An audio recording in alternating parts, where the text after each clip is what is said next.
kasih gope baru, nggak pakai lama. Dompet andalan gamers banyak damage-nya.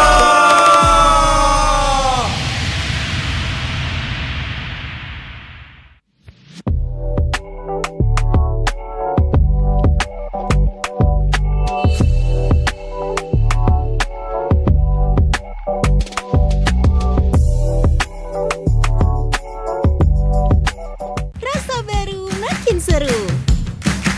Pertama di Indonesia, kopi susu rasa cookies. Always ready, warnai harimu. Good day groovy cookies. Nikmati sensasi asyik kopi cookiesnya.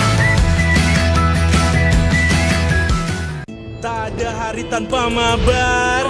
Main nge-lag, kerap buatku tak sabar. Gimana mau main sampai kelar? Ini waktunya ku bersinar. Okay, let's do it. Game smash andalanku bikin mainku semakin hebat. Tim stabil main makin mulus, rankku fix naik terus. Tukar DG rings, diamond dan voucher game kau dapat. Cuma Game Max makin no debat. Game Max Booster, kini dapat DG Rings. Beli paketnya dan aktifkan boosternya di aplikasi Dunia Games. Semua tim sekarang ngelakuin hal yang sama karena kita udah membuktikan ternyata rookie Indonesia itu bisa loh. Pemain muda ya semakin bagus buat persistensi MPL ini semakin maju lah. Ada motivasi khusus kali ini, Loy? GB yang penawa gue yang papan atas. Darah muda di MPL Arena. MPL Arena, mana suaranya? Bentuk dan implosion. Oke, Skybis sudah dimiliki oleh seorang player udah terlalu tinggi stake-nya. Resource player muda kita tuh lebih bagus-bagus daripada yang lama-lama. Dan yang lama-lama juga udah kebanyakan punya kesibukan yang lain kan. Oke, Rin menunjukkan kelasnya dan Di season ini yang gue lihat jadi banyak potensi muda baru, mental segala macam masih lebih kuat lah. Semakin banyak tim yang mempercayai pemain-pemain muda ya semakin bagus buat persistensi MPL ini semakin maju lah. Yang aku lihat dari Maybe emang kalkulasinya bagus, landing phase-nya juga jago, dan ya emang hitungannya tipikal go trainer zaman now sih hitungannya. Anak dewa, kita berangkat menuju ke game yang kedua. Yang akan kasih V berhasil mendorong tapi Sorizonya menjadi korban pula, tapi Boyza berhasil kali ini untuk mendapatkan dan juga menendang satu peda juga Maybe tidak tersentuh sama sekali dan pednya. kalau bisa dinilai, kamu berapa dan Aaron di berapa? Aku 10, Iron masih di bawah 9. Gue suka Hazel sebenarnya. Jungle mekaniknya jago, tapi bisa bikin decision itu sedikit banget. Gue lihat itu semuanya di Hazel. Ready? Boy. Lihat jalan belakang, positioningnya sangat baik. Mafian dari tengah utama dan Hazel menutup double kill dan one last. Lawannya juara season lalu loh, Hegel. Ya nggak apa-apa, main aja. Aku kan juga jago soalnya. Toy, he also try out in Bigetron. He is a MPL caliber. He can play toe-to-toe against Seman. He knows how to farm. He knows how to use his farming, his position. Keluarkan tidak ada ancaman tapi sakit banget. Toy mendadak berubah segalanya. Toy ada shotgun yang tercipta banget untuk kali ini. Kalau dari Toy, kamu harus menghadapi Aaron loh. Dia udah sering lawan dia sih, gue itu biasa aja. Sio ini semakin kena pressure, semakin ganas. Kayak bocil-bocil pede gitu loh sama skillnya. Confidence-nya sangat tinggi sih menurut aku. Coba untuk melakukan distraksi menuju ke arah belakang. Rini, retribution from Rini. Langsung menangkan atas serentak. Saja. Si Rene ya, walaupun dia baru main terus udah hilang biru, dia nggak yang kayak ngeblank, dia nggak yang kayak komsi aneh gimana, jadi kayak bagus lah dia. Ada motivasi kali nih, Loy. GB yang penawa gue yang papan atas. Dulu kan stigmanya pemain rookie itu mentalnya ciut, hero pool-nya sedikit, dikit-dikit teman panggung. Ternyata kayak, oh ternyata enggak loh. Semua tim sekarang ngelakuin hal yang sama karena kita udah membuktikan ternyata rookie Indonesia itu bisa loh. Emang udah saatnya generasi baru sih kalau bisa dibilang ya. Apinya lebih besar lah buat buktiin kalau mereka emang layak perform di MPL gitu.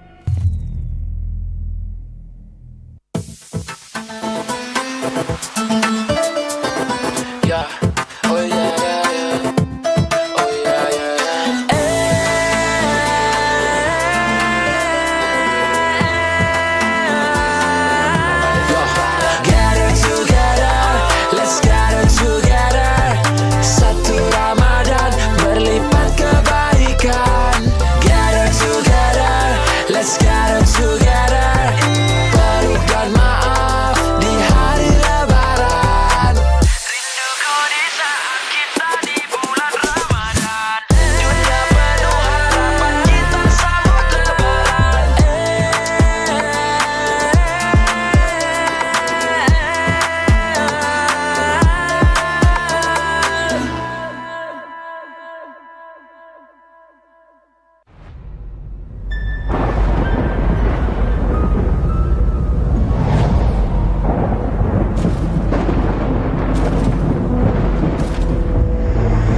Join me in eternity.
dan terus berlari, terus ke arah puncak tertinggi. Ku takkan berhenti, hanya sampai di sini. Kemenangan abadi menanti. You know we won't miss if we unite our focus. And if you haven't noticed, we all live. Nyalakan apimu, hadapi semua tantangan, hadang semua serangan, jatuh bukan halangan. Bakar semangatmu, janganlah engkau menyerah. Kita akan buat sejarah. We all this, we won't miss. We all this, we won't miss. Saatnya beraksi, jalani ambisi. Aku kan menyawakan hari ini. You know we won't miss if we unite our focus. And if you haven't noticed, we all live. Nyalakan apimu, hadapi semua tantangan, hadang semua serangan, jatuh bukan halangan. Bakar semangatmu, janganlah engkau menyerah. Kita akan buat sejarah. We all this, we won't miss. We all this, we won't miss. We all this.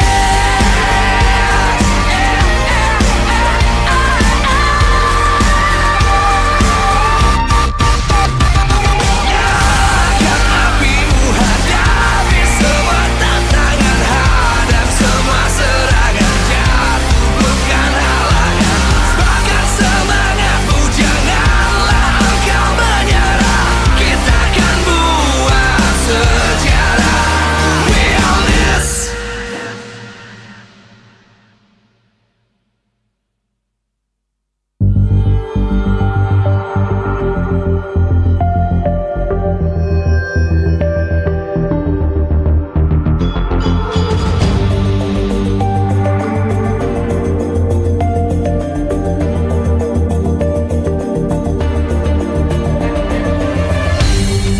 Aku kan berdiri dan terus berlari, terus ke arah puncak tertinggi. Ku takkan berhenti, hanya sampai di sini.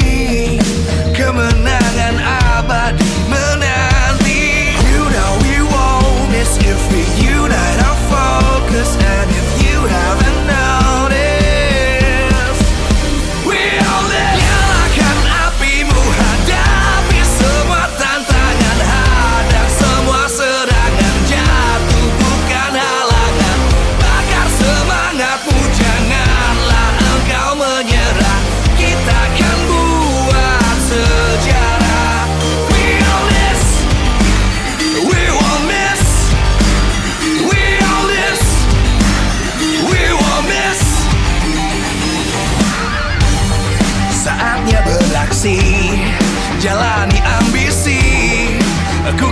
menyawakan hari ini. You know we won't miss if we unite our focus.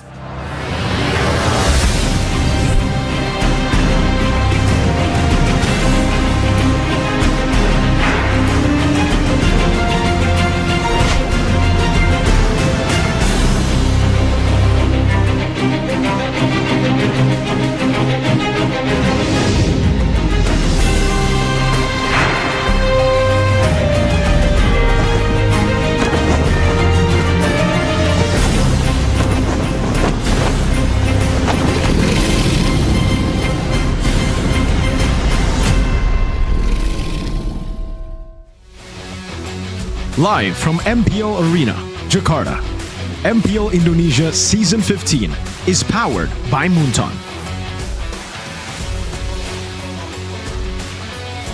Supported by Esports Federation of Indonesia. Presented by official tournament smartphone Samsung Galaxy.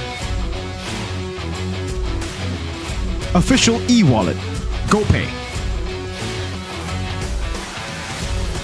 Official sponsor, Head & Shoulders. Official coffee, Good Day. We own this.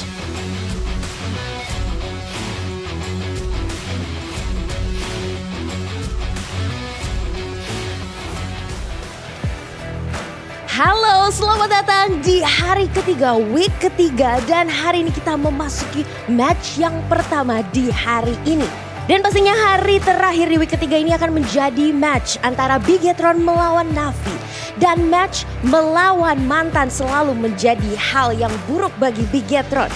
Karena secara beruntun mereka dikalahkan oleh para mantan di week awal. Dan saat kalah dengan Zoriso membela Dewa serta Ki yang kini memperkuat EVOS. Dan kini Bigetron akan kembali melawan mantan mereka yaitu Shive. Dan akan seperti apa keseruannya? Mari langsung saja kita panggil Moreno dan Shive. Halo, selamat siang. Siang. Semangat pagi ya tapi ya walaupun sudah siang ya. Gimana nih Moreno dan Shive, apa kabar hari ini? Baik. Baik, luar biasa ya. Super excited untuk melawan mantan sendiri? Excited banget sih. Parah. Sangat excited ya? Sangat excited. Wah, terlihat sekali ya hari ini memang sangat semangat Moreno dan Shive.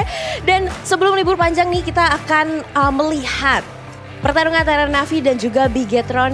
Dan mulai memasuki di week ini adalah di zona merah. Gimana nih Moreno? Apa? Karena akan melawan Navi pastinya dalam match kali ini. Iya. Tapi sayang sekali Bigetron harus mulai di zona merah. Seperti apa nih tanggapan kamu? Ya tanggapan aku ya lebih ke ini aja sih. Try to bounce back aja buat tim sendiri. Maksudnya buat Bigetron buat bounce back ke atas lagi. Pastinya ya untuk membawa naik lagi pastinya. Dan kamu melihat Shive ini di season lalu seperti apa? Di season lalu emang ada dia? Lebih kuat Shive ketika di Bigetron atau di Navi? Di season sebelumnya. Kalau menurut aku jujur ya lebih kuat di Navi sih. Karena mungkin waktu di Bigetron kan dia itu rookie kan kayak first season dia. Terus sekarang pas di Navi dia jadi kayak lebih matang gitu. Jadi tulang punggung. Jadi tulang punggung gimana Shive menurut kamu? Dibilang menjadi tulang punggung oleh Moreno. Belum menang soalnya kan.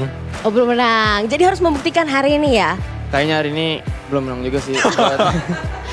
Kita dulu yang Gak menang. apa-apa, jumawa dikit ya hari ini ya. Harus buktiin ya Shive hari ini bisa melawan mantan sendiri, harus mengalahkan mantan sendiri ya. Tapi kalau ketemu Moreno ada sentimen tersendiri gak sih dari Shive gimana hari ini? Gak ada sih, kayaknya seneng aja. Kan udah lama juga kan gak ketemu, udah habis dari Brazil, jadi seneng aja. Senang. Kayaknya bohong deh, kayak dia ada sentimen tersendiri sih kayaknya. Iya, tapi belum mau jujur aja ya kayaknya ya kali ini. Karena kan melihat di roster dari Bigetron sendiri di season 12 nih hanya tersisa Moreno aja nih yang pernah jadi setim sama kamu. Boleh loh dikeluarin unek-uneknya nih ke Moreno mumpung ada di depan mata nih. Nanti kayak dikeluarin di gameplay. Di gameplay ya. Oke, kita tunggu aja ya sentimen dari Shive. Nah tapi sampai sekarang nih kalau misalkan dari Shive sendiri kan belum pernah menang nih. Dan pastinya hari ini melawan Bigetron. Nah tapi ini sama-sama ada di zona merah. Ini seperti apa Shive? Nggak ada gimana-gimana sih. Soalnya tim aku sendiri kan emang nggak ada bener-bener player yang kayak superstar banget lah. Jadi kita nikmatin setiap prosesnya aja sih. Nikmatin setiap prosesnya dan pastinya harapan terbaik ya untuk hari ini untuk Navi juga. Boleh dong kasih pesan-pesan untuk Moreno nih dari Shive. Good luck have fun bro. Good luck and have fun. Kalau dari Moreno? Good luck have fun bro juga. Idem ya, sama aja ya. Iya. Oke, dan pastinya yang terbaik untuk Navi dan juga Bigetron hari ini. Dan Superfans jangan lupa dukung tim kesayangan kalian. Dan kita akan lempar ke Bude Clara Mongstar. Silakan Bude.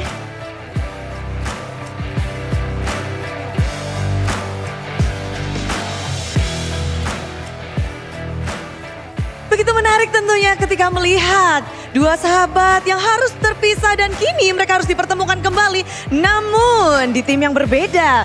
Dan Bude Clara Mongstar mengucapkan selamat datang untuk kalian semua para super fans yang ada di MPL Arena dan juga yang ada di rumah yang lagi nobar-nobar tentunya di hari yang ketiga, minggu yang ketiga MPL Indonesia Season 15.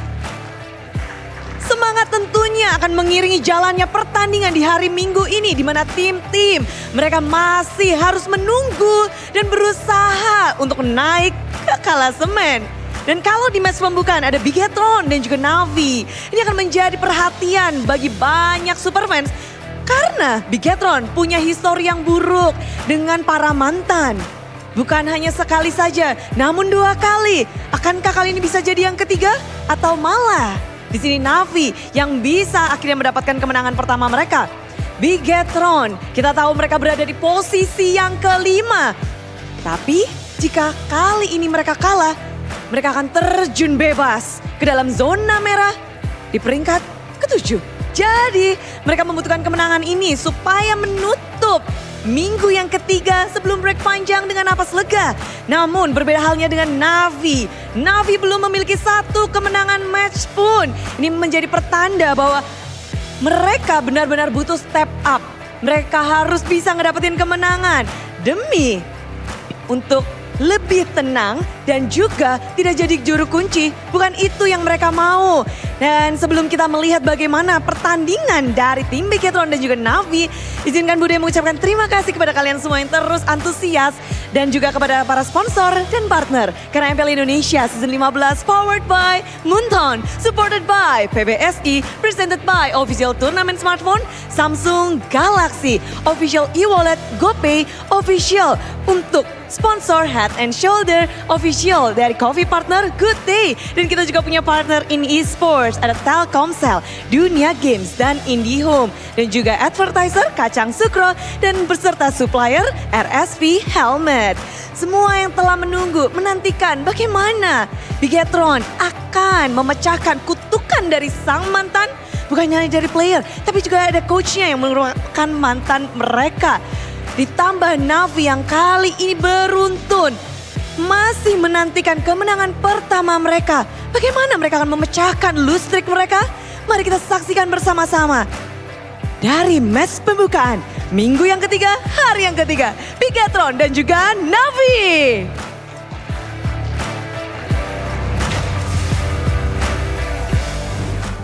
The final day to close week number 3, ladies and gentlemen, at MPL ID Season 15. And we're going to open things up with the bottom table battle? Bottom table battle. Bottom table battle. It's between Bigetron as well as Navi. But today, you guys are going to be joined in with me, Eterna, alongside with Goni, as well as Mirko, as we open things up with number 5 and number 9 on the standings right now. So, however this goes, there is a possibility that Bigetron will be dropped to number 7. So Wow. red zone for the Red Robots.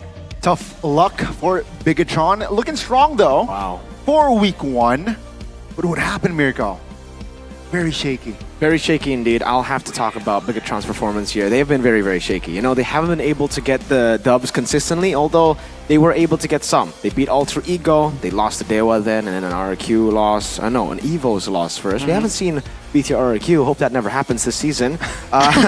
Yeah, they definitely need a match here. We heard from E2 Max as well in the interview yesterday that they're still working on a lot of stuff here, right? Coordination is key, synergy is still not the best, and some of these games really go down to 50-50s. But I think against Na'Vi, that ain't no excuse, sir. There ain't no 50-50 here. We know Na'Vi's track record. They have 0 wins. But it's not just Bigatron that's under pressure right now, because Geek will be facing up against RRQ, who are right now #1 in the standings, undisputed, undefeated so far, still on a win streak. And to close things off for week number 3, before we head over to the 3-week break, it's going to be Alter Ego and Dewa United. Here are the standings, ladies and gentlemen, presented to you by the official tournament smartphone Samsung Galaxy S25 series. And there it is, right? Bigatron at number 5 has a chance to drop to number 7. That means TLID will be pushed up, I believe. If they do go 0-2, I believe TLID will be above Bigatron. Because 2-3, TLID is also at 2-3. Is that how math works? That's how math works. That's how math works. 2-3, they're going to go 2-4, and they're going to be -2 aggregate if they lose 0-2. Will they lose 0-2 though? That's a big question right there. Hey, you know? I mean, we've That's seen wishful thinking from the cavalry here. unexpected results, right? Kind of. Hey, sure. Season 15. Season 15. Anything can happen in the Land of Dawn. When Onyx have 2 players who can't play, yes, we've seen many upsets. Enough from us. What about you guys? What do you guys think back at home? Chive faces his former team, or, you know, people like to word it as X. Chive meeting his ex, because he used to be on Bigatron. Will Na'Vi be able to break the curse or fall even harder? I think there needs to be a little bit of context here. So far, Bigatron has always lost to an X. Right. So in this case, Chive under Na'Vi is considered an X. When Bigatron faced Dewa, where there's Sorizo, they lost. When they met Evos, where there was Key, they also lost. So do you guys think it's possible if they can defeat Eman? Do you think there's going to be no win at all? And the last option that I didn't read, I couldn't catch it, but you guys can catch it in the live chat. Vote. It's pinned. Vote, all right? Vote. What would you vote? I think Chive alone, he's a good individual, right? Surprisingly, he has improved this season. But Bigatron is much more solid, and on paper, they're the better team. So I don't believe that Chive will continue the trend against Bigatron. Yeah, I think the thing for Na'Vi is most teams came into this matchup against Na'Vi thinking there's no one on the team that they should focus. So Chive got that time again as already a very good individual player, utilizing the space and utilizing, I would say, their weak jungler himself. He's exploiting his weak jungler himself by taking farm away. We've seen this so many times, and I think you can go through Na'Vi wins, or sorry, Na'Vi matches here throughout. Yeah. I don't like that. Clearing your throat like that. But MPL ID's Na'Vi performance, you can check it out again. Chive always takes the green camps away. Once we get to mid game, he always takes double waves as well. So that's why he's been able to stay afloat, while Na'Vi kind of drowns in the crazy difference in goal that we've seen from their opponents. But in that particular case, is that a bad thing or is it a good thing? Because I think it's technically a good thing. it feels like Chive is the only person on the team who can carry to that point. I think he also identified that. I think the coach Aldo, also identified that. You know, after the first few matches, they're like, all right, we gotta just give Chive all the gold we can. Funnel the gold to Chive. He's the guy who can carry the game. Gold digger. The gold miner. Gold miner. Yeah. There you go. Maybe Mines. not gold digger. So you guys thought, survey shows 45% it is possible. Wow. Interesting. If they can defeat Aman. If they can defeat him, man. Okay. I agree. That's Yesterday's crazy, guys. performance, I know Bigatron lost, but it just... 2-0, by the way. It just... To Onyx. What's the word? Like, it made me respect Eman even more. Like, despite the loss, his performance was insane. Yeah. Interesting. What do you think, Gani? What do I think about what, though? BTR. Bigatron, they're an is it underdog because it was team. Onyx? Oh, what do you mean by that? Is it because it's against Onyx? What do you mean? I mean, Onyx, I knew that they will win. And I That's texted fair. Mirko personally regarding that match. What was the personal text? He didn't. He sent it in the group, but it was targeted towards me. What did said, he say? Onyx will go undefeated after winning against... after breaking their lose streak. He's like, Onyx will go undefeated. They're not going to lose. Okay. I stand by that, so... Meanwhile, we were talking about the X Factor versus the X. I think Mirko touched on this a little bit earlier on. In terms of data, Shive is outstanding, right? He's number 2, going 0-5, 0-6, by the way. Crazy. Number 2 average GPM as the gold laner, and he's still on top 5 of average kills for the gold laner. Yeah, it's honestly quite ridiculous, this stat, right? Having a player like Shive in this team is literally like a glimmer of hope, the diamond in the rough, you could say, and they gotta try to utilize him even more. I think a lot of times they still try to play the early game for the neutral objectives, for their jungler, and it makes sense because that's the meta. But knowing that, I think right now there's a big difference in skills when it comes to the trio mid of Na'Vi and the rest of the league, you might have to just play for the guy who can actually go toe-to-toe in the gold lane, and that's Shive. Move the prio from neutral objectives to Shive. But if that's the case, do you think that he'll be able to win it in terms of laning against M1? That's a tough thing, right? Because now, all eyes on Shive if you're up against Na'Vi. Because teams will try to shut him down early, and that will be the extra layer that Shive needs to at least address. Because if not, then it's going to be hard for Shive to also deliver. I don't think they need to think about winning the lane against Eman. If they want to shift the prio again from neutral objectives to the gold lane, then there's no lane. There's no laning phase. It's not going to be 1v1, it's a 3v1. Eman will be at a disadvantage, and then you can capitalize on taking the turret, shutting down Eman, and then playing against just the trio mid that will be ahead. But again, that's where you put your marbles on, right? You put in the gold lane, you leave the neutral objectives to BTR. But that means that's only one target that Bigatron really needs to think about. Exactly. So it's a catch-22 situation, honestly, for Na'Vi in this match. Yeah, it's the situation that they are in right now, right? It's all about how they can adapt and think and improvise in this situation, because if you let BTR go, I mean, if you contest neutral objectives, I think BTR have the better setup. The trio mid is, I think, quite a big margin better than Na'Vi's. Yeah. And then Eman's just going to win out that lane like we expect, right? Even if he doesn't win, he has a way to just get that lead. Even if he's not in the lead in the gold department, he just comes into the team fight and just out mechanics, out team fights, spaces better in the fights and gets a lead some other way. So I think in this particular case, if you do want to showcase Shive's potential, I think Harith really pops to mind for me. We've seen a few matches yesterday where Harith gets banned out in the first phase. How do you think they can do this? I mean, they have to leave it open, right? I think they need to leave it open, just contested. Yeah, contested. Meanwhile, you're looking at your screen, these are the players undergoing their ping test. We've highlighted the gold laners for quite some time now because obviously from the side of Na'Vi, that's the lane that you do want to be focusing on. But in these other cases, right, Light yesterday on the chip 2 times in a row, what do you think about his performance now?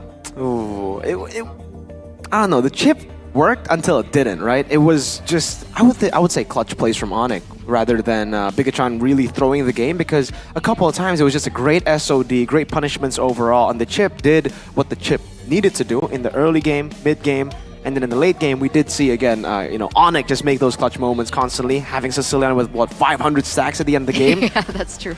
Onyx outplayed BTR in the late game, but I think the chip is fine. I think if it was any other team, maybe, okay, not any other team, aside from Onyx RQ, then it would have worked.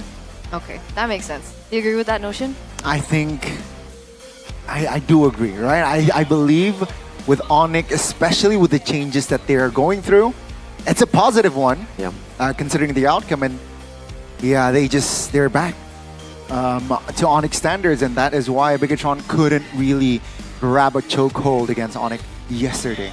So obviously these layers are something that we are going to be looking at today against this matchup, our first matchup of the day. And if we're talking about carries, we talked about the gold lane. What about now the jungle? Is Aether going to be playing, or is it Worship Ball? I have no idea. If they get Worship Ball, that's another X, right? Because he did play for BTR, this team as well. Is 2X enough? I don't know. Aldo, 3. Are 3X enough? That's true. Aldo used to be in Bigatron. Season 12, together with Shive. Wow. So those are the remaining ones, right? Moreno, Shive, and Aldo. Moreno, yeah, the ones from the season 12 lineup. Yeah. Oh, it's spicy. It was Key, it was Chorizo. They're no longer with us. Everyone else is gone. Everybody. Well, They're not. That actually might increase their chance. Na'Vi's chance because they have more X's. Yeah, they have Aldo. It's a pattern, guys. Believe in the patterns. Meanwhile, in the interview earlier on, we saw Moreno on screen with Shive. I think Moreno mentioned that, Shiva and Bigatron, he didn't play as well. I think it was his debut. Was it his debut season? Shiva? Season and 12? Bigatron? Yeah. Yeah. So that's MPL why. debut. That's why, Yeah. right? That's what he mentioned in his interview. And he said, now Shiva in Navi, so much stronger. So there's huge respect there. But also I felt something kind of weird between them. Like there's some kind of tension. It's like, because Alyssa was like, do you have any messages to Moreno for Shiva? And then Shiva is like, nah, no. But the way he said it was weird. And when he said good luck was kind of weird.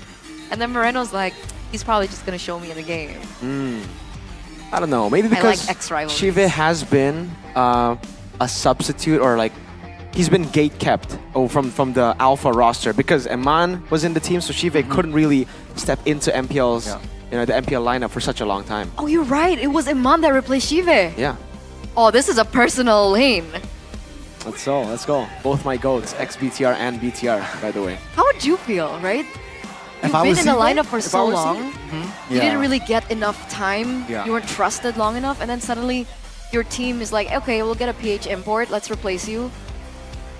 And then you have to be moved to another team. How would you feel? Gotta deliver in that lane, right? I gotta take that dub, not just game-wise, but match-wise. It's gonna be personal, guys. Let's welcome the team lineup. It looks like both of the teams are ready, ladies and gentlemen, for our opening match of week 3, day number 3. To close things out, it's actually Aether in the jungle. So no Washipal. Still with Cars, X-Magic, Hanafi, Shive.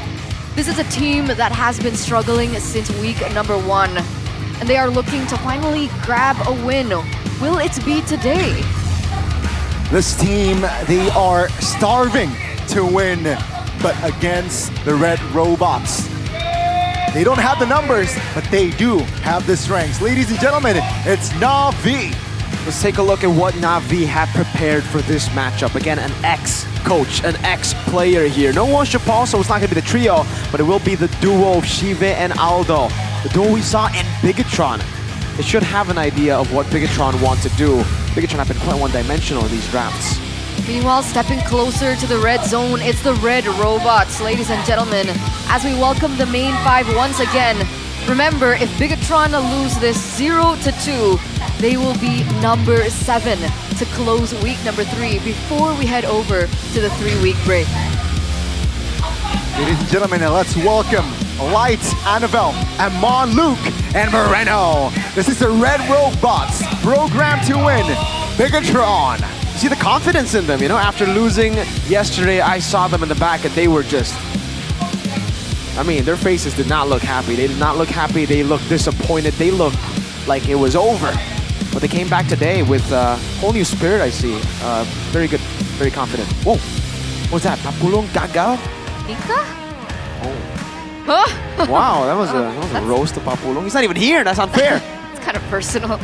Speaking of personal, here comes the coaching staff from both of the teams. We have Coach Ito Max and Theo Nile, alongside with Coach Do as well as Raiden. So you touched a little bit about the drafting phase earlier on. Can we explain that a little bit more? Yeah, the drafts for Coach E2 Max, it's whenever they try to set up for something, it's always very visible in my opinion, right? When they want to set up for the front to back, when they want to set up for Eman, it becomes very, very one-dimensional. They will get a prio pick, a good pick for Eman, something of a comfort as well, like a Beatrix, and then they will just play around that Beatrix. If they want to play with the chip, they will play around fully the initiation of the chip. And it's not entirely a bad thing. It could work, but once the enemy team adjusts, and if the enemy team has many different ways to play it, they will obviously find new weakness points in BTR's game. If BTR's game is purely just to go for this one plan, there's going to be plan B, plan C, all the way to plan D from other teams.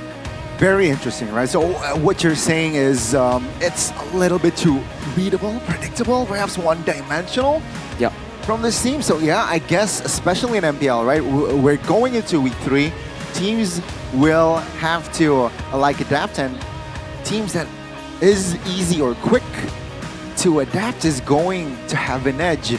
And also the reason why Na'Vi is still winless this season, right? I think they're too predictable. Their patterns and rotations are also a little bit too predictable. Let's see though, against Bigatron perhaps they might bring something new. For sure, for sure. We're waiting for that. I mean, it's been quite some time. I think I've been rooting for Na'Vi even before they became Na'Vi, right under Rebellion. They have been struggling, you know, season after season. They get to playoffs, but they can't perform as well when they get to playoffs. I really wanted things to be different, but of course it's still week 3. It's still early. And if we're talking about loopholes to Bigatron other than the drafts, well, in regards to the draft, we saw what Onyx was able to do against Bigatron in their first game. They shut down Eman. They forced Eman on a hero that might not have the best prio in the lane, and it's not as easy to execute in the team fights. And it felt like Bigatron kind of lost control in that first game. Do you think that can be a strategy that Na'Vi can replicate? Yeah, I think there's a blueprint now set by Adi as to how to beat Bigatron, right? 4 gold lane bans, 3 at the start, and then 2 more if you really need it.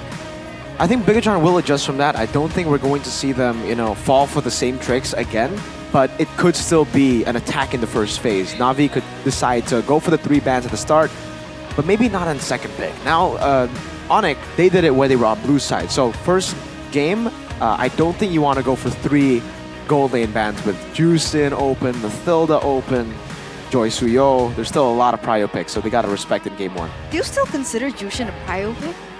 Yeah. It's not conditional? I still think it's prio pick.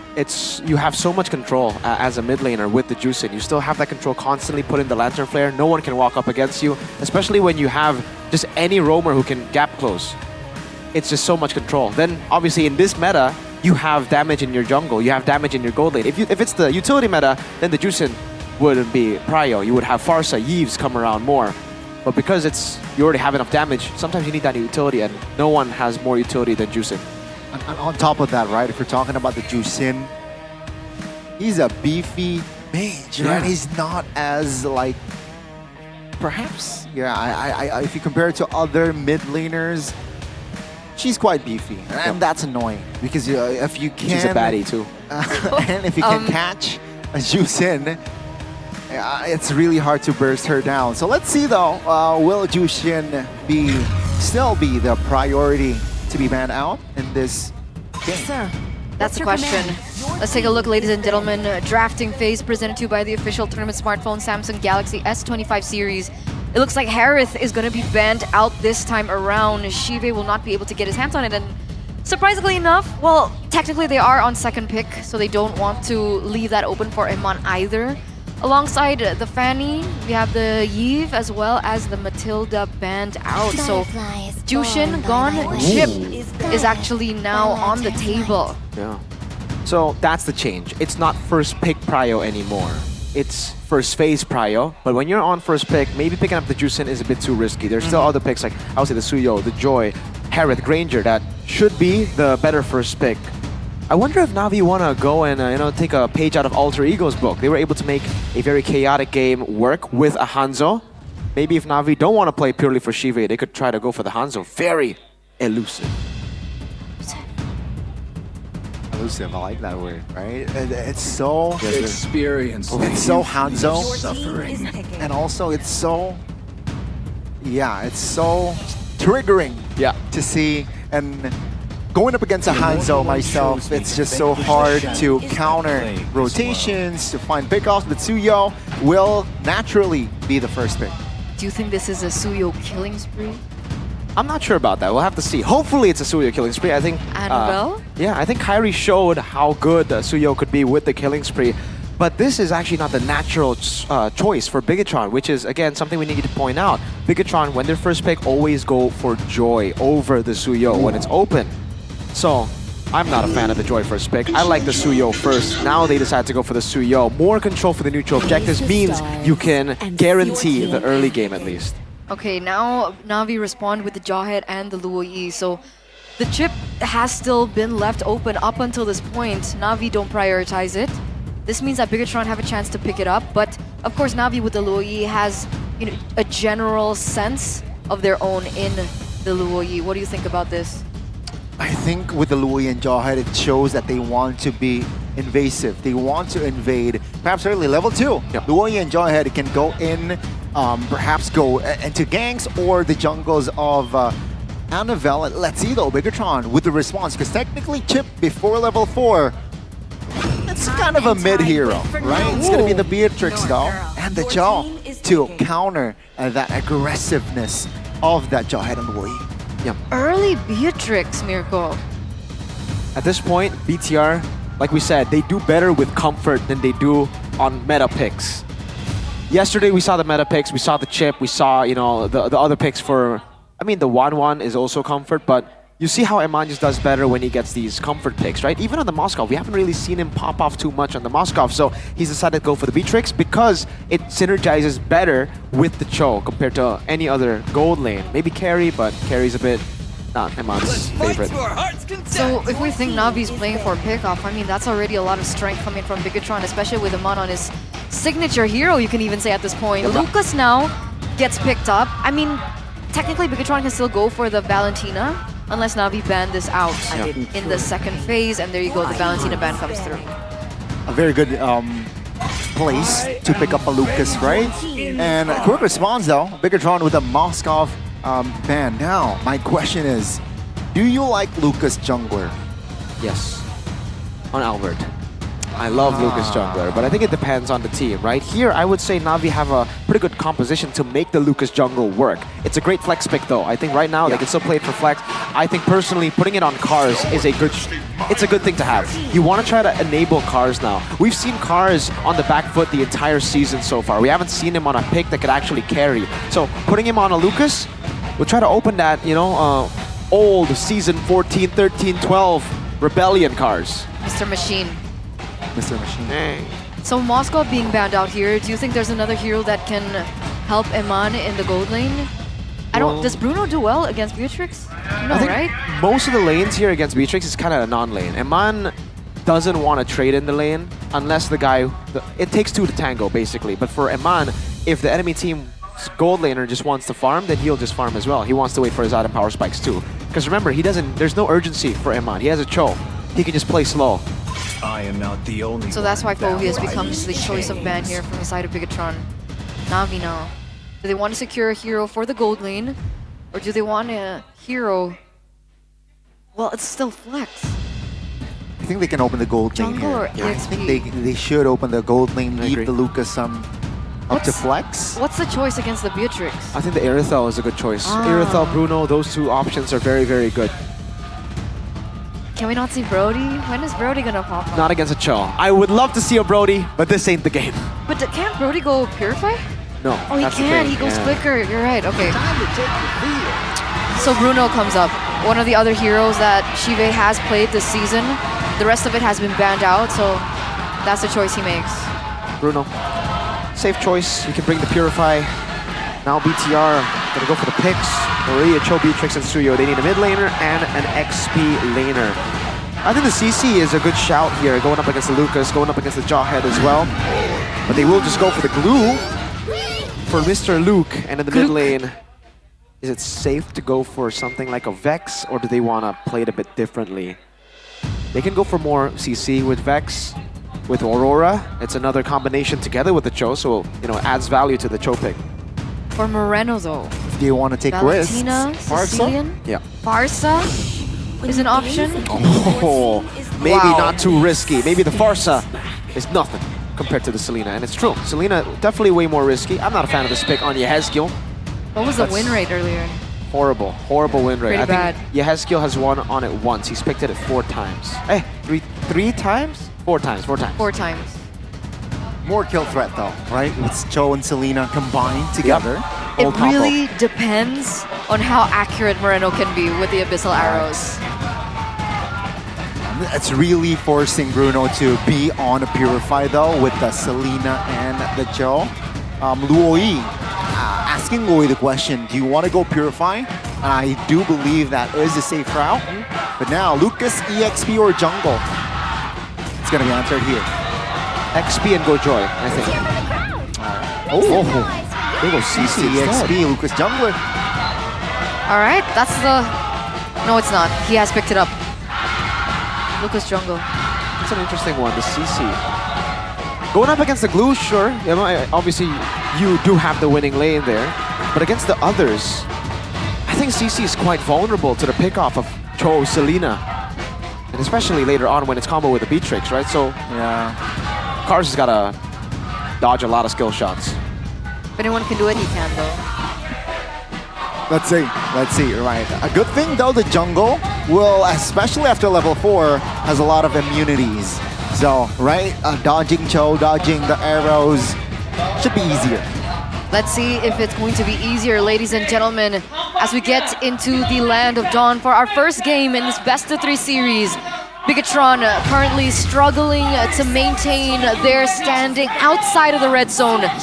Can they stay out, or will this be the moment that Na'Vi proves otherwise? Let's head over inside game number 1. Let's take a look at the emblems quickly here. X-Magic with the Lethal Ignition. Moreno doing the same thing with Lethal Ignition. And man, killing spree on the Beatrix. Not the QC that we are used to seeing for the Beatrix for the additional sustain. So this is, again, I think going to be a safer version of Eman's Beatrix in the lane at least. He's not going to be trading too much because he doesn't have that QC. Shive will have the sustain advantage. But wow, surprisingly, Luke winning out level 1. Alright, Eman, meanwhile, in the top lane. Again, trading really well. Meanwhile, in the mid lane, we're already seeing a little bit of pressure coming in from both of these teams. Technically, a Cho can clear and help clear the lane against the Luo Yi alongside with the Selena. As we take into... Wait a second, Light? Good for an opening here. Possible engage. Just a knock up here and there, but nothing too fancy just yet. So it's not just the killing spree, it's the pull yourself together too for Eman. Wants to have the flicker up a lot more. And by the way, this is not only flicker, right? For the pull yourself together, it's also the equipment cooldown. Moreno, good poke. Poke towards Hanafi. Again, both teams just sneaking around here, perhaps especially before the turtle. I mean, right now, Moreno should be able to have an impact. That's one of the beauties of the Selena, right? Pre-level 4, already being able to dish out the damage. But I guess the same can be said for X-Magic on the Luo Yi. Meanwhile, we are taking a look at the talent prediction now by GoPay. It looks like a unanimous vote for Bigatron, unfortunately for Na'Vi today. Yeah. Wow. It's going to be an opening here in the mid lane. That's a Purify on towards X-Magic. Good stun. Moreno, though, will claim first blood. With the flicker, he will not survive. That's a trade. And that's going to be Luke caught in the crossfire as well. 2 kills for Na'Vi. You'd think that that was a really great opening created by Moreno, but trading it for 2 members and now giving over, technically conceding the turtle over to Na'Vi. Not the greatest of starts. It looks like Light was looking for a steal, wasn't able to get it either, and now he's the one getting caught low. Definitely not the best for BTR there, considering, again, they have a Suyo. They want to be the ones to actually control the mutual objectives, but it was a great response from Na'Vi.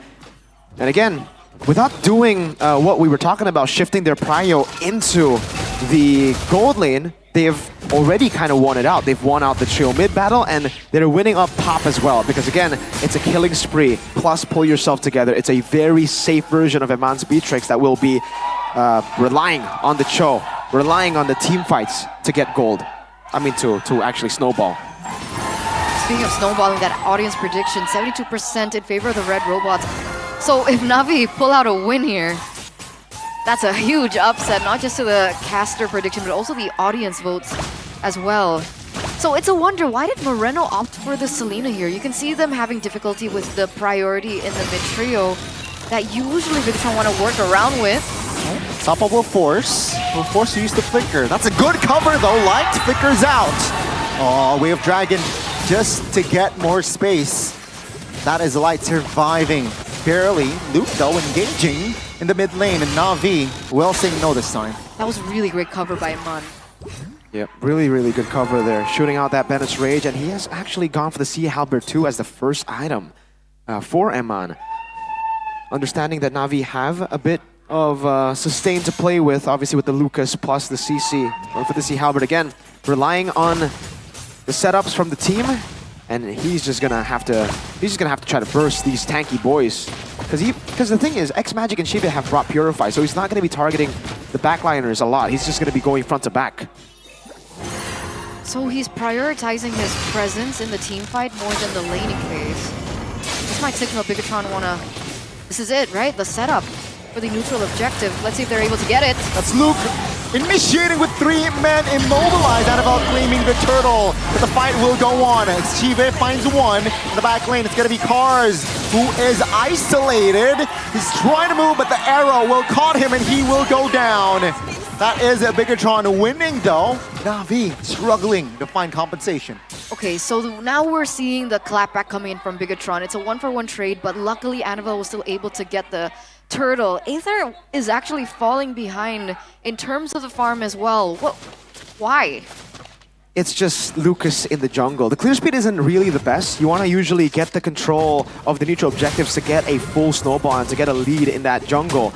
But against the Suyo, someone with so much more mobility, someone who clears just as fast as the Lucas, or even faster, I would say, yeah, this is what we're going to be seeing. Annabelle, great pathing to continuously be ahead, especially with that turtle take. Now it's level on the board for the turtles. Well done, team. Level 9 right now compared to Aether at level 8. It looks like Hanafi is in the vicinity. He does have his ult, so are they looking for perhaps a pickoff? I don't think they're going to be able to get it. Light is always lurking around. Meanwhile, Kars, once again, he's being very active on the CC. Sure, the impact isn't as in your face, but he's sitting at a 2-1-1 KDA. He's doing work for his team. Definitely. And you can see Annabelle here playing for the side lanes already. Once we get to minute number 5, the jungler won't have, you know, the gold reduction, XP reduction in the side lanes, and the XP becomes a second roamer at that point. Especially when you have Luke playing the glue, not the carry picks like the CC damage dealing picks. So Suyo will be taking bot, and Man will be soaking in the gold up top, and they're just going to be playing for that power spike. Second item, Melfic Gun. See Halberd, Melfic Gun, and Man. See, this is not the usual build that we're used to seeing from the Beatrix, right? Nope. Usually it's what, BOD Yeah. first? It's usually, if it's not BOD first, it's BOD second for Eman, right? Because we have seen him go for, see Halberd, BOD. Whoa! Stoppable force ejector on towards Eman. No follow-up though. That's the cover of the way of the dragon. Hanafi goes down alongside Cars. Shive trying to give damage for his team, and Moreno will fall to the hands of Aether. 4v3 now. Still, Bigatron a man up.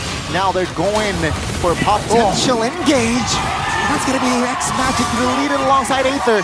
Bigatron finding the right calls, pressing the right buttons, and that is Bigatron controlling the game. Absolutely. It looks like Luke is actually letting. That's their own. That's their own. That's Navi's battle emote, right? Oh, we have Dragon again on towards Hanafi. Deleted again. Na'Vi now trying to lose. They're just losing control. Absolutely. 3.9k gold now for Bigatron. no wonder. Oh no! The arrow connects. Aman takes the kill. And now 5k almost gold lead already in hand. And now we're seeing the beauty of the abyssal arrows again hitting over. Luke still being a nuisance. Are they still gonna go for this? Moreno's still aggressing over into Na'Vi. Seems like Luke will be ejected though this time. Isolated and taken down. Na'Vi finding one. Aether though receiving a lot of damage. That's Beatrix again finding the right calls. He will take the kill. Light barely survives, but he's a-okay. And they're utilizing the chaos. At some point, Eman gets a Sky Piercer, by the way. Finally gets the shot, takes it down. He's sitting at 3-0-5. So going back to Eman here, Mirko, what do you think about this build?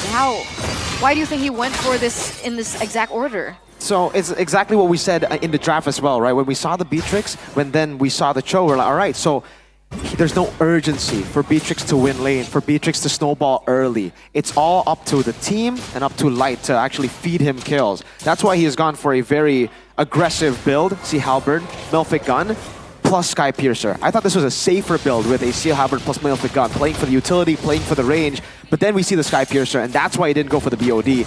He knows he's going to get killed. He knows the team has got his back when it comes to these team fights, and all he needs to do is now get like 2 more hits. He picked that up before he got 2 kills earlier, by the way. So he's sitting at 2 stacks, 20 Sky Piercer stacks. And so far, Moreno has done a really great job. Oh my goodness! Haman instantly deletes a member of Na'Vi. And Na'Vi, what, almost minute 10 here. They can't really find an angle to find either a winning fight, a winning trade. It's just Shive trying, give Shive a lot of farm. Oh. The awkward opening, good cover, same story. Hanafi goes down for the 4th time this game. 2-for-0 trade, ladies and gentlemen. This combination between the Beatrix and the Selena is kind of gross, right? If Moreno finds an abyssal arrow that hits, you know for sure Eman is going to follow that up. Even if he misses, there's still light to worry about. That's his 4th item. Oh, Moreno gets an arrow. But that's Eman's 4th item, a BOD at the 10th minute. He hasn't even completed his boots. He doesn't care about mobility. Red team turret has been No destroyed. mobility, and perhaps with this lead, they might actually close out the game. Aether very low, needs to back away. But Bigatron again, they're taking it slow. They know they don't have to force anything just yet. Aether is taking so much damage just from Eman alone. 505 KDA. This is why, when we're talking about gold laners in Indonesia right now, Eman, bro, I'd say top 2. With how brilliant he is, not just in micro, Who's your number 1? but also his itemization. There's an argument to be made, top 2. Number 1. Fair enough. Number one. Yeah, okay. I'll give him that. I'll give him that. I don't know. Yeah, it's just so well played again. The way that they understand as well. By the way, Beatrix has been adjusted. It's kind of a buff. So now there are some changes to Nibiru, some changes to Wesker as well. It'll allow you to basically deal more damage. That's the gist of it, right? Because the adjustment is kind of complicated if you want to go through it. They adjusted the damage, but then they increased the amount of attacks you can go. Basically, you deal more damage overall, right? And here with the Sky Piercer, that's 4 stacks for Eman. It's just crazy how they just played this game all the way from the draft as well. We were talking about the one-dimensional BTR, and we see it again, but in a non-conventional way. It's hidden this time, like the one-dimensional pick. The Selena also just acts as a support to Eman, constantly giving, putting traps down, getting vision, so there's no angle of attack against the Lo Yi. It's also the pick that we see a lot in MPL PH when they are up against Lo Yi. The Selena traps stop a lot of the diversion ambushes. Oh, you're right. There's a Luo Yi in this game. Yeah. I completely forgot. X-Magic hasn't been able to find a big diversion. And technically... So, do you think it's because of the Selena hindrance, or it's just him being a little bit too passive? I think it's both. I think for X-Magic, there's really no angle of attack right now. Unfortunately, when you are behind on a Lo Yi, this is the reality of the game. You are kind of useless as a Lo Yi that is 9,000 gold behind. You really need to at least stay even for the Lo Yi to look for these ambushes, because especially when it's 9,000 gold ahead for the enemy team, your diversions will deal more harm than good for your team. We've seen that happen a lot, actually. Diversion play doesn't work out, and oh, Hanafi though. Still flicker. And a simple response from Light. Wow, that is actually wild. And now V, their odds are slowly decreasing, but no, this time you might actually caught Diversion. Eman off guard with unstoppable force, but simple flicker yet again. Cards from a different angle though. The way of Dragon is there. Eman gets shut down, and that's gonna be Na'Vi finding a win. That's gonna be Luke trading 1-for-1, but now Luke will sacrifice his life for the Lord, and potentially he might escape. Though, from another angle, Na'Vi will deal a lot of damage on towards Light, and that will be the ball killing him. That's gonna be Luke already mounting X-Magic, and Selena is there to kill him. That's gonna be Bigatron again, still on the tempo.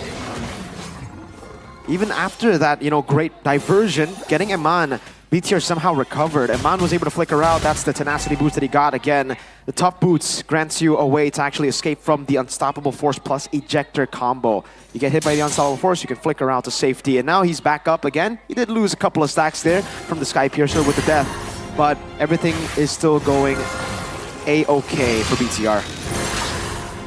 Okay, Wind of Nature now bought for Eman to prevent something similar from happening. The Lord is still pushing right now. Moreno looking for an opportunity. They surely have enough firepower to close the game. Hanafi almost taken down there. Good response for now, but the Lord should be their main priority. Now, Bigatron looking left and right to destroy the remaining towers. but yet looking for an opening, perhaps for Bigatron. Na'Vi though, good response here, good recovery at least. Top lane though, they will try to defend. Luke receiving a lot of damage. Hanafi as well has their mortality, will be taken down. Luke though will be deleted. Now Na'Vi trying to recollect and restabilize, and they will. Bigatron will back off. They lose all 3 inhibitor turrets though. Sure, they defend, but they lose all 3. So all of these 3 lanes will be pushing in favor of Bigatron. And you can kind of see the priority that Bigatron had, right? Amon was just more focused on getting the inhibitor turrets more so than dealing out the kills. But as soon as the inhibitor turrets were all down, Na'Vi had to dodge so many skill shots. Yep. It was a dance party.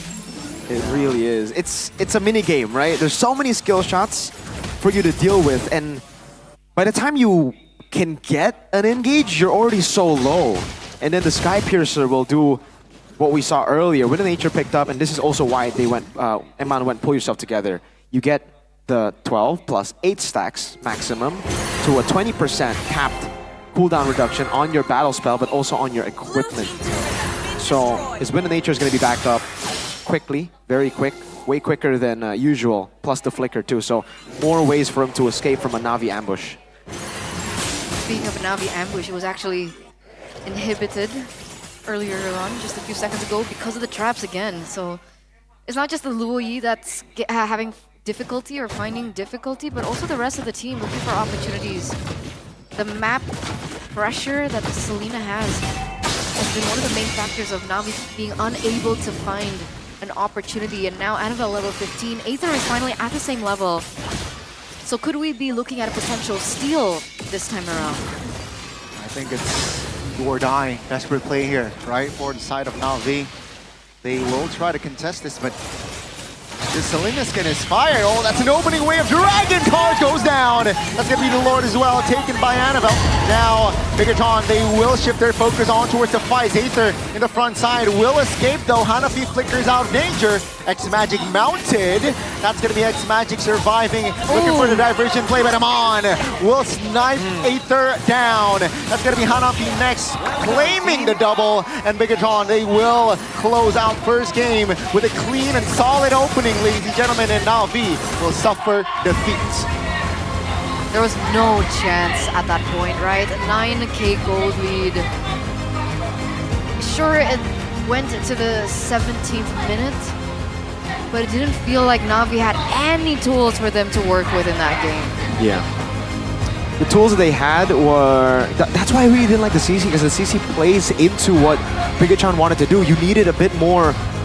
Like, you needed a gap closer that could force them to disperse. You needed someone to just walk up. That's why I expected the Joy together with the Lucas. Lucas creating the initial, chaotic engage for the Joy to come in and try to clean up. But with the CC, once you jump in, there's really not much counterplay against that much CC from a Glue, a Selena, a Cho, a Suyo.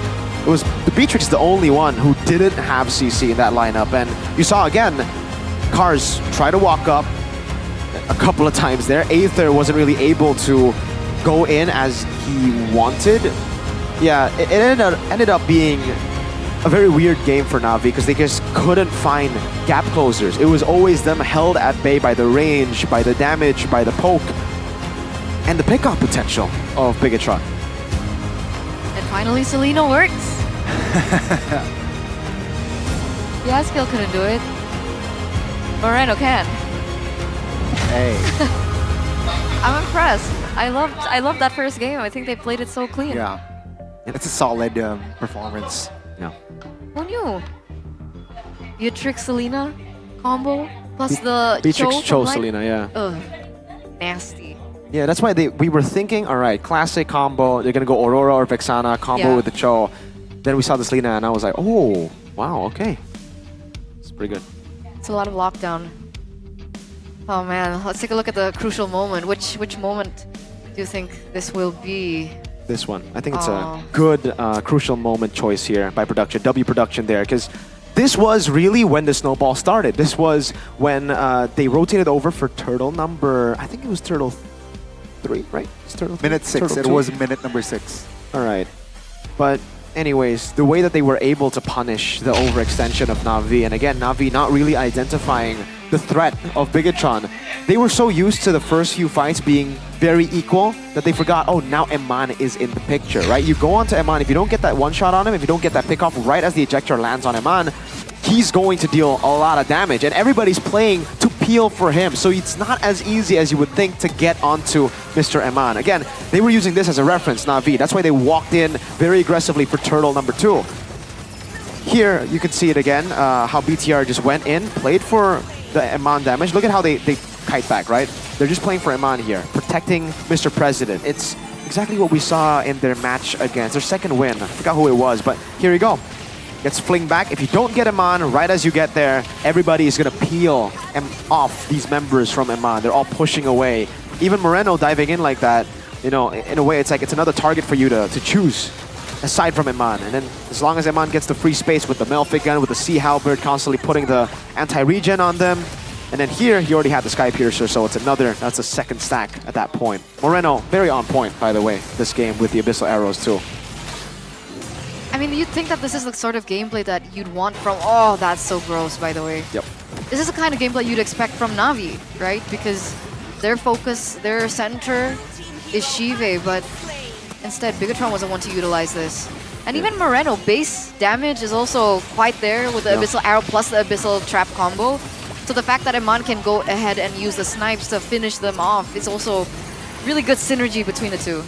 Yeah, and then after that, really, there was no more counterplay here for Na'Vi. They've lost too much. If they wanted to really, hold on to late game, play for Shive in the later stage, the way to go would be at least to have the base turrets by this time. If they have the base turrets, then they could actually still look for a fight.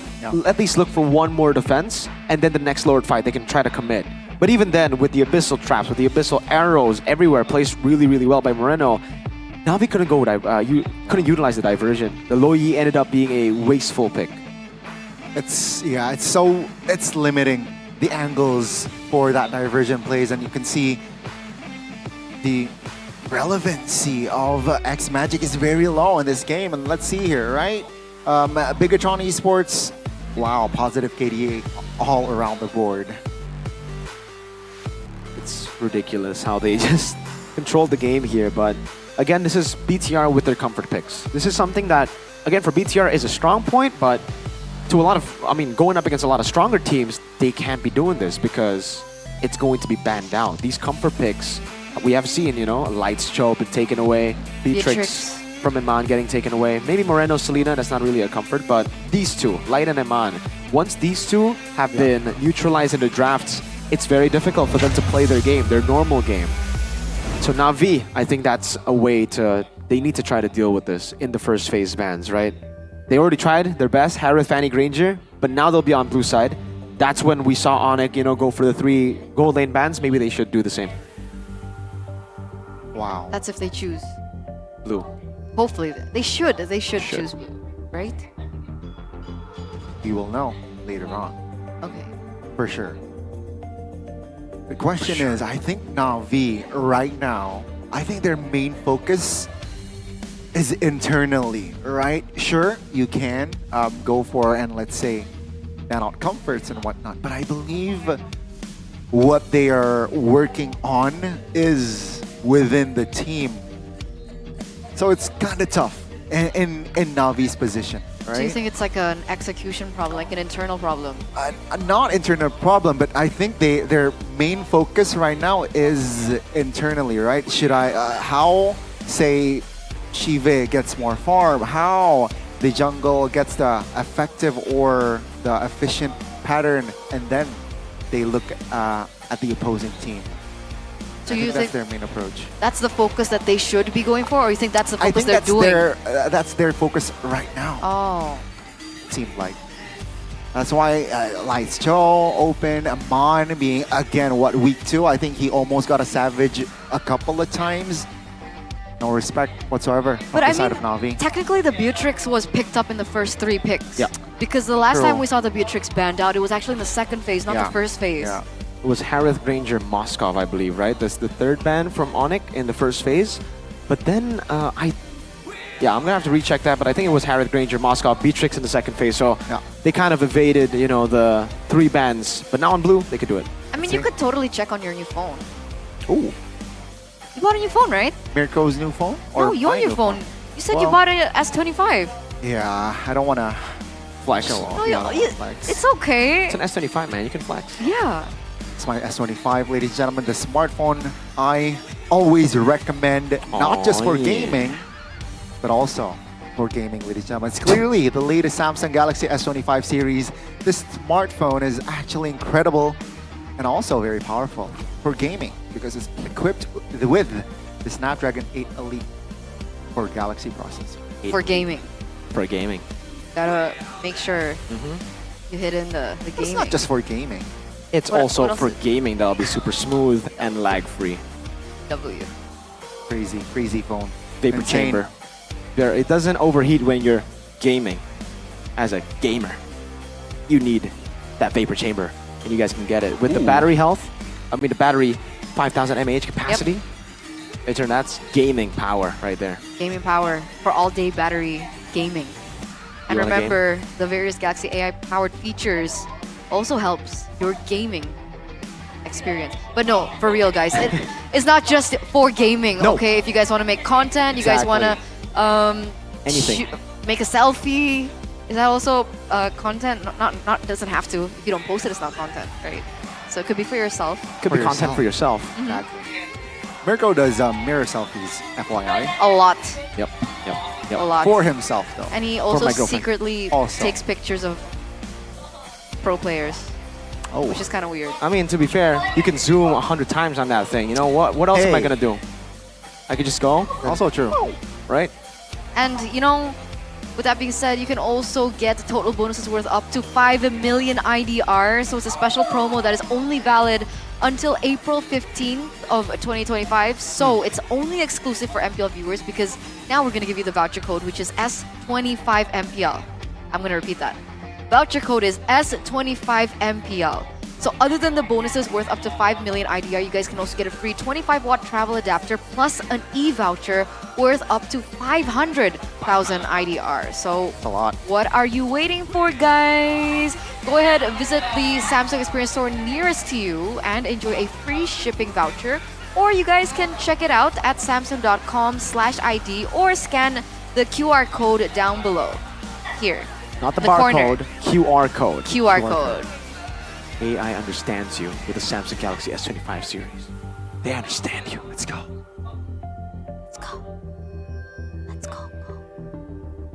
Let's go. Now, with my phone, Uh-huh. I'm going to go into my zone. Ooh, is that the Galaxy Zone, Mr. Gani? Yes, Wow. sir. Take a look at the gang here, right? I mean, whoa. Represent. Reppin' Samsung. Crazy. Papulong gagal kawin Bigatron program to win. Wow. That's kind of mean. Wow. That's a little personal. Papulong. Wow. I'm listening to Oji's Yeah, reaction he's as well. Catching strays here, Mr. That's kind of rude. But for those of you guys who have a Samsung phone, you guys can sit up in front, right in front of the players in the Galaxy Zone. And you guys even have a chance to sit next to your favorite brand ambassadors, Whoa! talents from the teams. They're female, male. I whichever heard you're Shepard interested in. yesterday was in the building. Yep. Always for the Head and Shoulders hair cam. He's ready. He's in the building. Literally as well. But I'm also ready, guys, for the gratis Gratis. WDP. What does that mean? Free. Free? That's what gratis stands for. Is that the free weekly diamond pass? Uh-huh. I want the free weekly diamond pass. WDP. It's not LDP. What's LDP? It's WDP. Oh my goodness. Oh, if you okay. want to join in and top up your diamonds, go ahead and check out GoPay Games. Always cheap, 100% secure. WDP is only around 26,000 IDR plus tons of extra promotions. Top up now and grab that new hero, Kalea, or that new skin, the new Alpha Legend. I used all my diamonds on that skin. He actually did. He did it yesterday. Ooh, how much? How much are we? 16,000. 16,000. Yes. I'm not even joking. That's the average, or were you I don't just know. unlucky? I think I was I think I was that's an incredibly unlucky. unlucky. Because the legend skin I got was like around 12,000, 13,000. Okay, so I got it with 3 more rolls. Wow, guys. That's crazy, dude. It's so expensive, but I mean, right as when I really started playing, I was pretty. like, all right, you know, it's worth it. It's worth it. It's worth it. There you pretty. go, folks. Worth it. Value, dude. 16K diamonds. Diamonds. Are you gonna roll? No. That's okay. He doesn't play alpha that much. You know, maybe if I they get a don't like to legend roll. Beleric, Does he play- or Rashi loves to roll with head and play Mia? shoulders. Do you play Mia? Maya. I play Zilong. So apparently, we pronounce Mia Maya now. Yeah, it's Maya. Apparently. Maya. And Zilong is what? Zilong. There you go. Zilong. Maya. Zilong. Go for it, Gani. Get a sniff. Get a whiff. Yummy. Of yummy. You're not supposed to eat it, Gani. No, Gani. It's Zilong. The what now? How do you pronounce it? Say it again. Zilong. There you go. Zilong. So if you guys are struggling with dandruff, Maya. or you Chef guys Ed? are Whoa. struggling with itchiness on your head, and you want hair like that, Head and Shoulders is the answer. Chef is in the building. Go ahead, check it out, guys. Hair cam by Head and Shoulders. Go get yourselves the Head and Shoulders Mia or Zilong. Depends on what do you want, man. You want lemon fresh or do you want cool menthol? Get both, man. Menthol. Get both? Yeah. On the hot days, use the cool menthol. Yeah. On normal days, you get the fresh lemon.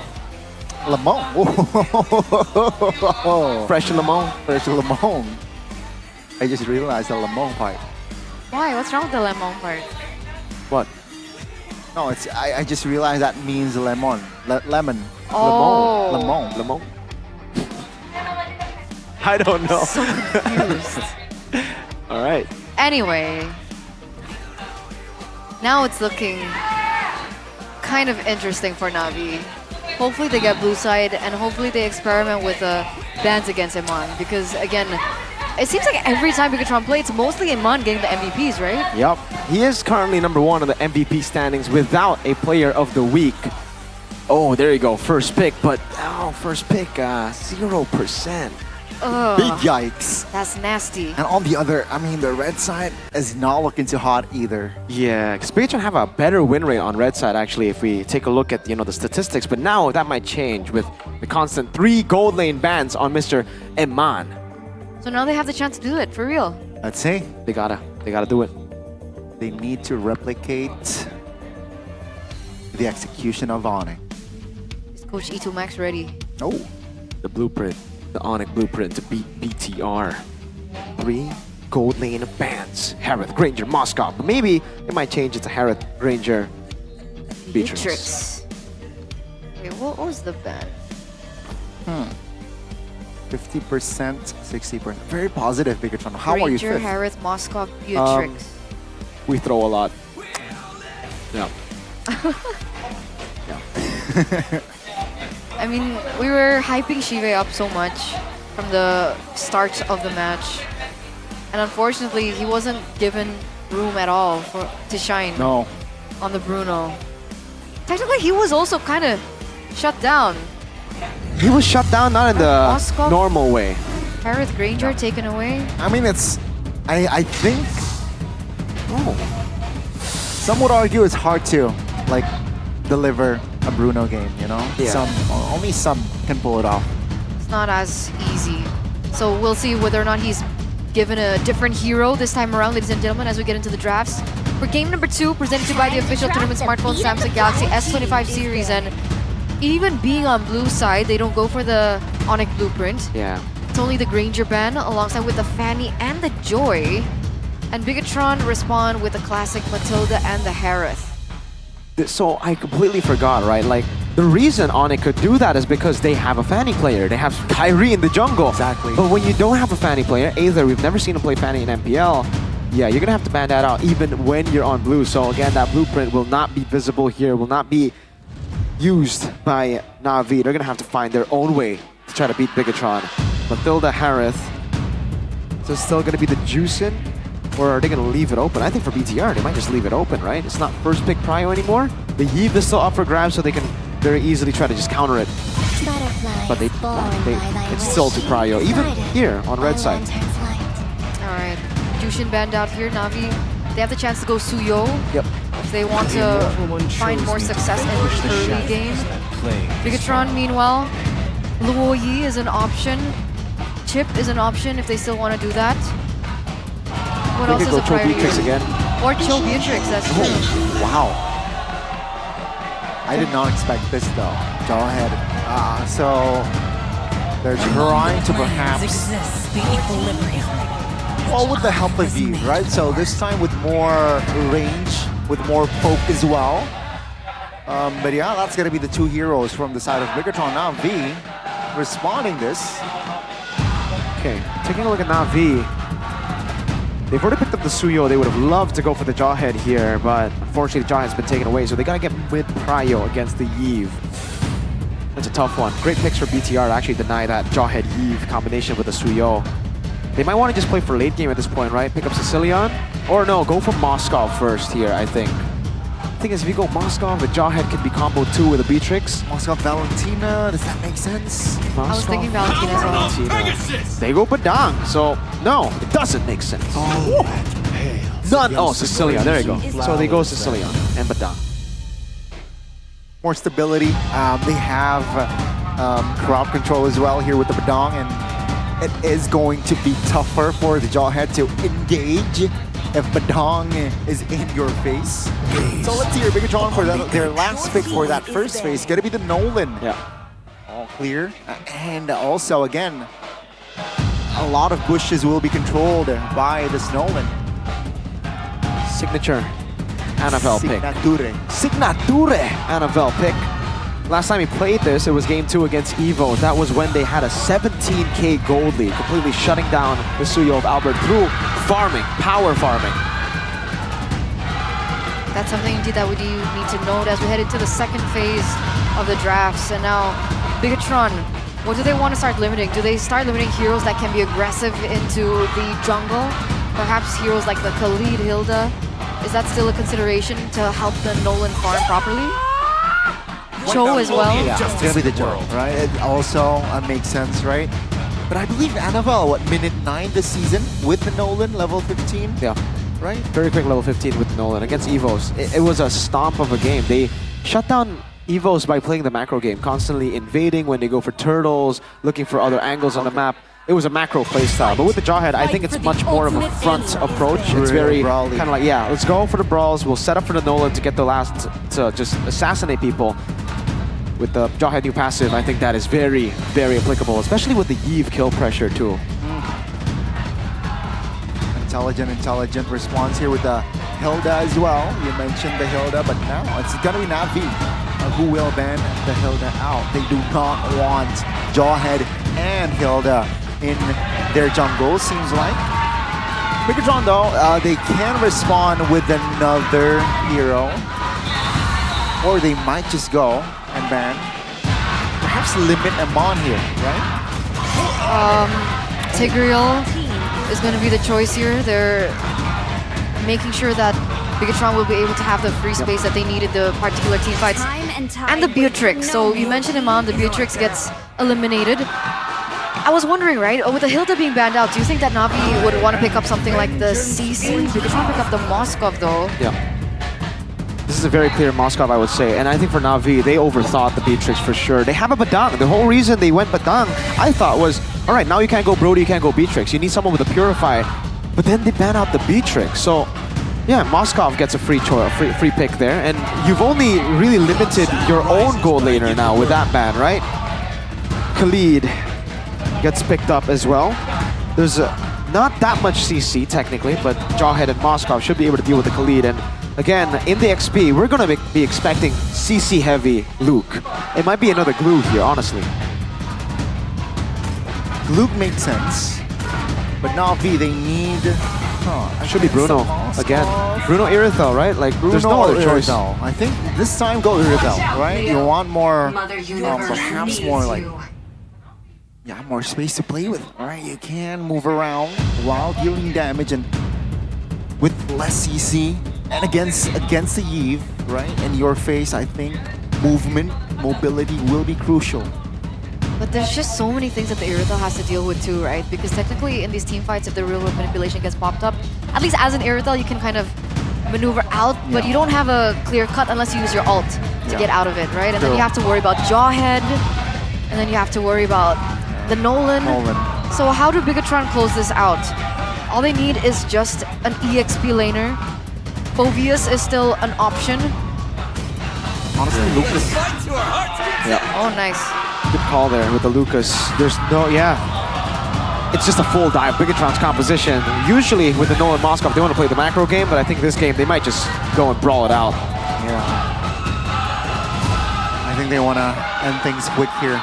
Second game. Game 1, it was 17 minutes. I expect less in game 2. Okay, we'll see. Will this game end under 17 minutes in favor of Bigatron? It looks like the drafts and the composition that have been set in stone for Bigatron does make a lot more sense as well, especially in the early games. Celine is also going to need a little bit more time to get to the power spike. Meanwhile, Yves already going to be a huge nuisance, going to be able to clear a lot faster, alongside with the Jawhead as well. So we'll see how this pans out, ladies and gentlemen, as we get into the Land of Dawn for game number 2. Can Bigatron pull off a clean sweep against Na'Vi, giving Na'Vi a harder time to get themselves out of the red zone? Or can Na'Vi actually force a game number 3? Only time will tell. Let's head over to the Land of Dawn. Land of Dawn, here we go, and let's see. Bigatron, they need a win to perhaps solidify themselves again in the standings, and Na'Vi still starving to take a win this season. They're still sitting at a lose streak. 0 wins. Week 3, this is the last chance for them to close things out on a light note. So I'm pretty sure Na'Vi wants to give it all they got. We can see Cars trying his best as well as we take a look into the emblems. Yeah. Again from Annabelle, this is something new for the Nolan. I think we saw him play the Lethal Ignition up against Evos. This is an Impure Rage choice he's gone for. So, looking for additional sustain to try to stay in the jungle for longer. I guess, again, playing the style that we were expecting. Going for farm and just power farming. Vitality, though, for Mr. Eman, plus the Master Assassin. Okay, so playing it safe, having a bit more HP, but wanting to get that lane dominance with the Master Assassin against this Irithel. As we see the pull yourself together from Moreno there for the help with the flicker and the new Inspire, plus a bit more mana regen. I think she even knows.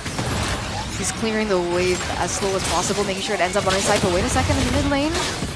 Good exchange, right? From X-Magic as well there. Nolan trying to sneak attack Na'Vi members, but they're still okay.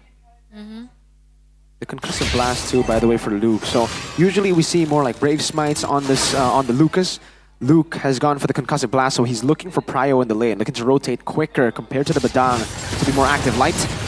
Good ejector, good stun, good follow-up here. Hanapi, though, calmly flickers away, and that's going to be Na'Vi initiating the turtle. Bigatron, what will they do to take over? Light has spent his flicker as well, so no surprise attack. Seems like Aether will have the upper hand. Good stun. Turtle goes to the side of Na'Vi. This time Light goes down. It's going to be Bigatron again. Trying to respond, but X-Magic with the flicker. He is safe in Aether. Luke going at it. Aether has a say this time. Oh my goodness. Quick rotation and Shive. Quick double kill for Na'Vi. That felt a little forced by Bigatron, right? I mean, technically, Na'Vi already had the better setup. Bigatron didn't really have to commit over it. And in regards to Annabelle, he wasn't even in the best of positions, and he was also really low on health. So I think Bigatron wanted to look for a little bit of a trade back in terms of the kills, but Annabelle also kind of wasn't able to get that first shot in on the assassination, and so everything kind of went downhill from there. That was a 0-for-4 trade. Yeah, 4-0, make it 5-0 with the turtle. It's a complete win for Na'Vi, and again for BTR, I agree with you. It was fully forced out. It didn't even look like Annabelle wanted to go for it. He was on the purple buff. Light was just hovering over, and they decide to fight while Annabelle hasn't gotten the angle to actually flank. So very, very forced. Ended up being Na'Vi who get the full wipe on everything around the turtle.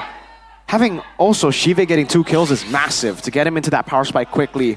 That usually is what stops the Irithel from taking control of the game against a Moskov. But now that he has 2 kills, he should be very comfortably ahead. Getting Haas Claws early plus the Berserker's Fury will mean that he'll be active way earlier than Eman. So these are the winning conditions that we were talking about for Na'Vi, right?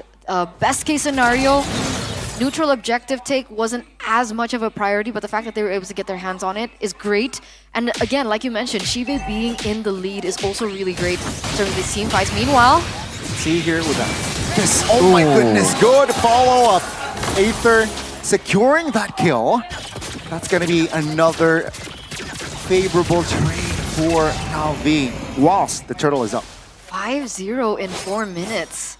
So it's kind of a same story that we saw from game number 1, but Na'Vi looks so much more in control. Annabelle is actually a level below of Aether at the moment. I don't think he can go for a steal, so that's a free turtle given over once again to Na'Vi. Full control. Oh, come on. Be caught here, right? Good Raging Sandstorm, good follow-up. X-Magic delivers the final blow. Ooh, a slight mismechanic there. That's a kill over for Amon. Wow. Again, that was a Hanafi kind of miscommunicating with Shive, waiting for the waves there. Unfortunate stuff for Hanafi, but again, really, really good chain CC to go up against Amon, getting him down and shutting him down again. Doing what we expected them to do in game 1. Shutting down Amon, enabling their main win condition, which is Shive. And for BTR, they've lost the trio mid, they've lost now the gold pressure, or at least the gold lane that they had, Light. See, alright. Oh, he will not be able to move. Na'Vi picks up another. That's gonna be Bigatron this time. Struggling to find trades. There's so much focus into the gold lane again and again and again, and it feels like Bigatron aren't learning from this. This looks like a good push from Shive in the top lane. Amon is trying his best to get those minions, but with Hanafi and Shive lurking there, I don't think he's going to be able to protect that turret. Yeah, with the whole team rotating around the top lane, they have essentially shut down Amon, forcing him to really just take the scraps, you know, looking for the scraps of minions that he can find. He can't even rotate to the mid lane because, again, Na'Vi! Oh, that's an opening by Cars. No follow-up though. Real world manipulation to respond. Oh, Luke goes down. Unstoppable force here trying to do something. That's Annabelle from the flanks.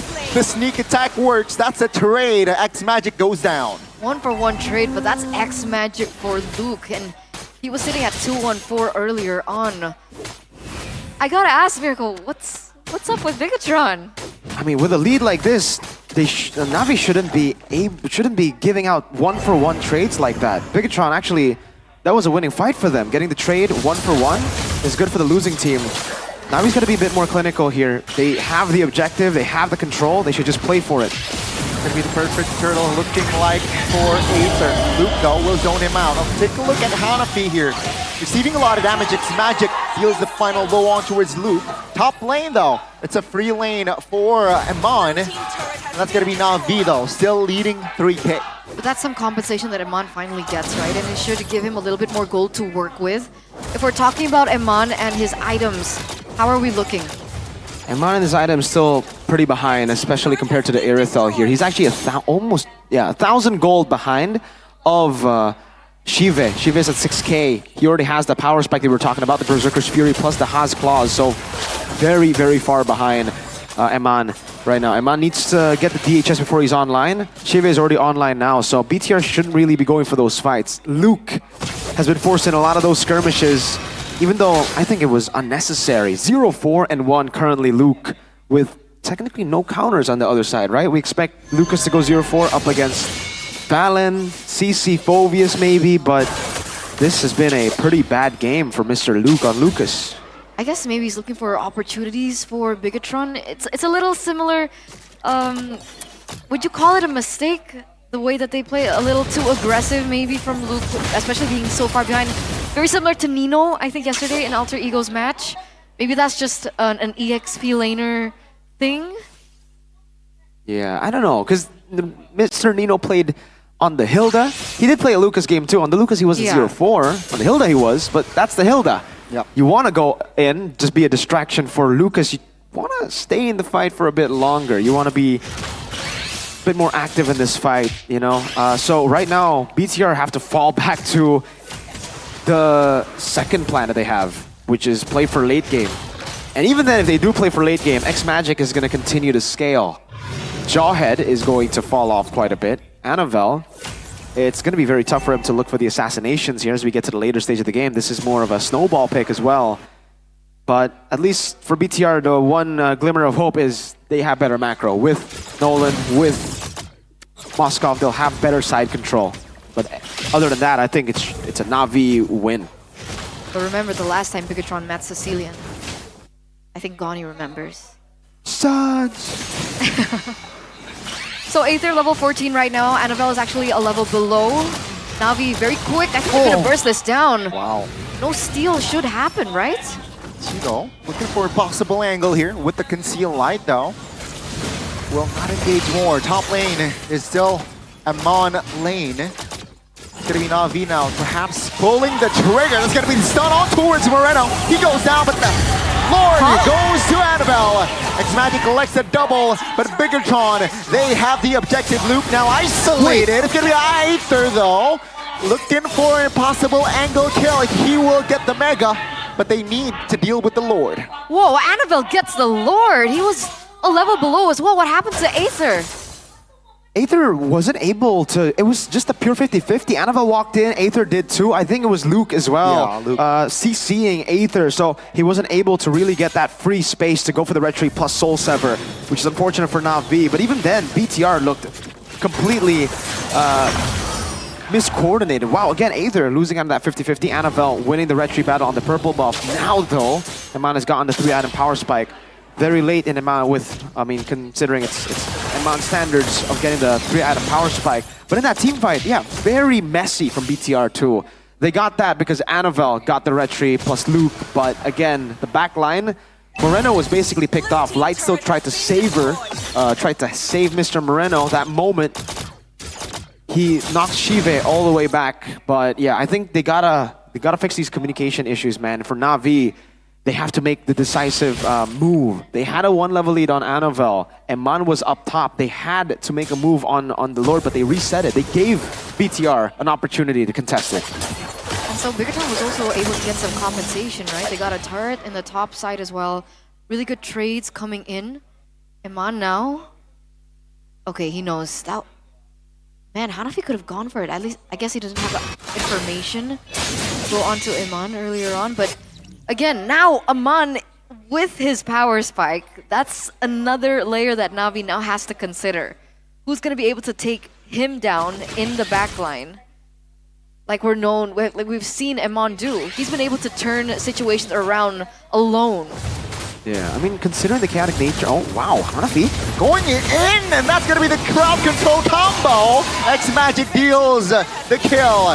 Eman goes down, top lane though. They need to be wary of this. Ooh, they're still focusing on towards Luke. Nolan grabs the base turret, surely. Oh no. In time, just in time, Suyo comes up. But that's a win for Na'Vi. That's it, right? That's what we were talking about. They just need to be able to find Eman in the backline, and considering he's on the Moskov and he doesn't go for the Purify, it should be much easier for him to get that. But props to Annabelle being able to buy some time as well for Bigatron to recalibrate after losing Eman in that particular team fight. So Na'Vi needs to go and reset as the next Lord will spawn into the game. Considering the chaotic nature of BTR's fights, Eman won't be in the backline on the Moskov, right? He wants to be in the fight as well, playing it playing with the spacing, not really with the positioning. And again, that's an angle for Na'Vi to go for the attack, which they did. They caught Eman, they saw him overextending against a Khalid, a Badang as well. They could go for the instant initiations. By the way, yeah, Eman. Wait, they're gonna go for the Lord first here, Na'Vi. I think this time they should pull the trigger early. Again, crowd control, very good. Luke and Light goes down. Annabelle will not find an angle this time. The Lord will go to the hands of Na'Vi. And Bigatron, they have to defend this. And all Eman can do is clear in the bottom lane. He doesn't actually go for the recall. I think he hides into the bush for a safer position, but I think that was really wonderfully played by Na'Vi. I wonder what the stacks on X-Magic is, because that bat piece was dealing so much damage onto Luke. Yeah, the stacks on X-Magic should be up in the 200s by now, I think. He's 6-1 and 7. I would love to see, the X-Magic stacks right now, but it's a siege happening. See here, base turret in the mid is going down. Lord will charge in the bottom side of the map though. Bigatron, how will they counter? Nolan clearing in the mid. So it's only 4 members. Hanafi engages. It's going to be Luke flickering out. Amando barely survives and Light flickering away as well. He goes down no matter what. Lord taken care of, but Bigatron, they have hold the fort and they will defend another day. That's still another amount of minions coming in. Oh, Shive! He's a little bit too ambitious there, and he will be caught and be taken down. Now that's safe. Now it's finally safe. What is Iman planning here though? They saw X-Magic. They popped in the Magic Sentry, so they saw where X-Magic is. He's running all the way back. Iman won't be able to catch him, but a sigh of relief, at least for BTR there. That was so close. That was so close. And it feels very typical of Anavel to always be outside when this type of siege happens against Bigatron. He was able to clear in the mid, sure, but that was a lot of time as well spent on getting the enemy buffs and jungle. That's a stun on towards Moreno. Aether will burst him down. Aether very low, is able to dodge away, but Light almost says no. X-Magic gets the monster. X-Magic wants to double as well as Light is isolated and Cars will be there to deny that rotation. Amon versus everybody. It's gonna be Amon here trying to find a connection. Nolan though in the mid bush as well. It's Amon slowly distracting. Oh, that's a 1v1 in the mid. Anavel versus Aether. This time it's gonna be Aether. And Navi says no for a clean sweep, ladies and gentlemen. Can Amon defend? It seems like no. And Navi will take us to game 3. GG Navi! Against all odds, they are able to get this kind of game against Bigatron. Navi are number 9 on the standings right now. They got the dub. They got the first turtle. Snowball out of control out of that one. 4-0, 5-0 at the start. And then they just steamroll BTR, who kept on brawling, kept on fighting. Iman and Anavel trying their best to play with the side control, but it did not matter because everybody else wanted to fight. You have 2 members wanting to play side lane, everybody else wanting to fight. Aether, Shivik, Cars, X-Magic, and Hanafi just took control.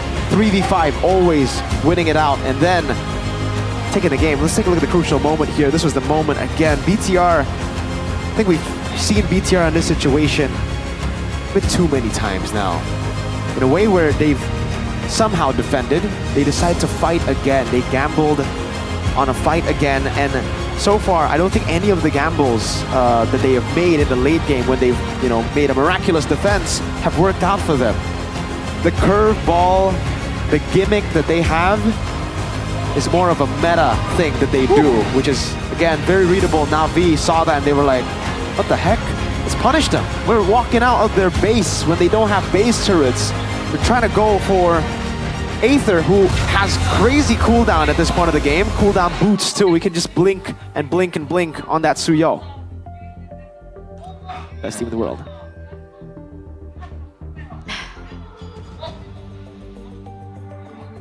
What's wrong, Bigatron? Luke went 0-7, by the way. On 0-8. On a Lucas. Yeah. Okay. All right, let's reset. I mean, I technically was right? It was sooner. I expected less than 17. We got 15. Yep. So it was more brawly. But Navi though, 21 kills to 5. Wow. That's a one-sided game. That is not something you see every day, ladies and gentlemen. As we take a look at the crucial moment. I think, was this the first turtle? Yeah. When they forced it?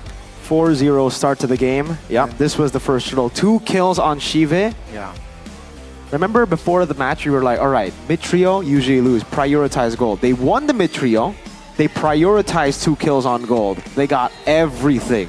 We were talking about even if you prioritize gold, you're going to lose out that trio mid if you do, and then there'll be a gold lane versus trio mid battle. Here, it was a trio mid win, a gold lane win, an Aether solo kill on Anavel, 9-0-6. Best jungler in the world right here, man. Ooh. Mr. Aether. You can see just the way he played in the first turtle. Actually, the way Navi played in the first turtle. X-Magic was free. BTR were scattered here in the skirmish, and then they still decided to force a fight in the mid lane. Shive has a motorcycle. Compared to a barefoot Moskov, you gotta be wary, man. Fast rotations. That's a Ducati. What color is your Ducati? None. None, exactly. You're not Shive, brother. But that was it. That's why when I looked at that first engage, I was like, what? I guess Bigatron maybe was looking for a trade, but it felt so forced. And now they know, even against Na'Vi, those are decisions that you can't make. Yeah. It was just very odd, you know, like Luke always is going...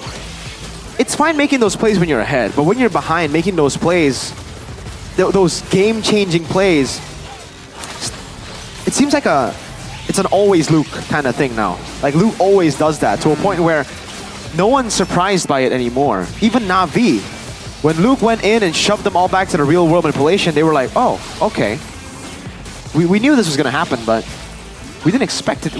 Actually, we did expect it to come out, even here. And then Light as well, always chasing down for kills as well earlier, looking for the kill on the Suyo. This one right here, great dodge by the way. Reaction time from the Aether to dodge away from the initial fracture burst that Annabelle placed on him.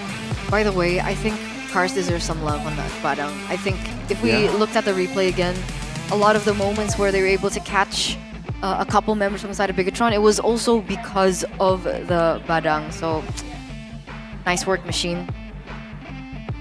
Machine. That's Cars right there. He just ran through Bigatron. That's roadkill. And he killed a robot. Damn. I mean, again, in this game, I don't know. Like, Na'Vi just took control. It was an 8-1 and 9 Sicilian. And they really just, you know, they had a template game here in their minds. They were like, all right, we go for neutral objectives as usual. We fight for it. We play for it. And then Bigatron were like, all right, we have a Nolan. Let's fight in the early game. Let's go. Let's battle it out.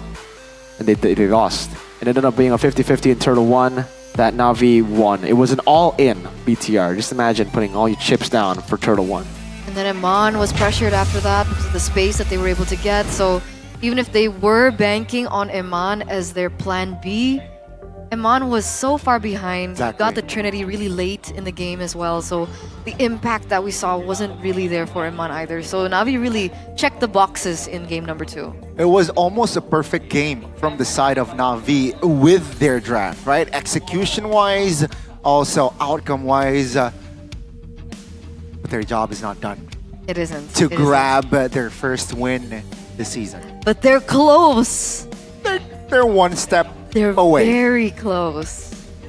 You want to know something? I think it was season 13? 13? Or no, it wasn't season 13. It was season 12. I think season 12. Rebellion were 0 wins. And they got their first win against Bigatron. Oh. So will history repeat itself? Now with Na'Vi instead of Rebellion. Once again. Also the trend going up against the XBTR. The X, the two X's. Aldo X-Factor. and Shive. Washipal. Dewa Efos. But he's not playing. From the bench though. From the bench, okay. The aura. The aura of Washipal. Not forget about him, you know? Let's not forget about Washipal. That would be kind of weird if Bigatron lost to Na'Vi today. That would be crazy. Dewa, Evos, and Na'Vi. Dewa, Do they have any Evos, X's at Onyx? No. Onyx? And yeah, they lost against Onyx. They lost against but there's no Onyx. No, but we're talking about X's. All right. No. Only Dewa, Evos, and Na'Vi here if they lose. Best team in the world. Coincidences are kind of weird. Like, of course, we don't trust coincidences for real. But Geek fan might trust coincidence. It's weird. They always start slow. Ah. That pattern has always happened from season 10. Yeah, but that makes more sense because they've been swapping out junglers, they've been swapping out rosters, and of course, Bullosy needs some time to make magic happen. But fix the puzzle. For like coincidence in terms of X's, that's something that's not Hey, black only and white. Bigatron can pull that off. It's weird. Weird. Let's see though. Miracle's team. Best team in the world. Oh, FYI, Nevin's here. So She was That's the only also one who weird. predicted a 2-1. In the audience, god damn it. that's speaking of. Do they know about Nevin's curse? You should tell him. You should tell him. Okay, if you guys are wondering, hop over to the Indonesian desk. Yep. Over there. Okay, there's a there's a girl in the middle. Her name is Nevin.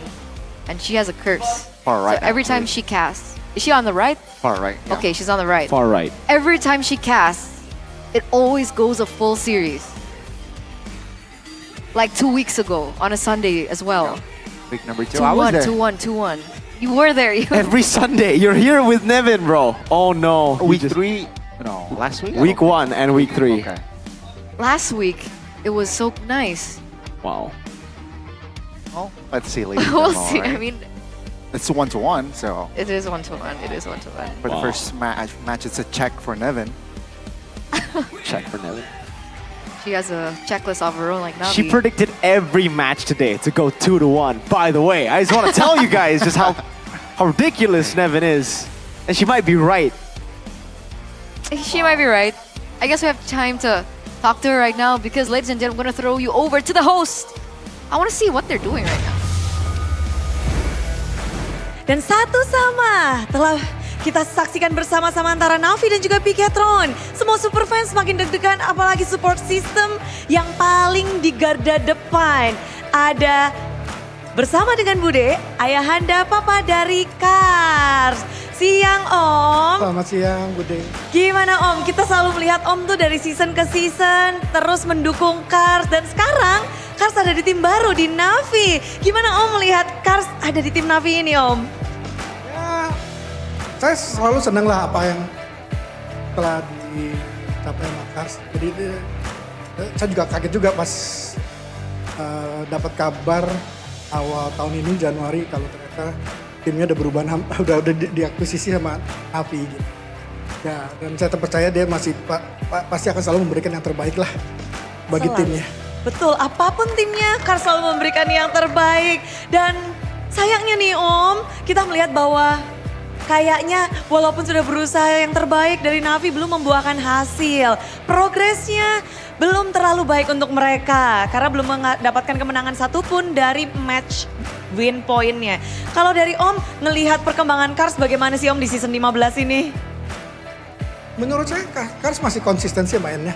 Dan saya pasti yakin dia masih bisa memberikan yang lebih terbaik lagi. Dan memang sampai hari ini timnya masih dengan rekor 0-5. Tapi saya yakin setelah lebaran pasti mereka akan bounce back dan they will perform much better. Wow, inilah dia kepercayaan yang diberikan. Tapi kita penasaran, di saat ini kan masa-masa berat ya Om untuk sebuah tim, untuk player menghadapi kekalahan yang beruntun. Dari sisi Cars sendiri ada nggak sih Om mungkin cerita-cerita sama Om atau ngasih tahu sesuatu? Kebetulan di season 15 ini sejak week pertama saya belum pernah ketemu Cars lagi sih ya. Karena kan biasanya kalau selama season pasti dia akan di GH terus, jadi belum sempat ketemu. Ya tapi saya selalu memberikan dukungan doa buat Cars dan timnya Navi. Selalu. Belum sempat pulang, jadi mungkin ini kerja keras ya dari tim Navi untuk mengejar ketertinggalan. Dan bisa dilihat bentuknya nggak pulang, nggak ada libur, terus berlatih berarti Om. Ya mungkin. Dan berarti Om di sini gimana nih Om? Bentuk untuk mendukung Cars dan bentuk dari sebuah super system keluarga. Mendukung playernya, mendukung timnya pula. Ya pokoknya saya dan mamanya Cars selalu akan mendukung Cars. Ini pilihan yang telah dia pilih untuk menjadi professional player dan kita akan dukung selalu apapun hasilnya. Apapun hasilnya dan dukungan tentu sangat membantu dan menjadi sebuah motivasi tersendiri bagi para player. Apalagi melihat dari papanya hadir ke sini. Tapi Om, untuk hadir ke sini nih ya, untuk mendukung Cars, melihat secara langsung di MPL Arena, beda nggak Om feel-nya sama di rumah? Beda banget. Kalau saya juga seorang guru, jadi kadang-kadang dengan jadwal saya nggak sempat datang gitu. Jadi kalau saya nggak datang, saya nontonnya dari YouTube. Tapi tetap nggak mau ketinggalan berarti Selalu nonton, dan saya selalu nonton dua-duanya. Yang streaming bahasa Indonesia dan bahasa Inggris, dua-duanya saya nonton selalu. Dua-duanya? Both version. Both version. Talent Inggris dan juga Indonesia langsung pada cengar-cengir, senyum-senyum dan mereka kasih jempol. Katanya thank you Om. Semuanya pasti berterima kasih banget dan Om, kali ini kita bakal kasih waktu Om mungkin belum sempat ngobrol sama Cars secara langsung di rumah, tapi kita ingin memberikan waktu untuk Om. Jika ada yang ingin disampaikan untuk Cars dan juga tim Navi, boleh banget Om. Ya bagi Cars dan seluruh pemain bagi Cars dan semua pemain Navi dan juga coach dan manajemen, kalian jangan pernah merasa down, ya. Tetap semangat. Satu saat kalian pasti akan meraih hasil yang terbaik, ya. Jangan pernah semangat, jangan pernah merasa down karena hujatan para netizen. Saya cuma mau kasih nasihat. Mereka yang menghujat kalian itu adalah para pecundang yang tidak bisa perform, ya. Jadi kalian buktikan, kalian tuh jauh lebih hebat, ya. Jangan pernah dengerin orang-orang hujatan dari para netizen. Itu mereka hanya pecundang aja, ya. Jangan pernah dengarkan hujatan. Dan jadikan semua itu menjadi motivasi. Karena kita melihat bahwa ada perkembangan dari tim Navi. Mereka berhasil mendapatkan 1 poin. Akankah mereka memecah lose streak mereka atau malah sebaliknya? Kita akan lihat bagaimana perkembangan dari kedua tim ini di game yang ketiga. Terima kasih sekali lagi Om. Dan para talent bersiaplah karena kita memantau. Om, pantau Om.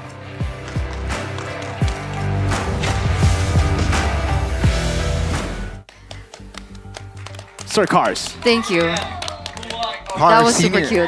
What did he say? What did he say? He said a lot of things. Which final part? one, final the part. final one. It's He's all that like, matters. I just want everyone to know, well, Navi to know, don't listen to the hate from netizens. Don't. Because Don't do it. those who hate online are losers and They're a bunch of cowards. cowards. Cowards. Yeah. So you haters right there. Yeah, if you're a hater, you're a Yeah. coward. You say- if Listen you- to Cars, that's Exactly. dad. Yeah. If you For say, you. if you say big throw, big choke, you're a coward. All the Aaron naysayers. Shaky. It may be true. Aaron it may be Shaky. true, but you're a coward. Yeah. Yeah. And a loser. And a loser. L. W Cars dad. Oh, but honestly, that message was really cute. That was a because great message, Other than, sir. not that part. I mean, the other parts. Overall, The overall. overall, right? It's a heartwarming message. Yeah, in the interview he said he's never missed a game. If he can't go physically, he's always watching on both Indonesian and English streams. And he doesn't get to see Cars a lot because he's a teacher. So he works a lot, and then when the season is on, Cars is always in the gaming house, so they don't get to see each other a lot, but he's always there, always supporting. That's really sweet. And he always gives us food, which is great too. Yeah. W Mr. Wijay. Thank you, Om. Om is uncle. Yeah. Terima kasih banyak Om. Terima kasih, Om. Thank you. He speaks English too, guys. You can say thank you. You Yeah. need to say terima kasih. But that's fine. What's not fine is Bigatron might be Ooh. reverse swept. Ooh. Oh my God. Will they be, if they took it now, will they be lower than Onyx? Yeah, they're gonna be number 7, remember? Wow. Red zone, red robots. That is crazy. Yeah. Best team in the world, just saying, you know, like sometimes you gotta take a loss in Navi, you know, to wake up. Wake up! BTR? Yeah, again, Navi's job isn't done. I think it's, one step away, sure, but it's going to be tough because again, Bigatron this season they have shown that they are also a team that can adapt in a certain way. Yeah. Bigatron this season. Adapting. Yeah. In a certain Against Eagles, they got stomped game 1, game 2 they came back, game 3 they almost got dubbed there. Again, adapting with the chip, again, utilizing how they wanted to play it initially in game 3 with the same draft, but with a few changes in the drafts. Would you say that this loss was a draft error on Bigatron's part? I think it's more execution, I'll be honest with you. I think it's more Which is execution there. I don't weird. know.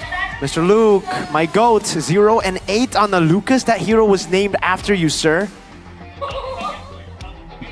There's no way around it, man. There's no way to sugarcoat it. Luke, 0-8 performance, constantly flickering forward and fighting there. That's the adjustment they need right now. And I think even Coach Ito Max is like, damn, I don't know, man. Like, what's going on? He's scratching his head, even though it's not itchy, because, you know, he washed his hair with Head and Shoulders already. But he's scratching his head.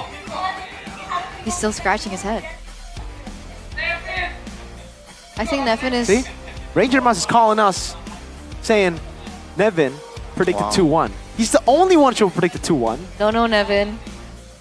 I don't think she can hear you from here. No, Nevin. She can feel me. That's all that matters. But what do you guys think? What did you think about that game? Do you agree that it was a Luke problem? Because even if it wasn't a Luke problem, that first turtle was just so weird for me. Yeah, they all went in, and Annabelle was like, guys, I'm not ready. I'm Nolan. Yeah. I'm not a Suyo, yo. And I believe Luke was, Light was also poked. Yeah, they were all poked already. No Turtle was flicker. taken, and they were like, Yeah. let's go. Let's beat him up. And then they got beat up. They get first pick now. At least they get first pick, you know? So Literally 50-50 though. they are 50-50 right now. Literally 50-50. I think that reflects their game style a This lot season. this season. They are a 50-50 team. They have not been consistent at all.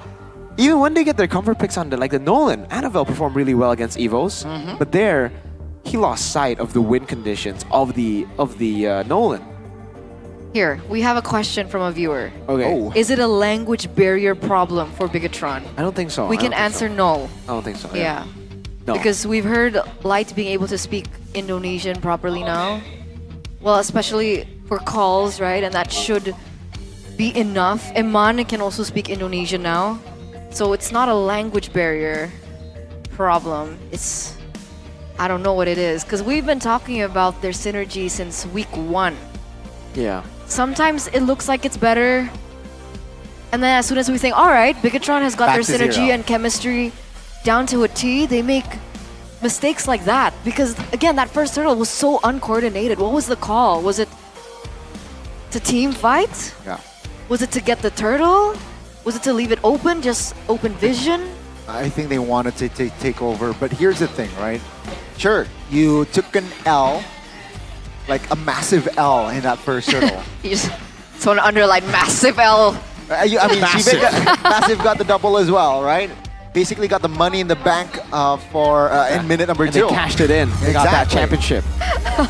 But then you did not recover.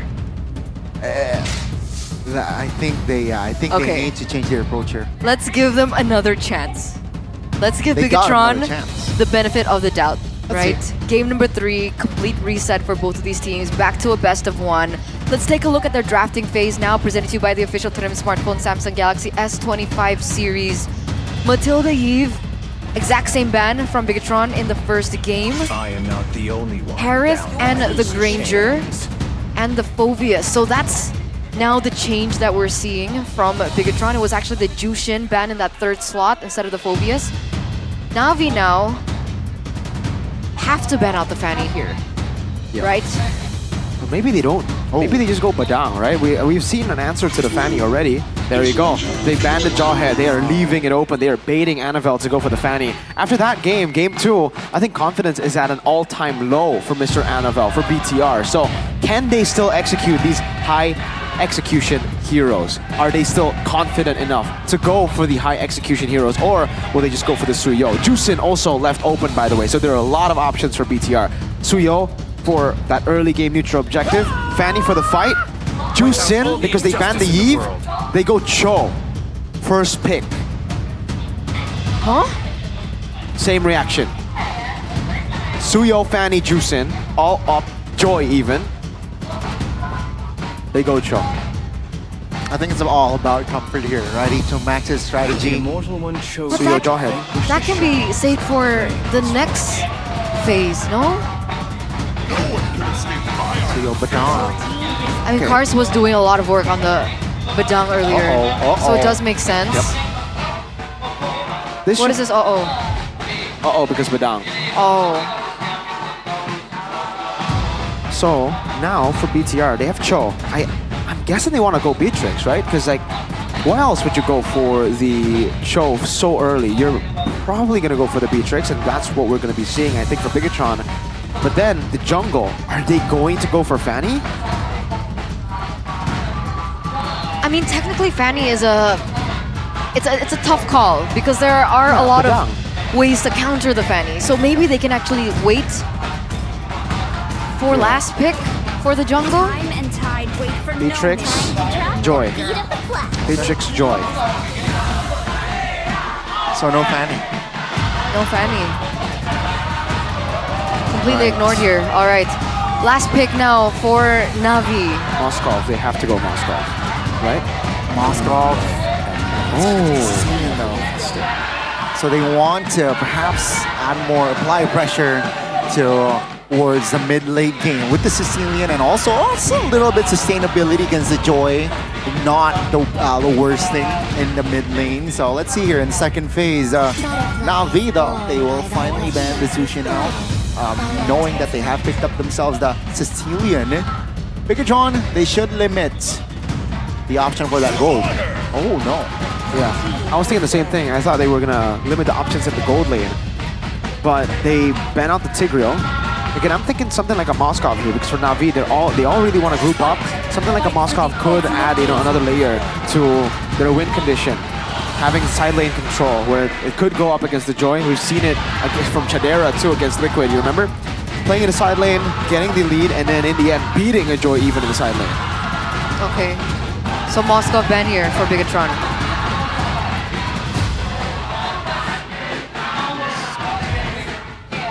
Yeah, I mean, if not the Moskov, what did they go here, right? I think, honestly, if I'm Na'Vi, they can go Belleric here against the Beatrix, against the Joy. Maybe it will show up for that last pick, but let's see here. Bigatron, I don't think it's a clear Moskov ban here, right? They're still discussing. Yeah, it's not clear. Definitely not clear. They still have to think about a lot of the options. They do end up going for the Moskov ban that I thought was going to be picked by Na'Vi here, but for Na'Vi, Badang should be going to Cars again. They should just get a follow-up, and I think a good follow-up would be the Gatot Kacha. It'll also be a very good tool to go up against the Beatrix. If it's not the Gatot, maybe the Hylos, right? So an additional tank up front with the Badang for the Sicilian, and then for whatever they go for. I think Bruno Irithel still works for Na'Vi. They don't need to rush that pick. Yeah. That makes sense. That's one of the heroes in Hanafi's arsenal as well, aside from the Matilda, that he's also been able to pick up before. Oh. But it goes Khalid, so they're looking for more dive. I had a feeling. Khalid and Badang, because technically the Beatrix last time, no Purify, right? Yeah. So there should be more opportunities to pick off Eman. Yeah. And it was the combination of Hanafi and Cars in game 2, right? The Khalid and Badang combo. Yep. Bigatron this time, how do they respond to this? They have the Joy, they need range. And they do. Barca? But there's so much dive. Do they go for something more safe? Valentina. Safe would be, yeah, Valen. Okay. Safe. They go for the Valen in the end. They can steal some of the ults, Raging Sandstorm as well. Oh, and it's a throwback. Terizla. Debut pick for Terizla. We haven't seen Terizla at all. But this definitely fits, Luke's playbook a bit more. What do you think of this? Comfort over meta. It's literally just comfort over meta. Terizla, Beatrix, Cho. How does it lane? Depends what we see. I think it should be up against Badang. Terizla should be able to actually win out at the early levels. But again, once the Badang gets a Thunderbelt, in these team fights, it's a battle of who dives better. Terizla will be trying his best to lock Sicilian down. Also lock in Suyo down. That's another layer of CC for Mr. Terizla. For Na'Vi, gold lane, Bruno, Irithel, both works. Okay. Bruno or Irithel? Bruno, so he's going to his comfort as well for Shive. And last time, the Sicilian actually didn't go for Purify. So I'm wondering now with the addition of Luke on the Terizla, will he now be able to bring the Purify? I think X-Magic wanted to go for Flicker a little bit more aggressive gameplay as well. I think his performance on the Flicker was immaculate, and I do believe he can also deliver whilst on the Purify. Let's see though, what will be the decision be? Game 3, let's get it on. Debut Terizla. Another hero, week number 3 that we finally get to see being played on a professional level. But the question is it the right answer to prevent BTR, the red robots, from sinking into the red zone? Will it be BTR number 7? Or will Na'Vi finally be able to find a win in their lose streaks? Ladies and gentlemen, let's get to the final game in this best of 3 between Bigatron and Na'Vi. Ding, ding, ding, ring the bells. Game 3, here we go. Same build for Eman this time with the Killing Spree. Brave Smite for Terizla for Luke in the XP lane. And you can see here, he's trying to get that lane control. You have to remember that the last time we saw Terizla, or last time we saw him in the patch, was the nerf on the damage reduction, so he's not going to be as tanky. And also, skill 2 cooldown. Once he uses that skill 2, it'll be very tough, and you can see already early. Yep. Moreno getting poked by X-Magic. You know, I'm wondering whether or not this is actually a comfort hero for X-Magic, because the way he plays the Sicilian in the early game, there's already so much impact with it. Oh, Eman? An early exchange here from the side of Na'Vi. Very, very aggressive, and that will force Light and Amon actually to, again, just back away. Hanafi applying pressure here. Aether is also hovering in the area, and that's going to be early gold picked up for the side of Na'Vi. Okay, Eman still gets that last minion in, so it's not too much of a hassle onto him, but you can already see the output and the impact that Na'Vi can have in this early game to pressure Eman out of his lane once again. Here as well, just a battle of clear at this point for Luke, wanting to get level 4 to set up for the first neutral objective. This is going to be a big one, folks. The first neutral objective, 51-49. Wow. Audience prediction. But yeah, both teams want to contest this first neutral objective. And if they don't, if BTR, especially BTR, because they have a Valen, Na'Vi can actually scale. Okay, there's a lot of trading damage here. Luke's gonna get caught really low. That's gonna force a recall. Na'Vi should have that information and should be able to start this turtle first again. So game number 1, game number 2, game number 3 too. Yeah, it seems like more bodies here forward side of Na'Vi. In the turtle pit, should be Aether collecting the first turtle. Yeah, no compensation whatsoever here for the red robots. But at least they don't force something that they weren't ready for, like in game number 2, right? So that's the adjustment already being made by the red robots, and now they need to look for something else across the board. If they can't find these, oh, wait a second! Oh, Hanafi again pressing the right buttons. Flicker is away though, because Moreno is in the area. Good timing on the heal. X-Magic, not enough damage just yet. Annabelle though, looking for a kill with Light. Hanafi goes down, and that's a first blood for the red robots. First blood, they get something back. But again, it's just Hanafi, right? They get a bit more gold back. Light? No, should just be to relieve pressure off of Eman. And again, for BTR, then they're going to have to play for Eman. And I guess Annabelle as well. But Annabelle is a bit harder to play with, right? Because Na'Vi have so much CC. Even if Annabelle walks up, Aether will be able to lock him down. Same goes for Hanafi and Cars, especially on the Badang.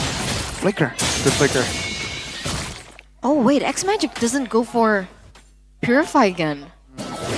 So that's something that can be capitalized in the later stage of the game by Bigatron.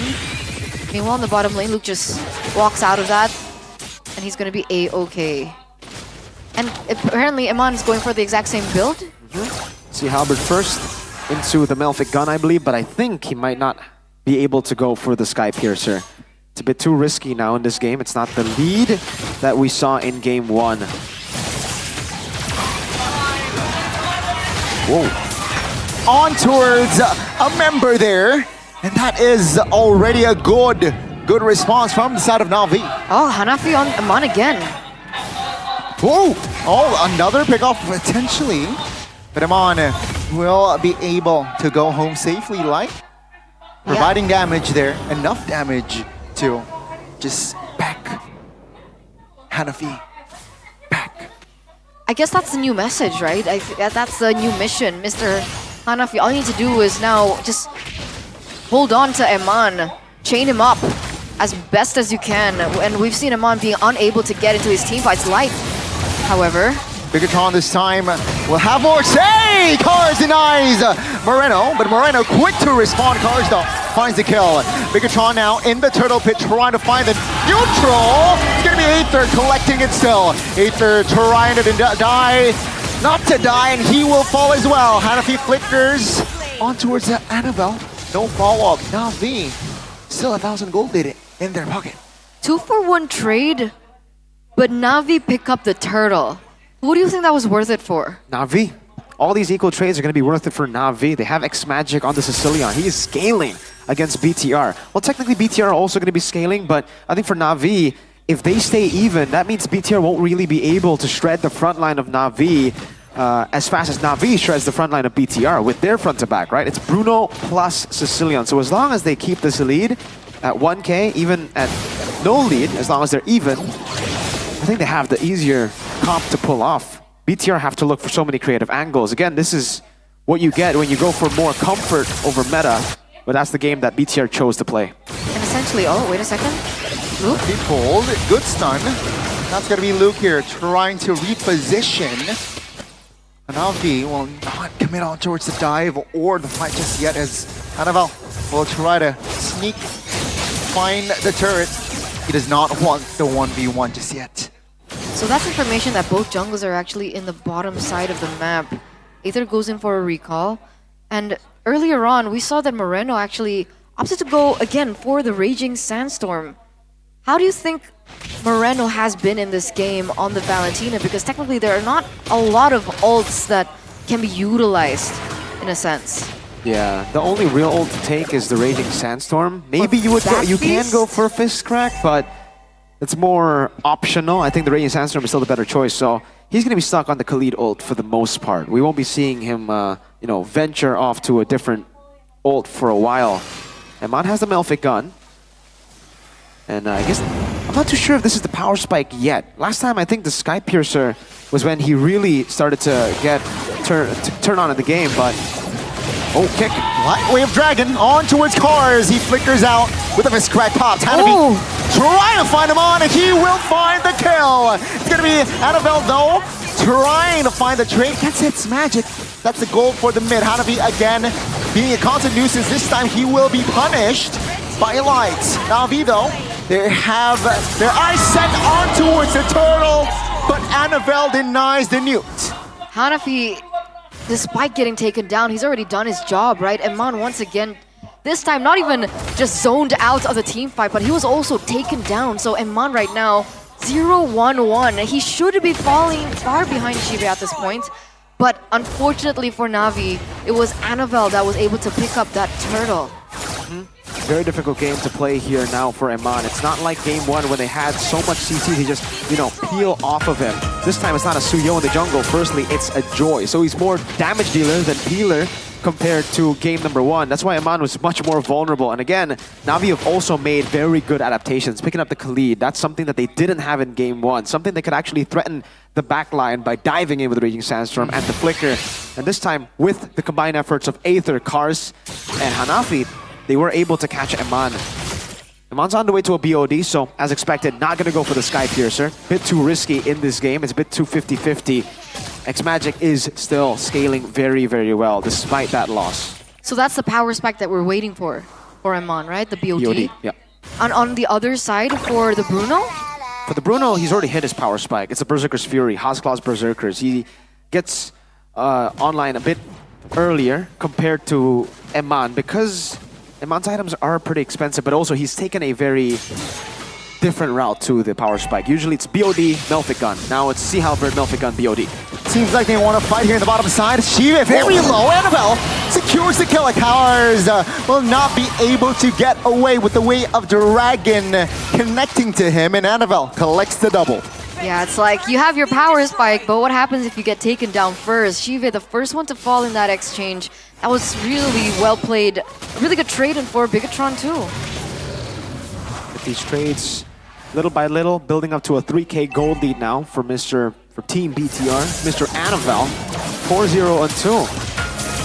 He's really starting to get that jam on the Joy. Very different from yesterday, but look at the zoning from Luke. I don't think they have an angle to take over, but the conceal though, it seems like Na'Vi wants some sauce. But Bigatron, they will call me, just deny it. Yeah, they don't find it at all.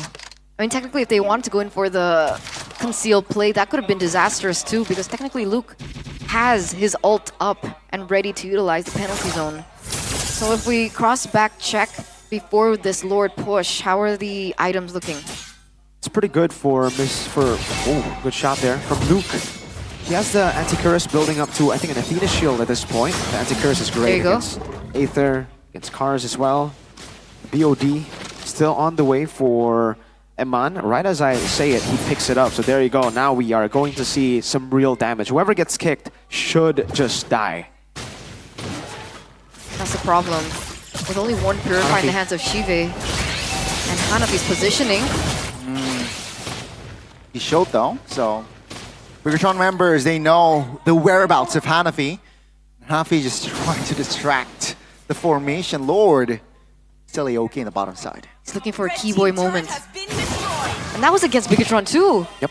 Bigatron chased him all the way. They don't want to make the same mistake again though. Oh, Luke with the flicker, penalty zone. But this time no follow-up, but the turret though still goes down.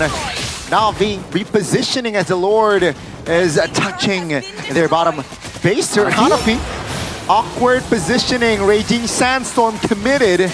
But again, he is just there for the vibes. Bigatron will be able to take him down.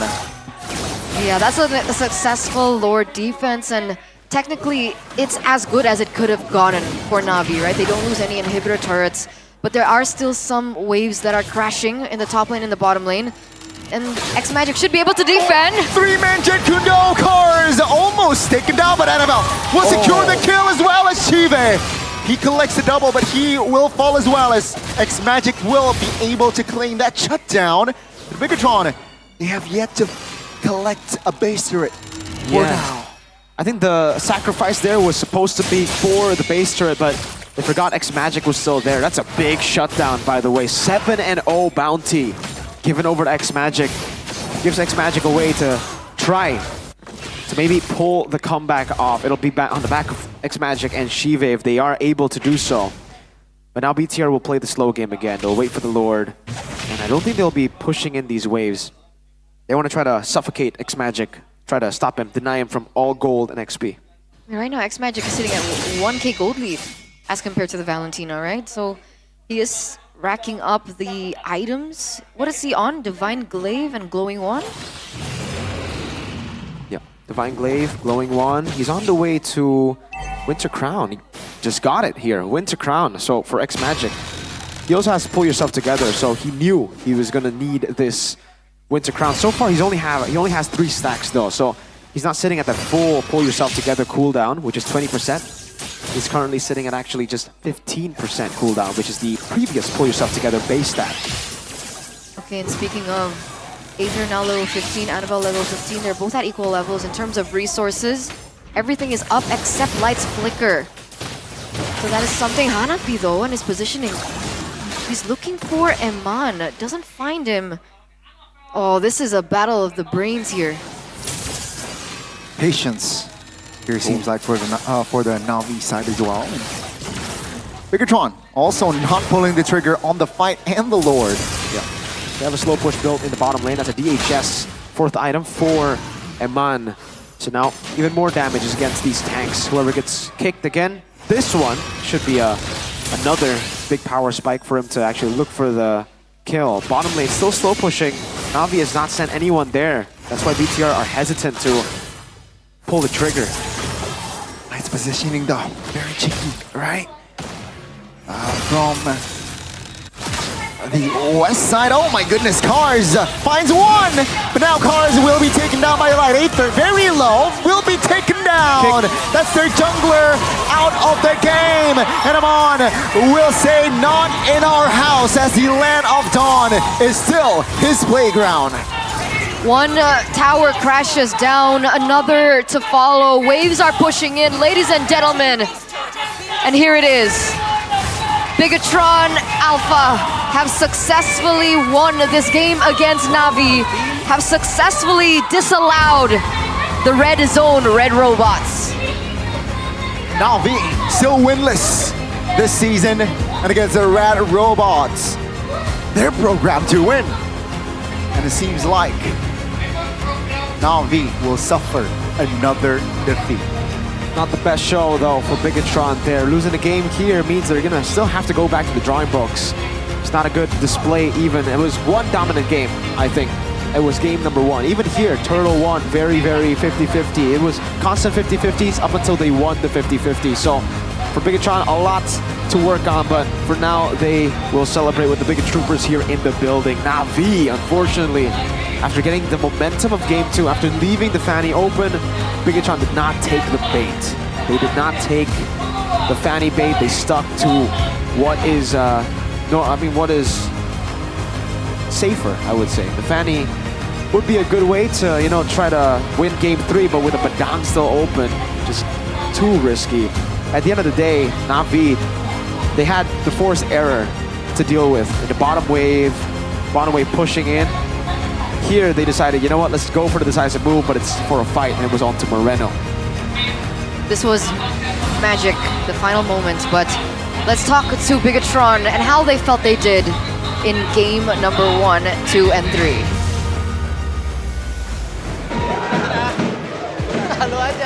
Dan Bigatron, mereka menutup minggu yang ketiga dengan kemenangan. Kemenangan yang cukup dramatis dengan 2-1. Pada akhirnya, mantan udah gak jadi problem, Mor. Iya, udah nggak jadi problem. Soalnya kebetulan mantan kita banyak kan ya. Iya. Mantan 1, mantan 2 udah kalah, mantan 3 kayaknya kita udah nggak boleh kalah lagi gitu. Apa nih? Apa yang mungkin kalian perbuat berbeda? Biar nggak kejadian lagi kalah dengan mantan selanjutnya. Hari ini nih khususnya.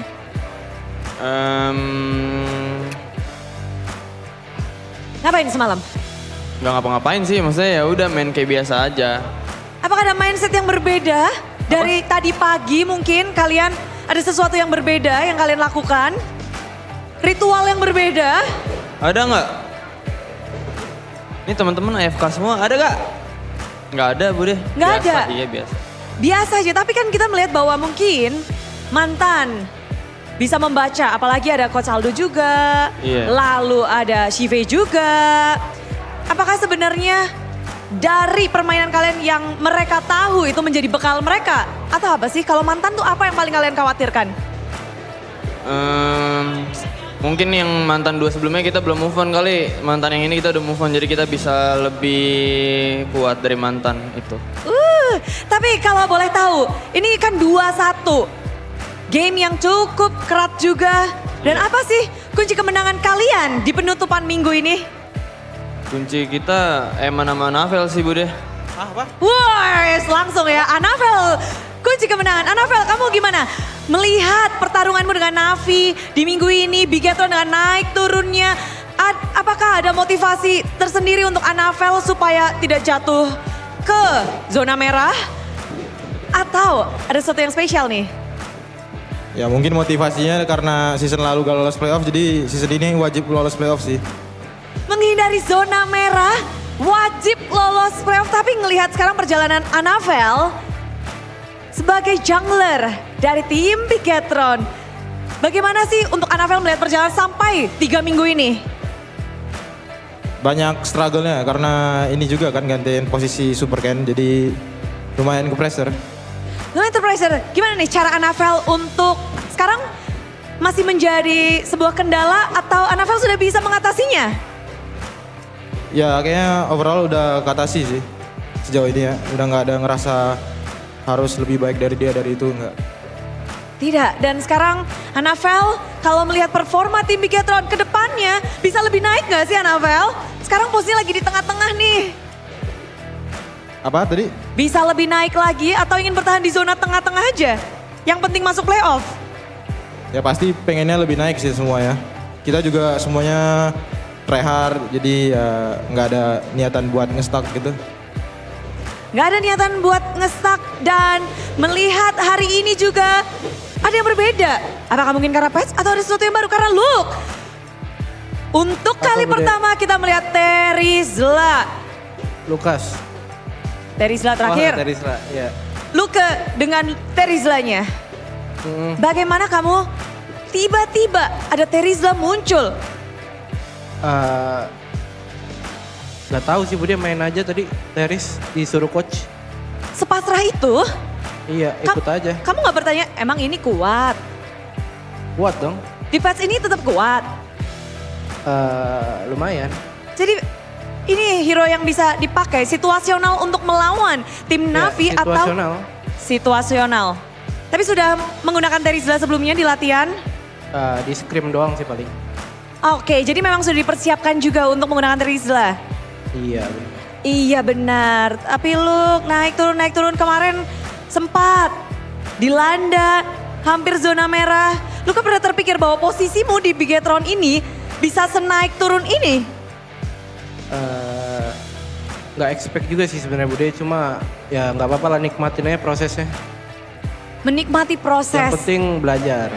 Yang penting belajar dan terus belajar mengingat hari ini dengan 2-1. Eman, we want to hear from you. CV is one of the most player that we talk about from Navi. He played really well in previous matches. What do you think about Shive in this match? Jago dia Bude. Terima kasih, Bude sudah tahu jawabannya pasti jago. But jagonya tuh gimana? Apa sih? Karena semua orang dia jago. Dia bisa laning sama positioningnya di tim bagus juga. Oh, bagaimana kamu bisa menyesuaikan diri dengan melawan Shive yang sejago itu? Apa? How do you manage to fight against him?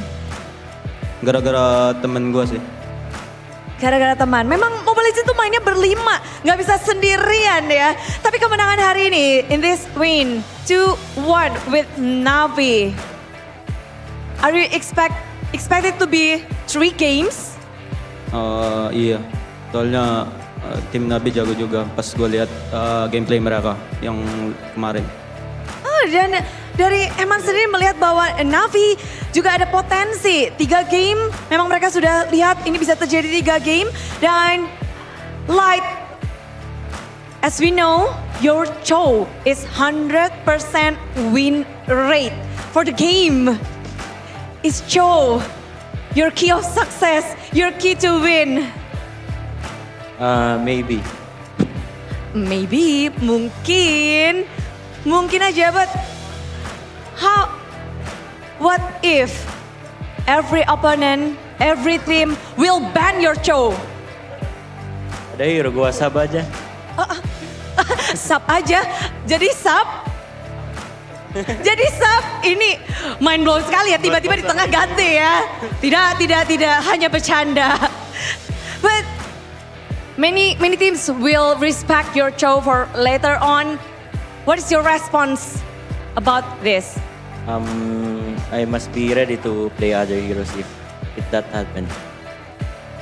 Dia harus siap aja kalau itu terjadi. Karena benar-benar Cho dari Light bisa menjadi salah satu kuncian. Dan melihat kemenangan hari ini adalah kemenangan yang dinantikan. Masih ada di tengah-tengah, masih akan berlanjut nanti di minggu yang keempat. Tapi Moreno, kawanmu, mantanmu, masih dalam zona merah, belum mendapatkan 1 match kemenangan pun. Sebagai mantan, sebagai teman, ada yang ingin kamu mungkin Sive ya? sampaikan motivasi? Buat Sive. Iya. Ya semangat buat Sive jadi tulang punggung. Semoga ya semangat terus lah. Semoga kalian bisa, lu bisa naik ke mana? Ke atas. Bisa menang lah. Semangat.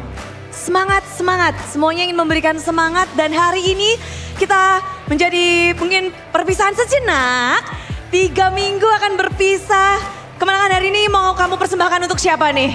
Kemenangan ini mau kupersembahkan untuk Big Troopers dan Koet katanya. Koet. Yang selalu hadir sekarang ya? Iya selalu hadir. Bu, kalau boleh kasih tahu Koet di belakang ada ngomong sesuatu nggak sebelum match? Nggak ada sih, dia yang ngasih kata-kata dukungan aja. Semangat, kata-kata semangat doang. Iya. Kata-kata semangat dan membuat tim Bigetron semakin semangat. Dan kita akan break lebaran. Mungkin ada yang mau disampaikan lagi untuk Biget Troopers? Apa? Kita akan break lebaran, mungkin ada yang mau disampaikan? Selamat menunaikan lebaran. Salah ya? Minal aidin wal faizin, mohon maaf lahir dan batin buat semuanya yang nonton. Buat semua Biget Troopers, inilah dia. Kita akan bertemu lagi di minggu yang keempat. Light, do you have something to say? Because we have a break. What is your plan for the break? 3 weeks break. What is your plan? I'm gonna rest and also review the games in MPL and also spend time with my girlfriend. Oh, jadi plannya sudah banyak, ingin beristirahat sejenak, lalu akan rebuild lagi, dan bucin tetap ya. Dan sudah kata-kata penutupan dari Luke untuk hari ini. Kata-kata Gacor. Wuhui! Dan mari Bigetron sambutlah kemenangan dari tim Bigetron.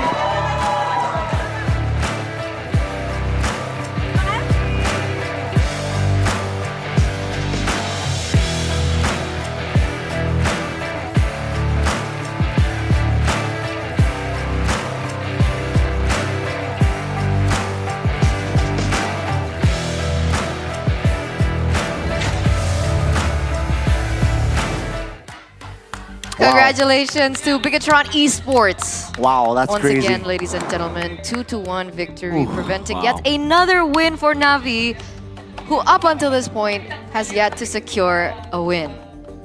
0-6. Are they 0-6 or 0-7?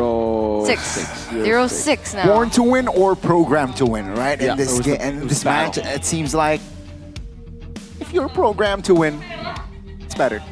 So far it looks that way. You know, born to win, but maybe when you're born to do something, maybe you haven't found it yet, right? Like Yes. usually, maybe you're born for football, but you've never played football, so you don't know that you are good at football. You know what I mean? Facts. Yes. Exactly. So maybe that's the case for Navi. They haven't found their identity yet. They gotta find it maybe during the break, because that was the last Navi match of MPL ID Season 15, Week 3. We'll be seeing him in Week 4, which is 3 weeks later. 3-week break. A lot can change in 3 weeks, guys. Exactly. They could be the best team in the world after that. Exactly. Now we're going to take a look at the crucial moment for that third game. Third game. Which moment do you think it is? Crucial moment, I think it has to be around Turtle 3. This one right here. The one where they went for the kicks. They were able to get it, but it was Navi overextending, looking for Eman, but completely forgetting there were 2 carries this game, unlike game number 1. Game number 1 was pure peel. They were peeling for Eman, playing for the single carry, but game 3, it's a Joy, not a Suyo. Annabelle got a free all the space to actually look for those kills, look for the cleanup. You can see him pulling up the W sign. That's W Annabelle on the Joy. MVP. And that's why he is the player of the match, presented to you by the official tournament smartphone Samsung Galaxy S25 series. Only shut down once. I think that was when he overextended. 914 KDA. Let's take a look at it again, right? See exactly how Annabelle was able to. That was a weird one. I thought that hit Anafi, but it went through him. Still, the kill went over here. Moreno became the real target for Cars most of the time, and here he was able to get the kill. The turtle, too, I believe. Yeah, it was Aether who got the turtle with this, but again, they were so focused on Moreno, so focused on the turtle that they forgot the real carry here, which is Annabelle after a certain time. Here, there's a kick there. I thought Cars would actually be also taken out there by Eman. He already picked up the power spike, but in the end, they dove into Moreno, dove to find Eman, but they completely forgot that their composition, yes, can do that, but mainly wants to play for the Bruno and Sicilian. If you don't play the front to back properly here, then what's the point of picking up the Sicilian and the Bruno, right? Like, in the end, you can do that. Those are a few curveballs a couple of times that you can do, going for Eman, but in the end, you have to play for your backline. X-Magic and Shive did not get space 90% of the game. It was the 10% at the start, and then that's it. Great kicks from Light across the board. 100% win rate still on the Cho.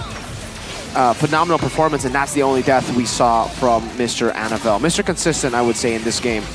Again, targeting Moreno, looking for the play, but there's no front to back. They are playing it like they have a Moskov and Lilia. And obviously they get wiped there when the front line is so far back, got slain before the back line could even do anything. BTR to control, and then Eman suicide in base.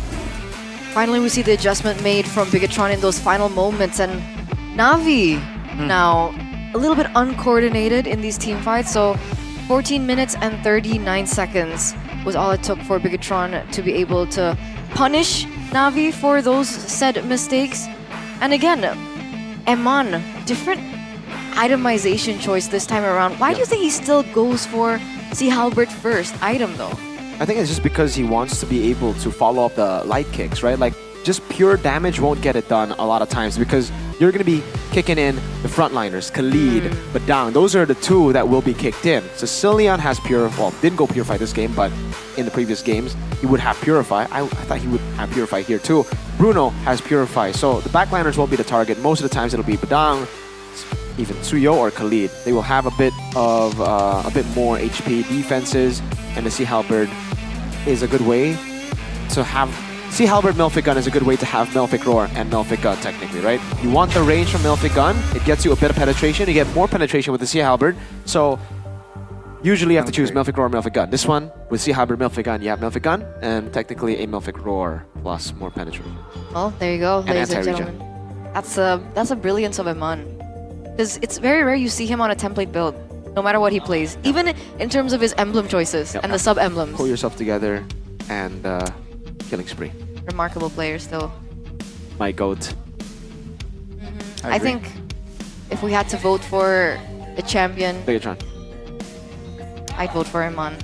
The big O-N-I-C. What? The big O-N-I-C.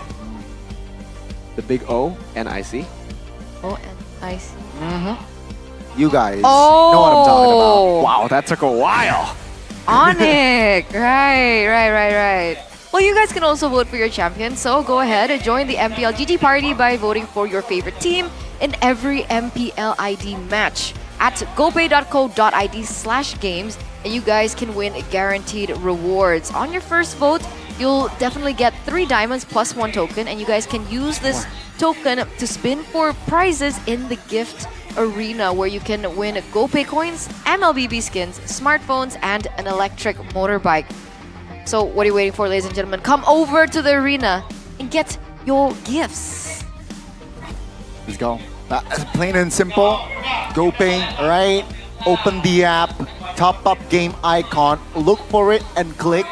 Click the trophy icon. Should be around the top right corner of your UI of your screen. And then click and vote now to get a token, and then click vote for your champion. And after that, you can enter the winning team and of course the final match score. Collect as many tokens as possible by playing Vote Your Champion and spin wheels in the gift arena to win your dream prizes.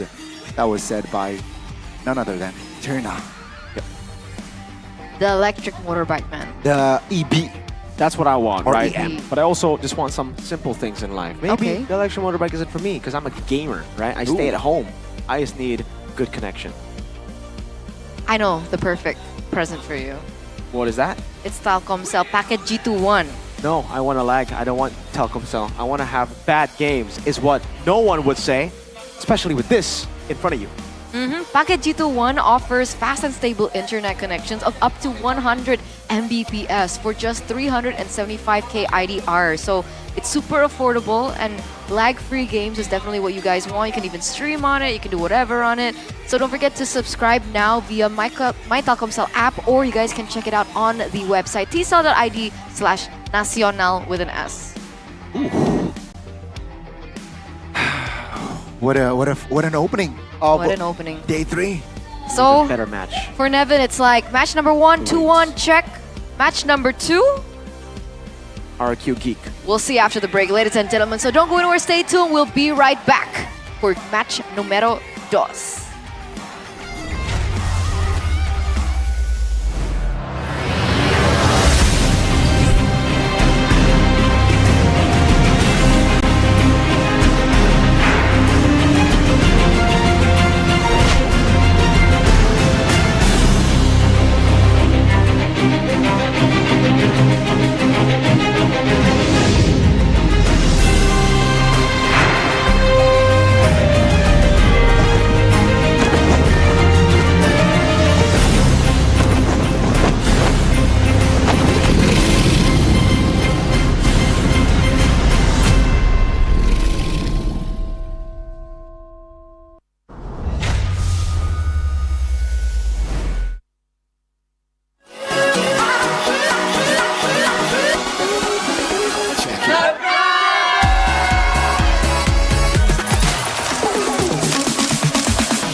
Ya, aku merem. Ulang dong.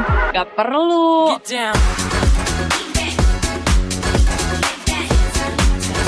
Guys, review.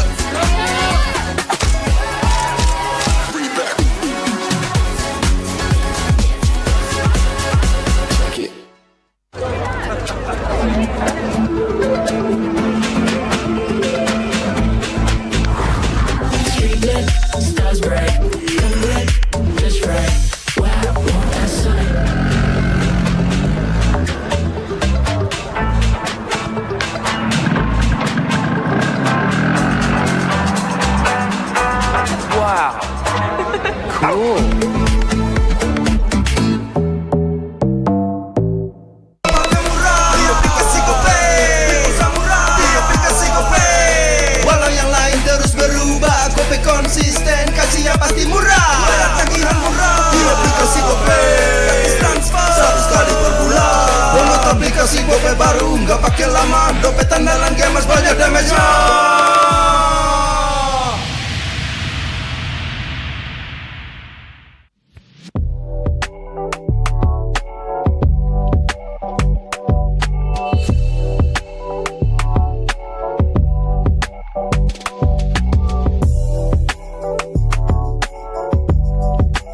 Rasa baru makin seru. Pertama di Indonesia. Kopi susu rasa cookies. Always ready, warnai harimu. Good day groovy cookies. Nikmati sensasi asyik kopi cookiesnya. Tak ada hari tanpa mabar. Main ngelek, kerap buat ku tak sabar. Gimana mau main sampai kelar? Ini waktunya ku bersinar. Okay, let's do it. Game smash andalanku bikin mainku semakin hebat. Tim stabil main makin mulus, rankku fix naik terus. Tukar DG rings, diamond dan voucher game kau dapat. Cuma Game Smash makin no debat. Game Smash Booster, kini dapat DG rings. Beli paketnya dan aktifkan boosternya di aplikasi Dunia Games. Semua tim sekarang ngelakuin hal yang sama karena kita udah membuktikan ternyata rookie Indonesia itu bisa loh. Pemain muda ya semakin bagus, buat persistensi MPL ini semakin maju lah. Ada motivasi khusus kali ini, Woy? GB yang akan bawa gue yang papan atas. Darah muda di MPL Arena. MPL Arena, mana suaranya? Rejok dan implosion. Oke, Skippy sudah dimiliki oleh seorang tapi udah terlalu tinggi stake-nya. Resource player muda kita tuh lebih bagus-bagus daripada yang lama-lama. Dan yang lama-lama juga udah kebanyakan punya kesibukan yang lain kan. Oke, Rin menunjukkan kelasnya dan Di season ini yang gue lihat jadi banyak potensi muda baru, mental segala macam masih lebih kuat lah. Semakin banyak tim yang mempercayai pemain-pemain muda ya semakin bagus, buat persistensi MPL ini semakin maju lah. Yang aku lihat dari Maybe emang kalkulasinya bagus, landing phase-nya juga jago, dan ya emang hitungannya tipikal go trainer zaman now sih hitungannya. anak dewa, kita berangkat menuju ke game yang kedua. Yang akan kasih V berhasil mendorong tapi sorry zonnya menjadi korban pula, tapi Boyza berhasil kali ini untuk mendapatkan dan kemenangan karena satu peda juga Baby tidak tersentuh sama sekali dan Pedia. Kalau bisa dinilai, kamu berapa dan Aaron di berapa? Aku 10, Iron masih di bawah 9. Gue suka Hazel sebenarnya.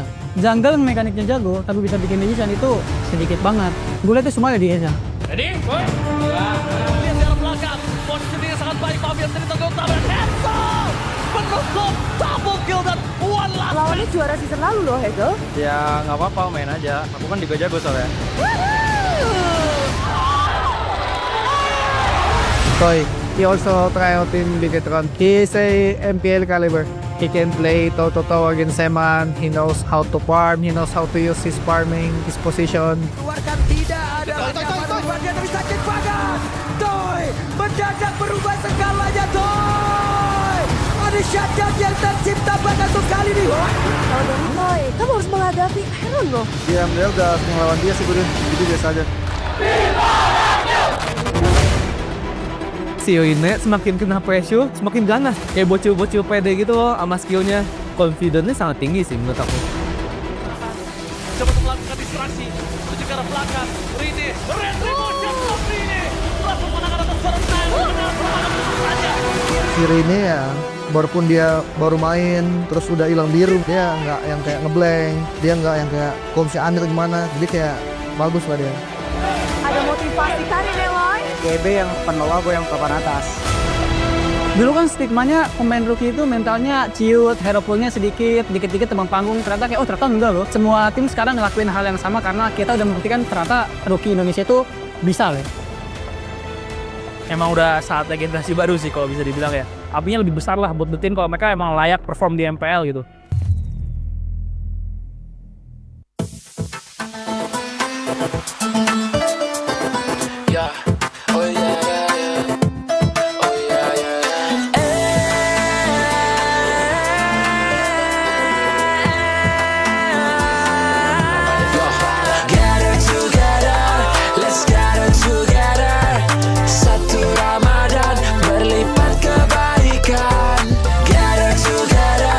Let's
Though your ancestor was the great serpent of the sea, your destiny lies elsewhere. Your feeble human form shall never wield the great serpent's power. Why can't I?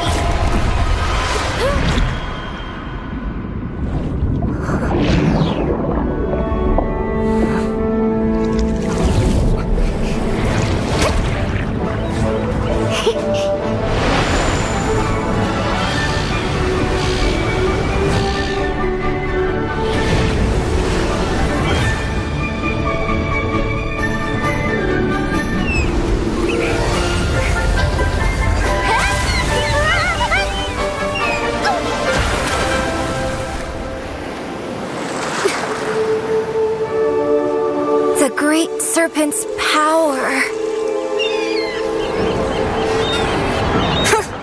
Only weaklings live on land. Born with this awesome tail, but stuck in this plain body. That's me, the great serpent's heir, Kalea.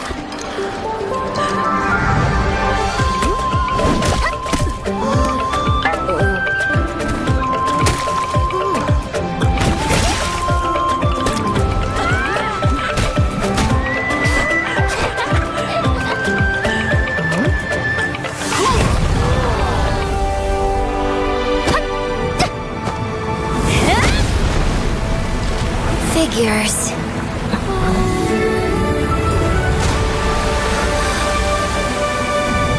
These things are pretty handy after all.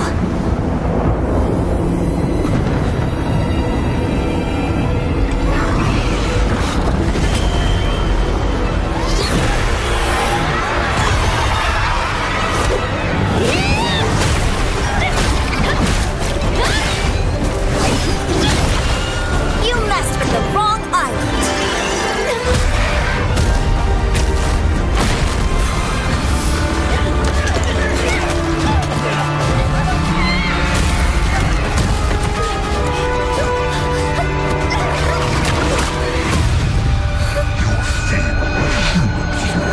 Shall never wield the great serpent's power.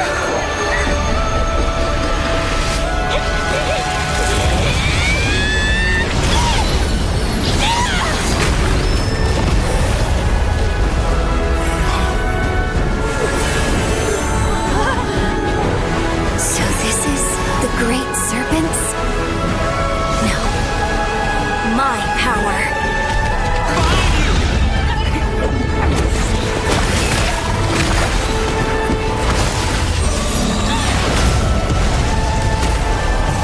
Let me show you the real me!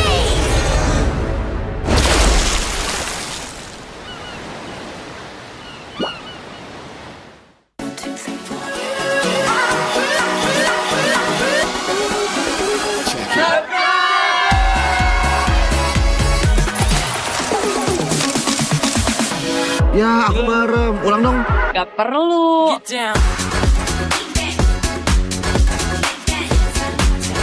Guys, review.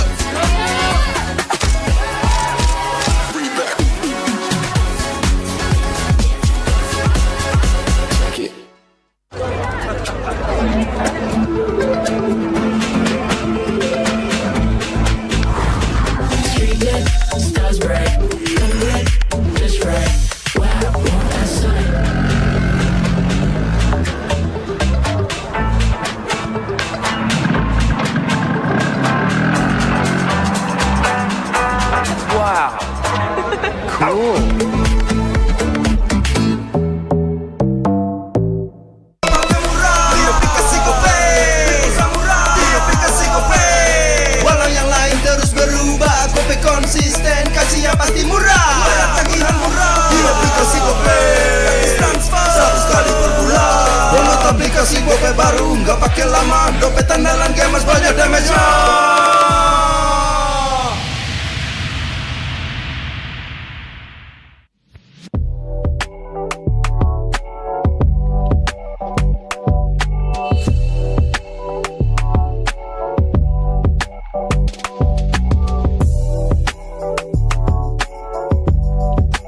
Rasa baru makin seru. Pertama di Indonesia, kopi susu rasa cookies. Always ready, warnai harimu. Good day Groovy Cookies. Nikmati sensasi asyik kopi cookiesnya. Tak ada hari tanpa mabar. Main nge-lag, kerap buat ku tak sabar. Gimana mau main sampai kelar?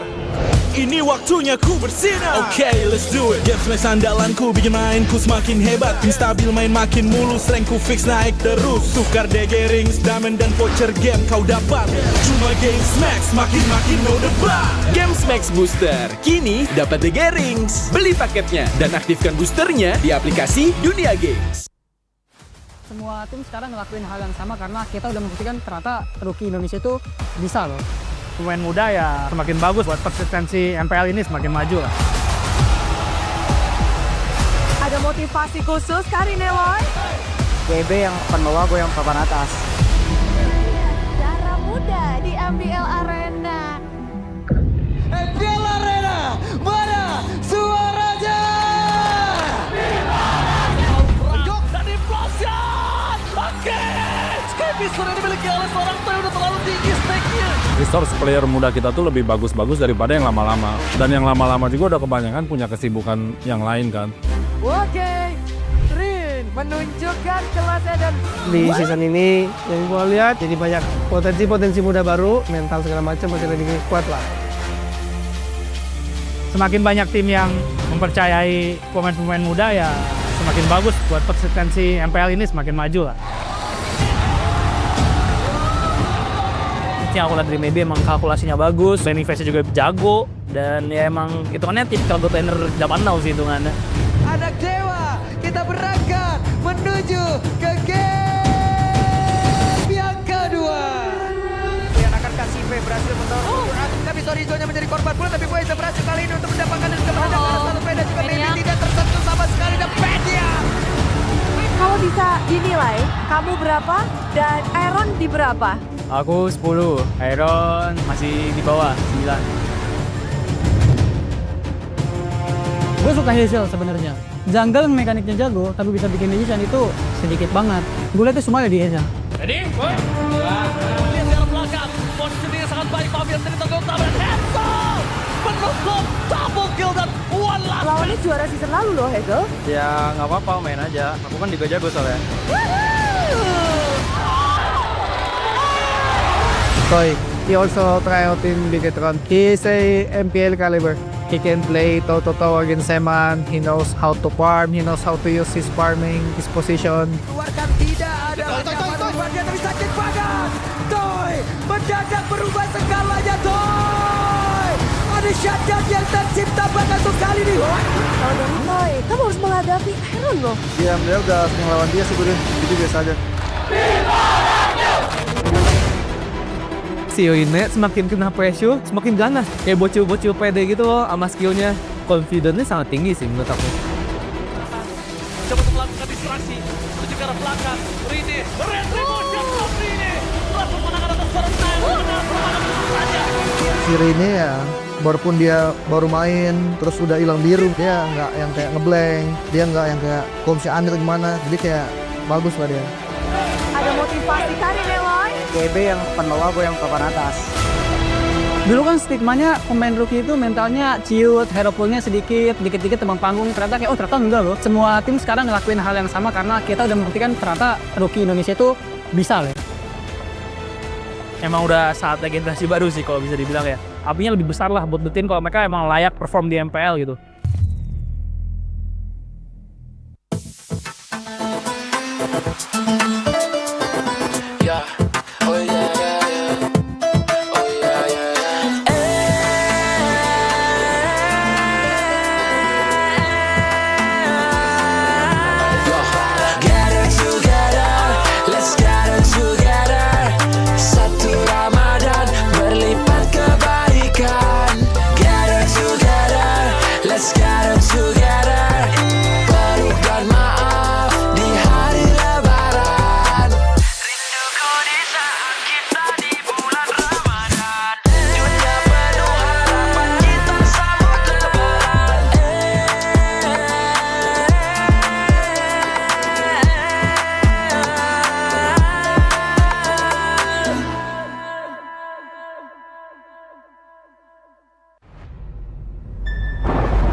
Aku kan berdiri dan terus berlari, terus ke arah puncak tertinggi.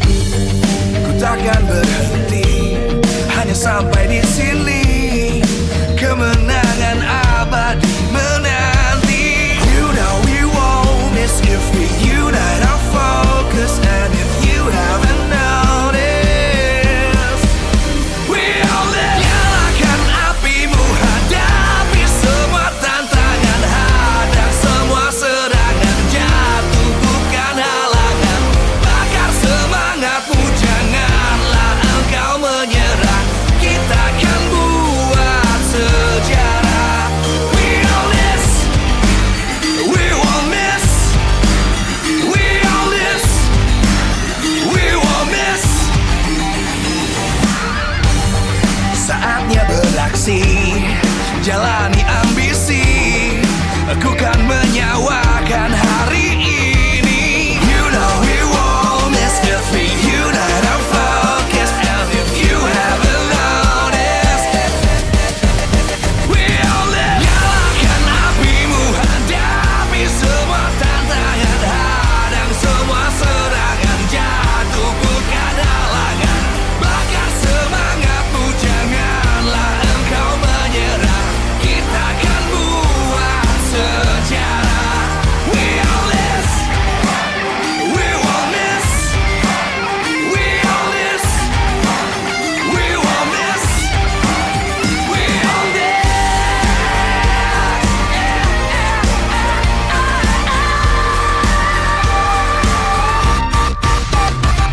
Nyalakan apimu, hadapi semua tantangan, hadang semua serangan, jatuh bukan halangan.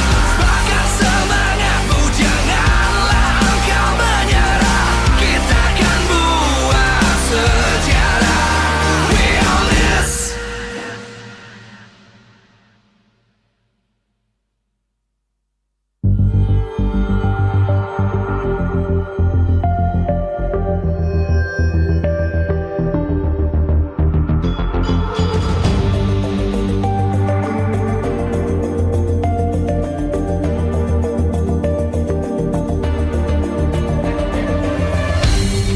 Aku kan berdiri dan terus berlari, terus ke arah puncak tertinggi. Ku takkan berhenti, hanya sampai di sini. Kemenangan abadi menanti. You know we won't miss if we unite our focus. And if you haven't noticed, we all live. Nyalakan apimu, hadapi semua tantangan, hadang semua serangan.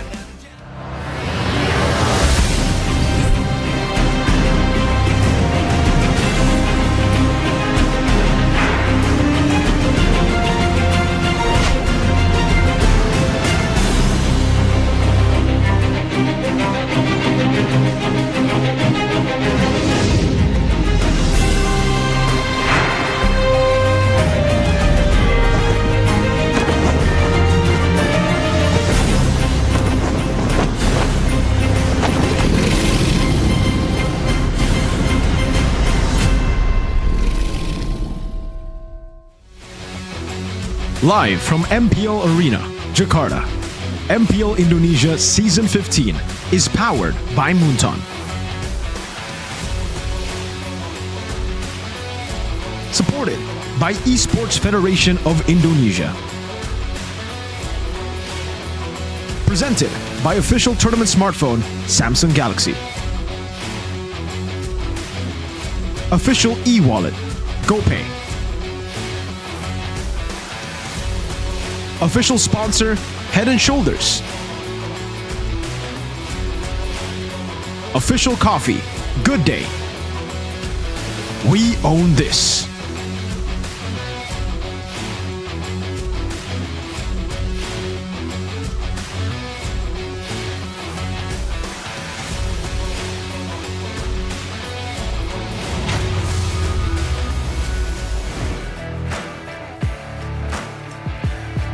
Memasuki match yang kedua di hari yang terakhir minggu yang ketiga. Dua tim akan kembali berlaga dan inilah dia tim RRQ dan juga Geek Fam di MPL Indonesia Season 15. Kingdom dan juga Geek Community, bersiaplah karena ini akan menjadi match yang besar. Match yang benar-benar berarti untuk kedua tim ini. Bagaimana mereka akan menutup minggu yang ketiga dengan senyuman atau ratapan. Dan kalau kita melihat bahwa tim RRQ masih berada di pucuk. Mereka masih lagi kuat-kuatnya tanpa kekalahan satu match pun. Memang dari game mereka telah pecah. Namun dari match mereka masih bersih. Dan kita melihat bahwa Geek Fam, mereka pun mendapatkan tren positif setelah patch berlangsung. Mereka terlihat percaya diri. Dan ditambah lagi, histori dari kedua tim ini sangat panjang. Mengingat dari season 11 sampai 13. Geek Fam pernah menyandang gelar The King Slayer karena bisa menjadi The Kryptonite untuk tim RRQ. Mereka pernah memiliki rumus, memiliki jawaban untuk tim RRQ. Tapi kali ini di season 15 RRQ datang tanpa celah. Mereka begitu kuat dan benar-benar menjadi pertanyaan besar bagi tim-tim yang sedang berjuang. Kita akan melihat bagaimana nantinya dari kedua tim antara tim RRQ dan juga tim Geek Fam. Tapi sebelum itu Bunda ingin mengucapkan terima kasih kepada kalian semua yang telah hadir komplit di sini untuk semua super fans dan khususnya untuk para sponsor dan partner. Karena MPL Indonesia Season 15 powered by Munton, supported by PBSI, dan presented by official tournament smartphone Samsung Galaxy, official e-wallet GoPay, official sponsor Head and Shoulder, official coffee partner Good Day. Dan kita juga punya partner ini sports. Ada Telkomsel, Dunia Games, dan IndiHome. Dan juga advertiser Kacang Sukro, supplier RSV Helmet. Semua yang telah mendukung acara hari ini tentu juga bersemangat melihat bagaimana kedua tim ini akan berlaga untuk menutup minggu ini. Dan juga kita penasaran siapa yang akan dimainkan. Dari gold lane tim Geek Fam, mereka memiliki dua gold laner yang sungguh berbakat. Apakah sang veteran akan bermain atau sang rookie yang akan bermain? Sedangkan dari tim RRQ, mereka memiliki kedua jungler yang cukup berpotensi. Siapa yang akan dimainkan? Permainan seperti apa yang akan diberikan? Mari kita sambut bersama-sama. Inilah dia, RRQ Hosi dan juga Geek Fam.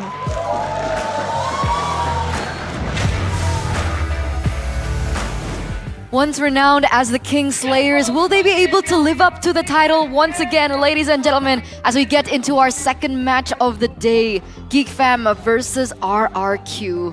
Geek Fam currently right now number 8 on the standings as of this morning, and RRQ number 1. So it's a very, very different performance for both of these teams so far. Still undefeated for the Kings of Kings this season.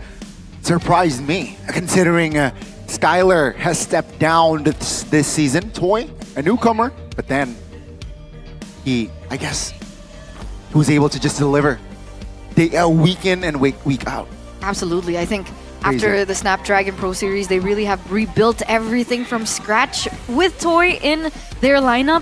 But ladies and gentlemen, we want to know what you guys think. How can Geek reclaim the King Slayer title against RRQ? Is it with Kenziski in their lineup? Is it with Chidera as their main gold laner? Or do you think RRQ will still continue their win streak today? We'll start with you while we let you guys discuss on what you guys think.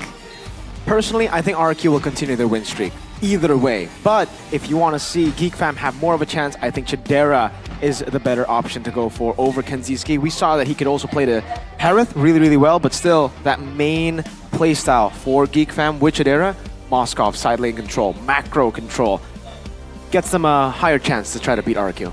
If we're talking about macro play, I think RRQ has it in the bag too. How do you think they're going to fare against RRQ? Confident? Not confident? I feel like I'm with Miracle, but looking at the history though, since Skylar isn't in the picture, I believe Geek Fam can surprise us and take the dub in this match. That's a big question, right? With because Chidera. There's a reason why Geek Fam were called the King Slayers. Season 11 until Season 13, RRQ have not been able to find a single victory.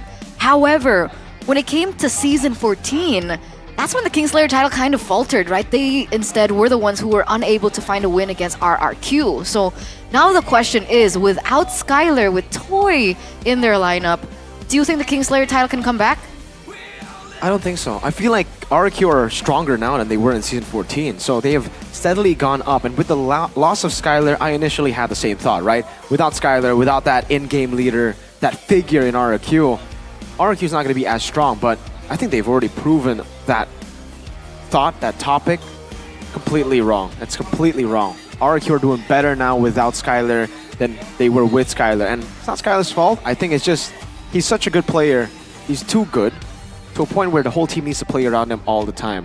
But with Skylar's departure, or his, now he's resting, everybody plays at a high level. Everybody can carry the game now. I agree. Highlights on Hazel, highlights on E-Dog, highlights on Rins.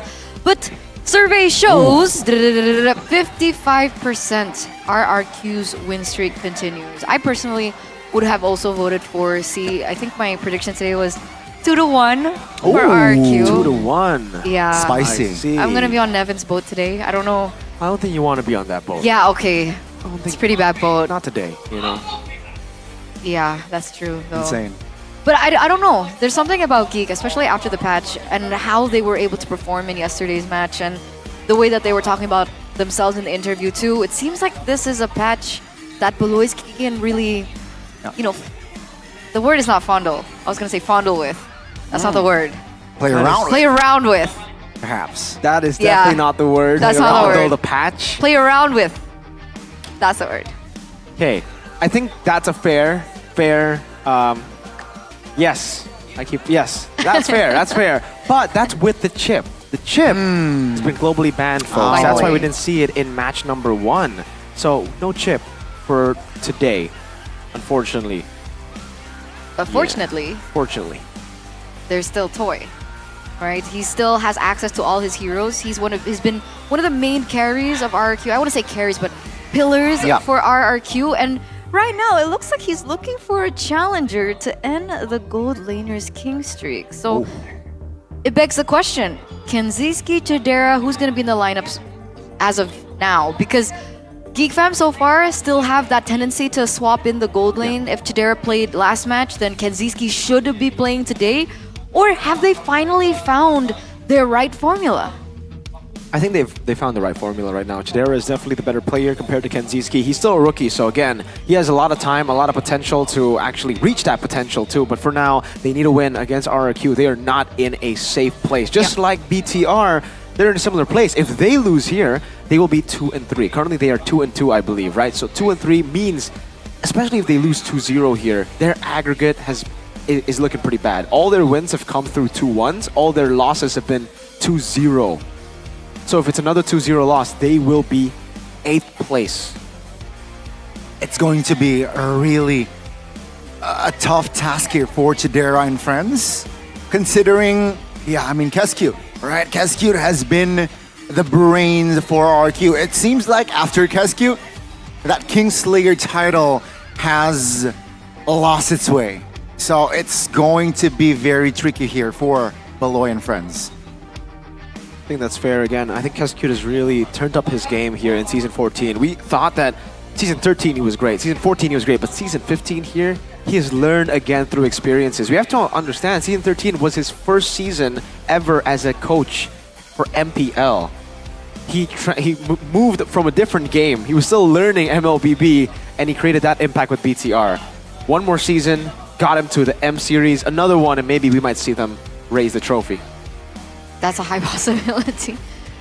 Regular season, no doubt. It's always been his thing with NMM, right? Being able to top the ranks in the regular season. But the grand finals, it's a different story. But, L's not for losses. Losses. What? Ex-BTR, by the way. Kescute. It's for learns. NMM, my goats. Learnsings. So that's why the game that they lost, or they dropped yesterday, it was a little bit more eerie for me. Because now they know the possible weakness, the possible loophole that other teams can actually utilize over. So, and now they're going to be able to cover that hole, and then now other teams will have to look for a different loophole for RRQ. I'm pretty sure Arash is so happy at home right now. Yeah, he's probably watching for sure right now. Sheffen's shaking. Sheffin has been shaking for a while. He's been shaking for a while. He's been dancing. Whilst in the building, by the way. Yeah. So with that in retrospect, what I'm wondering, there's layers to Geek Fam and there's also layers to RRQ Hoshi right now, right? Is it Chidera or is it Kenziski? And I'm wondering if they're gonna give Sutsujin some playtime this time. Hazel has been doing incredibly well. So maybe we'll just talk to them straight away. Let's talk to the team, let's talk to the players with Alyssa. Ring ring ring. Memasuki match kedua hari ini, kita akan melihat antara Geek Fam melawan RRQ. Dan di sini Alisa sedang berada di MPL Arena, pastinya menunggu kehadiran dari Geek Fam. Dan sudah bersama kita di sini. Semangat hari ini, good luck kakak-kakak, halo. Bersama saya Alisa, hai Chadera. Oke, Chadera, hari ini seperti apa nih untuk persiapannya melawan RRQ? Persiapannya lebih matang lah daripada match kemarin. Pastinya lebih matang ya, tapi melihat dari history dari Geek Fam sendiri melawan RRQ, terutama di season 11 sampai 13 nih, tidak pernah kalah. Namun di season 14 ini justru sebaliknya. Bagaimana di season 15 ini? Pastinya nggak pengen kalah lah seperti season sebelumnya, tapi apapun hasilnya kita pasti kasih yang terbaik lah. Pastinya memberikan yang terbaik ya. Ada nggak sih strategi khusus yang dipersiapkan untuk melawan RRQ hari ini? Ditunggu aja makanya match RRQ lawan Geek Fam. Betul sekali, dan prediksinya nih kira-kira bisa nggak sih 2-0? Prediksi sih bisa, karena prediksi bisa apapun terjadi. Oke, dan melihat kalau dari tim RRQ sendiri nih ada yang baru di line up-nya. Karena di Gold Laner akan ada Toy nih. Namun kan seperti yang kita tahu, kau biasa menghadapi Skyler di musim lalu. Seperti apa nih melihat kilas baik dan juga perjuangan dari Toy sendiri? Kalau secara pribadi sih belum tahu ya match up ketika aku lawan Toy. Tapi kalau dilihat dari track recordnya dia bagus kan di ESL, terus juga week-week awal dia di MPL bagus lah dia. Jadi pastinya hari ini kita akan melihat ya apakah bisa mengalahkan Toy di musim ini. Tapi thank you so much dan good luck pastinya Chadera. Sampai bertemu pastinya nanti di match kedua. Dan kita akan melihat apakah Geek Fam bisa mengalahkan RRQ dan kembali berjaya seperti di season 11 sampai 13. Kita akan langsung saja lihat di match nanti. Silakan caster take over. Thank you so much, Alyssa. And there goes the information we needed, right? Chidera will be the one playing for Geek Fam in the gold lane. We don't see Kenziski, and he's the one going to go head-to-head against Toy. So maybe they have found their winning formula. Maybe it's Chidera. Very spicy indeed, and I am really intrigued to see the outcome, right? Chidera, as we all know, a household gold laner, a gold miner back in the days, and I want to see here, season 15, I want to see the same outcome for this guy. Gold digger from the hood. There you go. That's the exact title that MPL gave him. Yes, sir. Never forget. GDFH, Mr. Man, Chidera. Let's see if he can actually, reclaim that Kingslayer title against Toy, because I think Chidera has improved a lot since just last season. Last season, Aaron infamously said in the interview, this guy, man, he can't lane. All he does is call Beloy. Yesterday, he showed him wrong. He proved him wrong. So we've talked to Geek Fam. Let's see what RRQ has to say. Is it Sutsujin? Is it Hazel? Let's throw it to Alyssa. Ring, ring, ring, ring. Are you there? How are RRQ doing before this match? Thank you caster. Dan di sini bersama Alisa lagi. Di sini Alisa lagi menunggu kehadiran raja dari segala raja RRQ yang akan hadir bersama kita di match kedua kali ini melawan Geek Fam. Nah, kita juga akan culik salah satu playernya kali ya untuk kita tanya-tanya. Semangat untuk hari ini RRQ. Pastinya kita berharap untuk bisa mencetak skor. Boleh kali ya kita culik Sutsujin kali ya di sini. Untuk kita tanya-tanya kira-kira Sutsujin kapan akan bermain lagi? Halo, sudah sudah hadir bersama Lisa di sini. Susujin, apa kabar hari ini? Baik banget. Baik banget. Melihat kita akan libur panjang nih menuju Idul Fitri. Kira-kira kapan sih kamu main lagi? Kayaknya disimpan buat lawan EVOS sih. Oh, disimpan buat lawan EVOS ya. Tapi kita melihat nih kalau misalkan Geek sendiri di season 11 sampai 13 itu bisa selalu mengalahkan RRQ. Tapi kebalikannya di season 14. Di season 15 ini seperti apa nih kira-kira? Kalau Geek, kita kan di season 14 nggak pernah kalah ya. Ya sekarang kita jadi Geek Slayer. Jadi Geek Slayer. Oke, kita akan melihat apakah di match kali ini masih tetap sama. Dan kita akan tunggu surprise dari Susujin ya untuk bermain lagi. Ya, ditunggu aja. Ditunggu saja. Thank you so much Susujin. Good luck buat RRQ hari ini pastinya. Dan jangan lupa teman-teman Kingdom untuk dukung tim kesayangan kalian. Dan kita akan melihat siapakah yang akan memenangkan match 2 hari ini. Silakan caster take over. Thank you, Alyssa. And it looks like Susujin was the one being interviewed earlier on. But I think when he was being asked whether or not he's playing, he said he's being saved for EVOs. So we're still not sure who is going to be their jungler. Not confirmed just yet. So it's a toss-up. But Susujin did say this season we're going to be the Geek Slayers. They're gonna be the Geek Slayers. Oh, yep. Okay, RRQ. So far, few have tried, some have done it. Yeah. 2-2. So BTR did it. The same. 2-0. I wonder where they are on the standings. BTR? I think 4th right now. 4th. It's not bad. Where's Liquid? I don't know. I can't math. What about Onigani? Hey. Hey. And the good, all is good. You know, what is the ending well, all is well. Okay. So it's all about how you end, not how you start. The outcome, yeah. It's how you finish. It's how you finish. That's how you finish and deal. Oh! It's Susujin sitting! Wait a second. He's not there right now, though. This was the ping test. Oh. Mr. Goni, man. Okay. But it should be him. It should be him. Susujin should be filling in the shoes of the jungler. So no Hazel today. I wonder what the rationalization of that choice is. I think they have two amazing junglers, so utilizing both would be great, right? Like, I personally prefer Hazel over Susujin, but Susujin is still an amazing jungler, and I think up against a very macro-centric team, you might need a bit more brain power. Okay, that might be the case. So both teams are ready, ladies and gentlemen, and it's RRQ up first. Number 1 on the standings, undefeated up until week number 3, only losing a few games here and there, but other than that, this is an all-star lineup. This team is still undefeated. Untouched. The kings of kings. Can they continue? Will they continue? Let's Rex Regium Kaon. RRQ Hoshi, 100% match rate.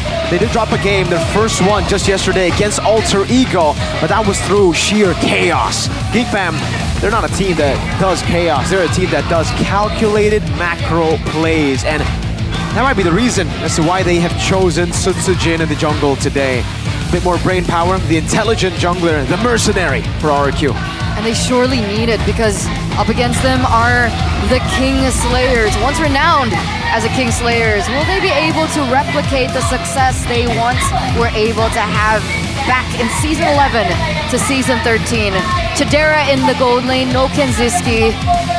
It takes a while for Geek Fam to recharge, but when they do, they bring magic onto the stage. Also looking to bring joy to the community out there. Ladies and gentlemen, this is Geek Fam. Big Brain Baloy. We saw what Chaloyski could do just yesterday, screening the team to look for space for Chidera in the gold lane, on Moskov, on Claude. Play for the macro, but even if that doesn't work out, they can always just bank on the Chidera Harith to win out team fights. Agreed. We haven't seen the Harith from Chidera in quite some time, and when we did, damn, boy, that was an exceptional performance. Meanwhile, like you mentioned, these are two teams that are going to be calculated. These are two teams that are going to require as much brain power as possible. And obviously the coaches will be the epitome of how that begins, right? Coach NMM, Keskute, Bluffsy, and Dora DSP. So far, Keskute not dropping a single match. That's gonna be a tough pill for Bluffsy and Dora DSP. It's going to be a tough challenge indeed. But yeah, I mean, Keskute, I don't understand the way he works, right? Sure, again, give credit towards NMM, but this season, it seems like he has elevated his drafting style, and that is wild. I agree. It's phenomenal, really. Keskute, I can't believe he left BTR. Anyways, Chidera first, right? Number 9, gold laner. Number 2, gold laner, damage per minute as well. So when it comes to total kills, he actually hasn't been able to participate a lot in these team fights when he's on Moskov, when he's on Claude. That's why you see him actually pretty low in the gold laner total kill department, but it's because of how active he is in the side lane. Turrets, objectives, it's the main goal for Mr. Chidera, and that's why you can see him at 11. But remember, Kaziski played 2 matches, so Chidera's only played 2 matches. So it's 2-2 Chidera now. This is going to be his 3rd match for Mr. Chidera, and that's why the stats are so skewed, right? Mr. Rahman has played all 5 BTR, all 6 BTR matches. So that does make sense, right? I was wondering, I was like, huh? Yeah. For being on the side lanes for so long, why is this data a little bit weird? But there goes the answer by Miracle. King's new pillar. We've talked about this, right? Mr. Toy filling in the shoes of Skyler. In terms of the data, number 5 gold laner total kills, number 3 in terms of DPM, number 1 GPM, and number 3 in terms of turret takes. He's a consistent farmer. Like for Toy here, we have seen him obviously in clutch moments like up against Onyx when he played the Aerithal against CW's Granger, Sansa Sicilian, just waiting in the bush, playing for the ambush. But really here, it's just, he just needs to be reliable in the gold lane. He needs to be able to farm it up.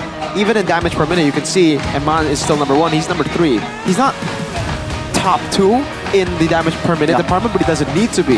Because for the most part, RQ usually just win out the trio mid-battle. Toy is the secondary carry, and so far we haven't seen RQ really having to depend on him a lot. It's just that one time against Onyx.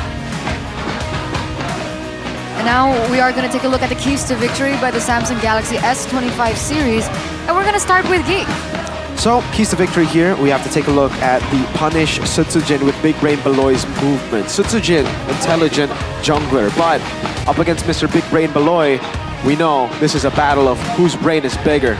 Do you think Beloy's brain is bigger, or do you think Mr. Sutsujin is, right? Because for Sutsujin, he's very calculated, and usually when you're a calculated jungler, it makes it pretty readable for BBB. We've seen that before countless times. Here for RQ, Match Geek's side control macro. We know how oppressive Geek can be when they get that macro control, mainly from Moskov. So denying Moskov doesn't need to be banned, could be picked up for Toy. Respect Geek fam's bounce back ability.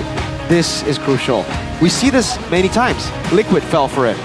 A few other teams fell for it that I cannot name right now, but Geek will lose game 1. They will have a horrible start to the series. Bad draft, horrible execution, and then in game 2, the switch up. They are not even the same team anymore. They swap up. They switch up so quick that a lot of teams underestimate them in game 1 and they end up getting punished in game 2. So for RQ, respect all the way. If they lose or if they win game 1 against Geek Fam, don't be too happy. Always remember things are geekable. Exactly. Also, for the keys to victory for the side of Geek Fam, at the end, it was make sure Gobs gets a hero that isn't CC. Yeah, enabler heroes. So Gobs needs to play the enabler heroes because he's mainly the guy. He's what I think Luke was for Geek Fam, right? Luke as well, very rarely played the carry heroes. We saw him in Xborg a couple of times, but mostly Lapu Lapu, Terizla, it's all about playmaking. So for Gobs, I think it's a similar playstyle. With them having the prio over in jungle and in gold more, putting a CC on Gobs has been pretty bad, and that's why I think they've lost their 2 matches against BTR and was it? I forgot the other loss, but yeah, those are the 2 losses that they took. So maybe a CC ban in the first phase. CC's been doing really well. What is this? Caster POV. Get ready for the 3rd game. For Nevin, come on. Full best of 3. Nevin. Nevin. What is going on? So, for you guys gotta know, we spoke about this earlier. Oh, Lord. Nevin, when she casts, it's always 3 games. So she's telling us to be ready for 3 games. You guys at home. Look at the kingdom. also. Look at the kingdom. They're angry. They're like, what? 3 games? What do you mean? 2, but they're ready though. What? They are ready. Why are you calling me out, Nevin? Oh my god. Well, it looks like for first pick, it will be Geek.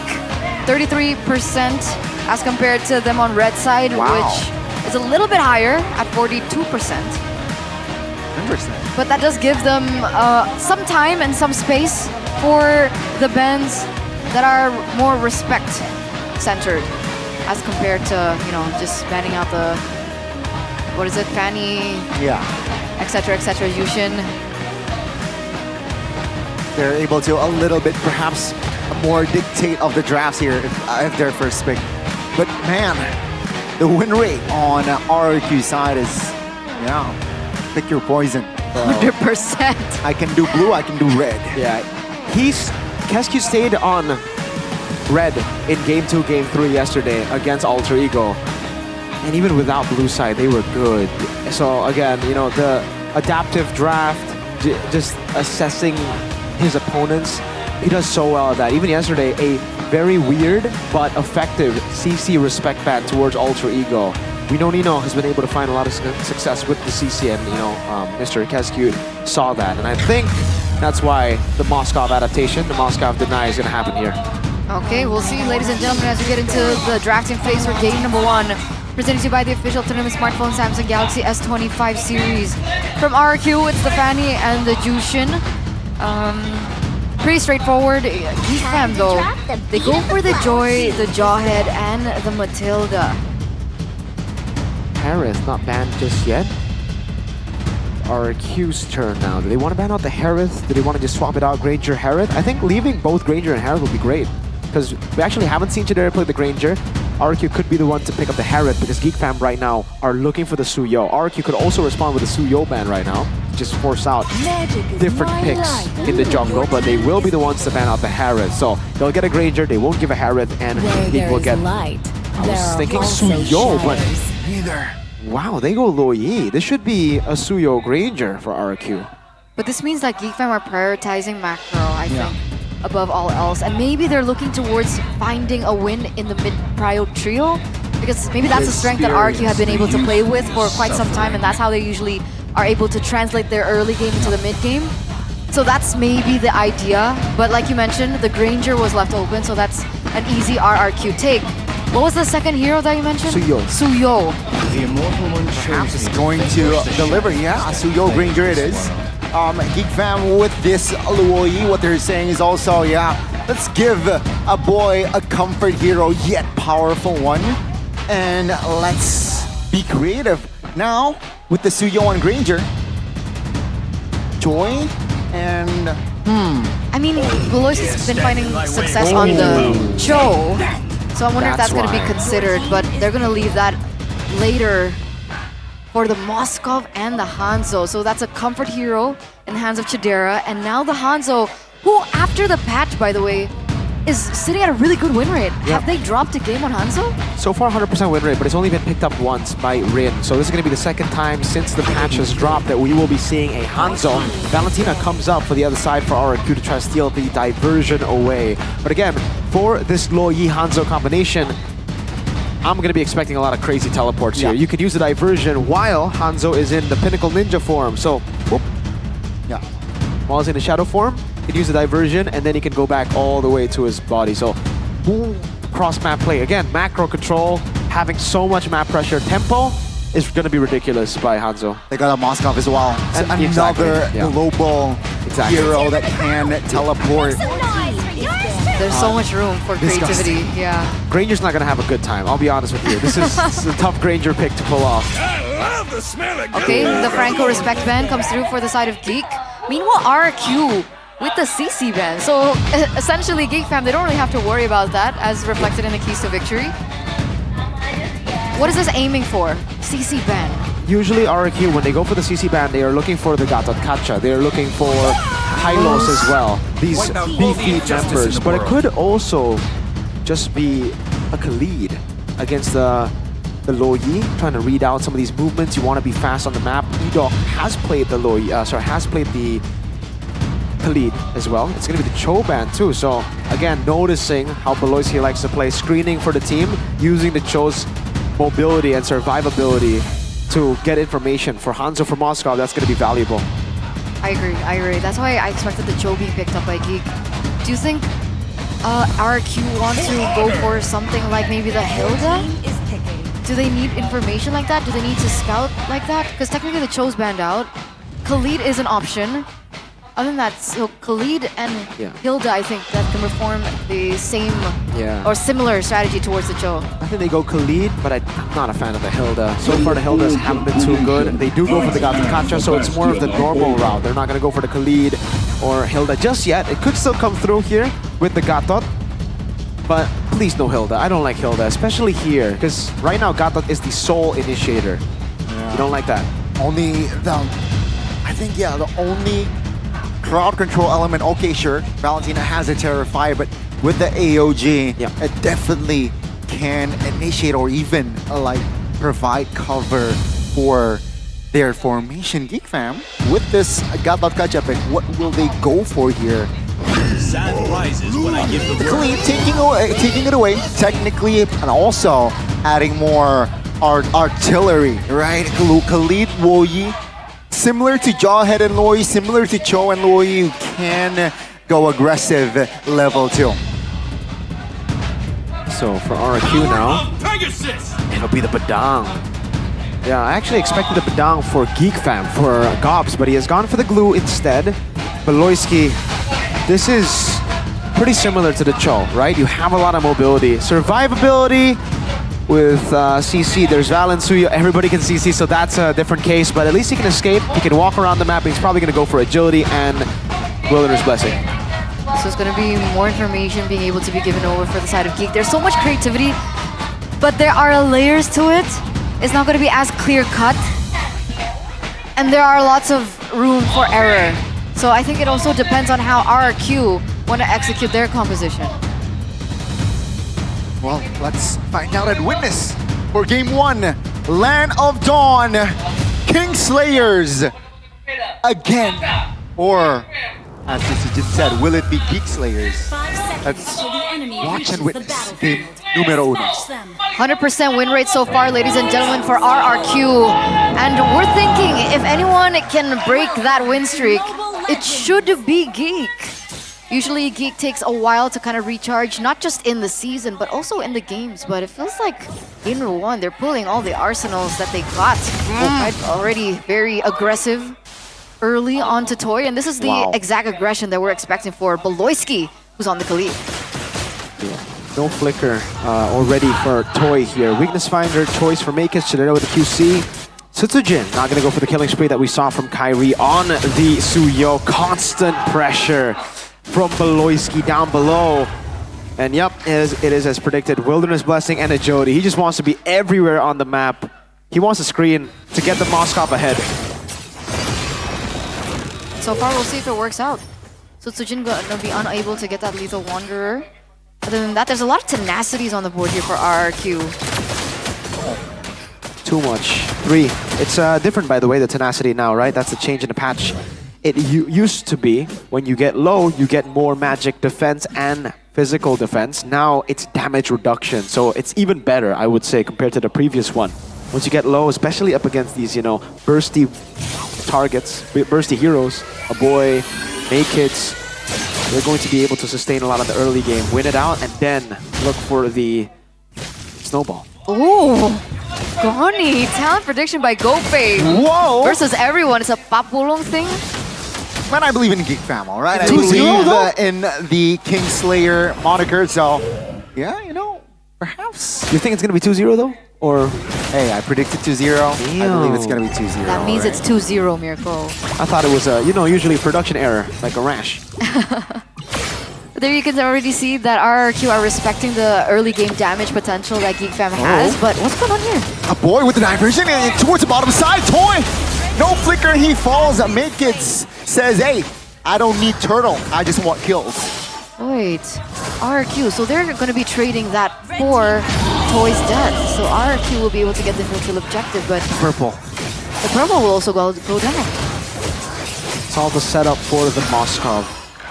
And I understand it. You know, again, when it comes to the early game, I don't really think they're going to be able to contest for the first turtle. They could, but they were already kind of late, and they have a Hanzo. It's not, you know, the optimal hero to go for the contest for the first turtle. Maybe second turtle onwards, they can go for the contest. Right now, getting Chidera ahead is their main priority. Remember, every time Chidera plays on this Moskov, the gameplay is centered around side control, macro. Meanwhile, 88% on audience prediction by GoPay. Not surprising. The kingdom is crazy. The kingdom is huge.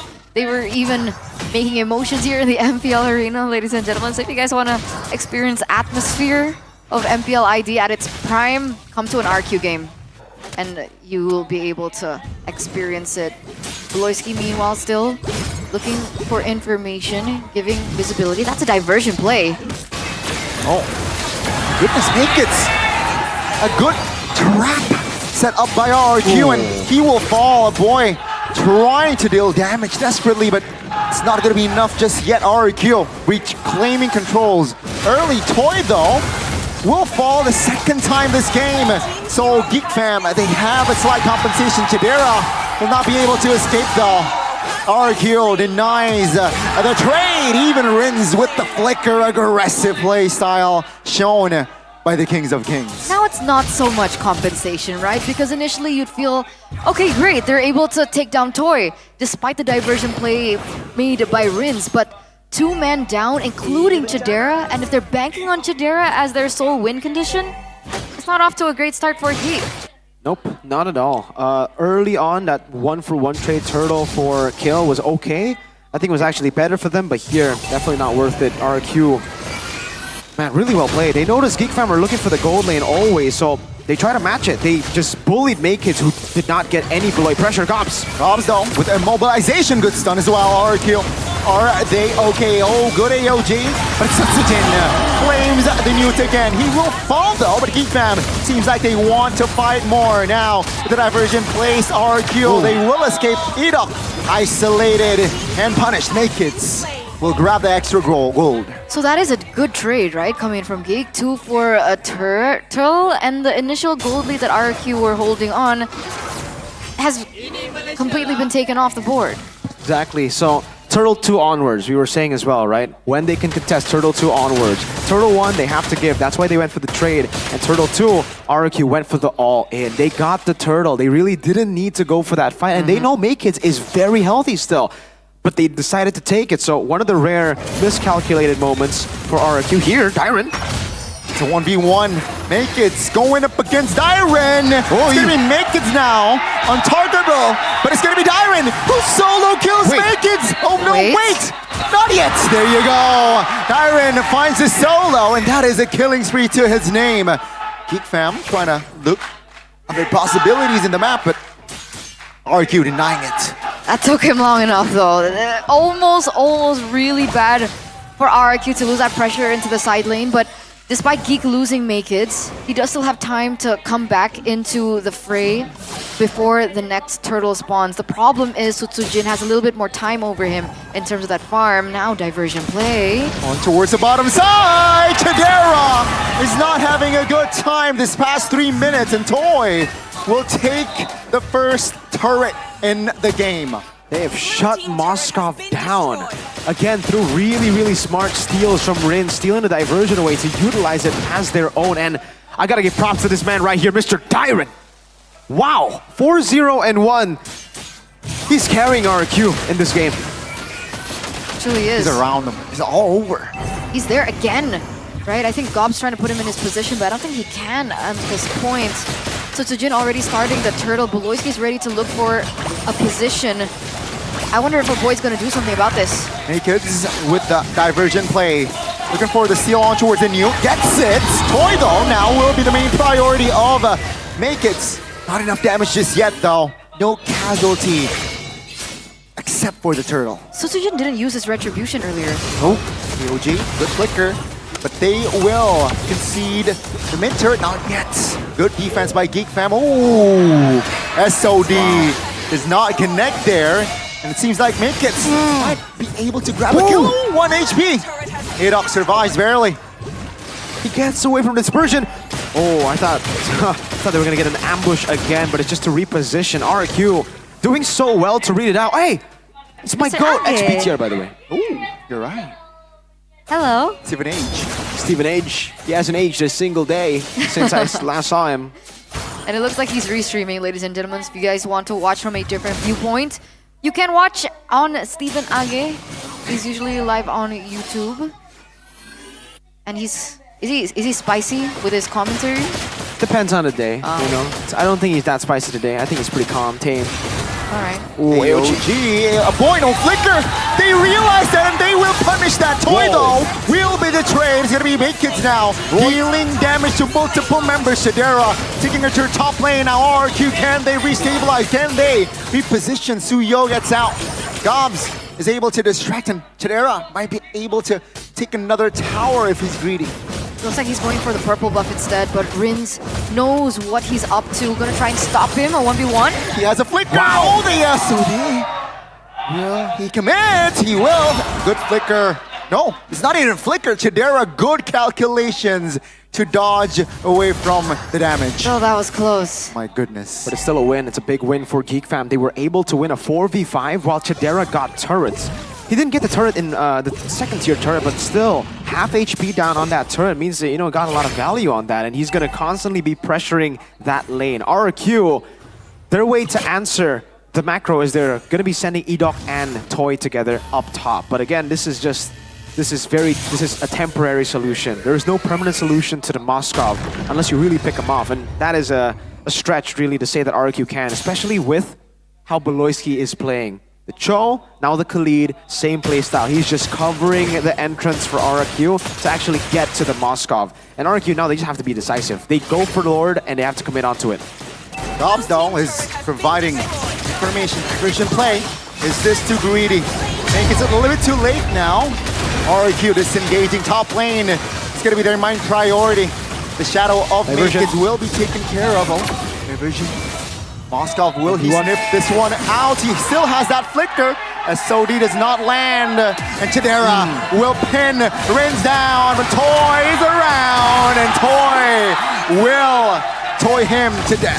That's the backup that you can expect from RRQ. Very quick. You can see even Rins really pacing it out when it came to that 1v1, and now we know why. It turns out the backup came up really quick, and now without Chidera, they're gonna have to defend this one 4v5. Really good steals. Oh, okay, kids here.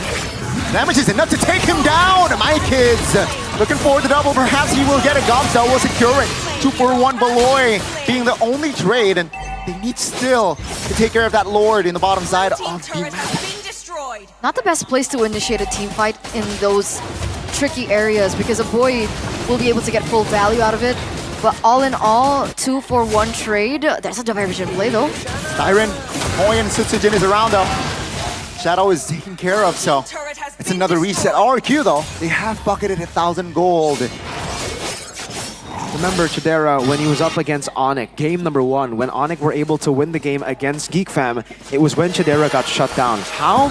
Chidera overextending, staying too long in the side lane, and I think that's what we're seeing right now for Chidera. 2 times he's been caught lacking in the side lane for too long. He needs to know when it's the right time to back off. Kids almost went for Rins there. Dyron. Okay, no skirmish, but yeah, he needs to be more clinical with the decision to actually back away. He can't be staying too long, especially because Rins can steal the diversion away. Are they gonna get the turret? No, it's actually Makits in the back line. Just poking though. Perhaps trying to bait out a spell or two from the side of RQ. It's back to just clearing for both teams. Wind of Nature just bought in for RRQ. That should help him stay alive a little bit longer, especially when Makits goes in. Okay, back again to the slow game, RRQ. There's no reason for them to keep on shoving the wave, so they will take it as slow as they can to wait for the Lord. And again, I think they're in a good position to actually just hold. Dyron has immense CC, great PO potential from Edok as well. So if Makits does want to jump in, as you can see from the last 2 times, he wasn't really able to get into the backline. Toy has been pretty safe with Edok and Dyron taking the shots, but now seems like they will pull the trigger first. Boloisky misses. Now Edok and friends, they would like to counter-engage, and Boloisky in no man's land. He should fall here in the hands of Toy, and Toy gets the killing spree. 3 kills already to his name. Unfortunate timing for Geek Fam. Now that the Lord is up, they are gonna have to wait a little bit longer if they're waiting for a setup coming from Boloisky. That's 20 seconds on the timer. Meanwhile, RRQ are already very quick with their decision making. Make it. Yeah, looking for Toy. Now the damage though will not be enough, but Chidera off cam finds one. Edok might be next. Good reposition by Chidera. He survives, and RRQ though, they know, they're fully aware that they will get the Lord. great take by RRQ, utilizing again Dyron on the Badang to peel against this Hanzo. Make-Kids, every time he walks up, it's either Edok with a taunt, a revitalize, or Dyron with a big punch back. So Make-Kids has never been able to really, again, target the backline. Toy has been safe, despite the dive of the diversion plus the Hanzo. Let's take a look at the items here. Full 3-item power spike for both Make-Kids and Chidera. He's on the way to a Wind of Nature. He's going to be very, very strong in the side lane once he gets that, because, again, most of the threat from RRQ is physical. Only Rin's only Riz can deal magic damage to actually punish diversion though. Hanzo. Toy is in the area. No flicker for Toy, but the cover is there for the gold laner of RRQ. They're so quick and they're always so ready. That's what you were talking about. They gotta be ready. They have to be very, very ready for the Hanzo. If any of these peelers are caught lacking, Toy's just gonna die. But luckily now he has a failsafe, he has a Wind of Nature. So even if they are a bit late now, they can afford to be late. See here with the Lord marching the top side of the map. EFM AOG fights Chidera! That should seal it! 5v4 with the Lord, top lane taken care of. Gobs trying to sustain, but the damage will not be enough to take him down. Rins no! Says no! Looking for the kill, gets Make-Kids, and Gobs finds Rins. Lord still is up here for RRQ as well, base turret number 3 should fall here soon. Geek Fam, just 2 members, 3 members now defending, as they will have to wait for Chidera the next 10 seconds. Oh, I don't know. Is it going to be enough? They prioritize the structures. Boloisky's getting caught low. Yep, he needs to back off. Now, take a look at the minions here. Hold off by Gobs. But now, RRQ, they have enough resources to perhaps find the kill. Diversion alongside Gobs. And the mask of Chidera! Good stun! But the damage surely will be enough for Sutsujin to be taken care of in RRQ. They run for the hills. Wow! Geek Fam kept at it for so long, and RRQ, again, a very rare overextension, overstay moment for RRQ that led to a kill, but luckily they were still able to just survive with Toy, survive with most of their members still alive. It's only Sutsujin that got caught there, but it's A-okay. There are no objectives on the board, and so you can see the timing as well from RRQ, right? Even when they decide to make these uncharacteristic mistakes, it's when there's nothing to take. There's no Lord to capitalize on that mistake for Geek Fam. There are no turrets to take as well, because RRQ are just back to their template formation, which is hold in mid, rotate around for Edok to open up the space. And again, they've effectively denied the Moskov here without denying the pick.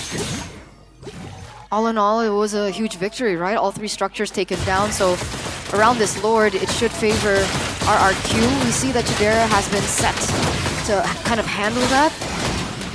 And RRQ understand this. They might even blitz this down. Should be no contest, but that's a diversion play. Yeah, with alongside Boloisky, who finds Toy. The damage though, not yet enough to take him down. Now it's actually gonna be Sutsujin, who's gonna be the first casualty alongside a boy. Now Gobs trying to provide the peel, trying to sandbag for the team is Rins, Dyron here. Trying to position and counter engage, that's Gobs. Mounting Edok though, so that's gonna be the tank. The Gatot Kacha, will it be enough? No, not just yet. Good taunt. Seems like they will eye Gobs first, as the Lord now will be the main priority of Geek Fam, as their jungler of RRQ is still MIA. Makekids receiving a lot of damage. Malorski loses immortality, but Chidera will be the main casualty. Makekids now is very slow. Edok Dyron, Toy is on him. And that's a maniac from Toy. The Kings of Kings. They have wiped Geek Fam out, but now it's only a boy who is left standing towards their space. No victory, OG! That's gonna be a good taunt, and a boy will not be able to defend. Ladies and gentlemen, the Kings of Kings, they strike first in this best of 3. Impeccable decision making by RRQ in those final moments. And it was very unfortunate. Those structures being unavailable for Geek automatically allowed the minions to push in favor of RRQ. So Makekids was kind of struggling in that moment. He had to choose, and that bought enough time for RRQ to roll back despite losing Sutsujin. Wow. Extremely well played from everybody on RRQ, man. Every single member played their part. Sutsujin controlling neutral objectives, the peel from Edok, the engage from Dyron, the peel from Dyron. Toy, again, very rarely do we get to see Toy actually be the carry, because again, a lot of times RRQ just rely on their trio mid to win the games, but here you get to see how reliable Toy can be. Makekids there, getting outplayed by Rins, but in the end, it was Rins who got slayed by Makekids, but he bought enough time just going there and stopping Makekids from jumping in to go from Toy. It's just incredible from every single one of them, but man, that was a well-fought battle by Geek Fam. They really made it messy. They almost pulled off what Alter Ego did to RRQ, but it just shows how fast RRQ adapt. This was the strategy, very similar to how they were beaten up yesterday by Alter Ego Game 1. Just like that, they've adjusted to the hunt. Very quick adjustments. And that's what we were anticipating, right? No matter what happens to RRQ, every time it seems like there's a hurdle for them, it's always very quick adaptations. But obviously, Geek Fam didn't play it in the same way Alter Ego did. Yeah. Alter Ego was just brutal, in your face, chaotic. Yeah, like that. Exactly like that. An inch away? An inch away. A centimeter away in your face? An inch is like 2-point-something centimeters, I think. Is it 2? We don't use inches. I don't know. I don't know either. Don't use inches. But it was really close. Very close. A very brawly game though. Yep. Which I enjoy. But man, do you not think Geek Fam caught a little bit of the tempo of RQ instead of playing their own game? Yeah. I think so. I think in the bottom lane a couple of times, 0-3-2 Chidera should have never been the case. You've gotten such a big lead in the early game by shutting down Toy. That lead should have been constant. But unfortunately, it wasn't, right? Toy was able to bounce back. And I gotta be honest with you, this guy is ridiculous, man. This Dyron guy, all the way from his Rebellion days to then him having, an inactive season a couple of times, to him being... I can't believe he was played, in MDL over Dawn, bro. Thank God he's here. That was the Rebellion Dyron Khalid specialty, right? Yeah, Rebellion Khalid, Rebellion Benedetta, oh, yeah. Rebellion Paquito, Dyron, that's his playstyle. So to see him go from such a very selfish player to maturing to now basically being a playmaker for the team and being so good at it too. Always peeling away and getting that 1v1 against Makekids up top, by the way. So many times he just came in clutch. Rins, gotta give a special shout out to him, because if it wasn't for Dyron, I think Rins definitely deserved the MVP shout too. Amazing player, diversions, getting the proper kills. But just look at how clean he is in this game, Dyron. It's nothing too flashy. He doesn't go for like those Luke engages, but he doesn't need to. He knows he wants to play front to back for Toy. He wants to peel for Toy. Makekids jumps in, he's right there. When team needs CC, he's right there. Enjoying the show. Yeah. Then, and he still gets out there. Yep. Voloisky looks for an opening again, and that should be Dyron protecting once again. That's crazy. Because we saw him perform on the Phobias yesterday, and it was really good, and now we see him on the Badang. Look at this, right? Holding them down in the final fight, Chidera. If he didn't do that, I feel like Chidera would have gotten a chance to actually go for a triple kill there. They're all so low. If it wasn't for the lockdown CC, I don't think they could have gotten the win here. Maybe it would have been prolonged a bit more. I think that was a taunt from Edok. I was like, Chidera's like, oh man. He made a couple of Y'all are low, clutches but taunts. like, Yeah. bro, Oh, do anything. haunted. GG for RRQ. 1-0 1-0. per Q. What a team. They're so clean. They're so clean. It's scary. My goat, So, their job's not done, like you keep mentioning, right? You like to say that. Their job is not over. There's still one more game. But before we get into the second game, we are going to go to a short break. Ladies and gentlemen, so stay tuned, don't go anywhere. We'll be right back. See you.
Ya, aku bareng. Ulang dong.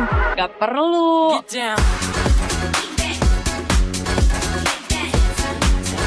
Guys, review.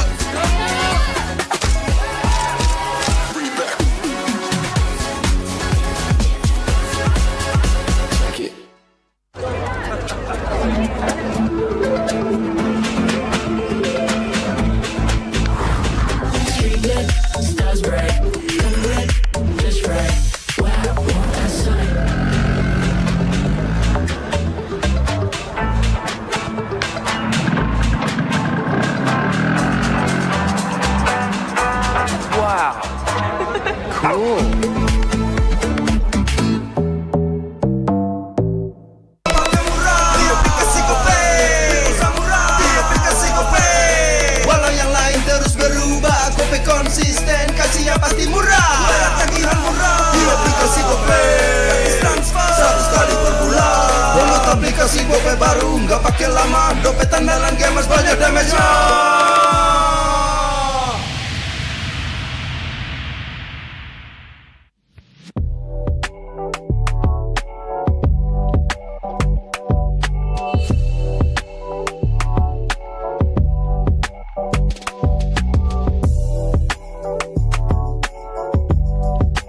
Rasa baru makin seru.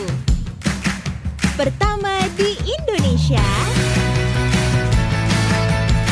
Kopi susu rasa cookies. Always ready, warnai harimu. Good Day Groovy Cookies. Nikmati sensasi asyik kopi cookiesnya. Tak ada hari tanpa mabar. Main nge-lag, kerap buat ku tak sabar. Gimana mau main sampai kelar? Ini waktunya ku bersinar. Okay, let's do it. Games max andalanku bikin mainku semakin hebat. Tim stabil main makin mulus, rankku fix naik terus. Tukar DG rings, diamond dan voucher game kau dapat. Cuma Games Max, makin no debat. Games Max Booster, kini dapat DG Rings. Beli paketnya dan aktifkan boosternya di aplikasi Dunia Games. Semua tim sekarang ngelakuin hal yang sama karena kita udah membuktikan ternyata rookie Indonesia itu bisa loh. Pemain muda ya semakin bagus buat persistensi MPL ini semakin maju lah. Ada motivasi khusus kali ini, Loy? WB yang akan bawa gue yang papan atas. Cara muda di MPL Arena. MPL Arena, mana suaranya? Rejok dan implosion. Oke. Skybis sudah dimiliki oleh seorang player udah terlalu tinggi stake-nya. Resource player muda kita tuh lebih bagus-bagus daripada yang lama-lama. Dan yang lama-lama juga udah kebanyakan punya kesibukan yang lain kan. Oke. Rin menunjukkan kelasnya dan Di season ini yang gue lihat jadi banyak potensi muda baru, mental segala macam masih lebih kuat lah. Semakin banyak tim yang mempercayai pemain-pemain muda ya semakin bagus buat konsistensi MPL ini semakin maju lah. Yang aku lihat dari Maybe emang kalkulasinya bagus, landing phase-nya juga jago, dan ya emang hitungannya tipikal goaltender zaman now sih hitungannya. Anak dewa, kita berangkat menuju ke game yang kedua. Yang akan kasih V berhasil mendorong tapi Sorizonya menjadi korban pula, tapi Poeza berhasil kali ini untuk mendapatkan dan juga menendang satu peda juga Maybe tidak tersentuh sama sekali dan Pedia.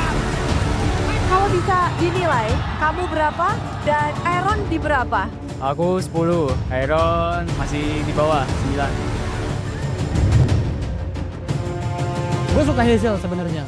Jungle mekaniknya jago, tapi bisa bikin magician itu sedikit banget. Gue lihat itu semuanya di Hazel. Ready? Boy? Lihat dari belakang. Posisinya sangat baik. Fabian dari tengah utama. Hazel! Menutup double kill dan one last. Lawannya juara season lalu loh, Hegel. Ya nggak apa-apa, main aja. Aku kan juga jago soalnya. Toy, he also try out in Bigetron. He is a MPL caliber. He can play toe-to-toe against Seman. He knows how to farm. He knows how to use his farming, his position. Keluarkan tidak ada ancaman dia tapi sakit banget. Toy mendadak berubah segalanya Toy. Ada shutdown yang tercipta banget untuk kali ini. Kalau dari Toy, kamu harus menghadapi Aaron loh. Dia MPL udah sering lawan dia sih gue, jadi biasa aja. Sio ini semakin kena pressure, semakin ganas. Kayak bocil-bocil pede gitu loh sama skillnya. Confidence-nya sangat tinggi sih menurut aku.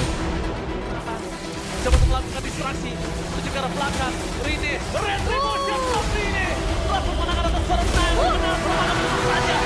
Si Rene ya, walaupun dia baru main, terus udah hilang biru, dia nggak yang kayak ngeblank, dia nggak yang kayak komsi aneh gimana, jadi kayak bagus lah dia.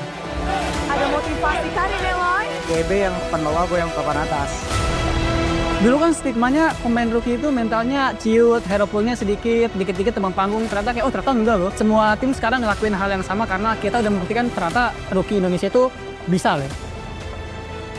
Emang udah saatnya generasi baru sih kalau bisa dibilang ya. Apinya lebih besar lah buat tim kalau mereka emang layak perform di MPL gitu.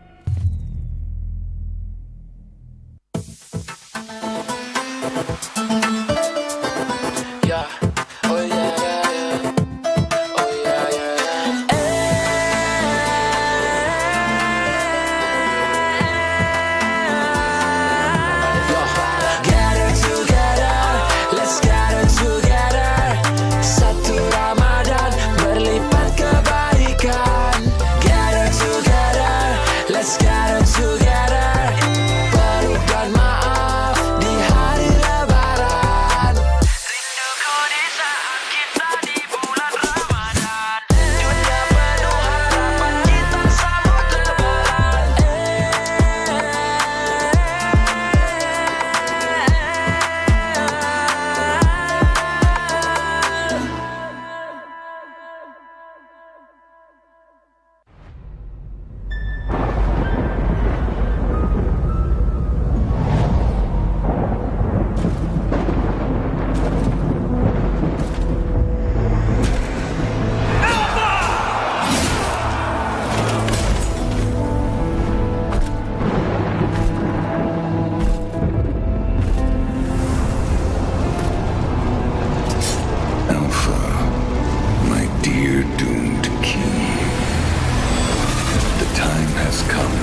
was the great serpent of the sea. Your destiny lies elsewhere. Your feeble human form shall never wield the great serpent's power. Why can't I?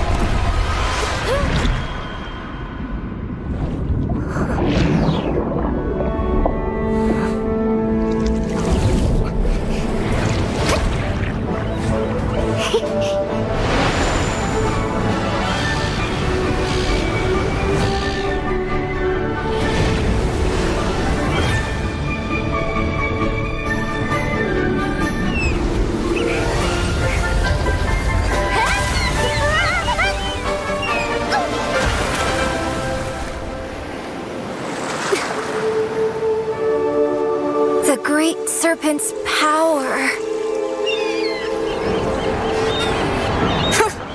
Only weaklings live on land. Born with this awesome tail, but stuck in this plain body. That's me, the great serpent's heir, Kalea.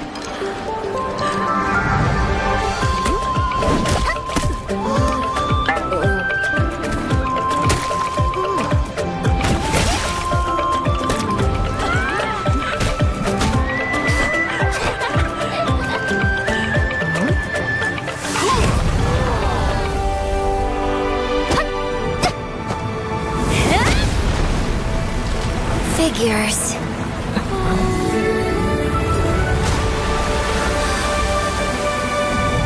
These things are pretty handy after all.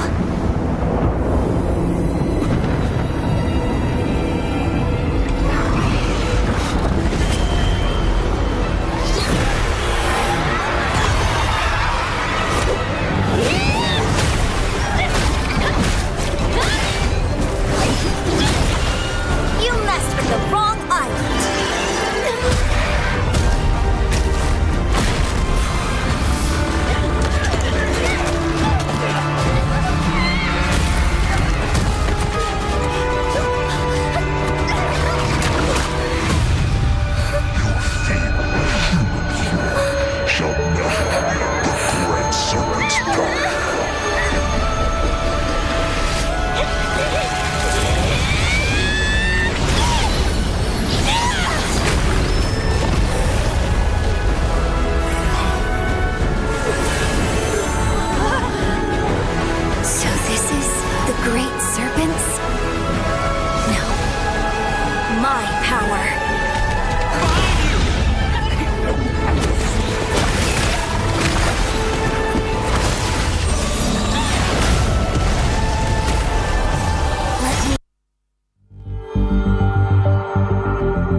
terus berlari, terus ke arah puncak tertinggi.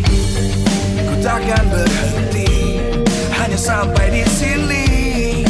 Kemenangan abadi menanti. You know we won't miss if we unite our focus. And if you haven't noticed, we'll nyalakan apimu, hadapi semua tantangan.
Kembali lagi di MPL Arena pastinya bersama saya Alisa Natali.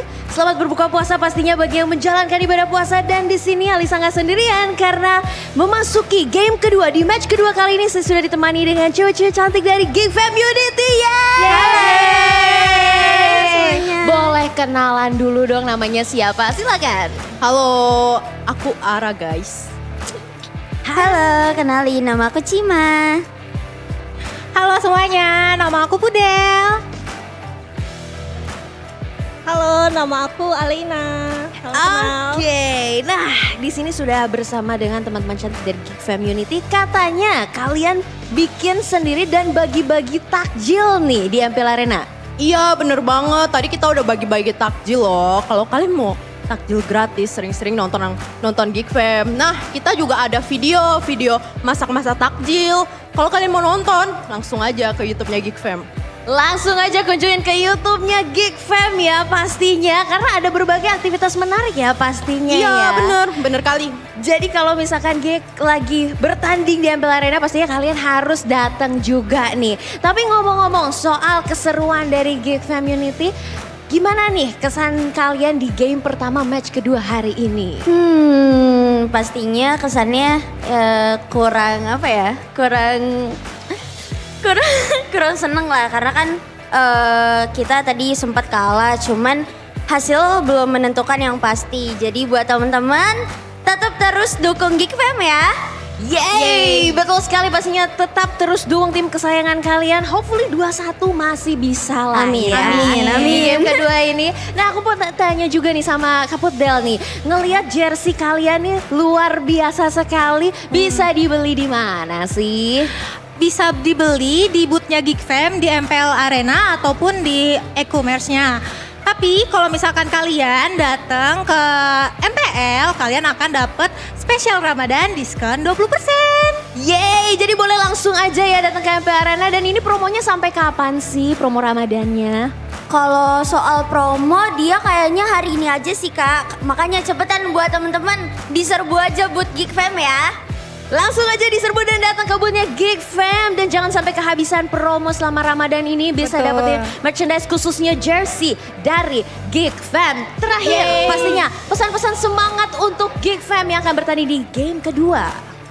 Kesan-pesannya semoga Geek Fam terus menang, tetap semangat. Terima kasih juga Geek Fam Unity yang udah jauh-jauh mungkin datang ke sini. Tetap terus dukung Geek Fam ya. Yeay, thank you so much Geek Fam Unity, mana suaranya? Dan jangan mau kalah, Kingdom mana suaranya? Luar biasa sekali, thank you so much. Keseruan hari ini masih akan berlanjut pastinya, karena kita akan memasuki game kedua di match kedua hari terakhir di minggu ini. Dan kita akan langsung saja kembalikan lagi ke caster. Silakan caster take over.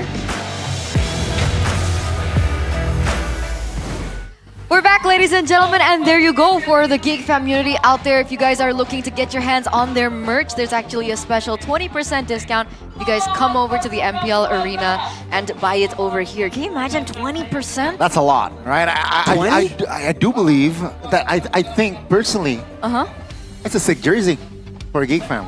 Which one? Home or away? Both. Oh. I like both. I'm a fan of the home one. The red and black, man. Reminds me of AC Milan, bro. Really It's cool. really sick. It's really sick. Maybe for Sheffin, if you haven't got your hands on it, 20% discount. He's never gonna buy a jersey. He wants it to be gifted to him by Beloyski. Beloyski must hand it to him. With a signature? Nah. No. Like, he doesn't care. Oh. Sheffin doesn't care. He just as long Sheffin as will it's a- give his signature Exactly. to Beloy. In return, yes, for the jersey. Come on, Eterna. 1-0 for RRQ. For those you guys have tuned in, it was not so much of a stomp. 17 minutes in terms of kills. It was 15-19. But all in all, it felt like the execution from RRQ was just clean, right? I think they were able to adapt very quickly to what Geek Fam were able to bring to them in the first game, and then they were able to adapt. So now, if we're talking about adaptations, now it's on Geek. Are they gonna stick to blue side, or do you think they're gonna swap to red side? You know what? I think regarding their drafts, it's a good draft. So I think, right, they can be comfortable staying in first pick here and perhaps expect a change, though, from the side of RRQ. Because honestly, that game, it was purely because of the in-game decisions of RRQ that won them that game. I agree. I think the drafts can stay the same for Geek Fam. It's just the execution needs to be way cleaner. It gotta be tighter, right? I think in the gold lane, Moskov, this is something we have seen before. Geek Fam going for the exact same draft on the exact same side against Onyx. Game 2, winning and then reverse sweeping Onyx. So, technically, they can just adjust the execution here, go with the same draft again. But I don't think RRQ will do the same. Exactly. They're not too keen in, running it back. Okay, and technically they also have a lot of things that they can utilize. Yeah. We haven't even seen Edok on the Franco yet. We haven't Which was seen under banned. his special heroes. And the Tigreal, that was banned too. Tigreal too. There's a lot of things that RQ are still holding in their pocket. Where's the pocket? There you go. This is the pocket. But their pocket isn't there. Their pocket is right here. Ooh. What about inside pocket? They don't have an. Oh, they have a jacket. That's true. That's true. Some of them wear jackets. Some of them don't. More elusive, Huh? More elusive. What is with this obsession with the word elusive? It's his favorite word, Gani. Is it Arashi's word? Yeah. Oh, that's why. So Gani likes whatever Arashi likes. He doesn't like RQ. He's the only one who predicted Geek, Hey, by I the thought, way. Kingslayer. Yeah, you went No, 2-0 Skylar. Geek. Yeah. I forgot. So it's not even a 2-1, it was a 2-0 for Geek. And right now, Geek are on blue side once again. A 25% win rate. Not the best. Run it back.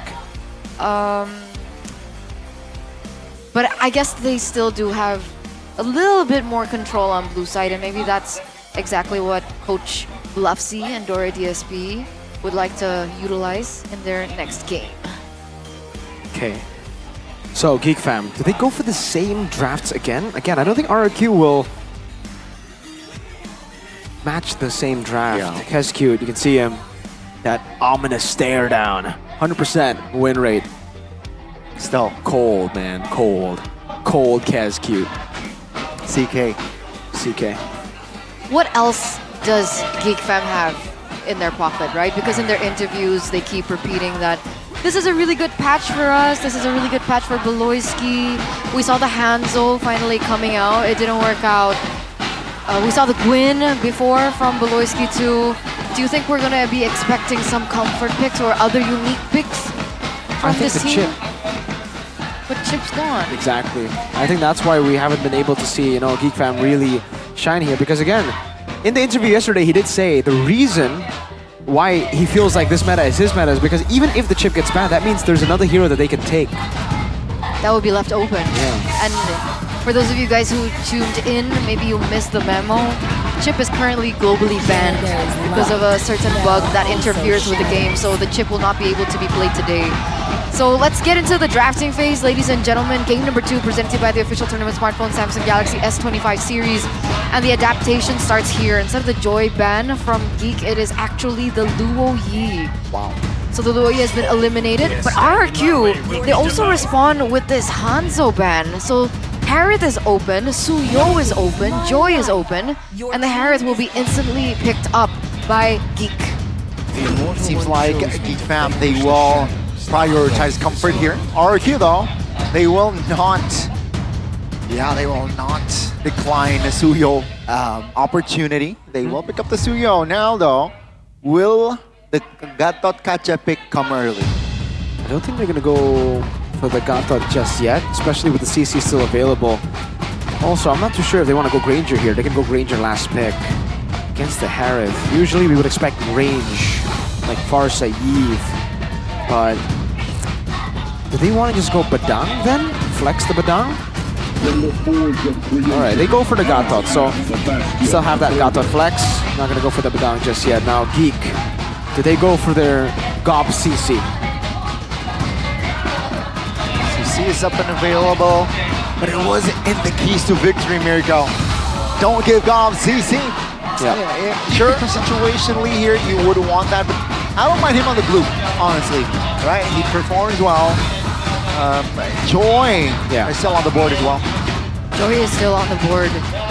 Joy hasn't been finding as much success though. Make it. So what else is in his arsenal? Nothing. It's just Joy, Suyo, and Hanzo. Yeah.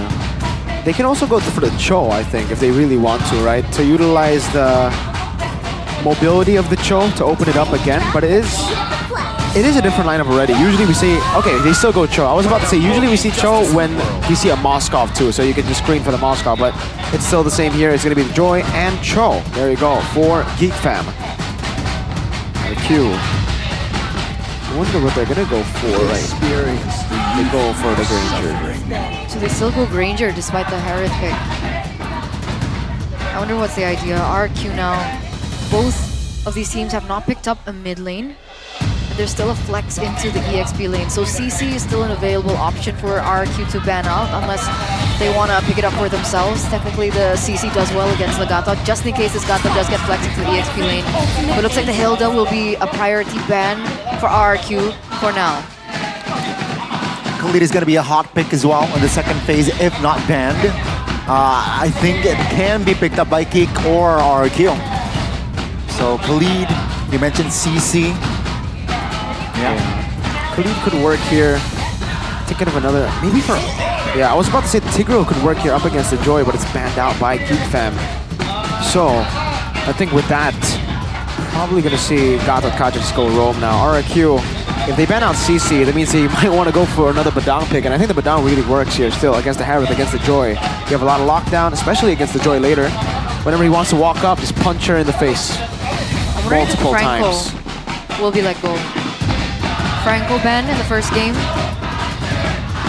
They might actually target Igorok again, right? With the Tig and the Franco. It might come through. RQ though, will they limit the mid laner now? Because the last time we saw RQ play when he was forced on the Kufra, the impact wasn't quite there for Idok. Sicilian banned out by RRQ. Okay, so for RRQ, they didn't ban the CC. That may mean that they're not gonna go for, you know, the Badang again. Still banned out, anyways, by Geek Fam. So Franco. Yeah, we can expect the Franco last pick. If they are gonna pick up the Franco, I don't think they pick it up here. They go for CC, so no Franco. They end up still going for the CC in the end. Expecting Geek Fam to go for Hylos, I guess, because there's no other choice in the XP aside from these tanky guys, right? It's just Lucas, Hylos, Phobius, Glue. Everyone can really be stopped by that CC. And I think what Miracle mentioned earlier on, so it's actually Geek that picks up the Farsa. Technically, RQ now for Rins can pick up something like the Valentina. If they want to take the Feather Airstrike, it's big problems that can be created for the Harith and even the Joy in certain occasions. And the Glue comes out. Yeah, we expected the glue as well. And yeah, the Farsa here should be crucial, right? Because he controls the range. RQ, you mentioned the Valentina. I like that pick, and you know, feather airstrike steal, and if he's feeling a little bit freaky, he can go for the Way of Dragon steal. Yep.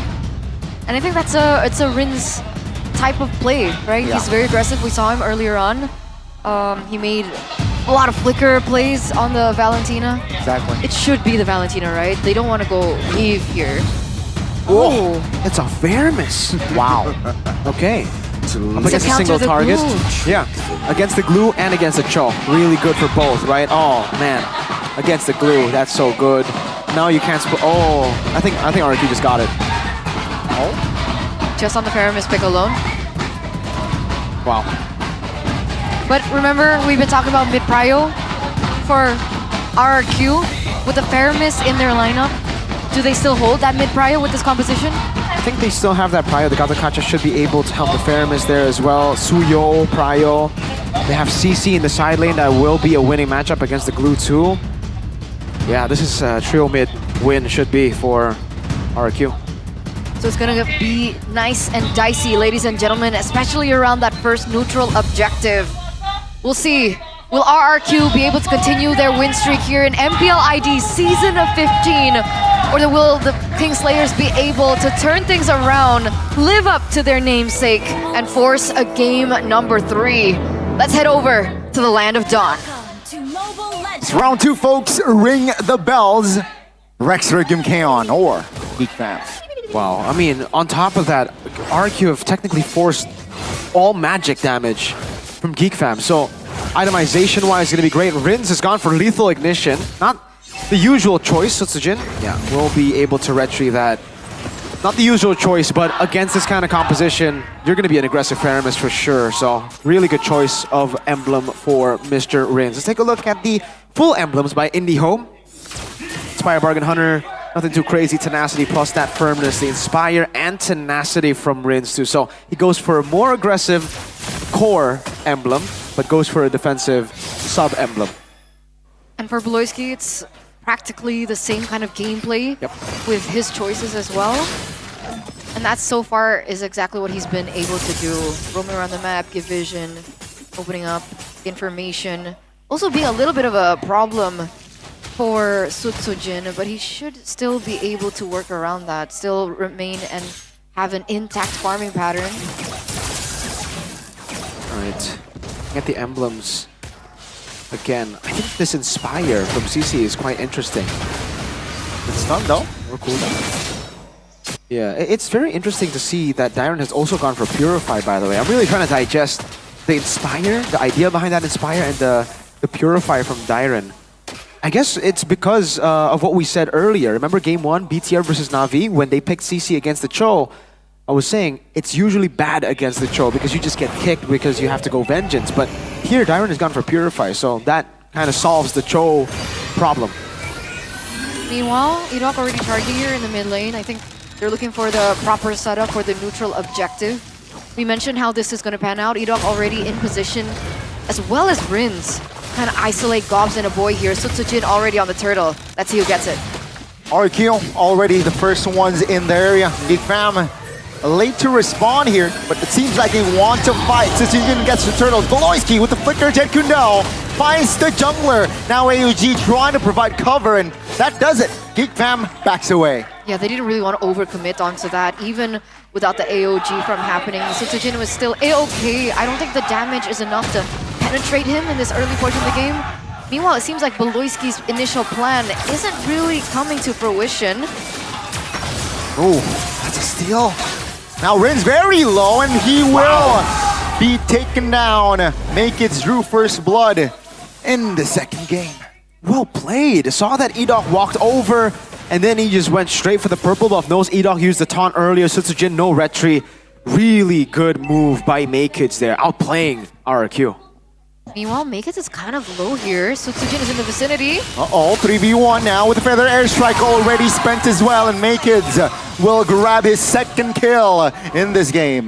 That was a 3 versus 1 kind of situation. I don't think Sutsujin can get away with that There's a lot of bursts coming in from Aboy even in this early portion of the game as a Farsa. In terms of items, is there anything special that we're looking at that they're heading towards? So far, not yet. I guess we could point out again that everybody is going for tough boots, knowing that there is going to be an abundance of magic damage from Geek Fam, only magic damage. Beloyski's the only guy who's going to be able to deal physical damage. So yeah, everybody's putting the emphasis on magic damage. Even Dyron going for another cloak on top of the tough boots. So yeah, you can definitely understand that idea of just building full magic def. So far, he hasn't been participating too much. Once again, we're circling around in this mid lane. Beloyski's still looking for this opportunity, but it's not going to be as easy because like you mentioned, both Dyron and Rins are on Purify. Last time we saw a little bit more pressure onto Toy too by Geek Fam, but in this particular game, they've kind of let him alone. This 1v1. 2v1, trying to just get the purple buff, and they got it. Right, RRQ though. Now, what will they do? It seems like they're on the move on towards the turtle. Geek Fam, will they be able to respond this time? Stajun is a level below, by the way. Yeah. But I don't think they'll be able to contest again. Geek Fam have to respect that RRQ have better control over the neutral objective. That's why they've just gone for trades on the board. Cho was literally just sitting in the bottom river. They know it's very hard to do that. Taunt? The taunt on towards Beloy though. Maze Kids looking for Rins. Feather Airstrike as well connects, but that's going to be the Netherrealm committed there. So that's info for Geek Fam. Absolutely, but Beloyski's a little low, so that's a forced recall. Aboy gets hurt just a little bit, not too much to force anything crazy, but oh, it's R7! MPL ID X streamer by Good Day. I don't think he notices that he's being presented onto the screen just yet. But once again, ladies and gentlemen, if you guys are looking for a different perspective, you can check out R7's restream right now. He looked so confused for a while. Oh, there you go. Finally reacts. Now he's surprised. Oh! Look at that Riz. Oh, what? Oh! What? Damn! How's he doing that? I have no idea. That's magic right there. Way of Dragon though. Connects on towards Ito. AOG to save his own life. Wow. What a connection. No casualties, which is great. Toy, meanwhile, goes for the Sky Piercer. So it looks like he's quite positive that he will win and will be able to make that kind of trade. This is how many buffs have been taken away from Sutsujin? So far, 3. And yeah, for Toy's Sky Piercer, it's not really a risky move for a Granger. This is just part of the core build. You always go for Sky Piercer, Hunter Strike into Sky Piercer. Man. Whoa, Cops with the flicker as well. So aggressive, but the reinforcements is there. Wow. Dyron now looking for his own teammate. Netherrealm popped as well. Now, actually, Gauss is going to be isolated and will be taken down by Dyron. That's the first kill on the board for RRQ. And you see, that's the brilliance of the Purify, man. Dyron opting to go for Purify. Got out of the slam pass as he was mounted by the split of glue. Wait, the dragon. Oh, out towards one. Feather airstrike from a boy. Wow. Not the best positioning with Bloy. Will fall first. Make it! Will not be able to escape that one. And RRQ, they claim the perfect turtle. And 3 kills to boot. So a 1,500 gold lead now for the Kings of Kings as Chidera looks for a little bit of a trade here. That turret does go down in the bottom lane. Meanwhile, RQ, Sutsujin, looking for a little bit of revenge. Finally gets a purple buff and a purple buff from Geek to boot. Dyron picks up a turret, so that trade from Chidera instantly traded back by RQ. Quick thinking. 3-1 now in purple buff steals. Take that, Make Kids. Jin now with the War Axe as well. Core item completed with the Hunter Strike and the War Axe. Looking at the others, Toys building towards the BOD, and Chidera is comfortably getting to his item power spikes as well. Already sitting at, with the Feather of Heaven. But this is where it's becoming a problem. Dyron has built up Radiant Armor. Edok has built up Athena Shield. I wonder what's next for Dyron. It's probably going to be an Athena Shield. Oh, Dyron now in trouble. It's only the CC though, but they have spent a lot of resources. Dyron will go down eventually. But take a look at the mid lane. Geek Fam's mid pulse. There's always a trade. Goes their ability to control on the map, especially for Beloyski. That is going to give him a little bit of a tougher time when it comes down to map control. Meanwhile, RQ on their next mission here, putting some pressure onto Chidera in the bottom lane. luckily, Kids not standing idly by, gets a turret in the top lane too. So both of these teams are trying to trade into the macro, and RRQ still need to consider this as a way for Geekfam to come back into the game. Yeah, wow. So looking at the items for Dyron again, he's not going to go for the Athena shield. I think he's building towards an Oracle again to, enhance what he already has built in his kit. That's sustain for CC, plus the Brave Smite, plus the Oracle and War Axe, so even more sustain against the magic damage and just pure damage of Geekfam. So what does Jadera do now? Does he go direct Divine Glaive? He has to go Holy Crystal first. I think even if he goes Divine Glaive, he's going to be lacking damage to get through. So just go for the normal build. Holy Crystal and then Divine Glaive. It'll take a while longer, but at least once he gets it, it will be a surefire power spike. I guess that's the case. A boy, though, goes for the Divine Glaive. So he can afford that item build. Hopefully it does help, because this next Lord will be telling how the rest of this game goes. So Tsujin level 13, Kids is also at level 13, so there is technically a chance for them to go for a steal. The thing is, RRQ have already done their homework, right? Slow push up top. It's a forced error now. They can just play the long game, constantly going back and forth, playing with the slow push up top, and then dealing with the wave in the mid and bot as they continue to just cycle the Lord. Geekfam will try to go for the decisive play. See here, pulling the trigger, doesn't really quite find the angle, and boy, in trouble! And he will fall with the Wings by Wings in hand. And that is him also. He spent his Purifying. Let's see here, 5v4, not in good shape for Geekfam. RRQ though, looking for something. Kids here will be taunted, and that's gonna be Kids here, surviving actually. Chidera dealing damage, but will it be enough? Gobs trying to sandbag, and Chidera finds one, finds two. Chidera, he might find more as Edok wins, is on him finally. Good Purify on him, but that's gonna be Beloyski jumping in the fray. AOG finds one. Gobs is gone. Way Up the Dragon will not do anything as he will be taken down as well. Chidera repositioning. Aboye is in the area. Now with the Feather and Strike, Edok will not find someone. It's gonna be Dyron with the kill as well. RRQ, they are a menace.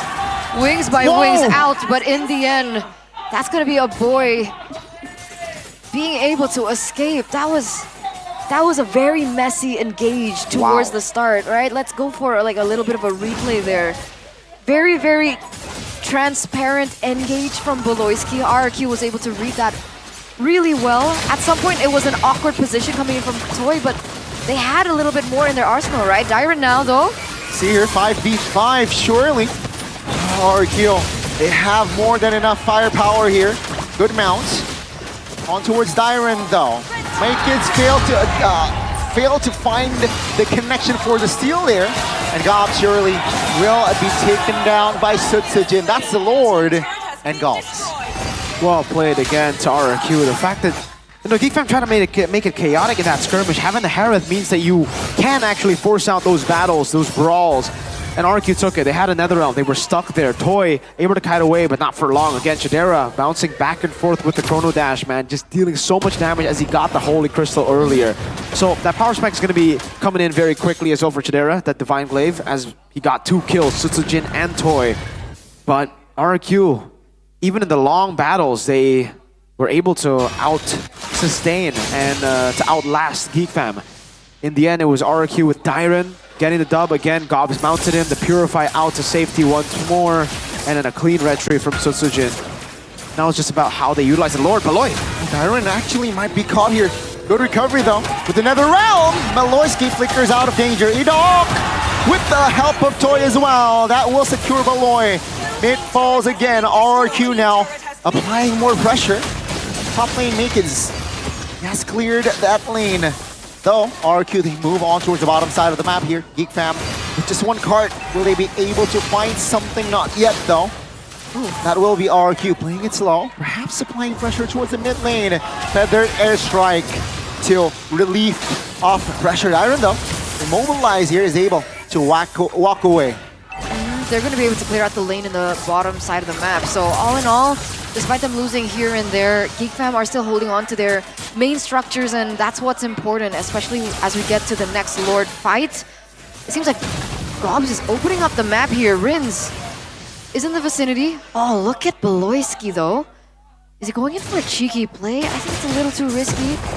He's alone, there's no backup. There's no Luo Yi, there's no chip. Alright, he just goes back for more information perhaps. And for RQ again, it's just about that slow game once they have the lead. It's template when we get to this portion of the game for RQ. They find themselves in this situation almost every single game, winning out the early and then having this lead so that they can just freeze. And GeekFam, they can't walk up. They really can't. If they walk up, they're going to get punished. There's so many angles of attack because look at RQ's tempo on the map. They can constantly just use this map pressure to walk in the enemy jungle. So at least Divine Glaive is done for Chidera, right? So that's the power spike that we were waiting for Chidera. Now he's going to be doing even more damage and he'll be able to threaten some of the front lines from RQ. But with that Divine Glaive, Dyren and Redok have also built themselves quite an amazing 2-3 items of magic defense. Oracle, Radiant building to Athena now, Dyren, Athena, Radiant already done for Edok, and I believe he's on the way to a Queen's Wings. So damage reduction on top of the magic def that he has. Rose Gold obviously also for Sutsujin and for Toy. They have so much magic defense. But if played well, the core members on the side of RQ can still be taken down. So if GeekFam can replicate that chaos like they were able to in the previous team fight, then it's still going to be a problem for Toy as well as Rins. The taunt on towards Beloy. Flickers out of the way. Rin's very low. Edok though. Still sandbagging here. Immobilize AOG. Defensively, Beloyski Way of Dragon doesn't really find the right connection. Netherrealm will save its life. Beloyski will fall alongside Edok.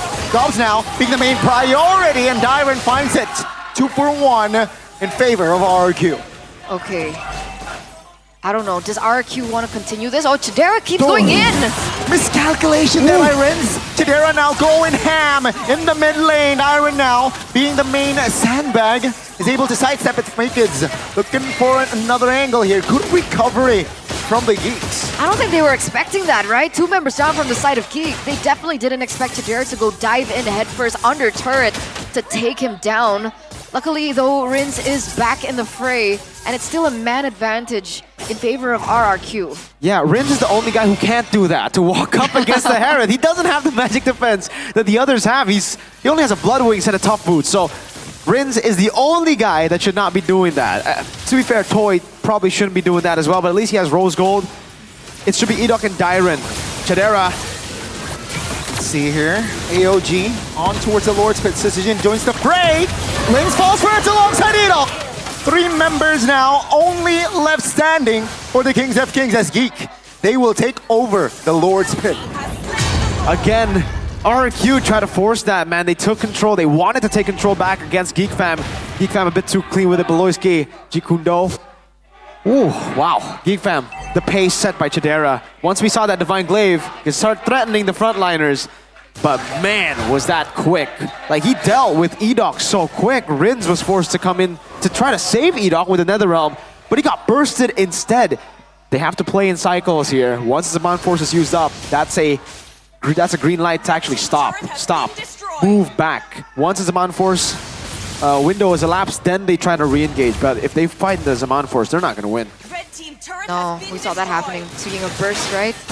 Feather Airstrike also doing work alongside with Chidera. Really good cover as well by a boy on the Farsa, and you can see it's one of his top 5 most picked heroes as that game fun fact came in by GoPay earlier on. There it is, the Feather Airstrike opened up already. Zoning him out. Chidera gonna be able to deal some damage onto the turret. Yep, base turret top lane will fall. Lord now being the main priority. Sutsujin though, relatively low. Base turret in the bottom side here, very weak. Almost taken care of here. Oh, the minions will do its job. 2 base turrets here taken down. And they're on the side lanes. So this is the result that you'd expect Geek to be in just a few minutes ago, and yet it's Geek that have taken these side lanes. So when it comes down to control over the Lord, which will spawn in under 80 seconds, that's something that they have in the bag over RQ now. A lot more homework for them to deal with. Chidera the hyper carry. You want to know how much damage he's done? How much? No. 87,408 damage dealt so far. That's only going to climb up. Compare it to Toy. Toy has only done 51,000. Wow. Dyron is actually leading in damage dealt for RRQ with 63,000. So, yeah, the fact that Chidera has now gone to Bloodwings 2 means he's going to be harder to kill with the Purify. With the Zaman Force, he's already kind of impossible to kill for RRQ. They really need to bait the Zaman Force. It's way easier said than done, by the way, but that's how they can win. Because if they fight in the Zaman Force, it's GG. That's a win condition that needs to be met. And it's surprising because even from the drafts, I guess the one-dimensional source of damage is not necessarily a problem here. Why do you think that is? Yeah, it's because once Joy and Harith makes it to late game with the Divine Glaive, even if you have a lot of magic defense, it's only going to prolong the inevitable. You deal so much damage, especially because for Joy, at least, okay, Joy comes in, one cycle of skills, you get through that, you're done with Joy, right? But the Harith, it never stops. When you're in Zaman Force, that damage never stops. So it's constant burst, burst, burst, burst. It's like DPS burst. And Chidera has sold his boots for Oracle. I was thinking, why Oracle? There's no magic, only Faramis on the other side, but it's to make his shielding, his healing even bigger. So whenever he dashes with the Chrono Dash, look at the shield. RQ though, seems like they're poking here. Oh, you know, very low. Winter Crown here, perhaps to buy time for his team. NetherRealm is there, and he is A-OK. Gobs though, now half HP. Trinary position RQ though. They are trying to pull Gobs to his death, and Toy takes the kill. 5v4 with the Lord up. That's what you were talking about, right? Wait for the Shaman Force to be popped up, and they were able to withstand that, you know, utilize the NetherRealm as well to the final portion of the game, and they went in for a re-engage. And now, though, Beloyski! Oh, with the Flicker Jet Kundo! Is this the right call? Wave Dragon doesn't really land to where he wanted to. Dyron now providing damage on towards Make it A-OK! Doesn't really find the right connection, but Make it falls. Now Beloyski loses immortality. Chidera though is re-hitting, grabs a double, looking for the triple with Dyron and Toy being a constant nuisance. Immortality's popping left and right, and Chidera is saved. A boy shuts Dyron down, but Chidera, good dupe, no immortality, feather edge strike. Chidera shuts him down. Sutsujin now being alone. 2v1, very low as well. Can Sutsujin escape? But boy denies it. Ladies and gentlemen, now it's just Rin standing their way as the minions actually done most of his work. Will Rins be able to escape? A boy is in the area. We might get a game 3, ladies and gentlemen. There's no way he can defend. It's game number 3 for Geek as they have forced RRQ into yet another game loss. Jeez, we all deserve a game 3 after what Geek Fam did in game 1. Chidera, brother. Oh my goodness. Chidera on the Harith yesterday. He got, what, double-digit kills. Now he does it almost again. 9-1 and 3, but it's not about his kills. It's about how much damage he dealt. It's about his positioning. It's about how clean he is on the Harith. Oh my lord, in the late game, Geek Fam really just said, yo, we got Chidera. You got 5 players. You got all that lead that you've built up from the start of the game. We got Chidera, the man you see on your screen right here. Wow, just phenomenal stuff from Chidera. RQ already did what we were talking about, right? Bait out the Zaman Force, fight after that, but then they collapsed again. Hey, this is the thing about the Harith. The ultimate is so low. The cooldown in the late game of that ultimate is ridiculously low. He can constantly use the ult. So here, once he uses the ult, there's a very small window for you to punish. If you don't punish by then, you do not all in again after 10 seconds because the Zaman Force is back up. This is why we see Harith banned so many times, because if you get it to late game, it's a better Natan. It's a Natan that can dive in. It's a Natan with built-in shield sustain. It's a Natan that it's Chidera. It's Chidera. That's the best way to describe that game. We saw him on the Harith, on his debut Harith of MPL ID Season 15 yesterday. He pulls it out again today. Now there's a reason why the Harith is constantly banned away from Geek, and You guys see it in the flesh. That's So why they first crazy. picked it as well. Crucial moment though.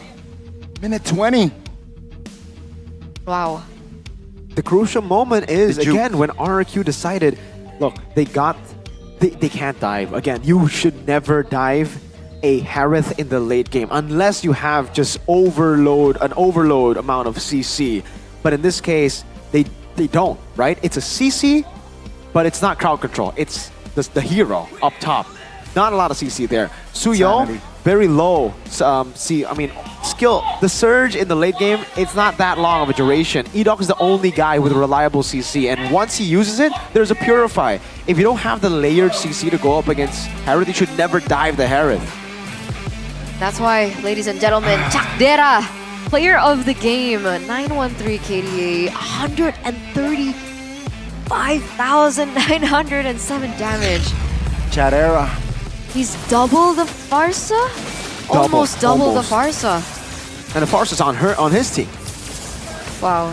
So yeah, a boy, it didn't really look like he was doing much in the game, but it was just the damage he was doing as a shadow carry. He dealt 76,000. He dealt more damage than any of the RQ members. It's top 2 damage dealers, Chadera and a boy. Both magic damage against Athena, Oracle, Radiant of RQ still didn't matter because we got to the late game.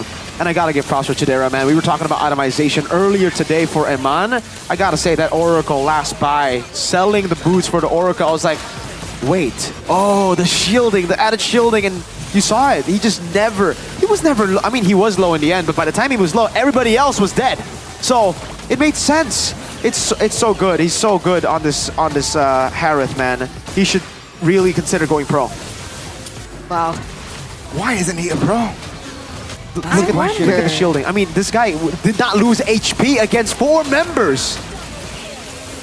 Takes Tyron out. And in the end, when he is low, again, whenever he uses the Chrono Dash, look at, boom, bang, bada bing, pow, Zaman Force, bye-bye toy. I mean, let's give credit towards the boy as well, right? He Yes. was there not just for the vibes, and he was actually contributing. Of course. A boy, second shout for sure. Dude, wow. I thought with the fair miss, they countered Gobs, they countered the Harith dive in the mid game, they countered everybody, but they couldn't end it fast enough. 0-5 win for Boloy. That power spike, man. I'm telling you, it's not the 7-death power spike anymore, it's a 5-death power spike. 1 assist, a total of 1 kill participation out of 15 in 21 minutes. Don't matter. It don't matter. That's the BBB. That's not Very the point. selfless. Not the point. Oh, man. So no way you can leave Chadera open. Just ban Chadera out. Yeah. Like ban the player out. Oh.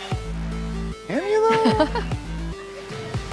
Dude, so well played. I mean, wow. Chidera, 135,000. And something you gotta note as well is the damage taken from this gold laner.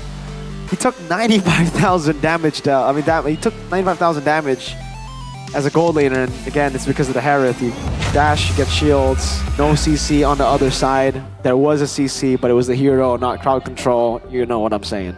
Amazing. Amazing stuff from Geek. That's what we were waiting for. I wanted the game 3 though. Yeah, I wanted the game 3 too, of course. Did you not, do you remember the caster POV? Get ready for game 3? Get ready for game You remember?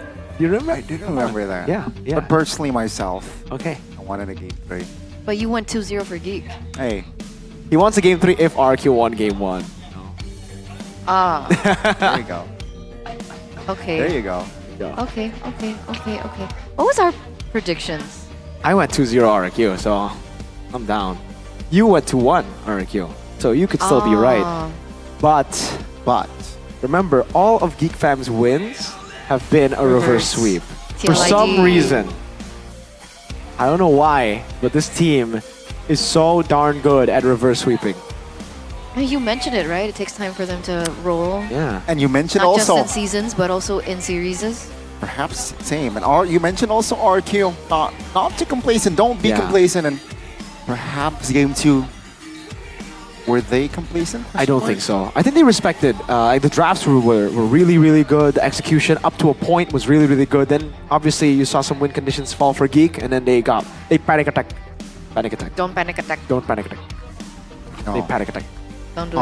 Calma. Panic attack. Calma. Calma. Stay calm. Calma. But there it is, 1-1 now for Geek as they were able to force another game over to RRQ. And this might be the moment where we see RRQ's win streak finally crash. Oh. And then the title will come back. The Kingslayers. Kingslayers. Don't jinx it yet, just yet though. I said it's a possibility. Didn't say it So was a Jin certainty. said they're going to be the Geek Slayers, so there's a lot of stakes here. Kingslayers or Geek Slayers, who's going to be, sir? Which one? Which one? Jin or Geek? Will we know? We will know. Yeah, we will What? know. We will No, know. we'll never know.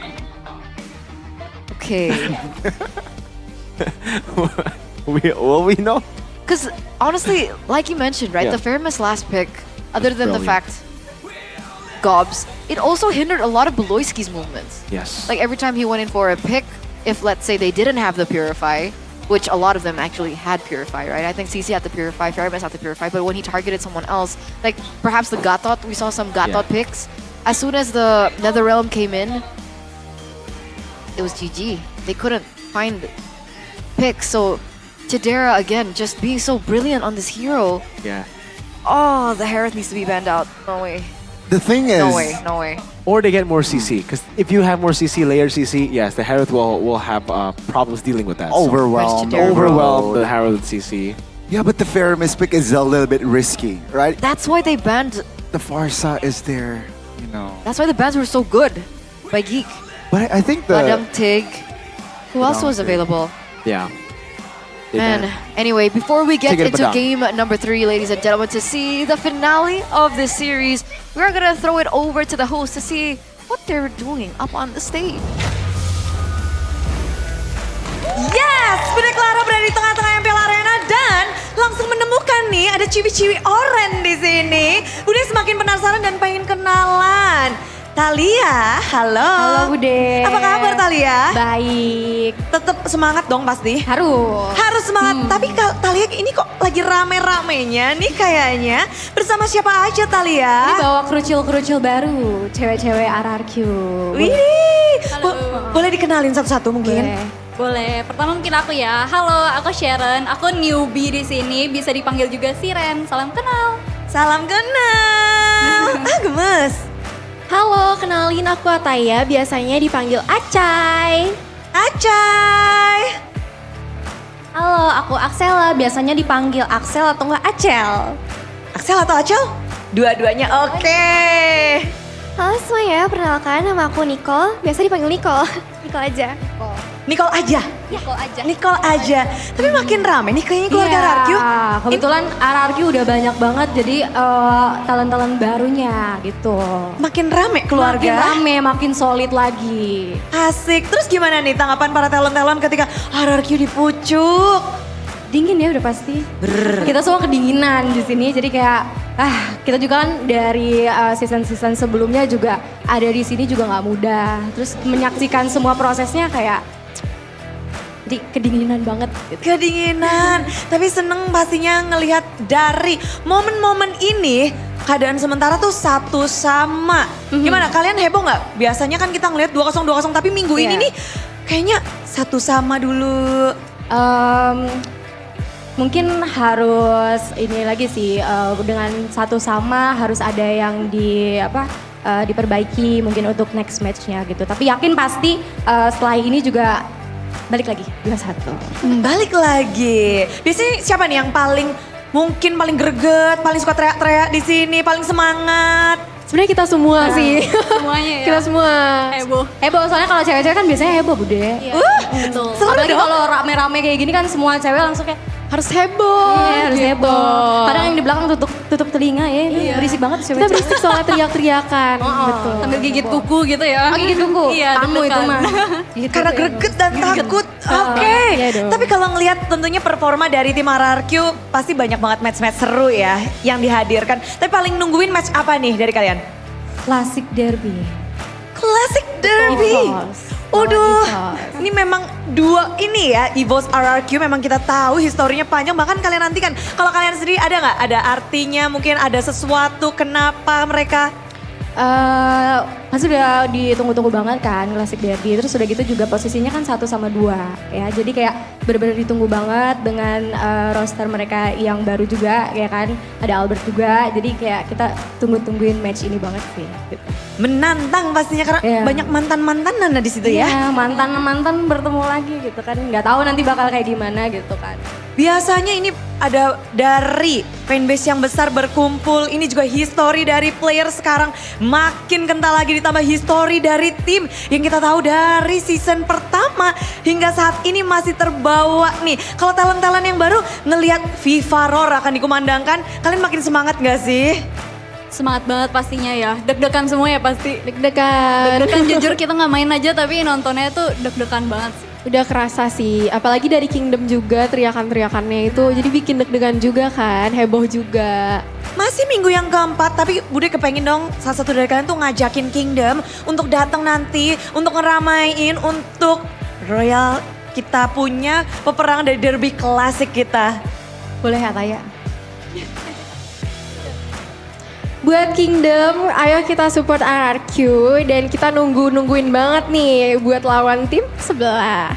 Ayo yuk dukung kita.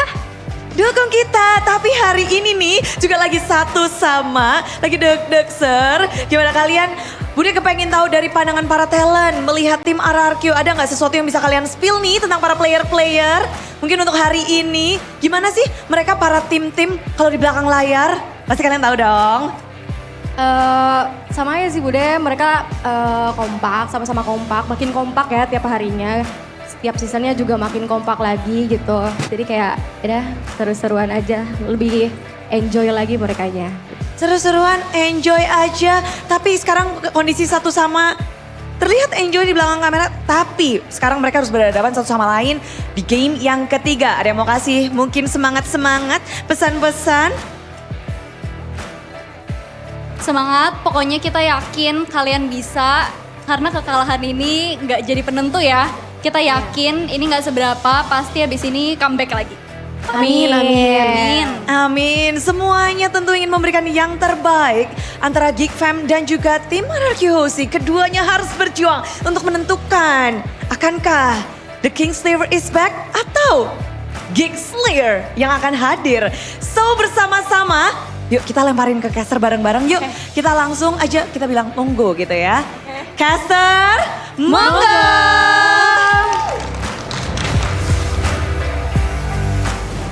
Monggo, casters. We're casters.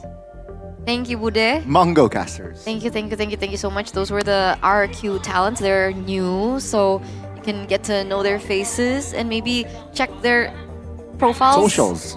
Check their socials, yes, exactly. As Bude made a good point, right? Geek Slayers or King Slayers. Ooh. Either way, for me, it's a good day. It's a good day? It is a good day. It can't get any worse, honestly. I love So, good day, ready to... What did she say? They're talking about the caster Good POV. day. Good day, good day, good day, good day, good day. We have good day, we have good day. It's fine, it's fine. Cheers! We're having a good, you know what? It's the time for drinking. No? Is it? I want some good day. Okay, fine. I'll do it too. You know what? Once in a while, Peer pressure. you gotta I have crack an extra. open. You can have an extra. I have. No, Gani, it's okay. That's head and shoulders. You can't drink head and No. shoulders. Go and This drink is your good actually day. a good day. Show it then. Are we drinking it or not? All right, folks. Once in a while, you gotta open up, crack open a Wow. good day together Yo. with your boys. Cheers. Wow. Oh, it's Yummy. been a while for me. Yeah, same. Coffee. I love it. Go get your good day. I'm cookie people. I'm a cookie person. I'm not just a cookie person. I'm a groovy cookie. Kind of Ooh, you're a guy. groovy cookie. What about, is that your favorite flavor, Gani? Groovy cookie?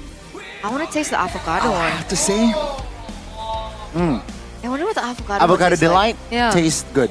I like it. Oh, okay. So I'm a cookie person. Arashi's a cookie person. the We got avocado one. Realize who's an avocado person. And then Chefin, I think he likes mochaccino. Mochaccino. And I'm a tiramisu bliss. What's with this? Yeah. Oh, it's just being like Oh, I girly. thought it stands with tea. You know? Just to remind the viewers. that could be a tea. Huh? This. For what? This tea. Like a For Tea? tea tiramisu. tea. Is it tea? Yeah. That's a capital T.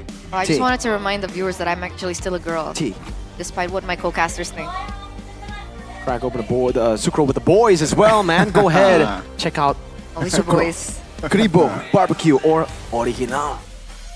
Because that's a snack. It's a perfect snack, especially like today. It's a That's 2-1, 2-1. You know, we expected Snack. the third match to be a 2-1 series as well. So yeah, grab your snacks, the Good Day coffee, Sucro. We don't have Sucro on the desk, but Sucro, we would love to have Sucro on the desk. Like, seriously. I actually do want some too. Come on. I think the reason they didn't put Sucro on the desk is because we can't be eating while casting. Which is true, but I would love a snack mid-game when my analyst starts talking. Or when my play-by-play starts rapping. Me too, me too, me too. And all three. I want the original, the barbecue, and the kribo. You can't be too greedy though. One for each. We can be that greedy, Gani. Sometimes in life, you gotta be greedy. Oh, there you go. So sharing some wisdom. Oh man, I want some sucro. I eat it on rice, I eat it on my noodles. Whoa. That's Sucro's good with everything. Okay. Sucro's good with everything, guys. I Trust me, haven't trust me. tried personally with rice, like rice and sucro only. Like you nasi know? goreng Okay. with sucro Fair enough. is so good. That's fair. And with with noodles, Yeah. is also really good. Oh man. Where did that Ranger come Mas from? is yelling out. It's gonna be a long day. It's gonna be a long, good day though. Long, It good depends how this goes, and it depends for who. A Geek Fam or you know, Exactly. RRQ. Exactly. Because it's all gonna come back down to like these minuscule differences, I think, for both of these teams. Right? I also like it. It's good. It's I really good. want another one. Wow. Go ahead. It's It's good. wrong. Like the initial tastes intrigue me, you know, to grab a couple of more sips. And yeah, you know what? Yeah, I like groovy cookies. Yeah, groovy cookies is nice, man. Oh, ladies and gentlemen, there Still you can't go. get over it. Go ahead, check out the Good Day Groovy Cookies. Coffee, very, very good coffee. Seriously, very, very good coffee. Extremely good. Gonna be really good to bring this home. Wanna bring? Oh, okay.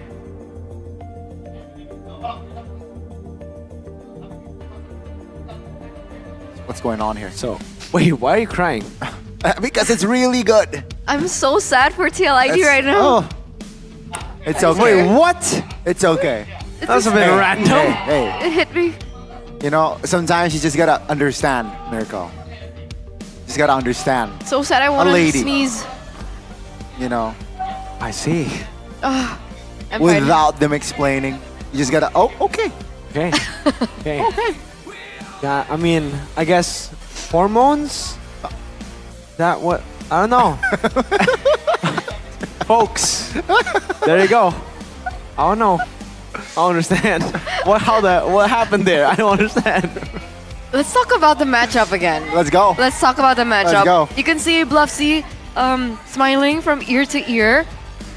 And it looks like they are still going to be on blue side. So not giving RRQ a chance whatsoever on blue. So, for Geek Fam, they want Harith again, Gani. They just want Harith. I think RRQ gotta ban it. RRQ have to ban the Harith this time, right? They banned Fanny Juice and Harith. Last game they banned Fanny Juice and Hanzo. I think the Harith is more of a problem than the Hanzo. So, Fanny, Juicin, Harith again. What did I dislike? I honestly, from the drafts of RQ, I only dislike the Faramis pick. Really? It makes sense, sure. But,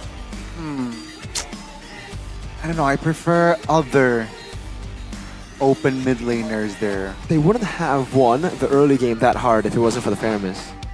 Yeah, but if they do lost the early game, wouldn't they be able to like recover? They wouldn't lose the early game. The glue is completely useless. One.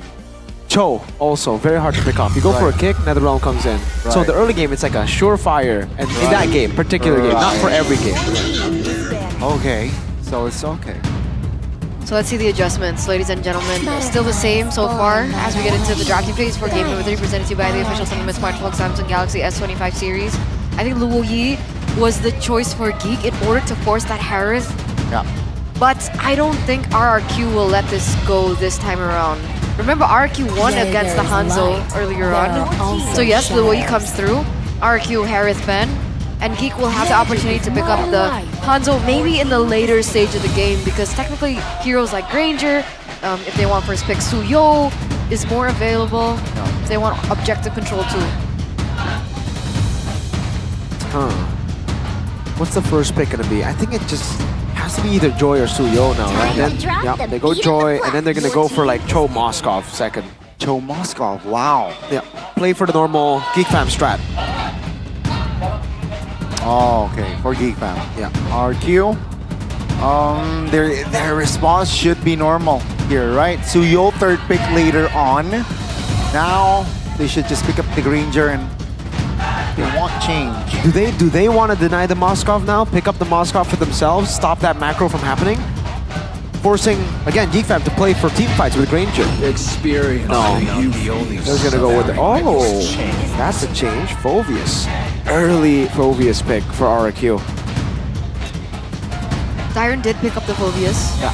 And he was able to win the MVP with it. Oh. So early on though, is it a denied pick? Technically CC still available for Geek to pick it up, but Cho and Moskov comes in, so still playing to the identity of Geek, the side lane pressure, the, what would you call it, the lighthouse of Geek. He's a with the ward. Cho. The ward, that's the human term. ward. Human ward. Tigreal! That's Early, where but things change. no Suyo. I like the Tigreal. I love the Tigreal. I wrote down Tigreal against Joy, but we didn't get to see it in 2 games. Yeah. It's banned out. Now they get the Tigreal. But no Suyo. Geek are gonna ban out some of these, heroes. I think Suyo and Hanzo are gonna go. So Tsujin hasn't used a lot of heroes this season. No. He's only picked up the Joy and the Suyo. So if the Suyo does get banned, so Tsujin's gonna be put to the test. I mean, not saying that his hero pool is shallow, right? Because we've seen Tsujin on really weird heroes.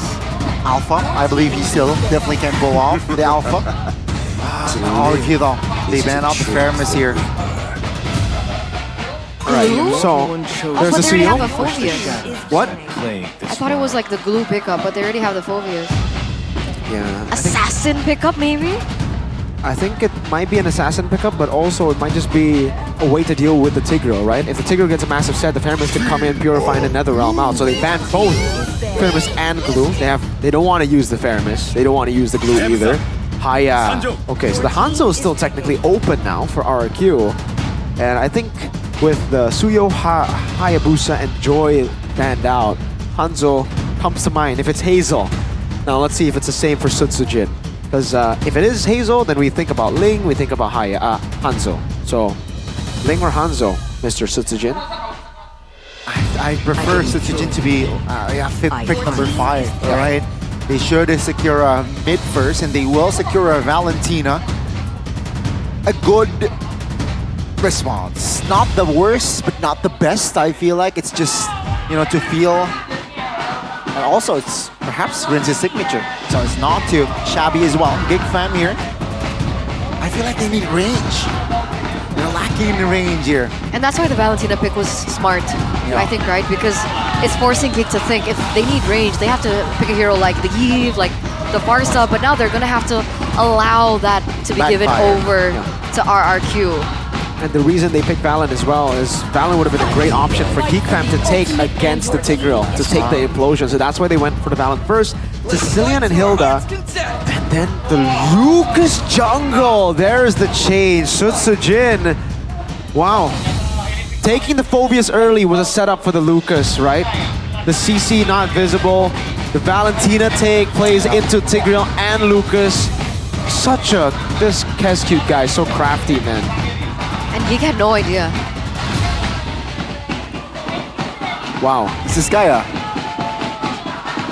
a rookie coach? This guy needs to go pro. Exactly, man. That's why he's here, ladies and gentlemen. That's why he's known as the king of the regular season, but it looks like he's looking for more than that. Maybe he wants the King of the Galaxy title this season as well. Amazing stuff from the drafting phase. Let's see, ladies and gentlemen, once again, the final game of the series.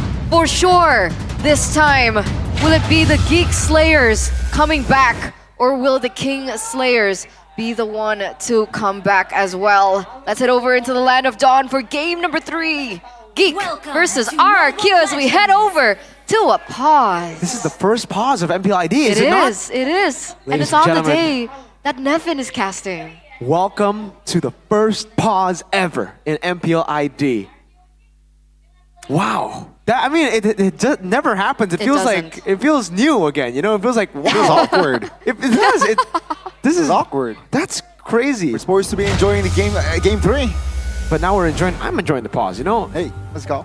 It's been a long time since a pause, maybe last season, so I'm enjoying the moment. English podcast is back. Let's go. Let's go. Let's go. English podcast is back. By the way, ladies and gentlemen, we want to make sure that everything is up to par, both for the team, the coaches, the players. Want to make sure everything is great and fine and dandy, not just for the players and their playing experience, but also for those of you guys back at home and in the MPL arena, so they get the best viewing experience as possible. Because again, 1-1 right now, it's a high stakes game. It can go either way, and troubleshooting is in process. So welcome to the English podcast. Oh, by the way, it's the second pause. The first pause was Keyboy against RQ. That was the first one. So this is the second pause of MPL ID. We've gone through... Oh, was it during the team fight? Yeah, when he played Hylos, yes. I wasn't casting. So second pause of MPL ID here. And both are against RQ. That's Onyx, and then Onyx RQ Onyx, and then Geek RQ Geek. We're heading towards the end of week 3. Turn 9 Merkel. Yep. Who do you got for MPL ID season 15? Champion? Champion. Right now, RQ. You know what I'm gonna say. You know what I'm gonna say. Bigatron, the best team in the world. Best team in the world. Okay, who's their runner-up then? So who will go to MSC? I want to see Evos, honestly. RQ, man. I mean, Kez cute, bro. This BTR guy. RQ. Well, I mean, the first one is more cope, so I'll take that back. I think it's... I want to see Evos RQ. RQ right now, for me. But you know what? So tough for the second one, honestly. I think RQ Onyx. RQ Onyx for Miracle and EVOS RQ.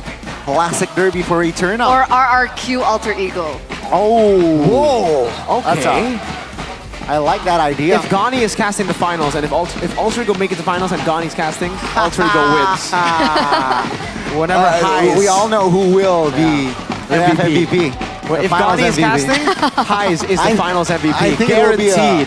4-0 every game. Highs gets a Savage twice. Yeah. Amen.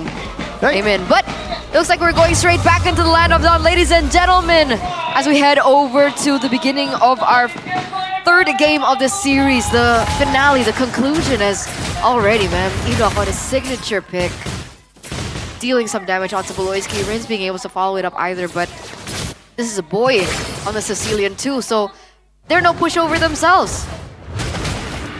Okay, taking a look at the emblems here. Tyra with the Brave Smite, nothing too crazy. Oh, Edok. Good poke here from both Apoy and Beloy. Rins and Edok here. Tough for them, making it tough for them to clear their lanes, their waves, but no spells triggered just yet. Yeah, emblem check once more by Indie Home. Inspire for, nothing too crazy. It's just the Wilderness Blessing and the agility for both XP and Rome of Geek Fan, Beloyski and Dobbs. Tyron on a signature pick, Tenacity, plus the agility. It's the Wilderness Blessing for Edok. Wants to be active too. Wants to try to match maybe that Beloyski move with Cho. Let's see here for the composition. 4 flickers invested for side of RQ. So yeah, being either ultra aggressive or being ultra conservative here for side of RQ. Okay. Again for RQ, main objective point, hold up. All right, flicker out from Rins. Main objective point will be the first turtle, Sutsujin. Gobs though on the bottom side. Oh, good flicker by Edok again. The creative player who opens up for first blood. Wow. RQ gets it. Finally, right? And right before the turtle as well. So let's see if RQ can actually translate that over into the next neutral objective. Beloisi's gonna try to make that impossible for them. There's a boy as well in the vicinity, but Rins with the IMU gonna be able to zone a boy just a little bit. But here comes the 50-50. Make It is already on the way too. Yeah, they're actually taking it very, very slow. Waiting for Edok to get level 4, I believe, here. Good lane by Chidera. This guy is he's improved so much from last season in the laning department. He's winning out most of his laning phases, but now Edok has 4. Sutsujin didn't choose to recall. He went for the purple buff, but he should still be healthy enough to get Turtle. Yep, no contest, it seems. Rotation-wise here, it seems like RQ, they will take the Turtle, no problem. And it seems like just the trade is only a couple of camps for the side of Makids. So despite Makids having that level lead, they still have the clarity to be like, okay, we're just gonna concede that first turtle once again and looking for something else on the map. Boy, maybe? Good Purify, but Rins was there to provide that damage. Woloiski mirrored by Edoxel. There was no surprise attack attempt. The top lane, Chidera, needs to recall. So for the way that a boy has been playing so far in the Sicilian, which technically needs some time to gather all the stacks, he has been playing very aggressively, so he finally does get punished for it. As we take a look at the audience prediction now, by GoPay, RQ 89%. Again, not surprising for the Kingdom. Well done. Always great support. Edok, meanwhile, gets pushed back. That was so good. Edok dodged G-Kun though, went for the shove. Luckily, Chidera was there for the Spear of Misery, because that could have been a possible pickoff for RQ. The take on the on the gold crab. Makids. Alright. Where's he going? Meanwhile, for the MPL ID X streamer, oh, it's Amoy Gamoy. She's a talent for Geek. So if you guys want to check it out from her perspective, maybe gain some new insight, you guys can hop over to her stream because she's re-streaming this game right now. I think she needs some support. Oh, she knows. Cute. She's shy. Sure. All right. RQ looking for the neutral objective here. Turtle 2. You know, when it comes to neutral objective battles, RQ just have it under control. Again, due to the trio mid having so much pressure, the Valentina, the Tigreal, and then Dyron now rotating as well. Both of the XPs rotating. Rins still on the bat face this game. I wonder if he's gonna go for something different. I think he's playing a little bit safely, right? Technically, with how aggressive Rins usually plays, it's a little bit of a way to ensure that he can stave off the pressure. But like we've seen in these few moments, Edok! Flicker Implosion finds you. Gobs here, able to flicker away alongside with Beloy, so no casualty there. RQ though still shifting their gears on towards their top lane here, looking for the turret. Dyron, good knock upon towards Gobs, who has no flicker. Oh, good trade by Moskov though, so a tower for a tower here. That's the negotiation between the two teams. 2 flickers for 1 though, so RQ actually end up winning the trade when it comes to resources. Now, how do they translate that to a team fight or to a bigger lead? Because I think with that battle, sending 4 players up top for RQ, and Geekfam, oh wow, great Chunpu. And Geekfam only sending 1 down below with the same output. 1 turret is worth it for Geekfam right now. And it's going to be RQ who continues to play it slow. They really just want to play for neutral objectives. Play through their winning conditions. There's no reason for them to force out fights right now. And if they do, they know they're going to be at a disadvantage. Because again, with the Cho, there's that pick-off potential. Guerra's still in the bottom lane. Dyron holding his own. Wow, good Spear of Misery. Seems like even Dyron hasn't had the impact just yet. In terms of these items, Moskov already on his first item. We see the corrosion being built in. Oh, wait a second. That's a good setup there by Sutsujin and Rins. Dyron not really far behind, and Sutsujin will take the kill. Gobs here, taken down twice this game.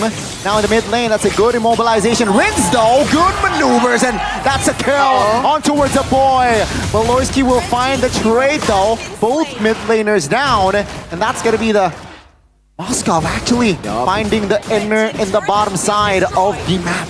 Again, these structures are going to be so imperative. This is the classic Geek gameplay that we've seen time and time again. It looks like Toy is looking for a counter here, but wait a second, Beloy. Implosion on towards 2. That's gonna be Gobs though. Trying to distract T-Dog very low. Will not be able to be taken down there just yet, but Gobs will pay the price. 3rd time this time. But Kids barely survived. The mid tower collapses though. Yeah, so at the end of the day, they still lose that mid-tier turret. And it's still RRQ who has the better footing on the neutral objective. Toy is going to be able to push out this top side as well. I think Dyron should be falling quite far close in order to help him get this other turret. So RRQ, they're being able to get a lot of things left, right, and center. Yeah, great equalization on the board too, by the way. They're able to equalize in turrets there. Rins in the bottom lane. The disengage, right? Now it's a 1v1. Rins and Chidera though. Wow. Reinforcements is not far, but good moves by Chidera with the SOD towards the mid. He's able to escape that almost nasty pinch. Kids putting some pressure in the top lane. I think they want to go for a buff steal here, but Sutsujin is lurking in the area. That tower is absolutely going to go down, so it's another structure in favor of Geek. They're not going to allow RQ to go for a trade in the bottom side either. And there goes the buff. Okay. Down below now, RQ are sending their troops to hold the Moskov. Finally, now we are seeing a response towards the Moskov. Bottom lane still, even tier 3 intact for Geek Fam. They're playing the slow game really, really well, able to match up against RRQ. And remember, for Geek Fam, it is really about weathering the storm. They want to play for the late game, for a boy to scale up, for Moskov to scale up. So far, despite the perfect turtle, it's been a better performance by Geek Fam to keep the lead lower than... I'd say even if they're down, even if they're just down by 2K, it's still worth it. So the fact that it's only 800 gold, it's phenomenal for Geek Fam. Yeah, absolutely. The pressure is on RRQ for sure. Does the SOD hit? It does. On towards Edok, 3v2. Implosion though will lock 2 members down. That's gonna be Toy though, knocked up. He flickers out of danger, and it was a 3v2, but that will be 3 members of Geek Fam deleted. That was so unfortunate. Really, really, really good response coming from RQ. This team is ridiculous, dude. You think about their drafts are just perfect. So perfect at times, you just get confused. Their execution matches it. RRQ have denied that win condition. It was so even up until it wasn't. And RRQ, they didn't get confused by the macro style of Geek Fam that, you know, usually is a trap to a lot of other teams. They get baited into that playing that macro style, trying to match the Moskov and then losing out on other parts of the map. RQ just stay true to their win conditions, play for the neutral objectives, get it all, and then they collapse with one good synchronized play, and it's Edok, man. Again, this guy, what a roamer.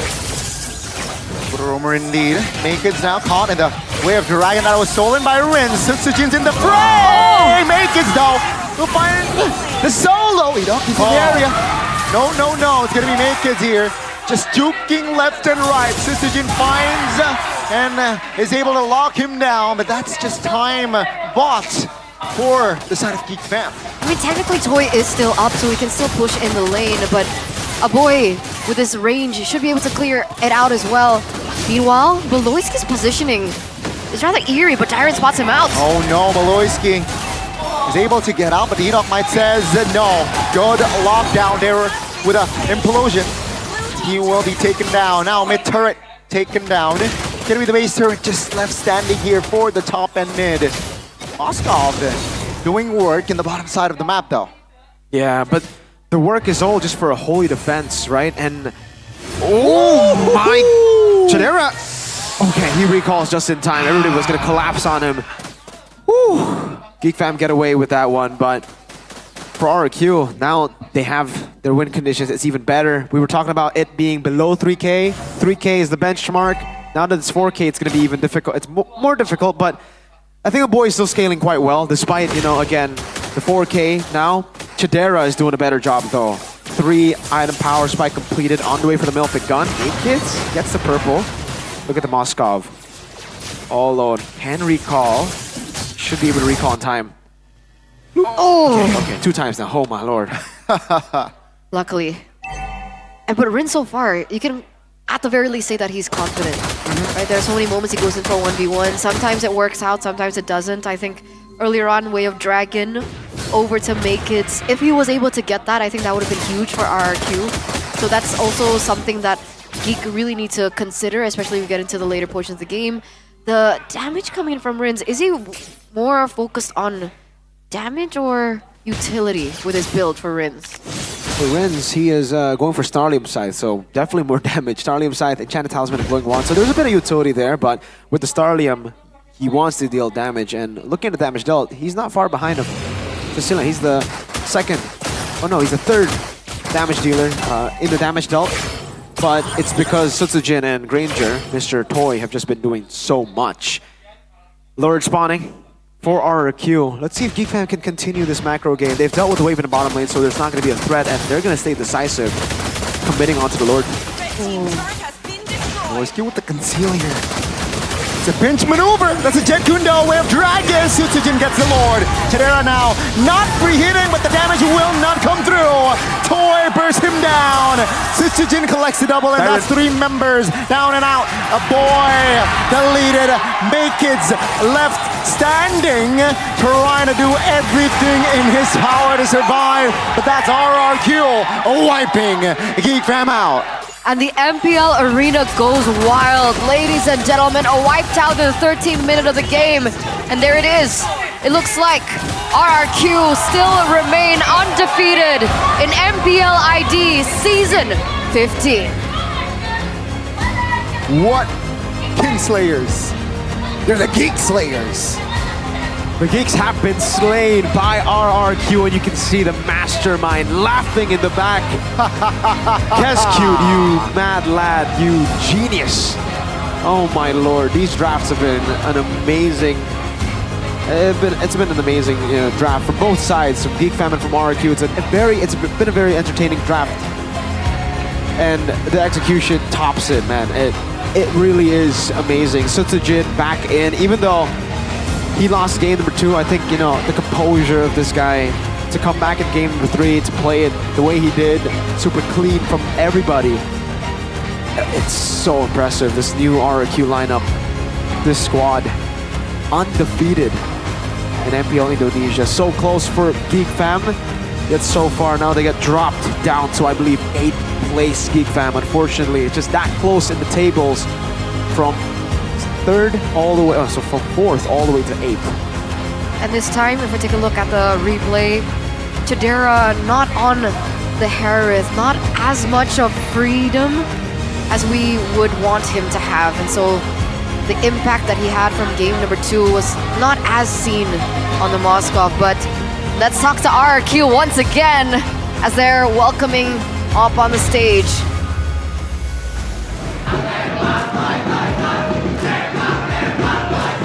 The Geek Slayer is here! RRQ! Mereka berhasil mendapatkan kemenangan untuk menutup minggu yang ketiga, ditambah win streak masih terus berlangsung. Tapi ada Sutsujin di sini. Tadi kayaknya di interview jawabnya dipersiapkan untuk EVOS, tapi hari ini kamu muncul. Apakah dipersiapkan untuk melawan Chidera atau bagaimana, Sutsujin? Tadi ini aja kebelet pengen main sih tadi. Langsung gas aja? Ya. Kenapa ini? Ngelihat Geek Fam kah ada yang membuat kamu bangkit semangat juangmu? Ya pengen pertahanin win streak lawan Geek aja sih tadi. Melawan Geek. Dan kita pasti penasaran banget ya. Dari tim Geek Fam kita melihat 2-1 game yang sangat close game. Kalau dari Sutsujin sendiri, bagaimana sih kamu melihat match ini? Ya seru sih, tadi bisa 2-0 cuman banyak mistake aja tadi. Banyak mistake, di game kedua kita ngelihat deg-degan banget. Di mana ada minion yang muncul, yang defense sendirian tadi siapa ya? Rins bukan ya? Yang defense sendirian di game kedua. Rins kasih tahu gimana kamu berusaha untuk mendefense di game yang kedua. Apa yang kamu pikirkan pada saat game kedua kamu defense sendirian dan itu gagal? Sebelum turret hancur mungkin belum kalah. Gue masih masih percaya lah, cuman udah nggak bisa. Mindset yang dipegang sendirian di base dan berhadapan dengan banyaknya minion. Berhadapan dengan banyaknya minion dari Rin sendiri ketika hal itu terjadi. Gimana tuh komunikasi dengan teman-teman yang lain? Nggak komunikasi, cuman banyak yang berdoa aja. Dan sendirian loh tadi, bener-bener sendirian. Ya, Udah biasa katanya ya. Udah biasa mandiri ya Rins ya. nggak biasa. Nggak biasa guys, harus bareng-bareng dong. Tapi melihat dari banyak sekali momen-momen yang menarik di game yang bisa dibilang game kedua ini benar-benar katanya bisa 2-0. Tapi apa yang membuat game ini menjadi game ketiga? Apa yang membuat kalian kesulitan? Siapa nih?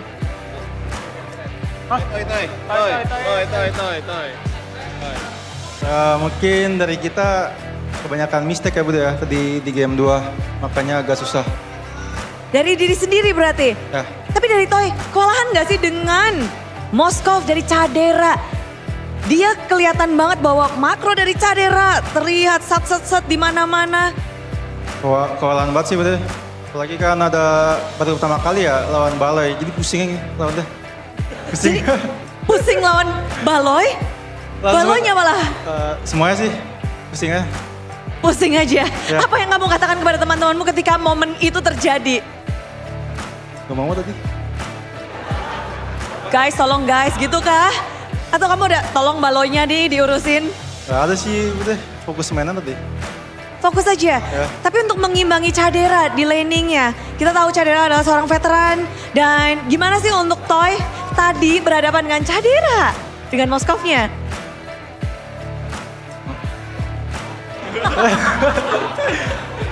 Cadera ya, sih gue lihat jago banget sih dia di landing pass-nya.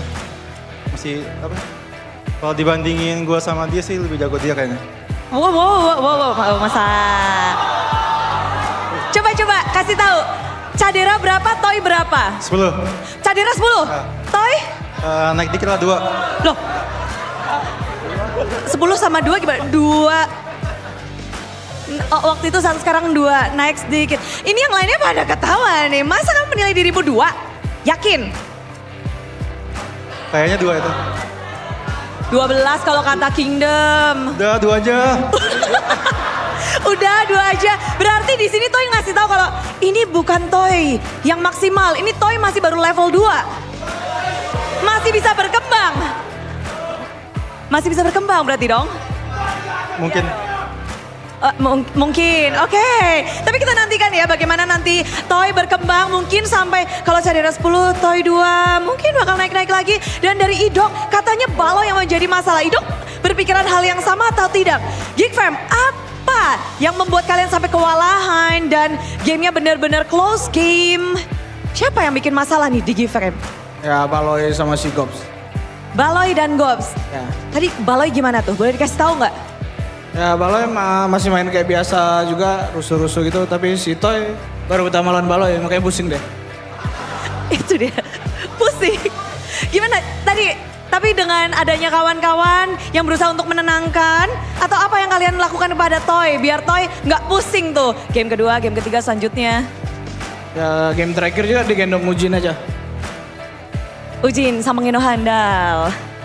Tapi ngelihat dari terus-menerus, kita melihat bahwa tren positif terus didatangkan oleh tim RRQ.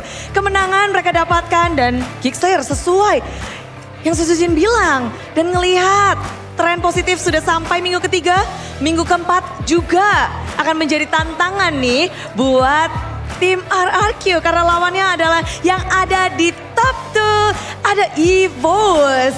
Derby Classic sudah di depan mata. Susujin, kamu udah siap di minggu ini bahkan untuk EVOS. Mantanmu ada di sana.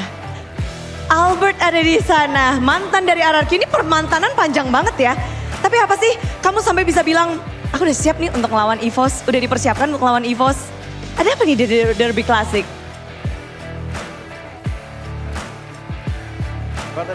Ada apa nih di Derby Classic? Kamu kan udah siap nih untuk melawan EVOS. Bahkan di interview tadi pagi, tadi siang, tadi sore pas kamu baru datang.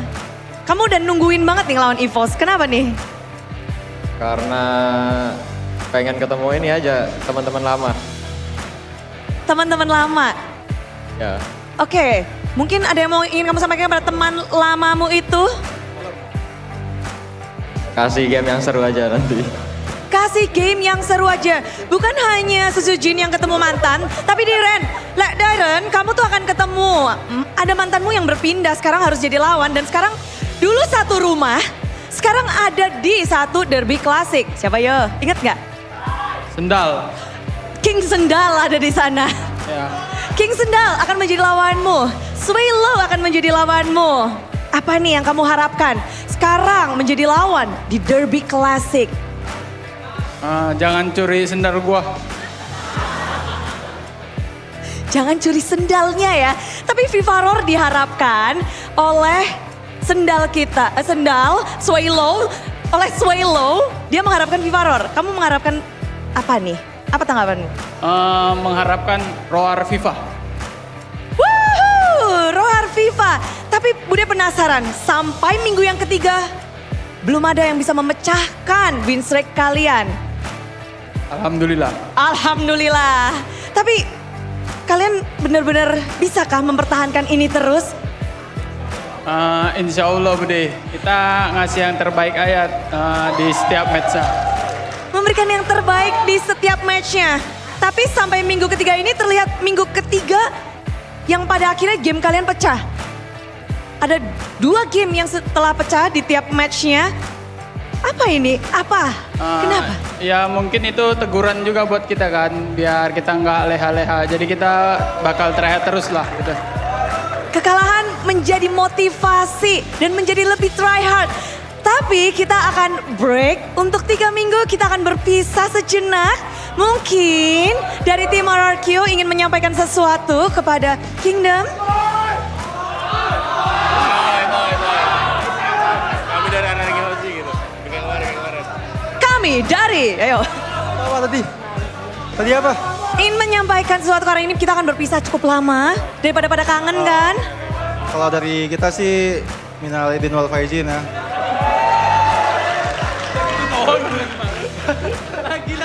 Ya makasih juga buat datang dan dukung kita di sini. Tuh aja nangis. Bising. Nangis. Udah itu aja sih. Udah itu aja. Tapi Rins pengen denger dong pakai bahasa Aceh gitu untuk khususnya nih yang di Aceh. Pakai bahasa Aceh. Bersama Idok juga boleh berdua mengucapkan mungkin untuk apa? Sama aja sih bahasa Arab juga. Minal aidin. Tambahin Rins. Kami dari RRQ mengucapkan minal aidin wal faizin, mohon maaf lahir dan batin. Oke, dan kita akan berjumpa lagi di minggu yang keempat. Sekali lagi kita rayakan bagaimana RRQ masih di pucuk, masih kedinginan. Inilah dia tim RRQ Hosi.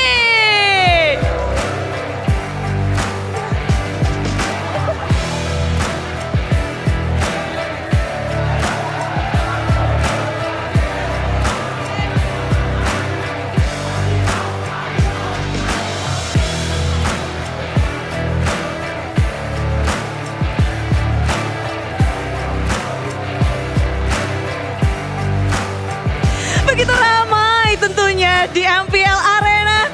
Mengingat bahwa RRQ masih berada di pucuk mempertahankan win streak mereka. Dan memang kebahagiaan ini janganlah cepat berlalu. Karena Bude bersama dengan GoPay akan melakukan segmen GoPay Hadiah GG. Udah pada apal, udah pada siapin device-nya karena sesaat lagi kita akan menggunakan cara yang terbaru, bukan pakai kode, tapi langsung di-scan. Jadi siapkan device kalian. Caranya yang pertama, pastikan kalian punya aplikasi GoPay. Karena tinggal download aja, kalian bisa ngedapetin banyak sekali benefit. Udah pada download kan? Udah. Kalau udah pada punya, siapin ya. Karena Budi akan kasih tahu cara untuk mendapatkan GoPay. Kalian tinggal buka kamera. Sebenarnya tinggal buka kamera. Nanti ketika muncul, kalian tinggal scan. Sudah siap? Belum. Oke. Kita tunggu bentar ya. Siapin device kalian. Pokoknya udah ada aplikasi GoPay. Ketika kalian nge-scan, kalian akan mendapatkan GoPay coins secara gratis.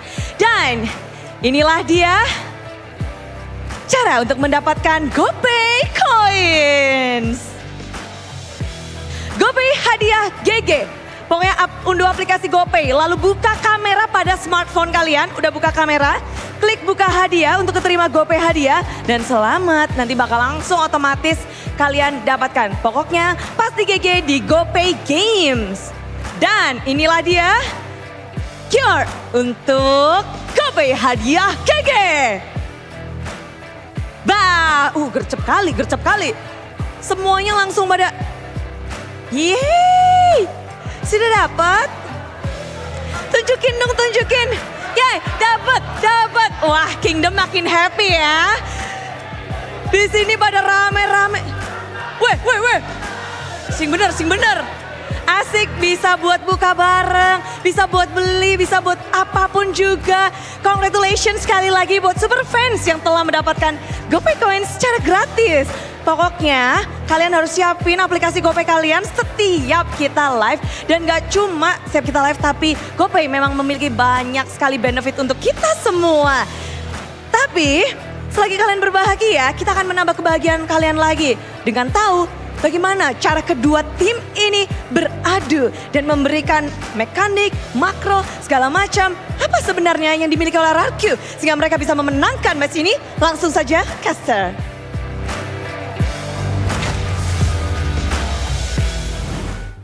Congratulations once again to RRQ Hoshi for retaining their spot at number 1 in the standings, solidifying their spot at number 1 in the standings. So I believe it's still Evo's at number 2 should be, but what can change is actually that, right? Alter Ego still have a match after this, right, against Dewa, right? So that should give them a possibility to be at number 2 and push Evo's down.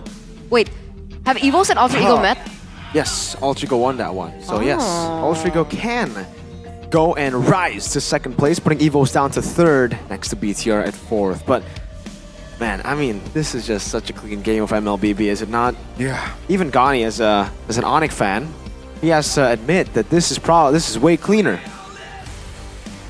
He doesn't want to admit it. He doesn't want to. I just saw him smirk. 2-0 for Geek Fam. I think self-explanatory. Oh, wow. I'll give it up. I'll give it all credit. Yeah, you gotta give this guy credit. I think we can already give him the title Player of the Week for this week too. That's my vote. I don't care. 0, 1, and 10.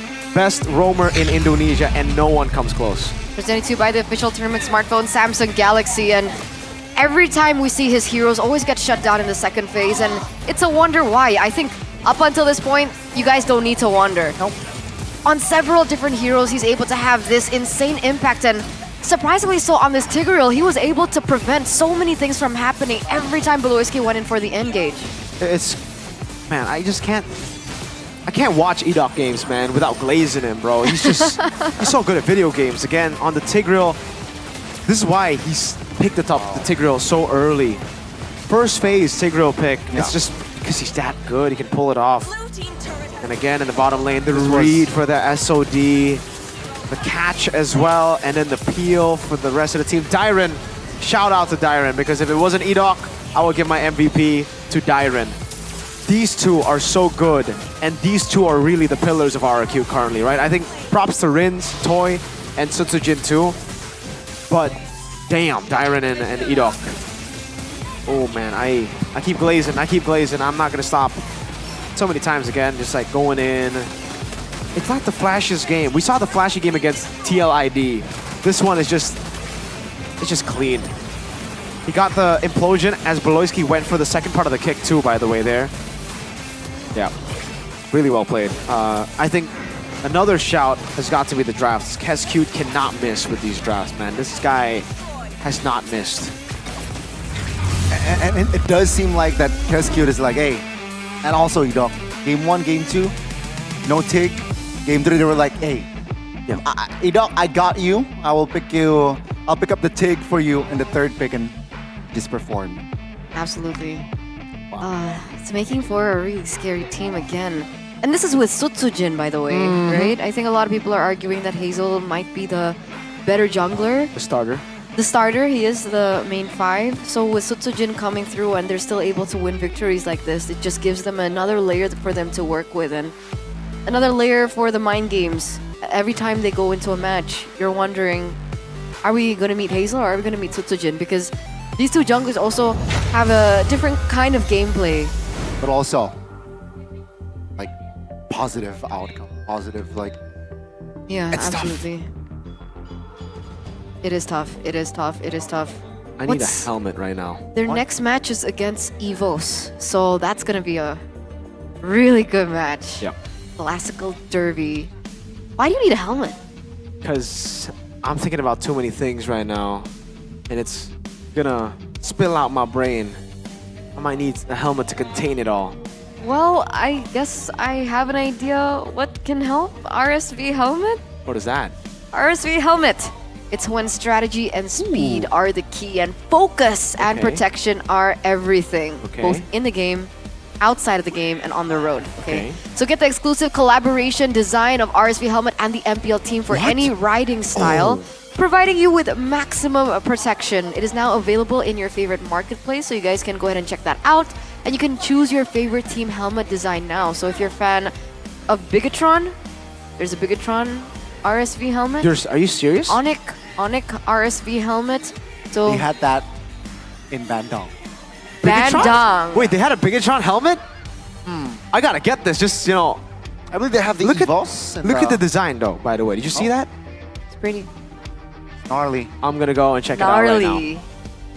I'm gonna Okay. check it out right now. Check it out and also check this out, okay, ladies and gentlemen. Log in now to claim a free phone as well as a free time-limited Ruby skin. So every night, don't forget to log in from 9 p.m. to 2 a.m. because for every 1 minute, one phone will be given away in the game, so don't miss out. Yeah. You don't want to miss that out because I personally have collected a skin from that. I thought you were gonna say you got a hand phone. Not yet. I will. But I do have this already, so, you know, really looking for a new phone. All right, fair. Whatnot. Yeah, that was match 2. That was match 2, and we still have match 3 ahead of us. Like we mentioned before, this might be the fight for second place in the standings to close out the week. So, ladies and gentlemen, before we get into that match between Alter Ego and Dewa United, we are gonna go on a break. So don't go anywhere, stay tuned because you don't want to miss out what happens next.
Ya, aku merem. Ulang dong.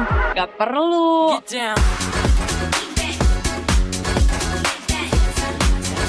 Guys, review.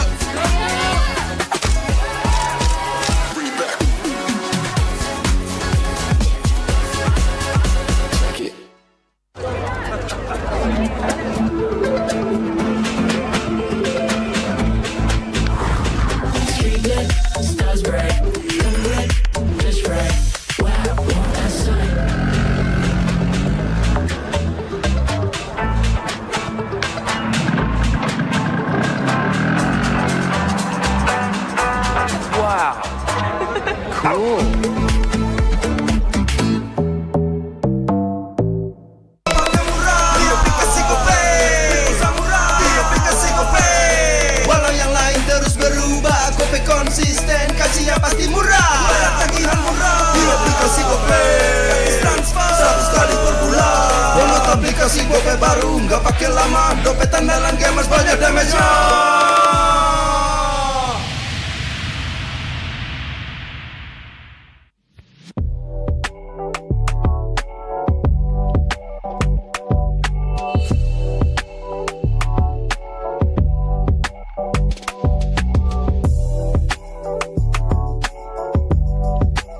Rasa baru makin seru.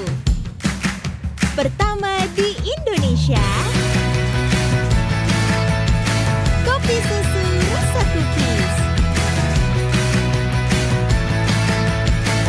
Always ready, warnai harimu. Good Day Groovy Cookies. Nikmati sensasi asyik kopi cookiesnya. Tak ada hari tanpa mabar. Main ngelek, kerap buatku tak sabar. Gimana mau main sampai kelar? Ini waktunya ku bersinar. Okay, let's do it. Game smash andalanku bikin mainku semakin hebat. Tim stabil main makin mulus, rankku fix naik terus. Tukar DG rings, diamond dan voucher game kau dapat.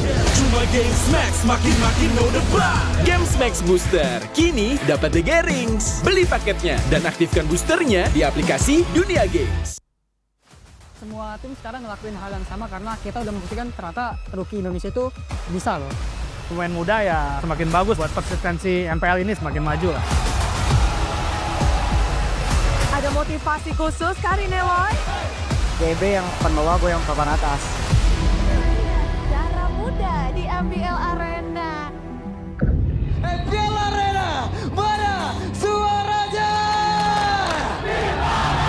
Proyok dan implosion. Oke, Skippy sudah dimiliki oleh seorang player udah terlalu tinggi stake-nya. Resource player muda kita tuh lebih bagus-bagus daripada yang lama-lama. Dan yang lama-lama juga udah kebanyakan punya kesibukan yang lain kan. Oke, Rin menunjukkan kelasnya dan Di season ini yang gue lihat jadi banyak potensi muda baru, mental segala macam masih lebih kuat lah. Semakin banyak tim yang mempercayai pemain-pemain muda ya semakin bagus buat persistensi MPL ini semakin maju lah. Yang aku lihat dari Maybe emang kalkulasinya bagus, landing phase-nya juga jago, dan ya emang hitungannya tipikal go trainer 8-0 sih hitungannya. Anak dewa, kita berangkat menuju ke game yang kedua. Yang akan kasih V berhasil mendorong tapi Sorizonya menjadi korban pula, tapi Weza berhasil kali ini untuk mendapatkan dan juga menendang ke arah satu peda juga Maybe tidak tersentuh sama sekali dan Pedia. kalau bisa dinilai, kamu berapa dan Aaron di berapa? Aku 10, Iron masih di bawah 9. Gue suka Hazel sebenarnya. Jungle mekaniknya jago, tapi bisa bikin decision itu sedikit banget. Gue lihat itu semuanya di Hazel. Ready? Boy? Lihat di arah belakang. Posisinya sangat baik. Fabian tadi tergolong tabrak. Hansel! Menutup double kill dan one last. Lawannya juara season lalu loh, Hegel. Ya nggak apa-apa, main aja. Aku kan juga jago soalnya. Toy, he also try out in Bigetron. He is a MPL caliber. He can play toe-to-toe against Seman. He knows how to farm. He knows how to use his farming, his position. Keluarkan tidak ada berubah dia tapi sakit banget. Toy mendadak berubah segalanya Toy. Ada shutdown yang tercipta pada untuk kali ini. Kalau dari Toy, kamu harus menghadapi Aaron loh. Dia udah sering lawan dia sih gue, jadi biasa aja. Si ini semakin kena pressure, semakin ganas. Kayak bocil-bocil pede gitu loh sama skillnya. Confidence-nya sangat tinggi sih menurut aku. Coba untuk melakukan distraksi. Menuju ke arah belakang. Rini. Retribution of Rini. Langsung menangkan atas serentak. Benar bermain saja. Si Rene ya, walaupun dia baru main, terus udah hilang biru, dia nggak yang kayak ngeblank, dia nggak yang kayak komsi aneh gimana, jadi kayak bagus lah dia. Ada motivasi kali nih, Loy. GB yang papan bawah, gue yang papan atas. Dulu kan stigmanya pemain rookie itu mentalnya ciut, hero pool-nya sedikit, dikit-dikit teman panggung. Ternyata kayak, oh ternyata enggak loh. Semua tim sekarang ngelakuin hal yang sama karena kita udah membuktikan ternyata rookie Indonesia itu bisa loh. Emang udah saatnya generasi baru sih kalau bisa dibilang ya. Apinya lebih besar lah buat buktiin kalau mereka emang layak perform di MPL gitu.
time has come to cast away that frail mortal shell. Join me in eternity.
Though your ancestor was the great serpent of the sea, your destiny lies elsewhere. Your feeble human form shall never wield the great serpent's power. Why can't I?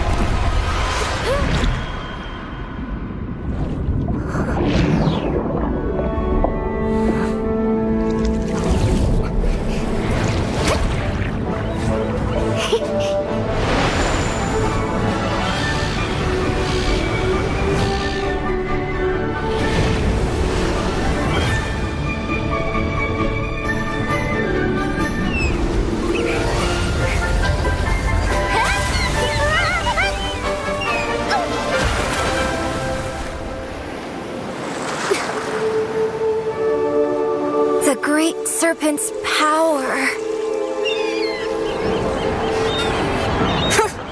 Only weaklings live on land. Born with this awesome tail, but stuck in this plain body.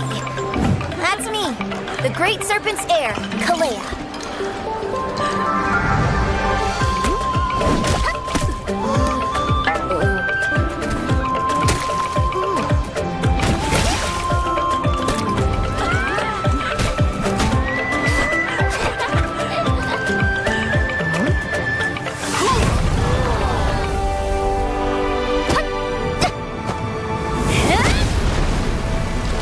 Figures.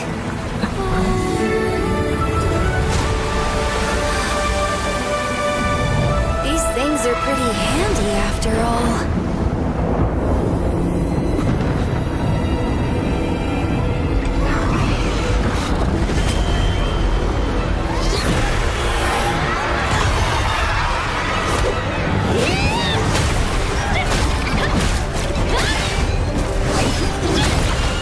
You messed with the wrong island.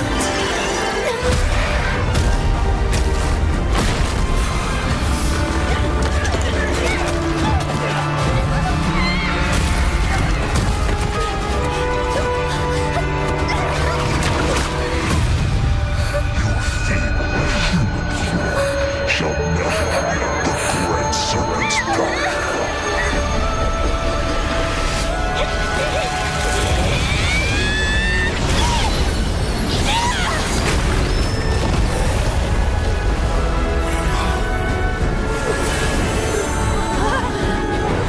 So this is the great serpents? No. My power.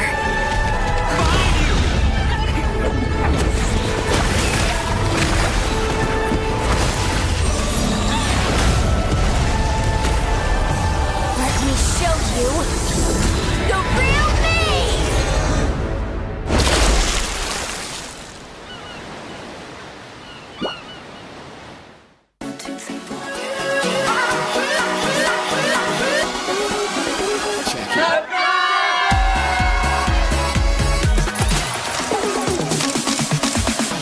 Ya, aku merem. Ulang dong. Gak perlu.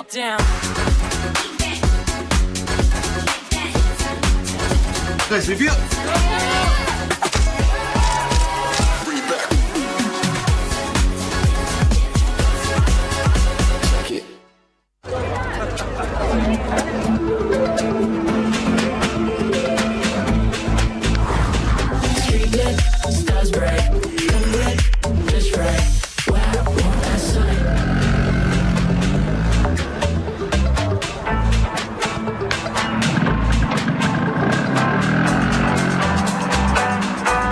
Wow.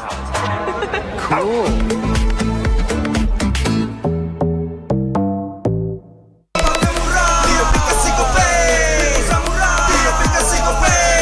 Walau yang lain terus berubah, Gope konsisten, kasih yang pasti murah. Bayar tagihan murah. Di aplikasi Gope, gratis transfer 100 kali per bulan. Download aplikasi Gope baru, nggak pakai lama. Dompet andalan gamers banyak damage-nya.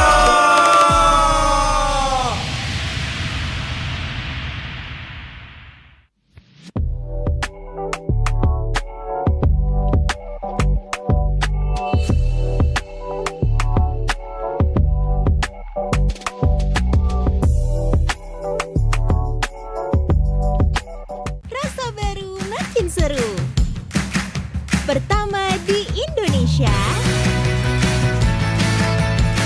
Kopi susu rasa cookies. Always ready, warnai harimu. Good day Groovy Cookies. Nikmati sensasi asyik kopi cookiesnya. Tak ada hari tanpa mabar. Main nge-lag, kerap buatku tak sabar. Gimana mau main sampai kelar? Ini waktunya ku bersinar. Oke, let's do it. Game smash andalanku bikin mainku semakin hebat. Tim stabil main makin mulus, rankku fix naik terus. Tukar DG rings, diamond dan voucher game kau dapat. Cuma game smash makin no debat. Game Max Booster, kini dapat DG Rings. Beli paketnya dan aktifkan boosternya di aplikasi Dunia Games. Semua tim sekarang ngelakuin hal yang sama karena kita udah membuktikan ternyata rookie Indonesia itu bisa loh. Pemain muda ya semakin bagus buat persistensi MPL ini semakin maju lah. Ada motivasi khusus kali ini, Woy? GB yang akan bawa gue yang papan atas. Darah muda di MPL Arena.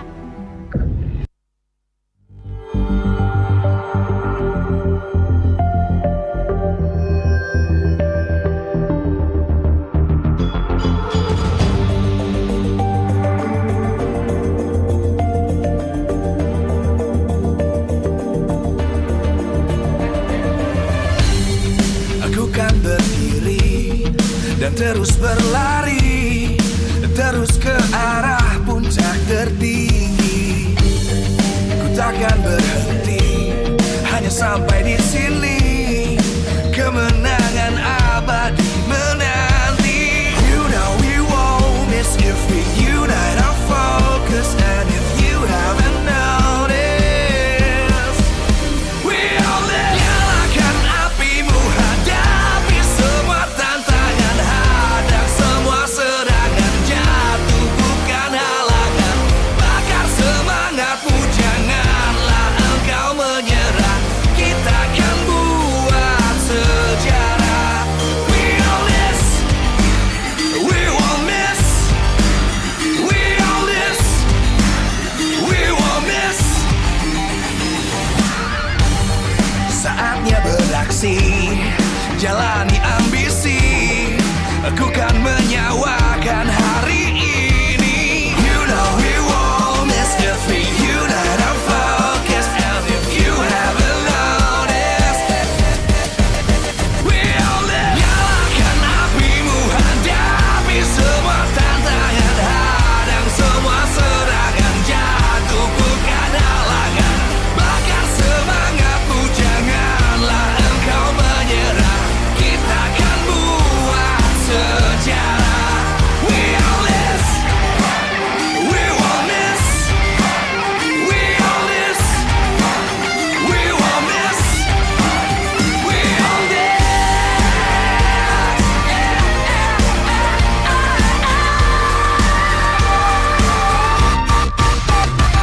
Nyalakan apimu, hadapi semua tantangan. Hadang semua serangan, jatuh bukan halangan. Bakar semangatmu, janganlah engkau menyerah. Kita akan buat sejarah. We all this.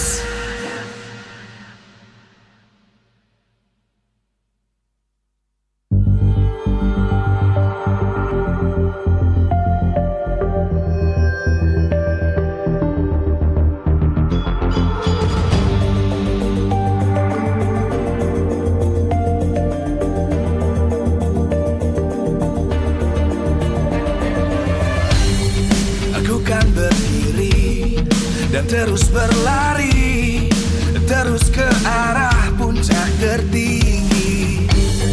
Ku takkan berhenti, hanya sampai di sini. Kemenangan abadi menanti. You know we won't miss if we unite our focus. And if you haven't noticed, we all live. Nyalakan apimu, hadapi semua tantangan. Hadang semua serangan, jatuh bukan halangan. Bakar semangatmu, janganlah engkau menyerah. Kita akan buat sejarah.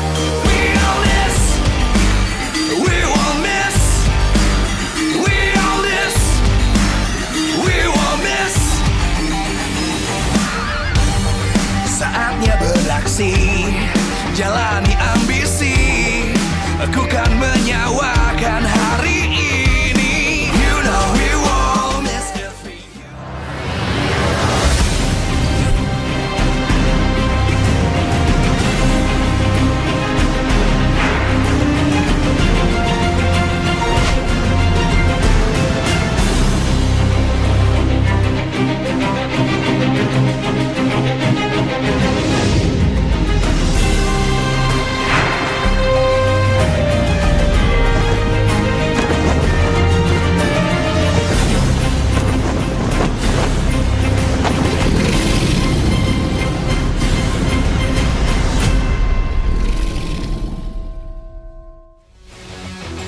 Live from MPL Arena, Jakarta, MPL Indonesia Season 15 is powered by Moonton. Supported by Esports Federation of Indonesia. Presented by official tournament smartphone Samsung Galaxy. Official e-wallet GoPay. Official sponsor Head & Shoulders. Official coffee Good Day. We own this.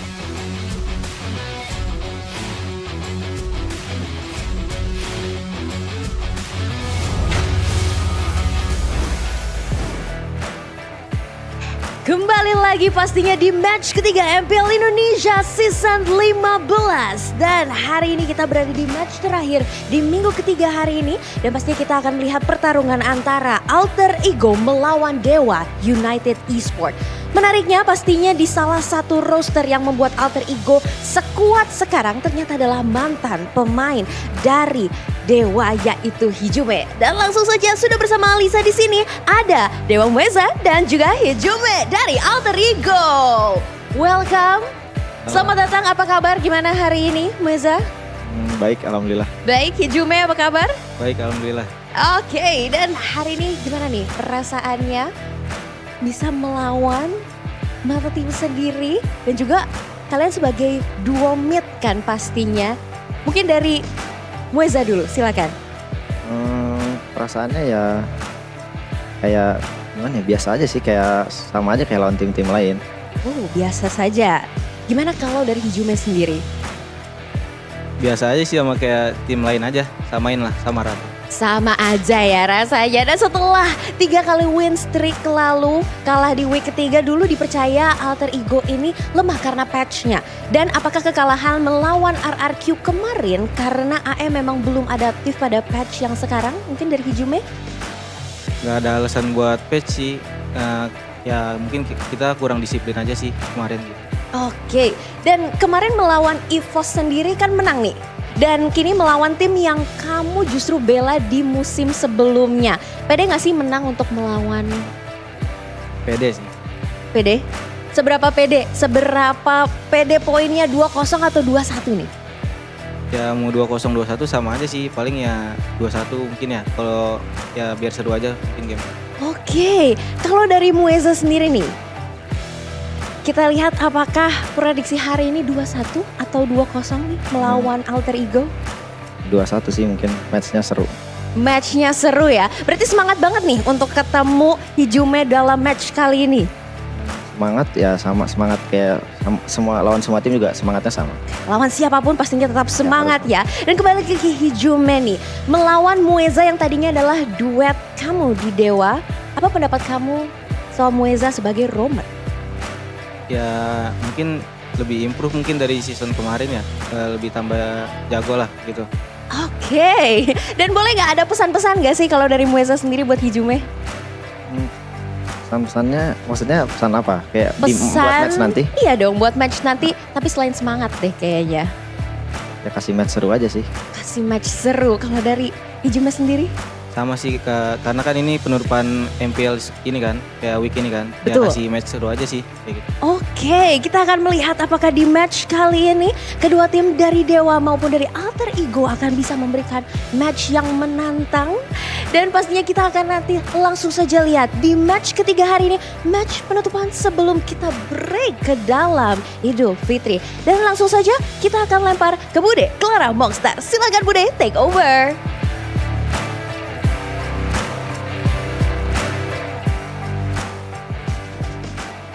Yes, dan di tengah-tengah MPL Arena semua super fans sudah bersiap untuk menyaksikan bagaimana jalannya di match penutupan hari yang ketiga, minggu yang ketiga. Di mana dua tim akan kembali berlaga. Ada tim Alter Ego dan juga Dewa United Esports. Keduanya berada di posisi yang sangat dekat.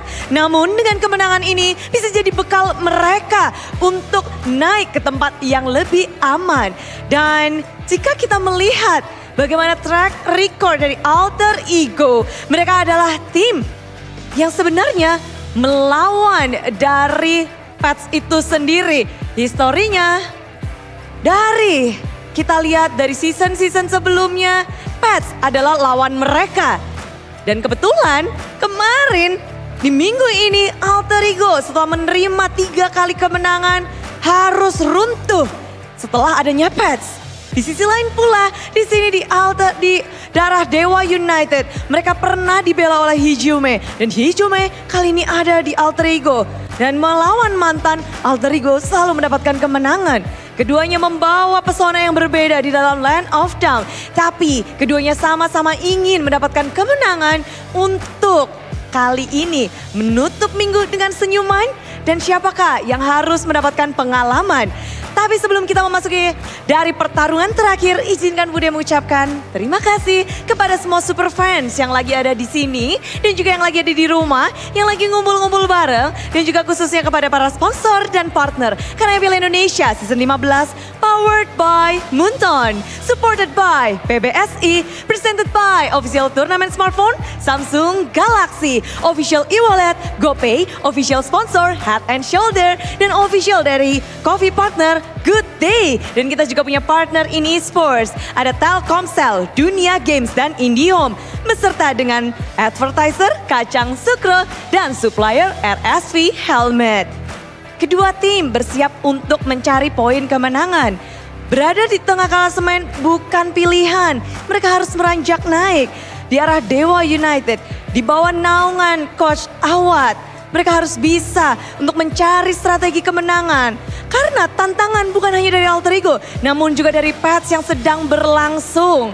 Banyak sekali tim-tim yang harus mengejar ketertinggalan dan menjawab tantangan ini. Di sisi lain Alter Ego, apakah benar-benar karena sebuah patch, performa mereka harus rungkat? Dan tentu saja kedua tim ini harus menjawab bersama-sama. So anak Dewa dan juga Alter Champs bersiaplah untuk menyambut match penutupan di hari ini.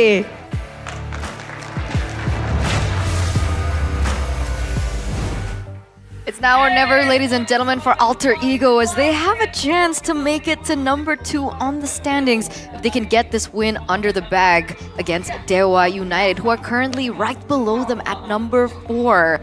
So they're number 4. Welcome back, ladies and gentlemen, to MPL ID Season 15, the final match of week number 3 before we head over to a 3-week break. Still accompanied by me, Eterna, alongside with Goni as well as Arashi. Just kidding. Mirko. I had a feeling. I was about to. I had a feeling. I reached for the handle for the Arashi armrest. setup. Armrest. Arashi setup. But, ladies and gentlemen, before we get into the spicy details of this next matchup, we want to know what you guys think because we value your opinion. As you know, Alter Ego lost in week 3. Now, do you guys think it is due to the patch? A, it's not the patch, it was just a strong rivalry because their last match was against RRQ, who are at number 1, still uncontested. B, the patch had a big impact, or you think Alter Ego actually did benefit for the patch, it was just maybe a misfortune that they had to go up against RRQ? I don't think it's because of the patch. I don't think it's because of RRQ. Right? RRQ right now undefeated. They're the team to beat. So Alter Ego, just another victim to it. But the patch itself, I don't think it does harm to Alter Ego. Yeah, I agree with that. I think it was just RRQ. They were up against probably the best team, not even probably, just the best team in MPL ID currently. They are second, they did beat EVO, so, I mean, getting a game off RRQ is already very impressive. They did it. Now, up against Dewa, I think Alter Ego should get it done. 2-0 maybe? Yes. Maybe. Should be. But maybe is a Dewa player. But maybe is a Dewa player. But for Alter Ego, again, season after season, we have seen that pattern, right? They're not up against 9 teams. They're up against 10. 10 being the patch. Considering, okay, it's not a team, but you get what I mean. We get it. You get it. No, I don't, but sure. Okay. Anyway, first pick win rate for blue side, 71.4% for Alter Ego. Yep. Are they home or away today? I think they're home. Home. They are home. So blue side? Should be. I mean, they went blue side all 3 games, I believe, against RRQ yesterday. and it still didn't matter. Like, RRQ just outdrafted them, but yes, for the most part, I think staying on blue side should be beneficial to Alter Ego because then they can force out these heroes for Mr. Man Rin. Mr. Man Highs as well, getting the Granger, the Harith. Harith though, I think, you know, Chidera has been phenomenal on the Harith. But if I were to choose the best Harith player before the season, I would say Highs. I mean, you did touch him earlier. We did, Fist bump. yeah, bump fist. Fun facts, when Gani's in the building, Highs has never lost. That's Gani's GOAT. Okay. GG. Meanwhile, we're going to take a look at the results from the earlier polling. Not the patch, it's just a strong rival in RRQ, 53%, which does make sense. You guys agreed to it. Bless Sorry. you. Wow, you don't like the Allergic. the votes? I'm allergic to the votes. Wow. What is going on? That's rude. No, I actually did agree. I agreed Okay. with it too. I think RRQ Fair is just enough. an outlier right now. So when we took a look at the poster earlier, seeing their success always on blue side, it's a wonder why in that match against RRQ they consistently went for red side. First game red side, second game red side, third game red side. I think it's also Geek Fam wanting the blue side, right? Even when Geek Fam lost, they still stuck with the blue side. So teams have been trying to get blue side against RRQ because blue side has been, for the most part, most of the teams do better on blue. RRQ is the only team, I think, who do better on red. Even Onyx, a team that has been, you know, known to be a red side team for such a long time, with Yeb being in the team, now is more of a blue side team. They, I think, have lost every game on red. They've only won on blue. They are 0% win rate on red, Onyx.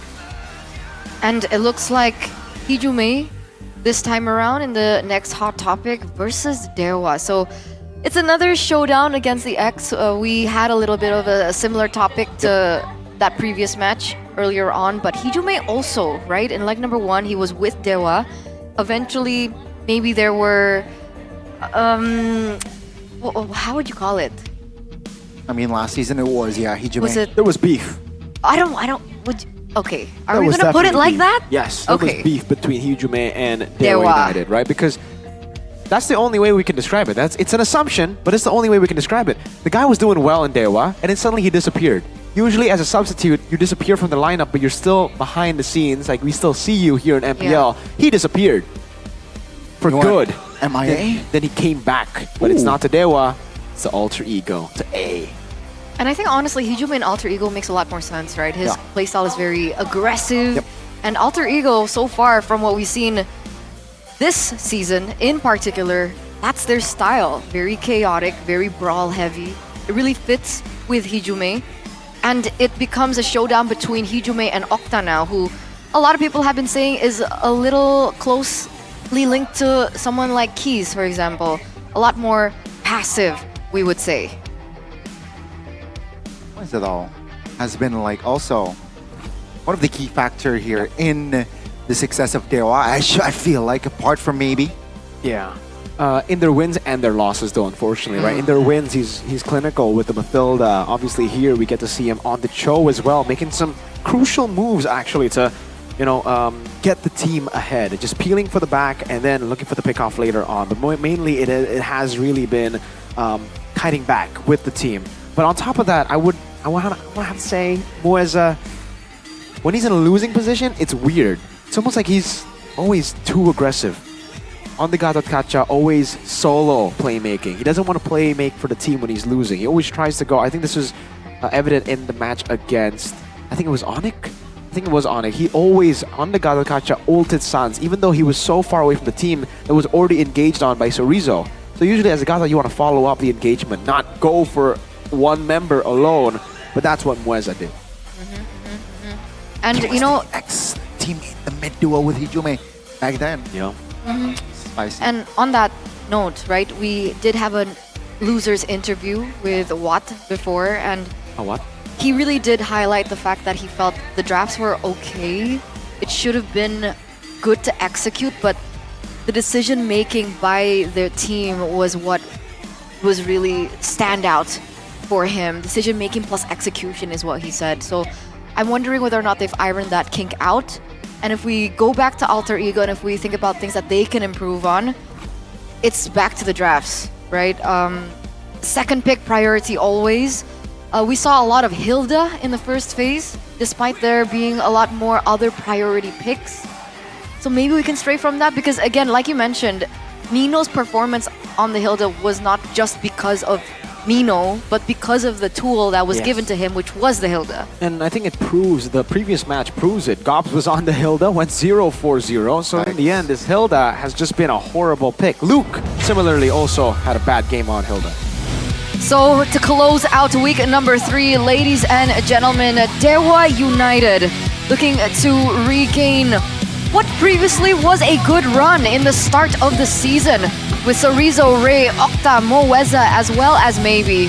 Can they lift themselves from that 4th position on standings? Will the gods be able to prevail this time? Maybe. Still filling the slot in the gold lane. This is Dewa United Esports. Dewa United Esports, they started the week, started MPL with a 2-win streak, and now they're on a 2-lose streak. They gotta try to turn the tides around once again because it's looking bleak for them. Okta has got to step up for the team. The whole team has to stay coordinated, man. That's the number 1 consideration here for Dewa because coordination is going to be important against Chaos. Chaos that will be brought by the 3-face mask here, being brought in by Nino, Kebe, Hijume, Dreams, as well as Heiz. So that means Rin is actually not going to be playing. It's Kebe as their jungler. No Rin, that's a surprise.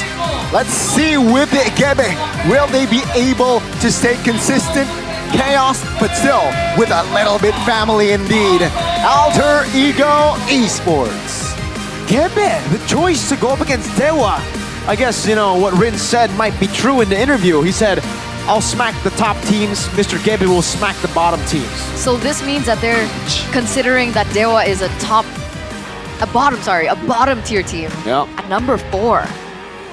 Well, number 5 now, BTR number 4. Well, number 5. So technically... It does make sense. Yeah, so they are the bottom half.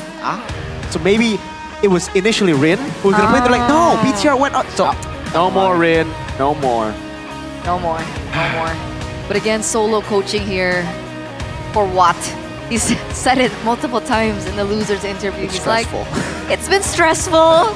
New patch, I'm alone. But he did say that the players on the team have aided him in this venture. So hopefully we get to see him paired up with someone new, maybe. Yeah, it's a cute situation. We got an awe from Goni. That's not something that we hear quite often.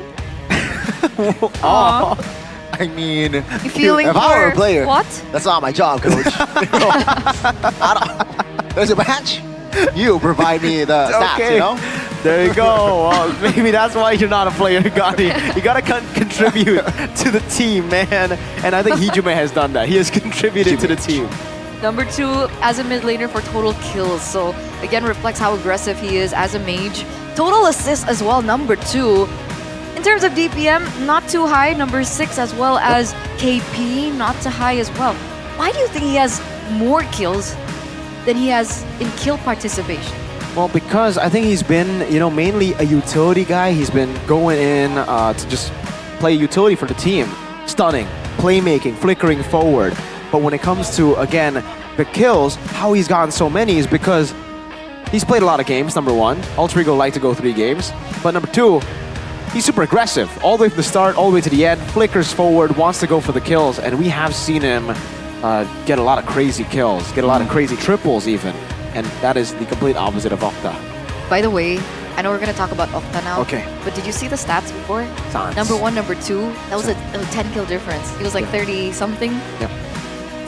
It's Sans, man. Sans. Gila Sans. Moreno. But Sans? Not top 2. What? In that. Yeah. Oh, yes. Sans don't have the King's DNA like Okta. He doesn't. And you can see Okta Clearly number not. 9 in mid lane total assist. So it's still King Sans is number Whoa. 1. Yeah. Oh, 9 in the mid lane. Gandhi. Wow. This is crazy, right? What is the King's DNA? Oh, because he's XRQ. Exactly. Oh my The King's DNA. Took Come me a on. while to get that. King's DNA. Number 9 in the total kill. Connie always cracked me up, man, with the King's DNA. I didn't expect that. It was on the prompt. Come on, I was just reading. Oh, King's DNA. Yeah, you're right. So he's the other side of Hijume, I would say, right? Hijume very active. The thing about Dewa and their mid laners, when it's not Hijume, has been they're very passive. They're very, very passive. Kaze is a good example to that. And again, Octa, I think at times he's been too passive, but the times that he has been aggressive, it's been wrongly timed. He flickers forward, he gets punished instead.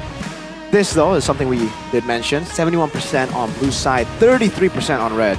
So finally they get blue side. Right. And hopefully that will help them find this next win. Meanwhile, Dewa on red side at 25%. That's a contrast, right? Yep. So, in regards to this, and even disregarding this, if we go back to the mid lane topic, being a passive mid laner against a team as chaotic as Alter Ego, we've seen the top tier teams fall short against Alter Ego.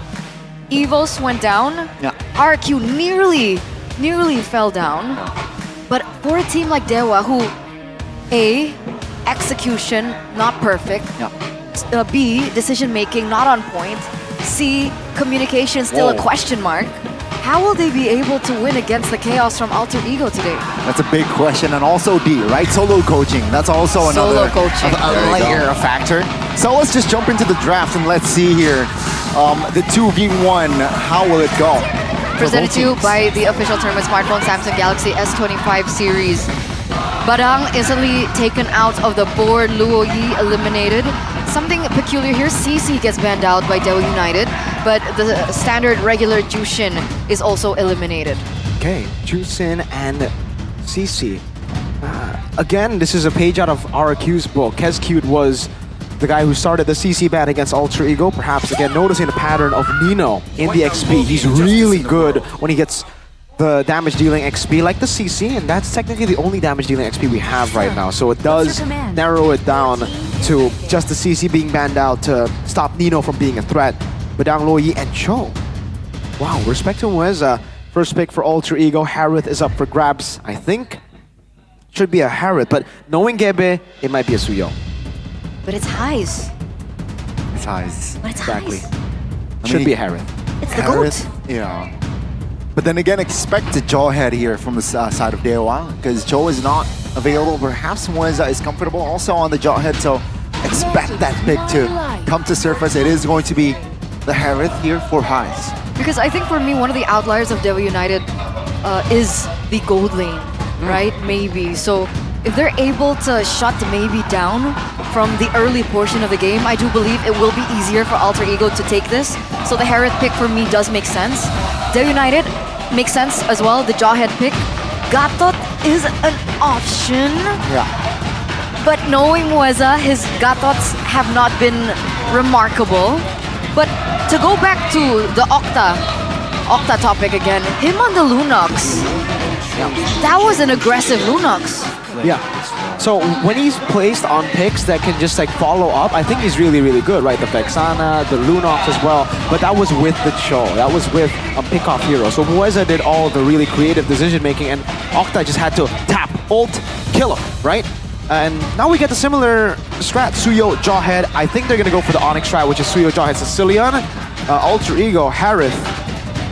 Do they want to go one-dimensional Joy? Yeah, I think they have to go Joy right here, right, for Gebe. Wait, the Mathilda is up for grabs.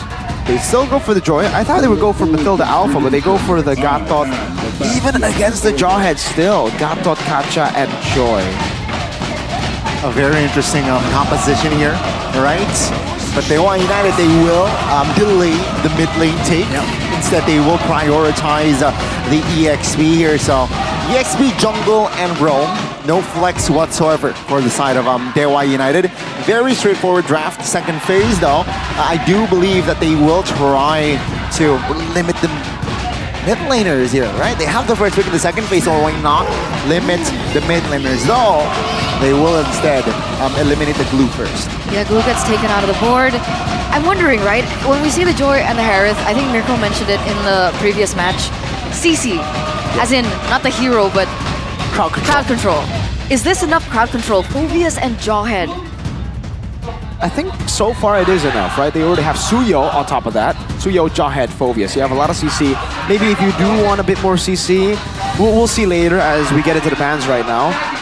But yeah, more CC won't hurt, for sure. They can have more control with that, especially if they want to play for the Granger of maybe. It's going to be banned out, as I say it. I think next is going to be the Moskov ban then. After we see a Granger ban, the Moskov surely will come next. Dewa, Glue, and what? Do they want to get rid of the Hylos now? There's no CC on the board, so they've also already picked the Roam and XP. Gatot Hylos will be a problem for them if they don't have CC, and that is the case. What about the TIG here? For the side of Dewa United. Will they ban the TIG? I mean, Gatot Gacha EXP TIG. That work here. It's 3-0, right? Yeah, but then the Gatot will have to go to XP, and I don't think we've ever seen Nino on Gatot XP just yet. They do end up banning the Tigreal, but again, we have not seen Nino on Gatot. We have. Oh, we have? One time? Maybe not a lot, but he has picked it up this season. Was it? Do you know what Dreams picked when he went Gatot XP? I'm not sure. Okay. It could be the Khalid, it could be the Badang. Oh. I think it was Badang. Nice call. Tigreal does get banned. Dream's signature, and also the Moskov.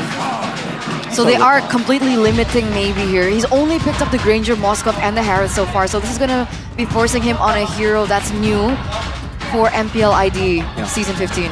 Doesn't need to be too new. Could be just the Irithal pickup, right? That's a safe choice. Bruno as well. Those are the safe options.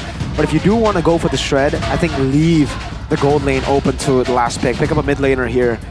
The mid lane is a question that I wanna see right now. They have a very good front line. I wonder if they still want to go for Sicilian for the backup in late game, right? Or if they just want to double down on the early aggression, like going for. I was thinking something like an Aurora as well to deal with the Joy, but they go Beatrix. That's why I thought in the second phase of the drafts, they would ban heroes like that, right? Aurora, Vexana, heroes that can stifle the Joy and the Harith, but they opted to go for a shutdown onto the gold laner instead, onto Maybe. So Beatrix now, we haven't seen this hero from him this season, but paired in with the Jawhead, it can be lethal. We've seen the prospects of it on Eman, but other than that, that's all we know so far. Alter Ego now. We're gonna pick up, the Farsa. Good pick against the Beatrix, and now last pick, XP or Roam. I wonder what they're gonna go. Do they want to go for the Edith? If they go Edith, Valentina can show up for Dewa United to take away another big ult, but again, they can overwhelm them with big ults. They go for the Khalid in the end, so it's Khalid and Gatot. I think that was the combo they used as well then. Oh, and there you go. Lunox Jawhead. Lunox Jawhead.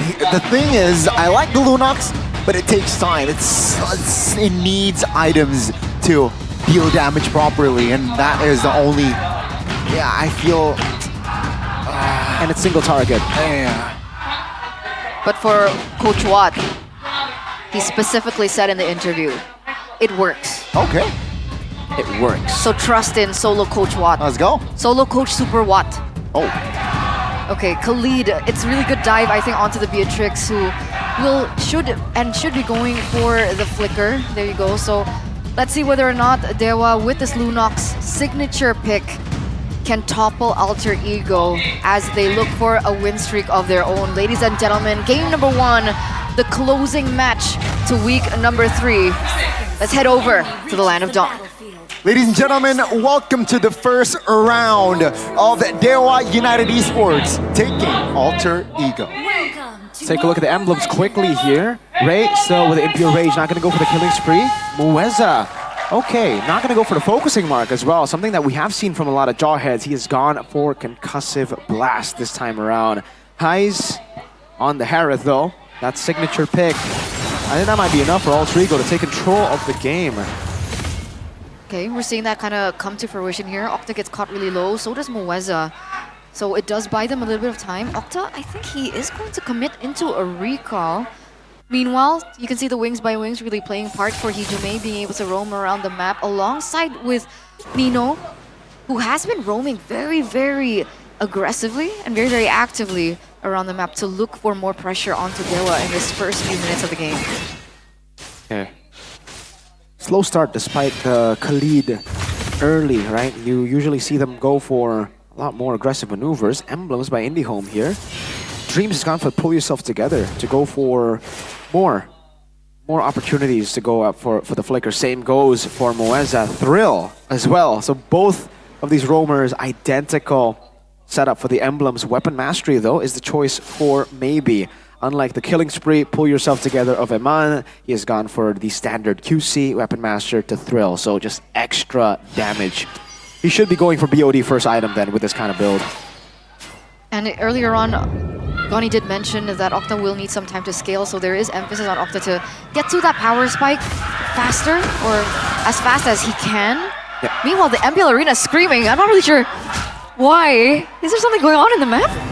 No, this is classic, you know, when Alter Ego and Dewa United beat. Whoa, impressive. Another airstrike early, ejected though, towards Hijime, no follow. Now Mueza taking some heat in the turtle spit though. It's a reset. Ray though will be the first casualty in this game. First blood goes inside of Alter Ego. Turtle is very low. Let's see here who will take this. It will be another reset for the Turtle. The good ejector on towards two members. Their Dreams very low as well. Not level 4 just yet though. Hijime, good timing on the flicker. So Rizzo being a constant nuisance on the formation of Alter Ego. Why did they go for a reset? With Ray taken down, the Turtle so low. Gebe actually rotated around the purple buff instead. Slight miscommunication there. That's a good taunt. So Rizzo again 1v4ing and he finds a kill. So Rizzo and Nino out of the Land of Dawn, but that will be enough time for Ray to take the first nuke. Definitely a blunder from Gebe. On solid force on towards Hijime, and the ejector connected as well. Ray will gladly take the extra gold. You can't even see Mueza's HP. It was all dark. Oh my lord. Well played. Crazy calculation there. But Gebe, you gotta do better than that, man. He went all around.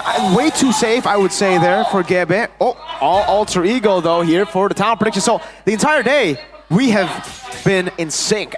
Everyone except 2-1 Nevin. And Goni for match 2. He went for Alter Ego instead of RQ. An outlier. Geek Fam.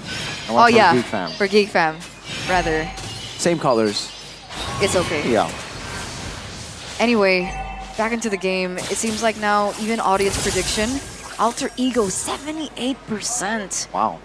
I don't know. With the way that Alter Ego played that first turtle, I think there is still a chance for Dewa to pick up this first game in the series, depending as well on to Maybe, right? If Maybe can continue to farm, can continue to push into the lane without any hindrance from the side of Alter Ego, it may go according to Mr. Super Awat Solo Coach's plan. So far, so good for Dewa. They can scale to the mid game.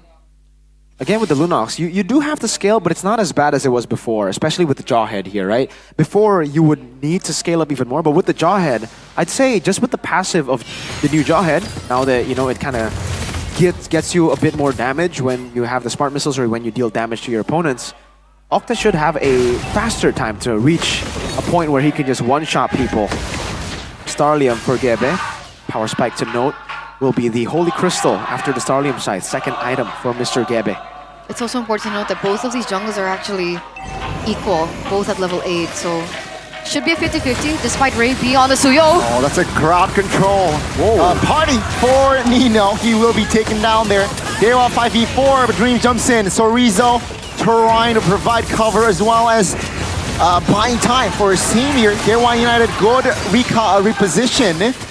Now it's going to be them in the turtle spit. Alter Ego though, denying to concede, seems like. Trying to find an angle here. Dreams with the conceal. Gebe failed to find the connection and Gebe very low. Backing away Dreams now. Going to fall. It's going to be Highs jumping in though. Taking the kill. Good knockup. That's going to be Octa. Taken down surely. Nino with the kill. That's going to be Highs here. With the Shadow Force in the mid lane. Maybe though. Will not burst Nino down just yet. 1-for-2 trade. Dewa pick up the turtle. All in all, I think that was quite messy from the side of Alter Ego. Dewa didn't have to linger that long. So the fact that Highs being able to get that kill will also help them in the grand scheme of things. Still sitting at 1-0-1. What did you... Oh, wait a second. Raging Maybe? Sandstorm on towards maybe. Perfect timing on the flicker, but Mueza now is here to perhaps change the tides. Ejector on towards Dream, and there you go. 200 gold for maybe. This is really good and active by Dewa. Yeah, really proactive there. But a lot of times they do overstay. That was one of the situations where they did overstay earlier to the turtle. Dewa should have identified that as well. They should play it more. Oh man, purple ball taken away by Ray. Great pathing by Ray so far in this game to keep that lead over Gebe for now. And you can see, actually, when it comes to gold, it's Gebe leading. Despite the steal on the purple buff, despite the 2 turtles taken by Ray. And if we take a look at the items now. Oh wait, Mueza looking for an opportunity, doesn't find it. There you go, BOD now secured in for Beatrix. So it's also a different build to Eman earlier on. Yep, this is the standard build with Weapon Mastery and the QC. You want to go for the BOD and then the Melfic gun second. This is the standard. This is the normal one. What we saw from Eman is his build with the killing spree and pull yourself together. Oh, there you go. Vector again on towards Dreams. Okay, Raging Sandstorm to deal with that problem, and he is okay. Now will Alter Ego look for another opening perhaps as the turtle is up. Seems like Dreams opening things up again. Mueza with the conceal. Looking for a connection. Doesn't really find it just yet though, as the turret bottom side should fall. They should go for this, right? Ray is a level ahead. He's on the Suyo as well. Their resources are up aside from Mueza. But Alter Ego, they want to fight back. Hijume opens up first. Another airstrike here pops. Ejector as well. Ray collecting the turtle. Perfect for Dewa. It's gonna be Alter Ego now looking for a fight. Hijume wings by wings to safety. And Dewa will only catch Nino and the turtle. Ray's retribution is ridiculous, man. He's won all the 50-50s. I have lost count. Oh, almost steals the purple buff too. 2,000 gold lead now for Dewa United and good spot. Nice one by Gebe there. Could have been deadly. Melfic gun now done for maybe as well. Core power spike, BOD plus the Melfic gun. That range is going to be very troublesome for Alter Ego now as we get into the 8th minute mark. Mueza, anyone he ejects will die. It's Octa and Beatrix may be damage. And there's nobody on the side of Alter Ego that went in for Purify too, so more opportunities for Mueza to find a proper pickoff. And now with maybe at the power spike, it's gonna be even more dangerous. What about Octa? How's he doing? For Octa, oh, hold up. Ejector on towards Nino, again, being the recipient of that annoying jawhead AOG information in Dewa. They will shift their gears to perhaps another opening. Good cancellation there. And Alter Ego, they're okay for now. Yeah, so Octa, he's doing all right. I don't think he's like scaling too fast either. It's similar, very similar to Hijume. So he's just getting by right now. It's mainly maybe who's been able to pick up those kills. 2-0-2. I wonder if he's gonna go Sky Piercer this game. Probably not. No, he's building towards. Is that a Wind of Nature? I don't think so. There's too much magic for a Wind of Nature. DHS? I think he might be going for a DHS there. Yeah. Sorizo, on the other hand, hold up again. See, Dewa United here looking for another fight. It seems like for the past 3 minutes, Dewa United, they want to fight now. Dreams opening things up with a Raging Sandstorm flicker. Dewa United re-engaging. That's going to be Nino isolated. AOG again the second time. Defensively, that's a flicker. Perfectly timed. Good feather airstrike. Mueza in trouble. Gebe secures the kill. Dreams though will fall as well. Both roamers now down and out as the Lord has spawned in the land of dawn. It's definitely personal for Mueza, man. You can clearly see who he's targeting every single fight. It's always Hijume that he's after. He got a very good kill once, but now Lord bursted. Blitz, man. So Rizzo flickers out to safety. Gebe looking for an angle there. Doesn't really find the connection. And Alter Ego, they need to restabilize. Feather air strike to perhaps give a poke out damage as well. Dewa, good restabilization. And by the way, that was a lot cleaner by Dewa too, right? They didn't overstay like they did in the first few neutral objectives. And now with 5 men up, wait a second, Sorizo. Wings by wing cancelled. It's gonna be now. Oh, good ejector on towards Gebe! The right person to give the ejector to. Good taunt though. Sorizo very low. The damage will not be enough for Nino to handle. 2 members now taken down as Rewa United. They still have Lord to play around with. Because remember, it's not just maybe that's getting to his power spike, but Octa's also dealing a fair amount of damage as well. I mean, technically, Sorizo was so low, but the burst coming through from Octa was also a liability that Alter Ego couldn't capitalize over. And now with 2 members down, they should be able to push in all these shield turrets. There goes one. Okay, the airstrike opened up just to clear in the wave. So, Daewoo United, how are they going to be able to secure this one? No, again, sandbagging. The ejector connects to Dreams as well. Maybe securing the Mega. 5v3 now. Will they be able to find more? It seems like objectives here aren't clear. But they want the mid, it seems like, with the wave coming in. Hijume, no feather airstrike this time with the conceal. Now Mueza trying to zone out members, and they got the turret. Will they be greedy? That's the question. Bottom side looking very juicy. Feather airstrike now all popped. They will get the second phase turret in the game. That's already huge value, right? Without Nino, without Dreams in the picture, sorry, Gebe in the picture, they get 2 inhibitor turrets. But unlucky for Dewa, it's on the side that the next Lord is going to be spawning. But Mirko, I have to ask the question, is it still a Hilda thing? Or is it a Nino overcommit? I mean, this game, I think, why pick Gatot against the Jawhead personally, right? I questioned it in the draft after they chose the Gatot Kacha, and I think it shows again. In any normal circumstance, I think he should be able to tank up the damage that most of the physical damage is coming out as well. Obviously, you can't expect the Lunox to come in the second phase. It's an unorthodox pick, but yeah, on top of that, the Jawhead. So I think another questionable pick here from Alter Ego that is going to, again, raise a lot of questions, because we already got a lot of questions yesterday against RRQ. Game 2, Game 3 drafts. A lot of people were already saying, what are these drafts for Alter Ego? I think it continues with the Khalid as well that I did not expect. And now to make it worse, Octa has a Divine Glaive. It's tough. Maybe has a Sea Halberd, so add that in too. Even more Blood Wings for Octa. Yeah, maybe is online fully right now. He can one-shot people. Full, oh, Sorizo. Radiant Armor, Oracle, and Athena Shield. How do you kill this guy? Right, everything's time to back lanes, maybe. Again, take a look at the positioning of maybe. My goodness, he is unstoppable. And Dewa United now, they have eliminated 2 members of Alter Ego. Hijume and Heiser remaining. And that will be the green light to take the Lord. Oh man, Alter Ego not finding anything in this game. That Rose Gold Meteor really came into clutch for maybe earlier on because he was jumped on like crazy. Luckily he was able to dash out, so he still will be a factor in this next siege. And they're already at the base. Should be their final push, right?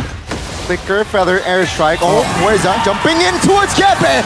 And maybe is there to just provide cover. Dewa still stands with 5. Mid will be their main priority right now in the back lanes. It's a mess, but the base to expose. And maybe Baby finds the turret. Ladies and gentlemen, they got game 1. A 9,000 gold lead for Dewa United with the drafts. Oh, who's he pointing at? Oh. The new coach, I believe, of Dewa that is not yet going to be able to help Watt on stage, but he's there in the back rooms. So he's not alone anymore. He's not solo anymore. Finally, Mr. Watt gets what he wants. But a strong showing from Dewa United from that first game. Execution-wise, they never pulled off the gas on the pedal. They kept continuing, they kept answering back, they kept staying proactive on the map. And surprisingly, Mueza on the Jawhead, finding a lot of opportunities for pickoffs to hinder Alter Ego's aggression. I really like his courage here to be active, but also provide cover when the team needs. Yeah, for sure. Mueza has been phenomenal here in this game, right? all the way from the early game, really finding those ejectors, getting the last one onto Gebe was, I would say, the cherry on top for sure. But I gotta give props to Ray too, personally. The guy won every neutral objective battle, and he's consistently been doing that from the start of MPL. This guy, I don't think has lost a single 50-50 retry battle in MPL ID so far. Crazy retry. Mr. Gani. Ooh. Nice. Good job, Dewa. Man, Alter Ego and the draft, so weird. Yeah. Okay, so, I mean, in the first match, after the patch, it was against RRQ, but if they lose this one too, Yeah. it's a big question mark. And it's also a question mark for Gebe, because Yeah. there were some moments in that game where I was like, huh? What's he Especially in doing? that first hurdle, right? Yeah. Ray got taken down. I thought that was Exactly. like that was a freeway for Gebe to fully claim the turtle, but no. Well, Seems like the camps were at that moment were more important. Was he hesitating? Yes. Because it looked like that, right? He was like, Yeah. and he turned. It was so low, there was no Ray. Went around He instead. dodged first. I think the first dodge was fine, right? Because Chorizo was walking up, so Yeah. he walked back. But then Turtle was still being held. He has retry. He could have just walked up, retry, and then ran away. But no, he decided to run, and the pathing as well was very, very weird. He took the long Yeah. way back. Even though Hijume has already gone back to that position, he was like, I think he was probably shot calling to cut. Yo, why are you leaving it? Because they weren't fighting. Without Gebe. Gebe was running around, and as the others kept on going on Turtle. I hope we get to see the replay of that. Maybe we can empathize more for Gebe, but that was not it. Is it an awe moment? Will it be another awe moment? I don't know, because you fist bumped Highs earlier. Hey, Donnie, what's going on, man? I mean, Highs did well. 1-0 this is and the 3. first game. Hey, come on. Sure. Okay, so then it's gonna be another and I did not best of expect. 3. Okay, no hate, right? No disrespect, but I thought Rin was playing today, and it was Gebe. Same. I didn't expect Gebe to be the one playing here up against Dewa United because, again, maybe getting that top 2 position would have been a top priority, but we don't get to see the first turtle, but we do get to see this. Yeah, Mueza constantly catching Mr. Gebe there as well. The 3-man taunt from Nino. He tried his best, but he just gets shredded down by Lunox, by Beatrix, and especially by Mueza. Great positioning by Maybe. He already had the Rose Gold Meteor there, and yeah, it was just very tough to kill him. Our MVP. Presented to you by the official tournament smartphone Samsung Galaxy S25 series. It's Mr. Mueza. 1-12 KDA on the jawhead. It was impeccable. Also, the follow-up coming through from the rest of the team was also something to highlight. Sure. The fact that, Chorizo was also very busy trying to defend the front line plus be a hindrance to the back line of Alter Ego was also a huge factor. Here you can see him at work, at play. Octa, great backup too. This is a hero that really suits Octa, I think. Yeah, you just walk up and follow whatever engage the team is going to go for. You just hit whoever is in front of you, and it really fits. I agree. This is when they overextended. They definitely identified that issue instantly as well. They identified, you know what, we got the turtle. Why did we fight? We ended up losing out in the trade. But then again, the retry battles here from Ray against Gebe, 100% win for Ray. Mueza, again, I'm telling you, this might be a bit personal from Mueza, always going for Hijume, but it does work. Hijume was on the Farsa, getting him pressured all the time was great. Chorizo seemed to also, have that synchronization, always just going to Hijume, forcing him in a bad spot, and then here, wow, look at that, right? 1 HP, Chorizo gets the dunk on Nino. Yeah, Nino. Ah, man. I don't think you go Gata next time once you've already seen the jawhead on the other side. Really good kiting from Maybe. Really, really good stuff from Maybe. Rose Gold pick, saw why. It worked out so well. Another brilliant pick from Mueza there to end things off.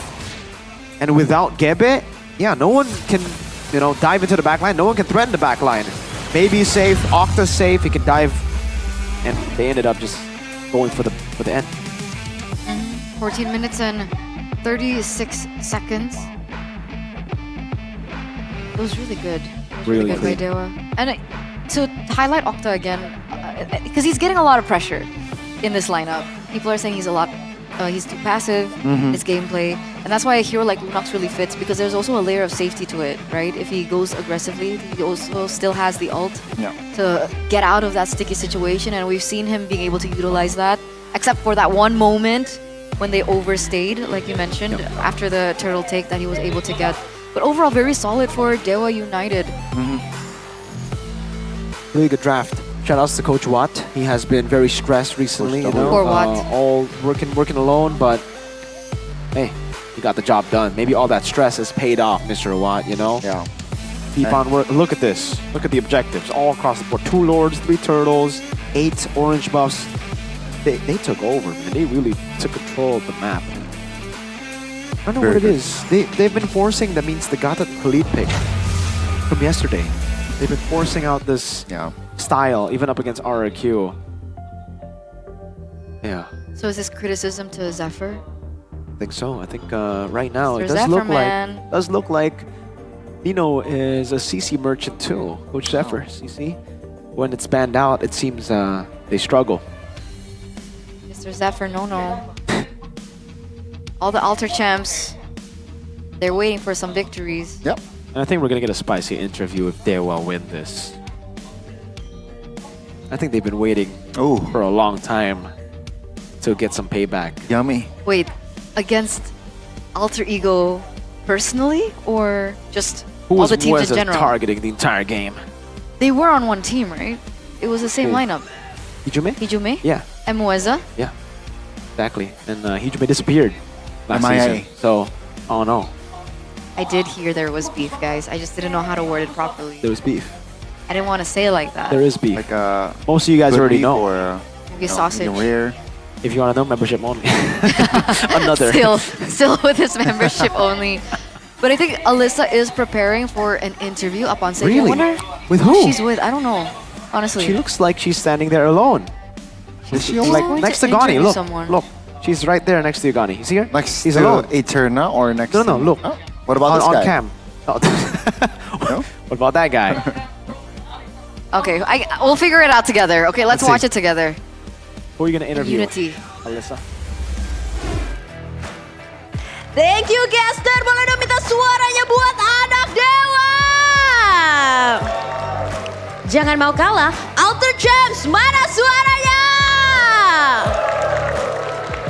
Pastinya di match hari ini, di match ketiga, week ketiga, kita sudah bisa melihat 1 poin sudah didapatkan oleh Dewa. Namun apakah di game kedua, Dewa akan tetap bisa mengungguli permainan melawan Alter Ego? Namun sebelumnya pastinya kita akan bermain terlebih dahulu karena kita akan bagi-bagi tiket SPS Mobile Master 2025. Dan pastinya sudah bersama Alisa di sini, boleh merapat bersama anak Dewa dan juga Alter Champs. Boleh dari Alter Champs kenalan dulu siapa saja namanya. Dari kiri dulu ini. Boleh, silakan. Namanya Kai. Kai, oke, selanjutnya.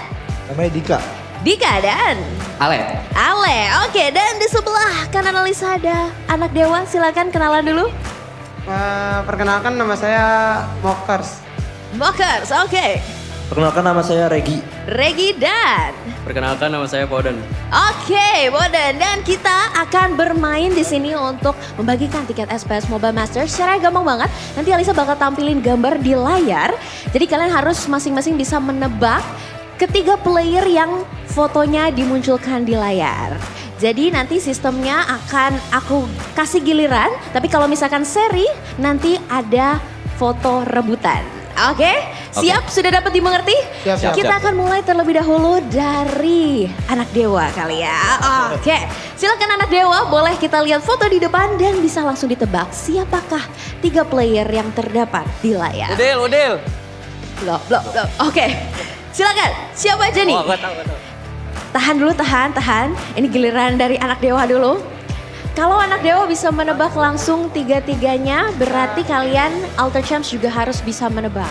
Nah, sudah siap? Sudah. Siapa saja dari jidatnya terlebih dahulu? Kalau jidat kayaknya si Retribution ya. Oke, kalau dari matanya? Idok mungkin. Oke, Ini anak dewa yang lain ada yang mau berkontribusi mungkin? Oke, dari hidung ke mulutnya siapa nih? Kayaknya obvious banget nih harusnya ya. Siapa? Kayaknya Kairi Acu dah. Kairi Acu, boleh lah yang rambutnya belum blonde ya. Ini yang bagian mata dan jidatnya mau kita kunci jawabannya atau mau revisi nih? Mungkin anak dewa nih boleh ngebantu ya kalau ada masukan-masukan gitu. Kayaknya siapa ya dari mata dan jidat rambutnya? Ganti, oke. Hijume apanya nih? Jidatnya apa matanya nih? Jidat. Jidatnya, oke. Matanya? Idok. Kunci jawabannya? Yakin? Kunci. Oke, kita akan melihat apakah jawabannya benar dan jawabannya adalah salah. Hanya satu yang benar. Jidatnya adalah Ki, matanya adalah Cadera dan juga bawahnya benar tapi Kairi. Jadi 1 poin untuk anak dewa ya. Tahan dulu, kita di sini bersama Alter Champ. Sudah siap? Sudah siap. Oke, kayaknya udah hatam banget ya dengan player-player dari MPL. Soalnya kita udah dari season 4 kalau dia baru-baru ini kan. Oh,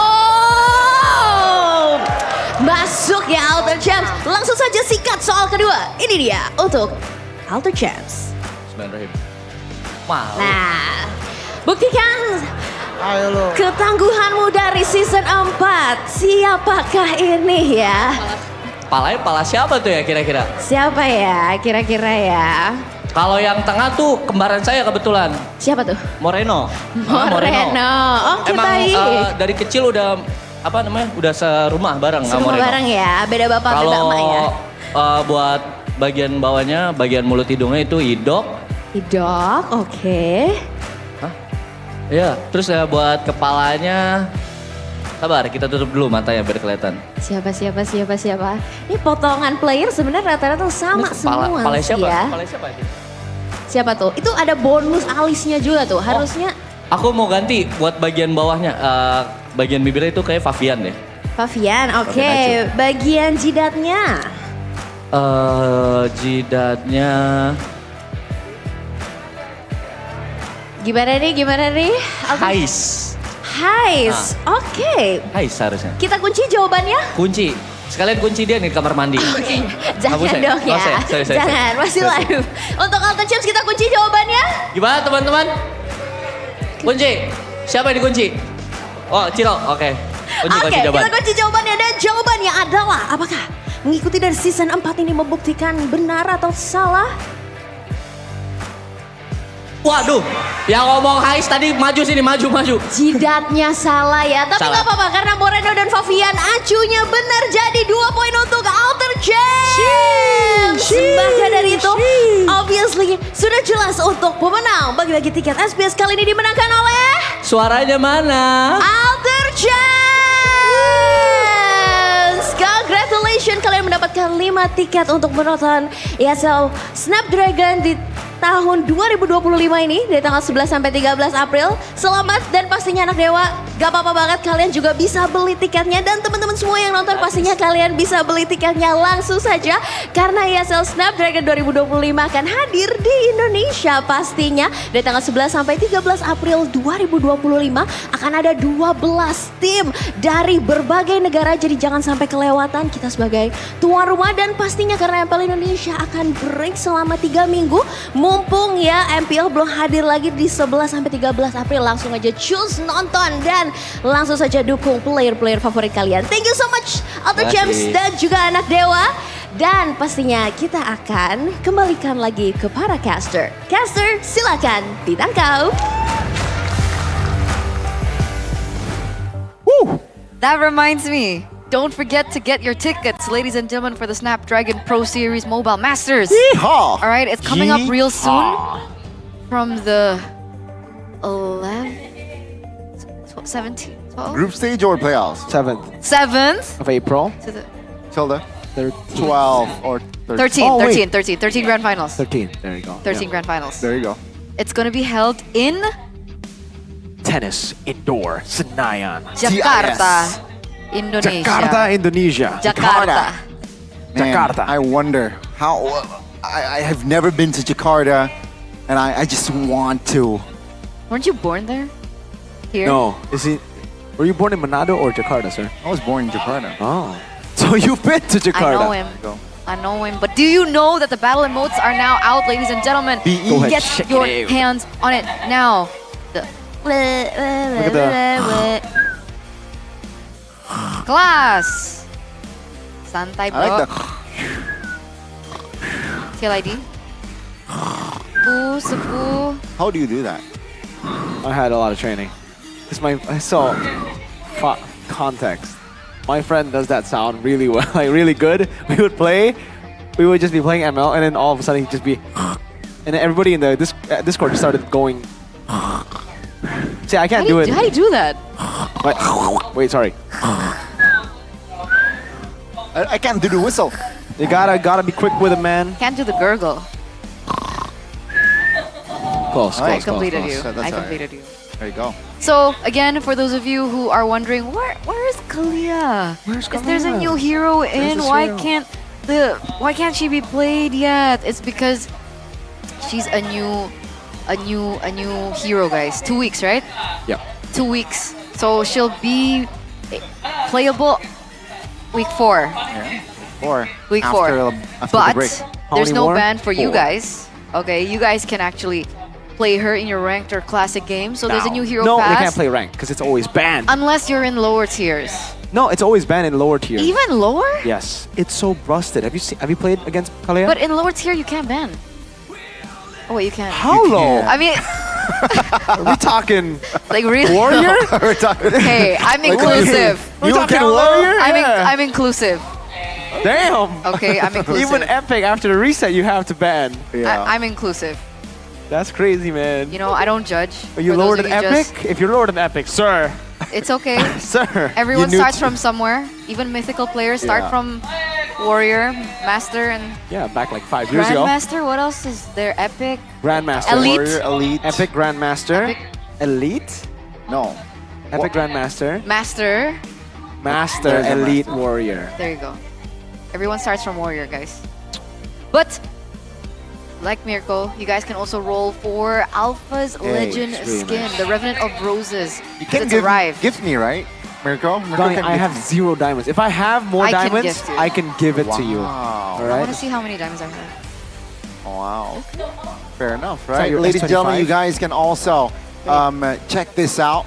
You don't want to Check it out. miss this one because even the name is cool. Revenant of Roses. Even if you are warrior, you can still buy the skin, guys. Maybe that's why you're not good. You just don't have skins. You gotta win with skins. Skins equals to win. All right. Exactly. See how it rhymes? Skins. Wins. Dimes. If you only have one skin, that's only one win. So if you have multiple skins, that's a skins equals to wins. Multiple wins. Facts. I don't know how many Bars. diamonds I have. You look at the top right of your screen. Yeah. I'm not starting loading. to think you might actually be warrior I'm not. because you I don't promise. even know where the diamonds are. I promise. Have you played this game before? First pick, Ah, I see. blue side. Haven't even logged in this season, huh? It's logged in this season. This is like a bug. She just got the It's a bug, it's a notification bug. of the season reset, folks. Hey, so I have 63 diamonds. Don't talk. Oh. 63? Okay. 1,000 diamonds. Okay, 63,000. Can you give me something?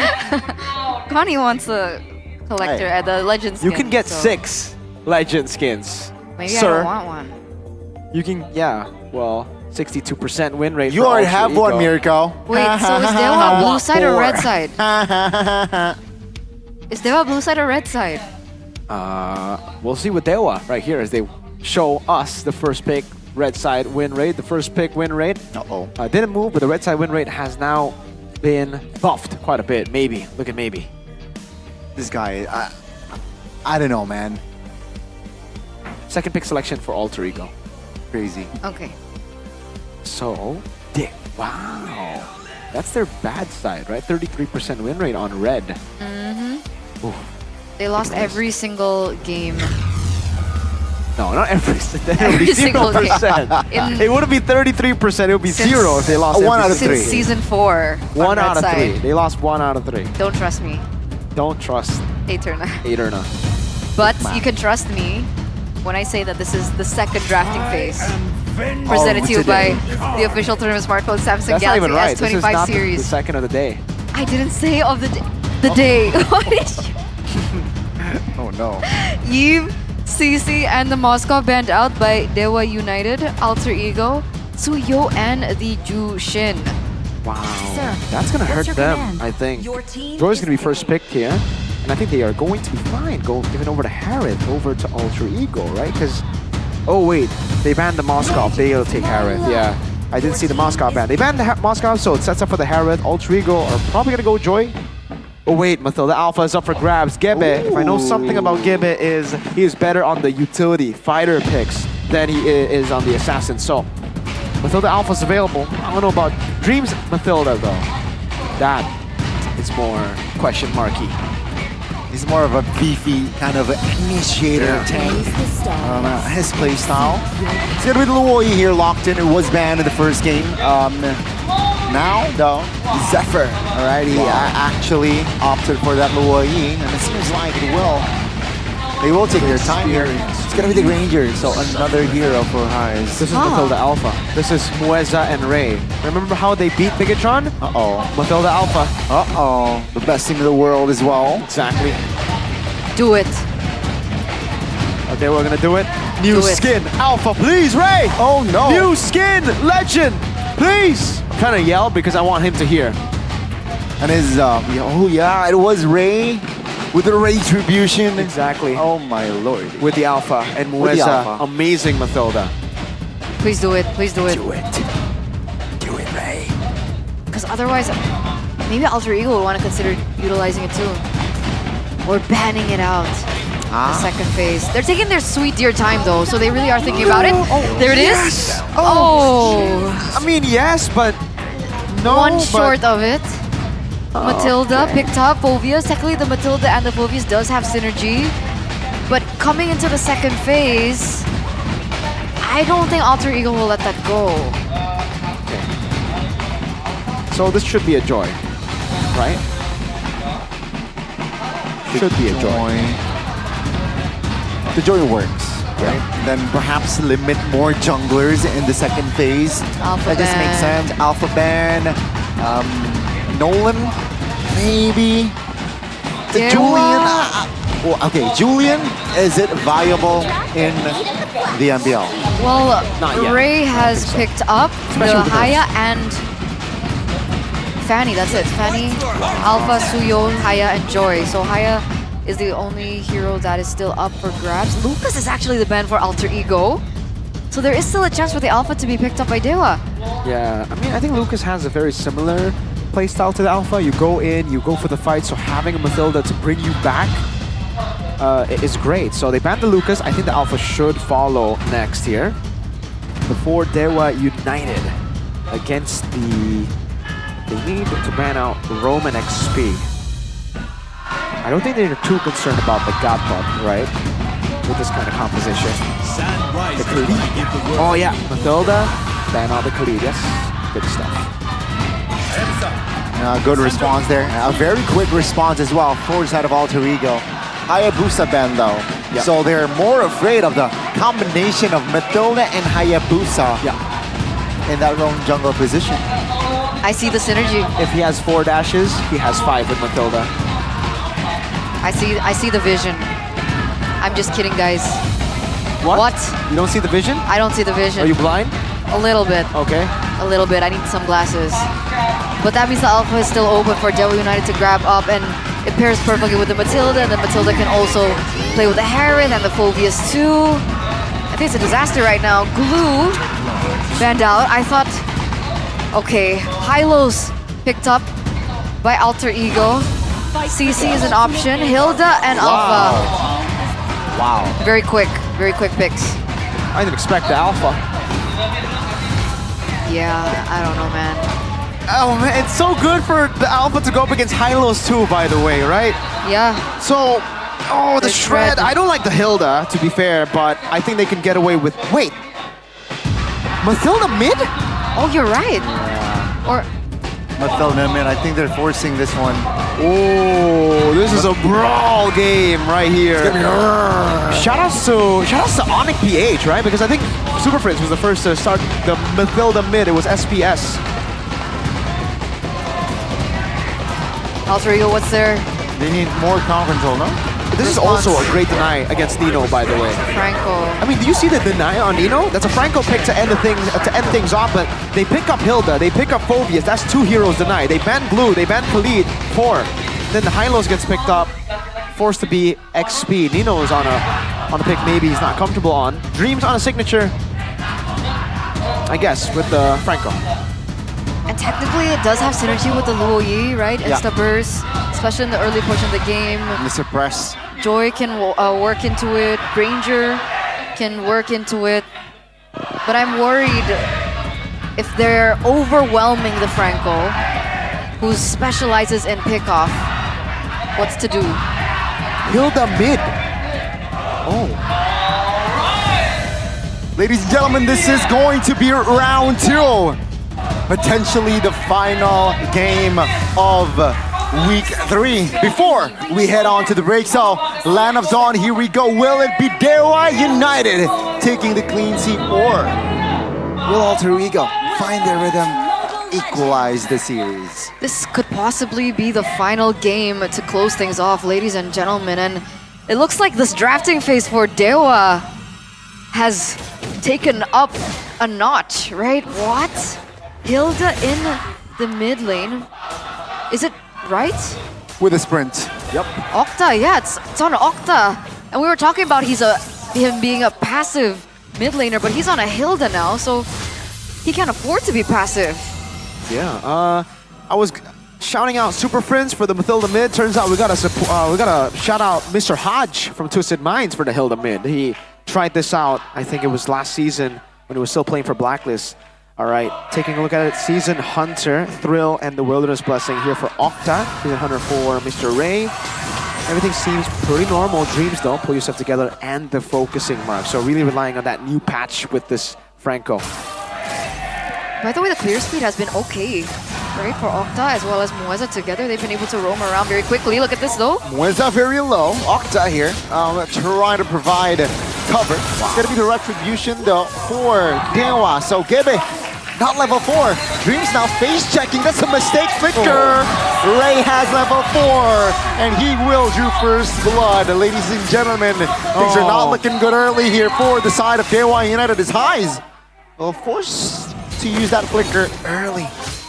How did they do this overnight, right? I mean, Alter Ego, very chaotic, very aggressive early game, but it feels like Dewa United are always one step ahead from the drafts, from the rotations. Now it looks like Dreams is looking to get some movement speed of his own with his choice of boots, but will it be enough? Good airborne here, Dewa United again, applying pressure. Gebe now, level 4 though, has damage, so Rizzo will be taken off the board. That's a hook for Mueza.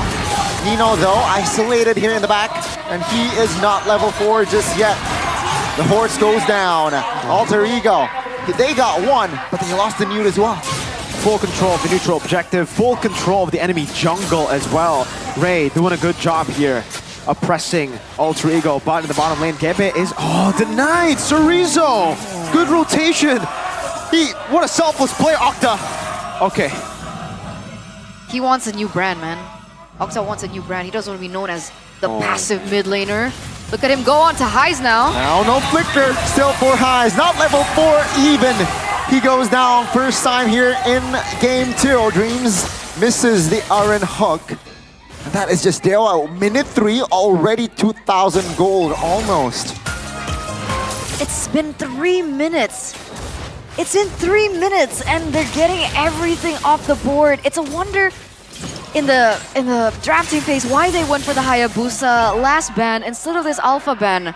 This Ray is everywhere on the map, additional movement speed from Mueza as well. It's so chaotic in this early stage.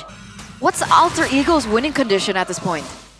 I mean, waiting for the late game, it has to be, and looking for these angles of attack. Misses the flicker. Iron Hunt, Bloody Hunt. I mean, we were talking about this being his comfort pick.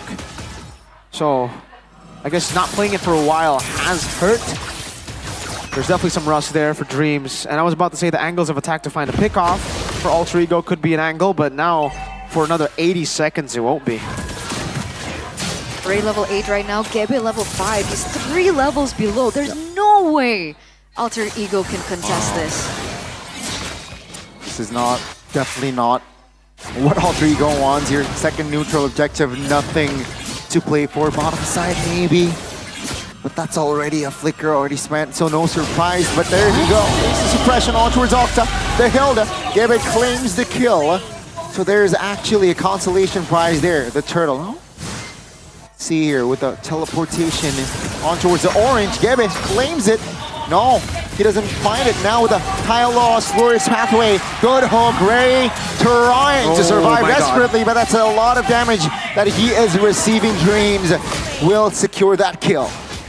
They get some great moves there with the diversion. Shout out to Hijume for being able to facilitate that, but it is still a trade down below, and there's no shutdown. You know, overextending, no glorious pathway. What are you doing? He goes down. Perhaps he wants to provide vision, but that was not necessary. 2K gold lead still for Dewa. Still very similar plays coming in from Nino. Gebe was looking for some compensation, I think, in the top side to get that tower, but unfortunately he still was not also able to get it. Octa being oppressive as usual, and it's still them holding on to this gold lead and holding on to this pressure. They're going to be focusing onto this top tier turret. Meanwhile, Dreams doesn't land the hook, so that's going to be a few seconds that Dewa United can actually maneuver without the haunting of the hook coming in from Dreams. Yeah, now it's just Dewa really controlling every side of the map. It's very difficult, by the way, to get a hook here. There's so many dashes. On top of that, the guiding wind too. Another dash to handle. Oh, a legend. I wonder what Sally Boy thinks of this. MPL ID X streamer, it's Sally Boy, ladies and gentlemen. A face that we haven't seen in quite some time. It's really good to see him. So if you guys want a perspective from the Sally Boy X Alter Ego, he's been with Alter Ego for a long time, right? Yeah, I forgot what season he joined. I think it was before I started casting season 4. Is this season 4? He was in the Grand Finals season 6, but now it's going to be again Dewa United here trying to find and poke Alter Ego here, looking for an angle. It's going to be the Newt. That's going to be their main priority. Oh, Mueza. I think this is the right call. That's a good suppression though on towards Octa. The damage will come through, and that's going to be Octa going down. The bottom side, Gebe very low, and Alter Ego here. Perhaps he might find something more. Dewa United looking to stabilize here in the turtle spit. Nino looking to stun Mueza down, but that is still Ray with the retribution. In the mid lane though, it will be cleared, so A-okay at the end of the day. Perfect turtle. Ray was levels above of Gebe, either or. If Gebe was able to get that, then that would have been very surprising. And this is not a normal alpha ahead, it's a retribution alpha ahead. So perfect turtle for Dewa, still holding on to the gold lead, looking for some compensation from the side of Alter Ego, but they don't necessarily get it. But Hijume will still be a lingering threat that they need to think about. Nino again. Good opening, glorious pathway defensively, good knock-up. But that's gonna be will that be enough damage? Will there be enough damage? The answer is not yet. Alter Ego still stands with 5. Bottom side, good push. I don't think the inner there will survive, and Dewa United, their lead, that was 3K, now down to 2. You have a game fact by GoPay. Wait a second. That's a hook, that's a suppression. That's gonna be Octa going down the 3rd time this game. And Alter Ego slowly but surely, they're crawling back up. Gebe looking for a kill. Is this the right call? So he just wants to clear, and he will get it. We saw the game fact earlier, as this marks the debut pick of the Hilda in the mid lane. Ladies and gentlemen, game fact by GoPay, because it was previously only played as an EXP laner or a roamer. So it's first in history for MPL ID. Yep. And now Dewa, yeah, the gold lane has actually shrunk by quite a bit, and it's because I think Octa has just been picked off here because of Dream's great hooks here, as he is able to adapt. Earlier, he was missing a lot of these hooks, but guys, this is the new skin that we were talking about, the new Legend skin. You can see the effects. It's pretty good, man. I can't wait to get some more games on this. Insane. But if you really think about it, I think it's better that they hooked Octa. Well, you can argue Mueza, but not the rest of the team. And I think they're also just waiting for maybe to get online right now. He's on the way to the Holy Crystal. Once he gets the Holy Crystal, then Dewa will have a way to actually completely take over the team fights. Right now, just with the XP lead alone, they should be good to secure Lords. Again. Oh, that's a suppression. Another one on towards Octa. Now Ray though jumps in. Quickly go back away. Now Gebe looking for an angle. Puts back line. Will it be enough? Now it's going to be Mueza deleted. Take a look at Alter Ego. Take a look at the positioning and the adaptation. Hines grabs a kill.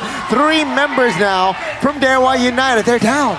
Yeah, it feels like they've reached equilibrium, right? Dewa United find the strong moments in the early portion of the game, but Alter Ego are also now catching up in terms of the damage. So despite how tanky they are as fighters, it looks like Alter Ego have built enough items to be able to withstand and also penetrate the frontliners from Dewa United, and Octa keeps getting punished for it. Uh-oh, Dreams. Oh, take a look at the damage, yeah? That's a warning. All right, hey, Dreams, if you overextend, you will be punished. Now the Holy Crystal comes into play for maybe. Yeah, I think they have also just been playing into Alter Ego's game a lot here. Despite their gold lead, it's always been the fight in Alter Ego's favor, because Alter Ego has always been able to, you know, start the fight on their terms. Everybody's so grouped up for Mueza to get so much damage done, but for Gebe as well. Take a look at Hijume's damage here. The yin-yang reaction, I think, hit 3 times on Chorizo. Ultimately ended up dying there. Lost too much HP before he could retaliate. And again, Octa, the first 3 times maybe it's okay. The 4th time here, oh, luckily that wasn't the 5th. They cannot let Dreams get these pickoffs, because for Dewa, they want to split Alter Ego's composition up. This Hilda is supposed to kind of cut the front to back, with Haiz and Hijume being zoned by Octa in the midst of the fight, while Dewa just deal with the rest. See here, Gebe going head-to-head towards 2 members. Octa very low as well. That's a good cover. Seems like Alter Ego, they will back away from that purple. Dewa United, not in our jungle. Yeah, they're still able to get it. Oh, Dvaijern though. Uh-oh. A 3-man diversion. But they will be quick to concede that position. Too risky. The hook doesn't land now. It seems like Alter Ego, they will back away first. Will they re-engage? It all depends. They have no glorious pathway though, but they have Flicker and Bloody Hunt. So first neutral objective by Gebe in this game, in the series so far, it's the Lord. Have to get in the fight. Ray. Good Spear of Alpha to maneuver away out of danger. Now it's going to be Alter Ego just also guiding away first. Dewa United and Alter Ego playing it very slow with just 1K difference. But Alter Ego, they needed to just wait for the late game. We were talking about that. The win condition for Alter Ego, wait for late. That's when Gebe could get online, Haiz as well. And if we take a look at the items here for Haiz, he does have all of the items that... Oh, he actually didn't go for the Sky Piercer. So knowing this is just going to be a lot of brawls and it's going to be very tough for him to even get the executes because of the Mathilda, he's gone for Hunter Strike, Sea Halberd, Melfic, Roar. It's all about dealing damage, not about executing the targets. But now he's building towards the Sky Piercer. Octa. That's a win. Octa again, that might be a mistake. Oh my goodness, the backside of Chorizo is zoning away Haiz. Good flicker, but that's going to be Nino isolated. Good suppression on towards a 1 member there. But Octa now will not be able to survive. Surely 1 for 1, 2 for 1.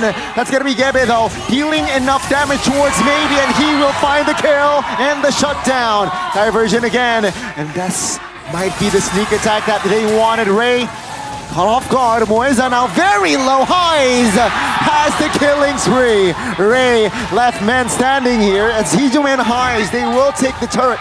Will they be greedy now? No. Seems like they will reposition towards the Lord. Oh man, 3-ways are crashing here, but Alter Ego, they're playing it disciplined, right? They're going for the Lord instead. And to make things all worse, if the damage was unbearable for Dewa, Hijume now has a Divine Glaive to boot. So that's another layer that Dewa United needs to consider when they go in for these team fights.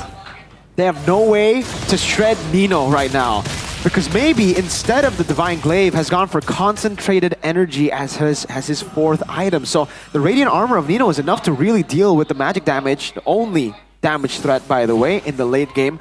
of maybe. So I'd say it's kind of greedy to go for the concentrated energy in here when clearly they need a bit more penetration to deal with Alter Ego's frontline.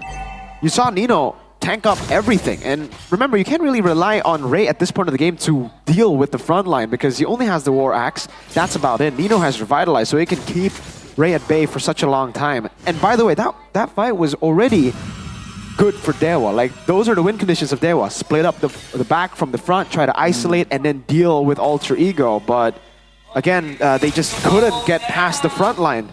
Because maybe went for concentrated energy.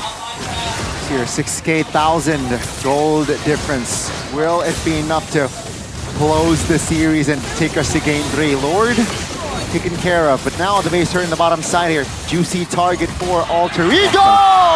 That's the hook and the hunt. Landing on towards Octa again. The King's DNA this time is taken down 6 times already.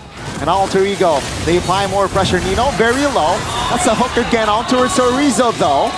Highs is doing damage. Good, glorious pathway here on towards the formations of Dewa United. Now the base not exposed just yet. Highs collects a BOD, so that's extra firepower for Alter Ego. Now will they force this mid wave? Octa will be up in 4. I don't think so. Alter Ego, they need to back away. There's still 2 waves that are crashing, but I don't think they're gonna completely go for this unless Hijime goes for a cheeky diversion play. Technically, it is up. I don't know what the decision is, but it looks like they are gonna be backing away instead. So Dewa United lose all 3 inhibitor turrets. Octa once again opening up the vision. This is a diversion play. Oh, Solo just to reposition himself. There's nobody to land that hook, but these hooks, being able to take the members from Dewa United by one has been a problem, despite it going onto the hands of Octa. Being -1 in terms of these team fights has been a challenge. But yes, Divine Glaive. That should be the power spike. It's very, very late because he's decided to go for concentrated energy, but now they should be able to shred the front line. Should. Thing is, they only have 1 guy dealing damage. This is why the Hilda we didn't really expect the Hilda to go mid. We thought maybe it was Rome, and then the Mathilda went mid, so they have a little bit more damage. But even then, I think they would lack damage. They banked hard on just winning out early game with a 6k gold lead, I think, to end the game before this timing, but it obviously didn't work. And now, their late game insurance is just Harith damage. If Harith... Oh, there you go. Suppression. Oh no, Octa goes down again. Now Dreams now is winner crowning and flickers out of danger. Great timing. Now they want to re-engage with Gebe in the mix as well. Now will it be enough? It will find Sorizo. Maybe now in trouble. Winner crown. Immortality bot. Ray goes down and Gebe will fall as well. That's a shutdown, but that's still 3 members off the board for Dewa United. Yeah, but that also means that maybe has done enough in order for Alter Ego to step away from the Lord. Right? That's best case scenario right now for Dewa. And Ray got the kill on Highs somehow. He was all alone against 3 members, yet he was able... Oh, nice take by Dreams. Oh my goodness. No purple buff. Nope. That could have been that could have been big. Again, having the Harith on the purple buff in the late game is very, very good, but good deny from Dreams there. Now the Oracle. Selling the boots for the Oracle. Yeah, Alter Ego couldn't go for the Lord because Highs got picked off as well. Had Highs survived, I think they should have still been able to get the Lord. It was 4v2.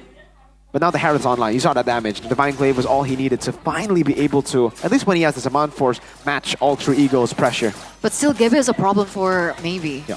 A big, big problem. I don't know how and who is supposed to deal with Gebe, but he waits long enough to be able to pressure maybe in the back line. Octa though, getting very low and taken down. 5v4, good suppression! That's gonna be Ray out of the board!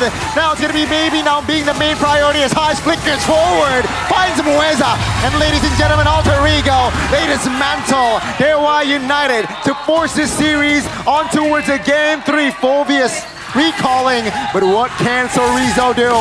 Another suppression on the board, and Alter Ego there with 5, and the base will go down. Ladies and gentlemen, for the third time today, we are going to game numero 3. Crazy. Crazy indeed. Folks, we got a full 9-game day for MPL ID's last day of week 3, right before the break to week 4. Right before the 3-week break.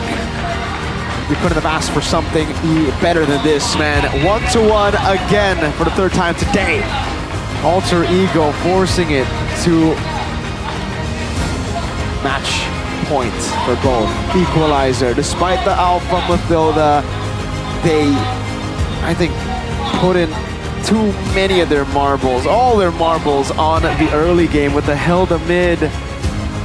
That, sorry to say, didn't really do anything here. At least once we got to mid-game. We would expect the Hilda impact to be still okay in the mid-game, but once we got to mid-game, it was just tough, man. 1-8 performance for Octa here. Yikes, Alter Ego. Dreams, though, on the signature pick. The Franco, if all else fails, pick Franco for Dreams. We saw a little bit of rust at the start. He flickered in, missed the suppression. Yeah. So the pickoff onto maybe didn't happen. But after that, the hooks were landing, and it turns out the hooks onto Octa was enough. So at the end of the day, the composition worked out for itself, right? With the Matilda guiding win, everybody would be grouping up together. And then there would also be the combination between the Hylos and the Franco, so the stun into the hook. Or if that fails, we have the Luo Yi to capitalize over everyone corralling around the guiding wind.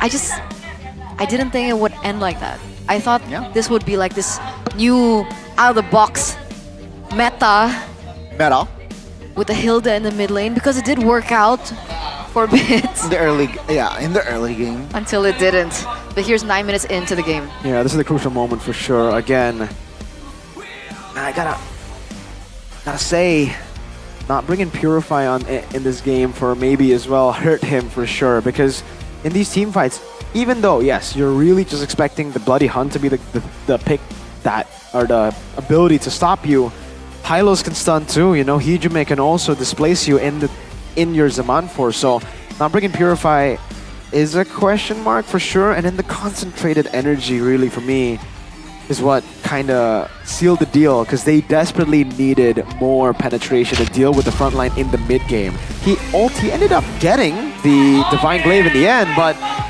it was way too late. At that point, Alter Ego had a bit too base turrets already. They had control over the Lord, control over the fights, and yeah, for Dreams, well played, my friend. Octa got picked off 8 times. I think 7 out of 8 was Dreams. Dreams Player of the Game, presented to you by the official tournament smartphone Samsung Galaxy S25 series. And like we mentioned, I think in the early portion of the game, he wasn't getting the lands, but at this point, that was, I think, his first pick onto Octa. And then it kind of clicked in their head. They're like, all right, maybe we just capitalize over Octa's positioning here, and maybe we can win in these team fights. And the team fights ended the exact same way, always. Mueza being able to capitalize, Mueza being taken down, maybe being the last man standing, but eventually gets steamrolled over by the attacks coming in from Alter Ego.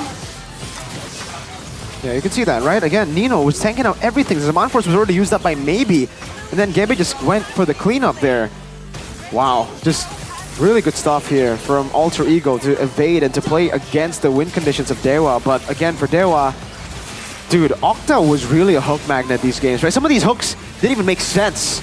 It's props to Dreams or the unfortunate nature of being a hook magnet. It happens to the best of us, you know? Sometimes we're like, yeah, we're not gonna get hooked, and then you just get hooked 10 times in the game, and it just feels really bad, and you don't know why you keep on getting hooked, but it happens, you know? Sometimes you just walk into it, and this one too, man. Octa, that maybe a bit too far there.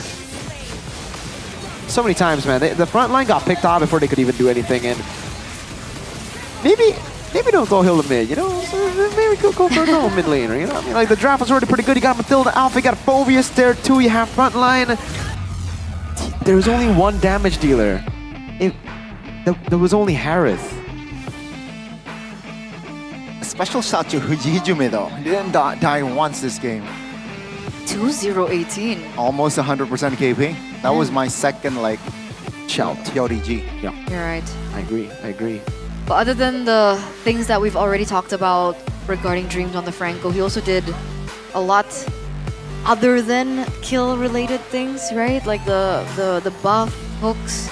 There was a moment where he denied the buff steal away from Ray in the orange buff. These little things also add up because it wastes time, it wastes rotations from Del United, so it doesn't become as efficient at the end of the game. And it really shows and reflects his experience as a roamer, because there are a lot more other things that he also needs to be thinking about. You okay? I'm just enjoying good. He's embracing the moment. I'm like, wow. It's like, yes! What a like a My roller buff can coaster. still happen for highs. It's like a roller coaster this game. Early game, first 3 minutes, it was like game over. No alter ego, 0 chance. But then slowly but surely, Octa starting to die. And, oh, whoa. 3 minutes, it was 2K, and slowly but surely, yeah. What was his final KDA? Who? 183. 183. Yeah, I mean, Oh, man, Octa. maybe Hilda stop. Maybe, right? Guys, I would love a combined stat of the entire week Hilda KDA. I think the Hilda has died at least 70 times this week. 70? Okay, maybe not 70, maybe 50. 40. Maybe 50. Okay. 60. I don't know. Wow. He died a lot, man. I think it's like... Folks, Hilda has not had a good week. Hilda has had a horrible week. But they keep picking it. And this time they picked it in mid. There you go. With a sprint as well. So at the end of the day, by the way, that Hayabusa ban. Deliver. Come through. Yeah. Yeah. I mean, Ray couldn't pick the Haya. So maybe if he did get the Haya, they would win. Maybe That then was they would a- have more damage, right? Technically. Harith, That was Haya, the double H Power combo. play. What's going on? Power play from Zephyr. Power play. That was more of a display of dominance. He was like, you think you can beat me with a Mathilda Alpha? What are you? Here. Oops, Hayabusa ban. Oops. You got the Mathilda. Oops, Hayabusa ban. And it worked out for Alter Ego in the end Exactly. anyway, so... Was it planned? I don't know. It was planned. But By Zephyr. Maybe Watt one-upped him. He's like, oh, he banned Haya? Let me pick Hilda. Huh? Huh? Gotcha. It's a battle. It's a duo. Oops, Hilda. Yeah. Two can play that game, Zephyr. What's going on It with has King's been a long DNA day. though? I'm scratching my head here. King's DNA. That's such an interesting nickname.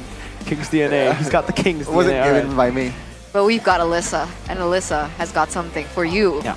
So let's got Let's got. to the god of the Alyssa what she got on the interview. Let's take to that before we head into game number 3. What's going on? Ladies and gentlemen, I don't know what's going on. What's going on? We'll figure it out together. Right now. Yeay, masih di MPL Arena bersama Lisa. Boleh minta suara dari Super Fans. Dan pastinya kita bisa melihat di match ketiga kali ini pertarungan semakin sengit karena tidak ada tim yang membiarkan mereka untuk kalah 2-0. Kita bisa melihat poin 1 sama baik untuk Alter Ego maupun untuk Dewa. Dan di sini pastinya Alisa nggak sendiri, di MPL Arena luar biasa ramai dari anak Dewa dan juga Alter Jazz. Ini udah benar berdirinya ini. Ini lihat. Ini antara solid sekali ya. Iya, begitu emang. Karena kalian sangat bersahabat ya, jadi tuker-tukeran ya. Iya. Ini oke, luar biasa sekali. Kenalan dulu kakak, namanya Boleh. siapa? Nama aku Fitri. Kak Fitri, ini berarti dari anak Dewa ya? Betul. Oke, ada Kak Fitri dan juga kakak siapa? Kakak cantik? Ada Sui. Ada Kak Sui dari Alter Gems. Oke, ini rame banget ya. Gimana nih Kak Fitri sebagai ibu dari anak-anak yang ada di sini nih? Susah nggak mengatur anak-anak Dewa? Oh enggak dong. Anak-anak kita bener-bener gampang diatur, kompak-kompak. Suaranya udah jelas kedengeran. Solid Jelas. banget ya. Solid banget. Setiap kali Dewa bertanding pastinya datang ya ke sini Oh, ya. pasti datang. Mendukung ya Mendukung, pastinya ya. iya. Luar biasa sekali ya. Tapi kita juga mau denger dari Alter Champs nih. Katanya kompak banget nih ya kelihatannya ya. Iya, sama seperti anak Dewa.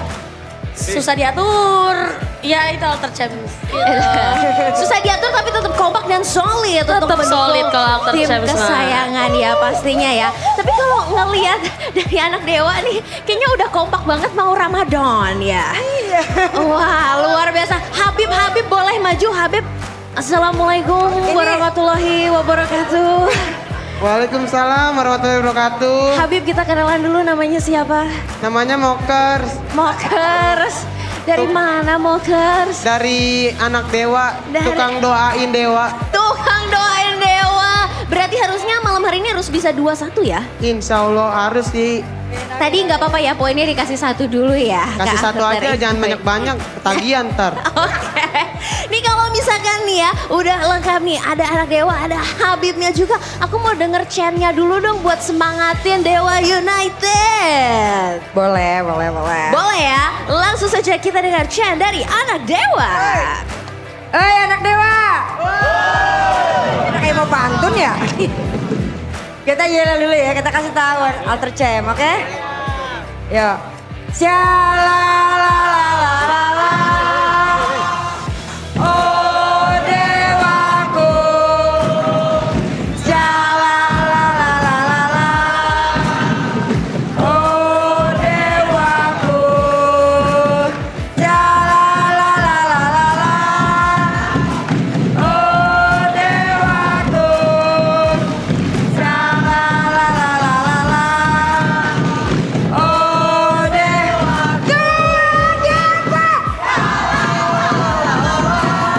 Wow.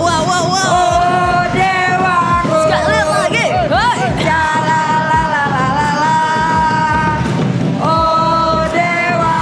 Yeay, thank you so much anak Dewa. Jangan mau kalah dari Alter Champs nih. Kasih tahu Alter Champs. Kasih tahu dari dia, chant dari Alter Champs. Yo ayo alter ego bikin malu anak dewa. Yo ayo alter ego bikin malu anak dewa. Lagi. Yo ayo alter ego bikin malu anak dewa. Yo ayo alter ego bikin malu anak dewa. Oke, itu dia dari Alter Champs dan kita akan melihat apakah Alter Ego yang akan membuat malu Dewa ataukah sebaliknya. Tapi terima kasih banyak sekali lagi boleh suara yang super fans. Match semakin seru, MPL Arena semakin panas dan kita akan melihat di game ketiga ini siapa yang akan memenangkan match ketiga hari ini. Kita akan kembali lagi ke para caster. Silakan caster take over.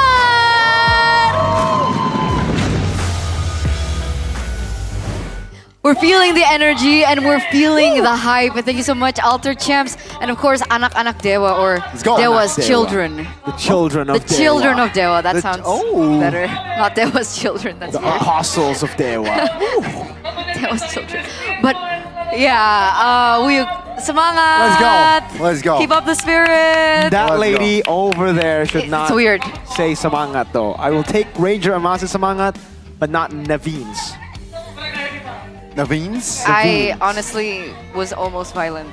Wow. Yeah, Wow. during the break I ran there, Yeah. but Ranger must held me. Yeah. I was like, Yeah. it's not worth it. It's not worth it. It's not worth it. So, but guys, this is so uncanny. Every time she casts, it's always a full series. I believe in the I think in the Philippines they have something like this. For Brigida. I think Chantel, but I guess maybe Brigida. just okay, one of them. Is it Brigida or Chantel? You I guys thought let it was us know. Chantel, but You guys let us know, but man. maybe it's both. Both have that curse. Now, well, technically, both did work with Naveen at MSC. Naveen. Maybe they infected our cat, so it's all on you. Because it used to be Omwawa for us. Exactly. And then for some reason, Oh, wow, this curse has been lifted. a prince, you know, took the curse away probably or something, right? I think she needs Head and Shoulders in her life. Yeah, she needs to get herself checked and washed with Head and Shoulders. I will. Also a good day. I will wash her after this. What? Forcibly. Okay. Just put it on her hand. You know what? What's funny? The curse started when Oji put Head and Shoulders. So maybe you're supposed to use it. You're not supposed to waste it, Naveen. Waste it. What the? It's special powers from Maya. I mean Maya. Maya.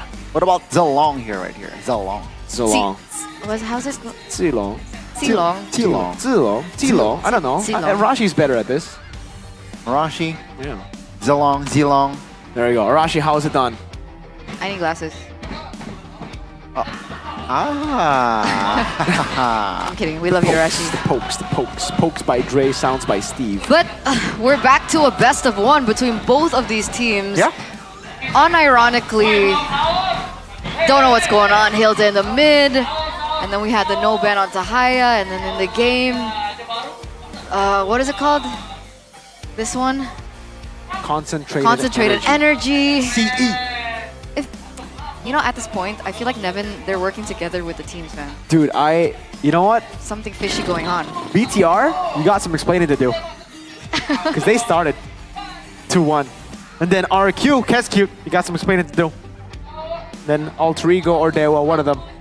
Actually, all the teams. Maybe it's like Nevin's here, let's go. You know?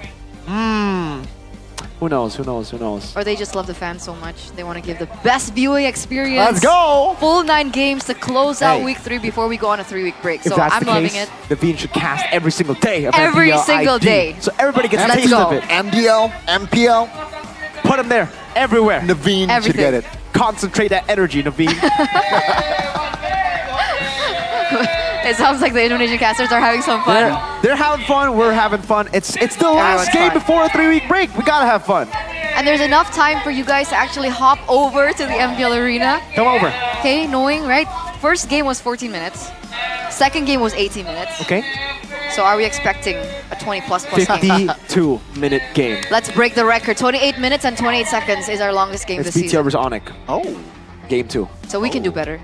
Dewa and Alter Ego can do better. So, this is the plan. Okay, what's the plan? Natan gold lane, mid lane Sicilian. Okay. Right? Okay. And then you have Granger and Yves.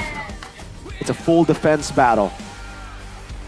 On the same team. No, like Rangers, Yves, Sicilian. Like playing TD. It's like playing TD. Yeah. So it's turret defense. Yeah. Who gets more turrets? No one gets turrets. It's battle stacks. Ranger with 1 billion stacks, Sicilian with 9,000.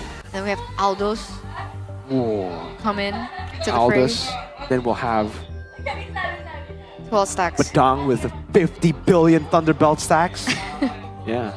One punch, literally. Wow. I like the dynamics. The creativity? The creativity here. Ranger, Yves, Natan.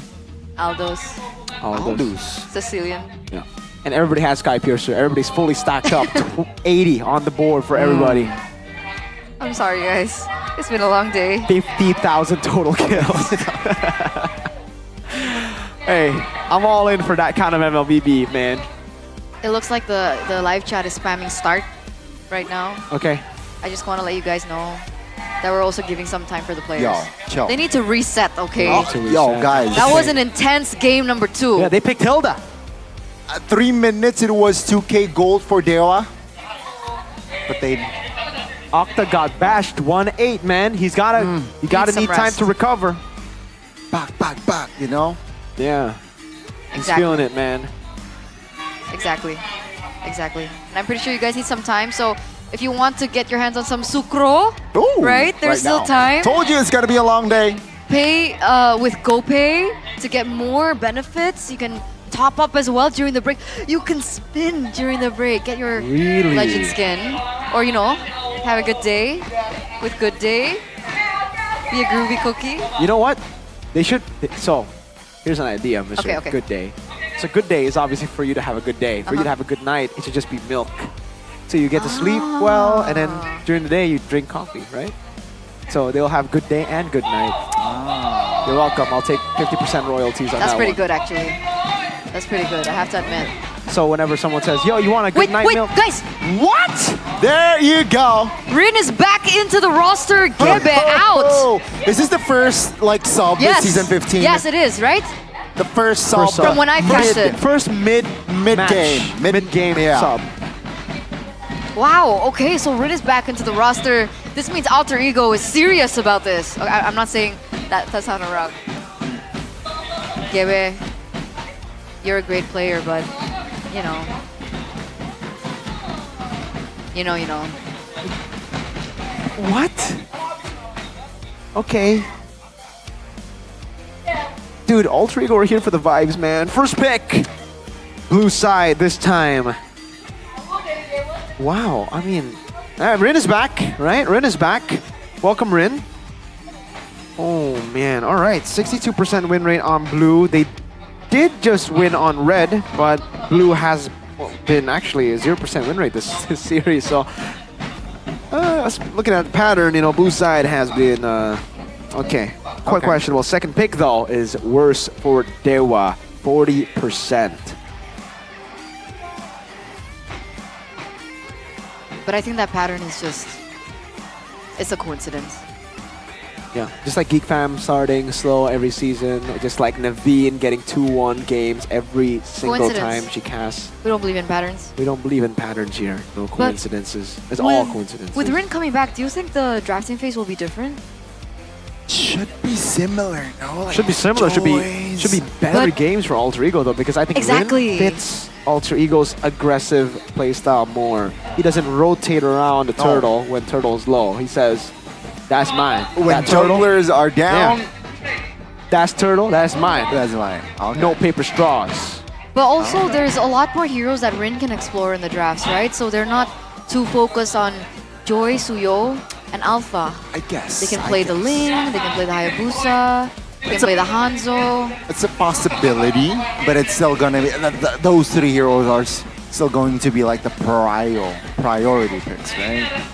Sure, but at least it's more flexible. Yeah.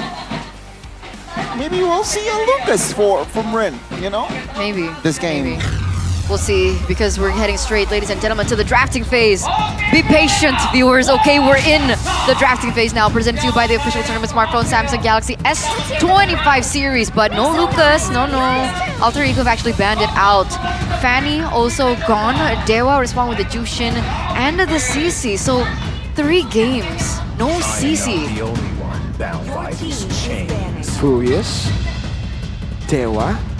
Last fan. Hanzo. Respect to Rin. Instant respect. Joy or Suyo? Suyo for Rin. Oh, first Suyo for Rin in Season 15. We've never seen him on Suyo. Dewa. They have to take... Dude, I want them to take the Herald. You don't want to give it over to Heis, but after seeing that game, maybe Mr. Maybe does better on the marksman, compared. But they still want to go for the Harith. Again, it might be too risky to give the Harith over to a team with already Suyo. So no double. I mean, it's physical and magical, right? A good combination of damage. Alter Ego are gonna go Jawhead. I'm just saying, if Dewa don't pick it up. Jawhead should be the answer here, but if they want to go crazy here... Do they go Mathilda again? Okay, yes, there you go. Okay, it's a good pick to take away from Dreams, but it's also a hero that we've seen Moeza find success on, especially flashbacks into game number 1. It was paired in with the Beatrix, though. What was in the mid lane? Lunox! All right, so keep an eye out for Lunox, again, for Dewa United. Alter Ego, no. To respond, Luo Yi is still an option if they want to go for it. Yeah. What else is on the board? Matilda, Moskov. I think the Moskov will be a good choice to go for Alter Ego. Together with the Lo Yi makes maybe a bit too greedy, actually. Too many ports. Maybe they might just want to go for the... against Jawhead. It's... got again against the Jawhead. Similar draft to game 1. Yeah, very similar. Only now Dewa don't have... What did Dewa have? Dewa... Hayabusa. This time they go for the Hayabusa plus the Jawhead, right? So that combination, physical and magical as well for the Jawhead, for the Haya and Harith. Ooh, dude, it's looking good for Dewa, I think. Yeah, I mean, the early pressure, right? Killing threat with the Jawhead, with the Hayabusa is definitely going to be present for the side of Alter Ego. But a quick second phases of bans here, right? Tigreal into the other Wooyi as well. Now, Dewa United, will they ban another potential roamer, right? The Tig.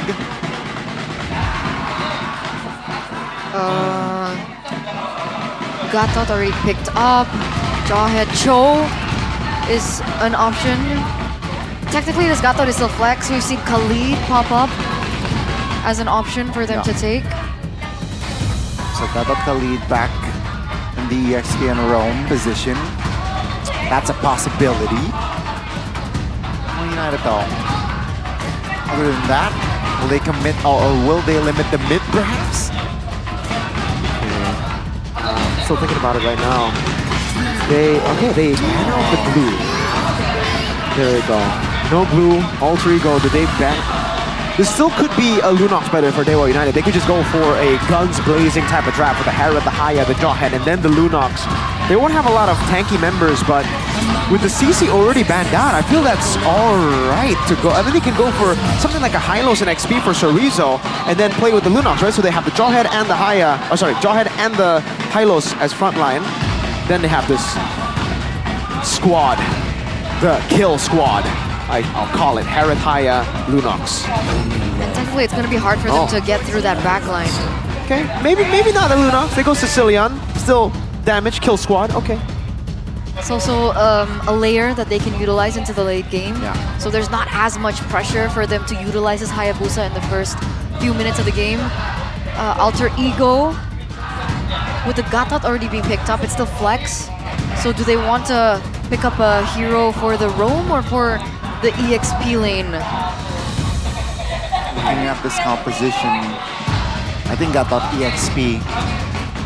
Yeah, I like the Gatot roam into the Jawhead. They can go Gatot Hylos, but the Hylos and Gatot will be questionable against the Jawhead.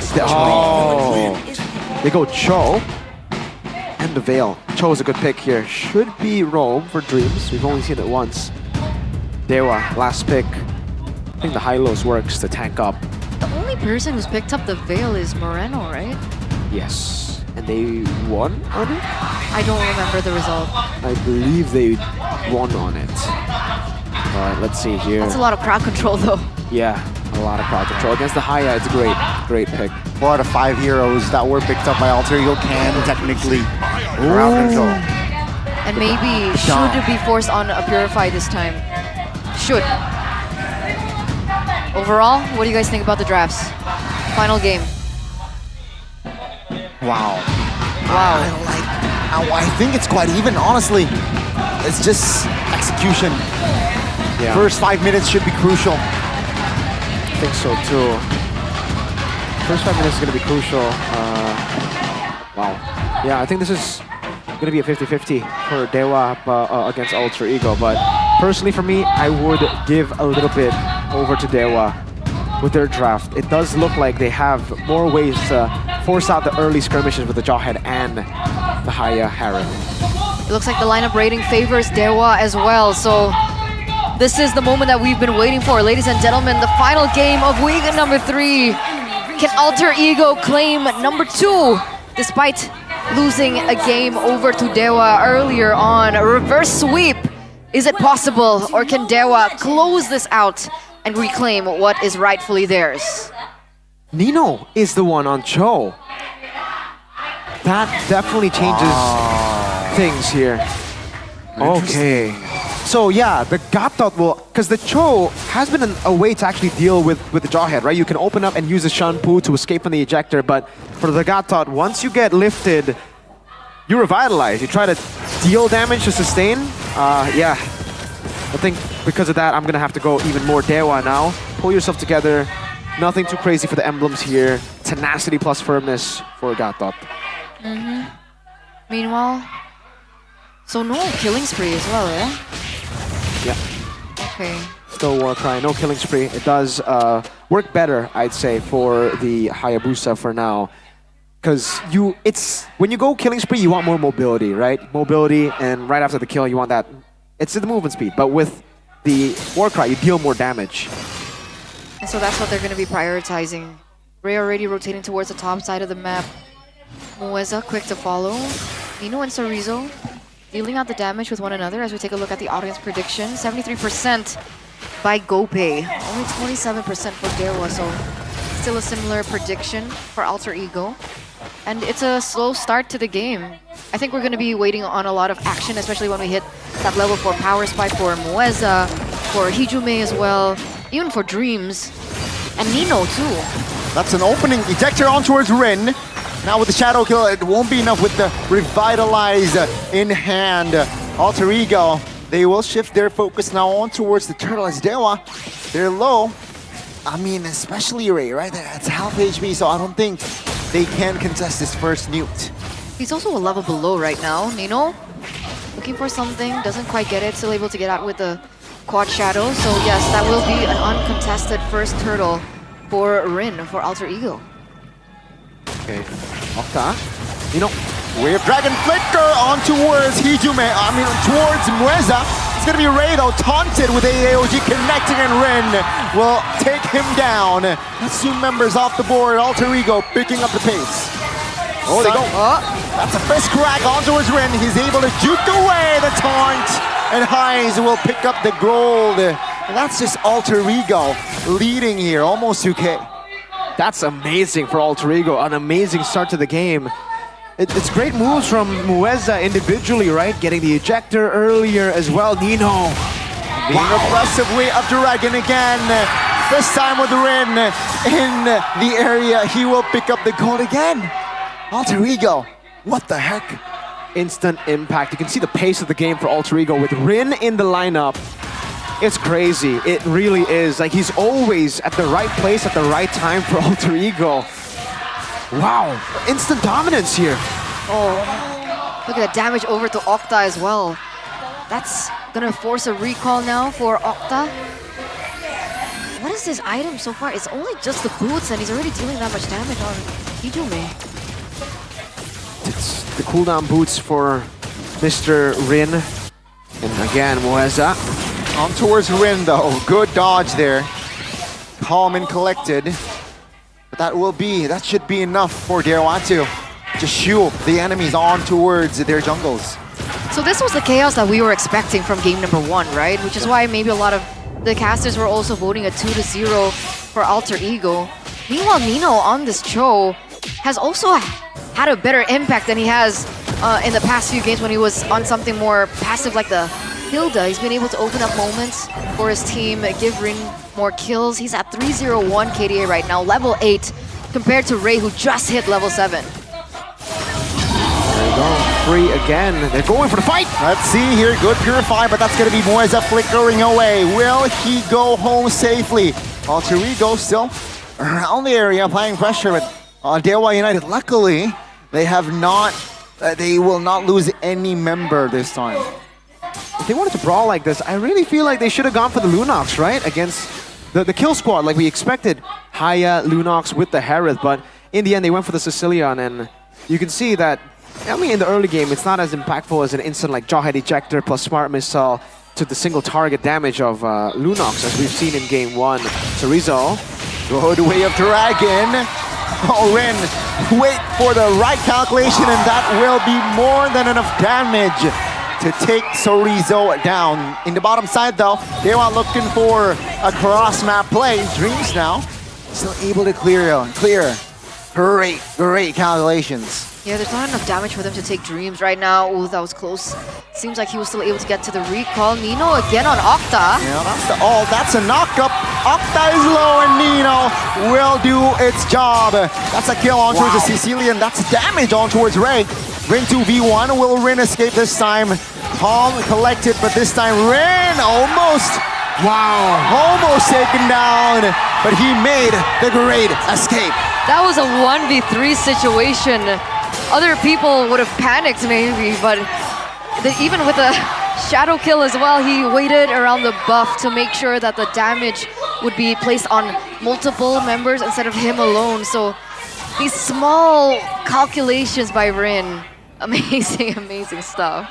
Unfortunately, Gabby, I think you're gonna have to say goodbye to some playtime, man. This guy's just too darn good. Rin, what the heck? 4-0 and 1. That instant impact.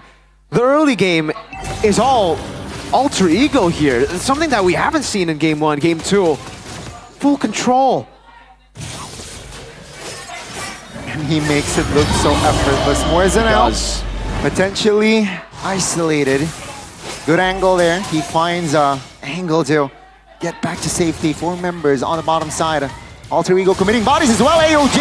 Well, my goodness, good taunt with the help of Hijume, who claims the double with the windstorm. Rin looking for an angle, but that will be them not being greedy. What was that damage? Was that Hijume? Yes, that was Hijume with the... Oh, another... Okay, Nino, I thought he was going to go in there. He does have the flicker. All right. Damn, this alter ego aggression with Rin is crazy. It almost seems like a different team. We haven't been watching alter ego game 1, game 2. It's weird. He enables everyone else too to just be this aggressive. Holy moly, look at this lead on Ray, 3 levels ahead. Oh, look at that. It's definition of dominance now, 1v3. Rin finds an escape. Will Ray find the escape? No. Dreams denies it though. Hijume is going to be picked off. First kill on the board for Dewa United here, minute number 7. Yeah, that's a 1-for-1 trade, but Ray's not on the board for Dewa, so Rin should be able to get this purple buff away from Hayabusa. That's gonna hurt. Meanwhile, Hayes gets some damage onto the bottom turret rather, gonna take it away for himself. And I agree with you. I agree with that notion, right? Alter Ego, this was the alter ego that we were expecting, and they need to maintain this tempo because again, Dewa United committed with the Sicilian. It's a safety net into the late game. So if Alter Ego can't maintain this tempo, if they make mistakes, if they allow Dewa United to prolong this into the late game, Dewa still have a winning condition to fall back on. Yeah, oh man. Yeah, they can play for late game, but it's a 9,000 goal lead. It's way easier said than done here. The Lord isn't as forgiving as it was in the previous patch too. All the way from Lord 1, it charges, and they've already dealt with a few of the tier 2s. They're gonna get another free tier 2 up top. There you go. It's gonna charge up top, and I think Alter Ego will spare no expense. They will probably just dive Dewa right as they get... Oh, look at this. They're gonna proc the Holy Defense. They might just be able to get the base turret. Yeah, no Holy Defense. That Lord is gonna spawn up top. BOD for Rin as well. That's more damage. What? That's a solo by Hijume! And maybe he popped the Purify, but it wasn't enough. Oh no! Maybe he'll live, maybe he'll just get Windstorm. That was disgusting from Hijume. One combo and maybe disappeared. I think it's fair to call it off. I mean, but he does spawn in 2 seconds, right? Luckily the timers are still forgiving enough for him to come back, but what is that damage already? And he's not even full item yet. Hijume has the flicker. Expect Hijume flicker forward. Kind of blame, there you go. Octa goes down with the Lord still, a very much healthy Alter Ego. Looking to close the series. Dewa, will they be able to defend? Moesa goes down. Base 2 exposed, ladies and gentlemen. It is all over. Alter Ego takes the series 2-1. Reverse sweeping Dewa United Esports. Rin getting swapped in for Gebe, and 9 minutes. 9 minutes, ladies and gentlemen. What an impact. Wow, just wow. I mean, getting subbed in, I'd say he just got subbed in. He played 1 game in this match, and I think he deserves player of the match. That was a less than 10-minute game with what is this kid made of? His first season in MPL. Wow, just wow. I have no words. The instant impact, the aura he has in the game too. 1v3 against the trio that gave Alter Ego so many problems in game 1, game 2 even. They were nothing to Rin. Rin, the hot-blooded jungler. Let's take a look at this one more time. That was Hiju, so man, good, that by the way. playmaker, man. Flicker, forward, Octa, picked off. Yeah. Goodbye. Oh man, Octa instantly disappeared. And then after that, it was just GG by then, right? Hiju still gonna be able to knock it up. To close it out, a triple kill for Gani's GOAT. Let's talk to Alter Ego. I bet they feel really, really good about this outcome. Dan Alter Champs langsung heboh dengan kemenangan 2-1. Dan tiba-tiba memang Bude kaget. Ini GB tiba-tiba berubah jadi Rine. Dimana? Kamu kemanain GB? Dia lagi kebelat berak sih tadi. Oh, di sini Rine muncul di game yang ketiga. Jadi untuk menggantikan, Rine dari GB-nya dikunciin di WC. Ya. Iya, tapi apakah memang di sini Rine muncul untuk melawan Dewa di game ketiga? Udah ada plan dari sebelum match berlangsung atau mendadak? Mendadak sih, soalnya kan emang kalau kebelat gak bisa ditahan, jadi gitu. Serius? Ya. Berarti kamu sebenarnya nggak dipersiapkan untuk main hari ini? Enggak, GB-nya lagi kebelet, serius. Oh, oke. Tapi menarik di mana Rine muncul untuk melawan Dewa. Bude pikir Rine tugasnya yang atas-atas. Enggak sih, emang gimana ya? Tadi aku udah nggak mau main, terus tiba-tiba GB-nya bilang, aku kebelet, bisa nggak kamu main? Ya ampun. Oke, dan Rine langsung gas, tapi menghadapi Dewa. Yang sebenarnya posisinya tuh berada di tengah-tengah. Gimana Rine ngelihat hari ini main satu game doang udah menang? Enggak, gimana sih? Ya udah main aja. Cepet banget loh tadi. Set. Ya udah.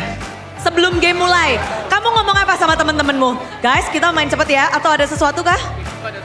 Ngomong paling ya udah main aja, gua main gitu. Udah sesimpel itu. Rine lo ini memang beda. Tapi kita bakal lebih serius nih dengan Nino. Halo Bude. Halo Nino. Banyak yang bilang Pets akan menjadi masalah bagi Alter Ego.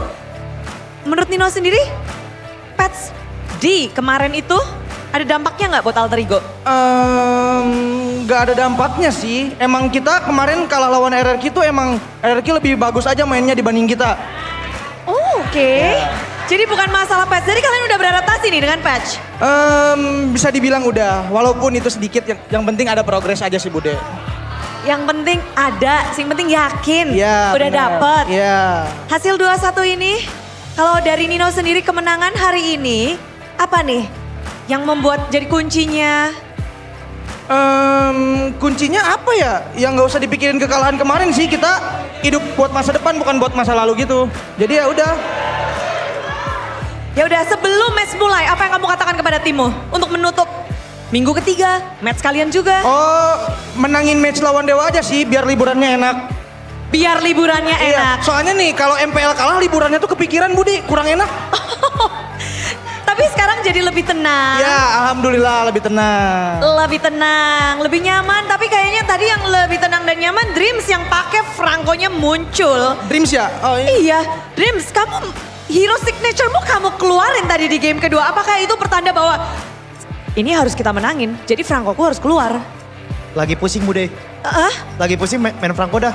Oh gitu, game pertama cukup membuatmu pusing? Ya. Kenapa tuh game pertama sampai kewalahan dan akhirnya tumbang? Ada mistik-mistik kecil lah. Ada mistik-mistik kecil. Dan dengan Franco-mu terbuka sudah pikiranmu, gak pusing lagi? Ya. Dan bagaimana sih caramu untuk bisa menjaga pergerakan dari tim Alter Ego di dalam patch yang baru ini? Ya dari ranked sih main bareng terus kayak ngulik juga. Mengulik-ngulik, itu kunci dari... Ya. Ini pada belajar patch semua nggak Dreams? Kasih tahu dong, ini pada belajar patch semua atau tugas Dreams doang nih? Pada belajar patch gak? Ada belajar patch gak? Belajar Bude, belajar. Udah ada yang tutup-tutup sih, udah ada yang tutupan-tutupan sih. Rine juga, emang ada patch ya? Rine tahu nggak ada patch kemarin? Emang ya? Ada Rine. Oh, ya udah aku soalnya jarang baca Bude. Tugas Dreams berarti? Tugas Bang Kenny. Tugas Bang Kenny. Saber, tugasmu banyak ternyata ya. Memang pada sabar di sini para coach. Tapi tadi juga kita ngeliat bahwa yang terjadi banyak banget hal yang menarik khususnya di mid laner. Ada Hijume, kamu harus melawan mid laner yang cukup versatile dengan hero-hero uniknya. Kamu bertemu dengan Hilda mid lane, lalu ada Lunox mid lane. Gimana Hijume, kamu harus melawan mid lane seperti Okta yang hero-nya tuh unik-unik banget.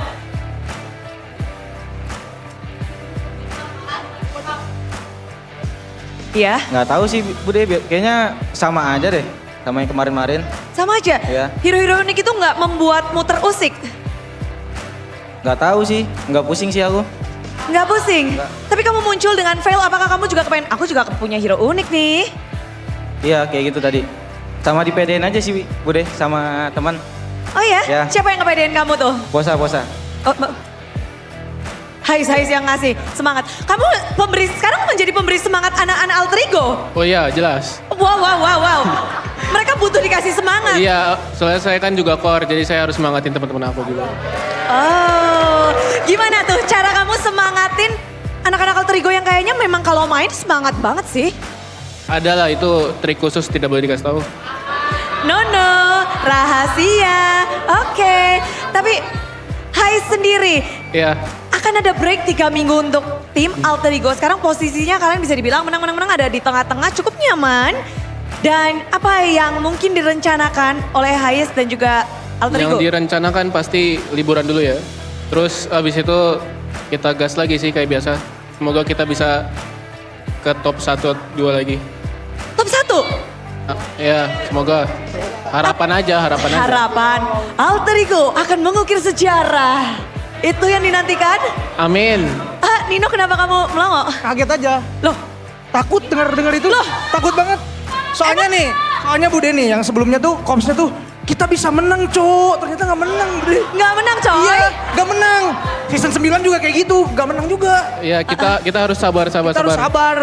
Oh berarti alter ego akan terus bersabar. Nah itu. Ya. Tambah sabar. Tambah sabar. Kasih tau Bar. Nah ini kan bulan puasa mungkin kalian bisa jadi tambah sabar kan. Nanti kan udah kelar lebaran. Gimana nih plan kalian untuk tetap sabar? Tetap sabar, mereka mungkin lihat Nino sendiri tuh bakal sabar sih. Soalnya kan Nino suka bilang sabar mulu kan di GH juga sabar gitu. Pokoknya El sabar adalah Nino. Masih ya? Gak tau sih Bude. Iya, oke.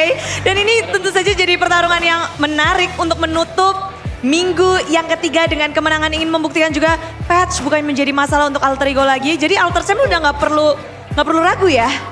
Ini banyak banget yang menantikan. Kalau untuk next matchnya masih ada tim-tim yang belum kalian lawan. Ada yang paling kalian tunggu gak sih?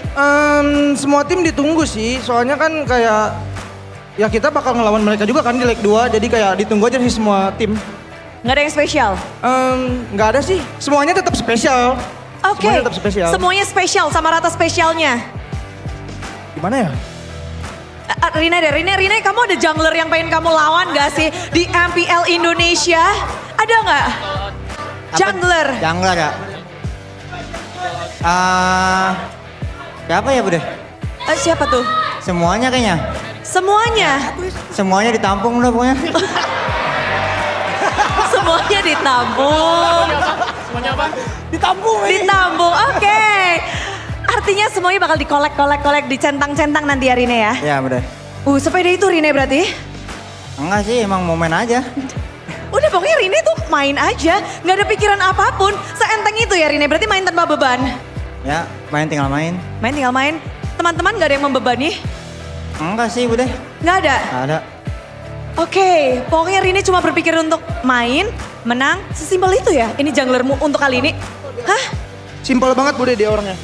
Untuk menghadapi orang simpel seperti ini, entar kaptennya siapa nih alter ego sekarang? Nino. Si Sabar. Oh, si Sabar. Nino sang kapten Sabar. Bude lihat 5 orang dari alter ego bahkan 6 personalitinya beda-beda semua nih. Beda semua. Hah, jadi kapten bagaimana kamu bertugas untuk menyatukan perbedaan ini? Gimana ya? Cuman mereka dari perbedaan juga bisa disatuin gitu loh Bude. Jadi kayak Alul orangnya kocak banget. Kayak jarang banget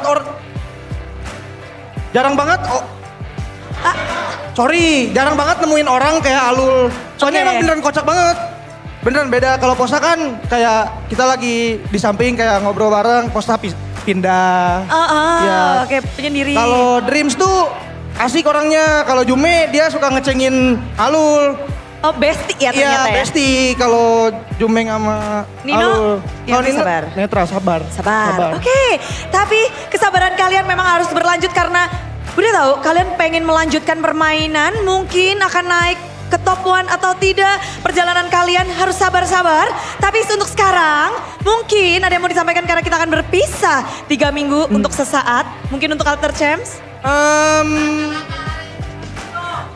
Kata-kata hari ini nggak ada sih, nggak ada kata-kata. Cuman mau bilang makasih aja selalu dukung kita dari atas atau maupun dari bawah. Jangan lupa puasa buat Ale, jangan mokel mulu. Semuanya Alter Champs, jangan mokel mulu. Semangat dah. Minal aidin wal faizin ya, mohon maaf lahir dan batin guys. Dan itulah dia kemenangan membuat tim Alter Ego bisa lebih tenang untuk melanjutkan liburan dan kembali lagi untuk week yang keempat. Sekali lagi Alter Champs, sambutlah rayakan kemenangan dari Alter Ego.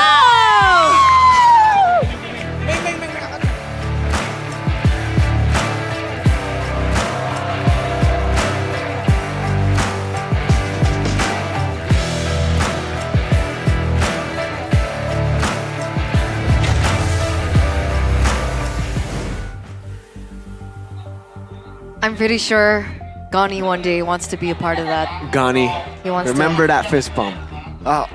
I'm just jealous that I couldn't carry like Hijume, man. Hijume or Highs? Hijume was... I don't think they can carry Highs. Highs is a tall dude, right? Hijume? I can solo carry Hijume though. Have you seen how much he No. in gym, bro? He's talking about Hijume. Yeah. Yeah, He talking wants to about carry Highs. Highs. That's what I said. Oh, I don't know if you. I don't know, Gani. You might break your back. Highs is a tall dude. You know how tall he I is? just want to carry Hijume. See, he wants to carry Hijume. Not Highs. I believe you can carry Hijume with one arm. One arm? Yeah. I think you can do it. Overestimation, perhaps? Hey, you'll never Like know until Dewa you try. United? What? Oh, what do you mean by that? I think they no. I think they underestimate rather the Veil pick. Yeah. Flicker, Windstorm. Was there no Purify? There was Purify, right? For maybe, yeah. On who? For maybe, Purify. Or maybe he did go Purify this game. Cecilian also went Purify. Yep.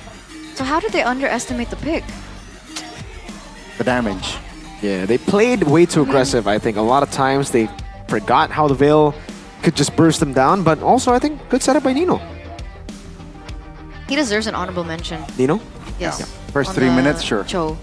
And technically, Nino has been playing Cho for a long, long time. Yeah, he has. I mean, back when it was just...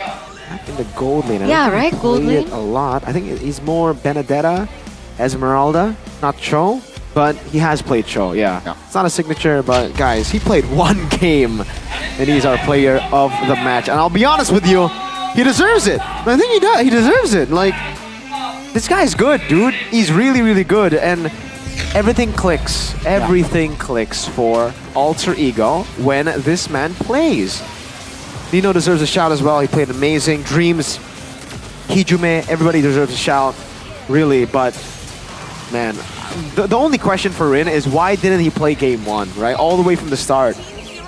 They tried Gebe, and I'm sorry, Gebe, but you might not see a lot of game time after this man just played here in game 3 and created such 5 minutes, 8 minutes, 9,000 gold lead. Come on, guys.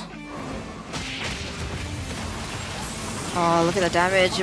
Oh, boom. And then Nino's able to follow it up as well. And at this point, I don't think there was enough damage as well. Rin played this so well, by the way. Boom.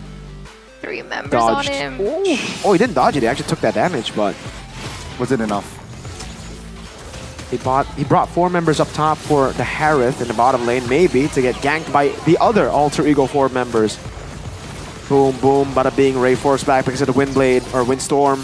He gets a kill. Hijime flickered a bit too far there, but again, it's man. Oh Solo. my God, that was a purified out. Oh my lord, and another. He purified out. The purifies did not matter, not to Hijime. Then it was GG. That was beautiful. Crazy. Beautiful gaming.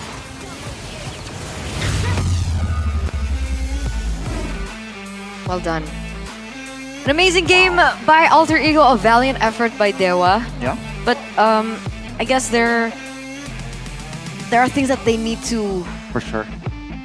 you know, go back to the drawing board with. And Yep. then we saw someone new in the back room. So Whoa. maybe there are adjustments that need to be made by Dewa. Wow. But they have 3 weeks Yeah. to recalibrate into week number 4. So expect big things from Dewa. It was also an interesting Hilda in the mid lane. So you can start to see the creativity happening, though, despite it not working out for them.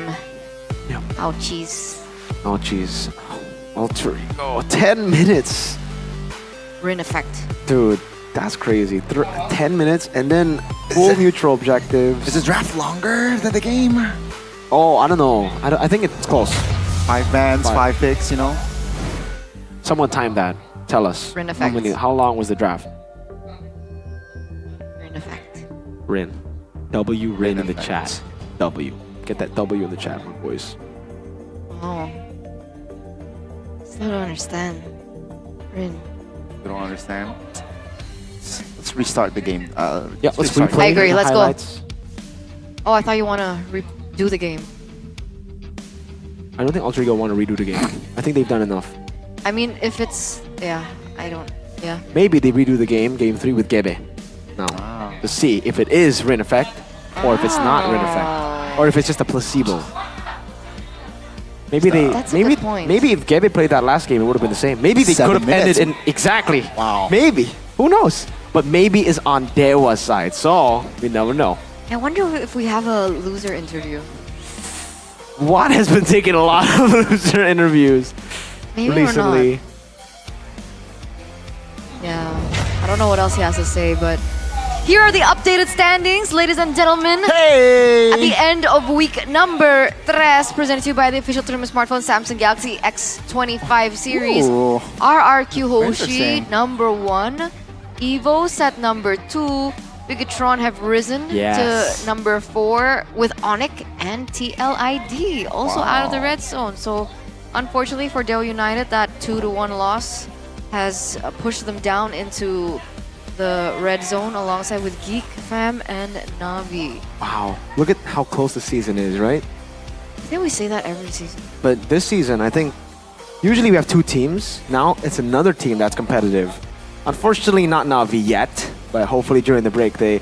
Yeah, I agree. Number 1 and number 9, not competitive. And then we have number 2 to number 8, very competitive.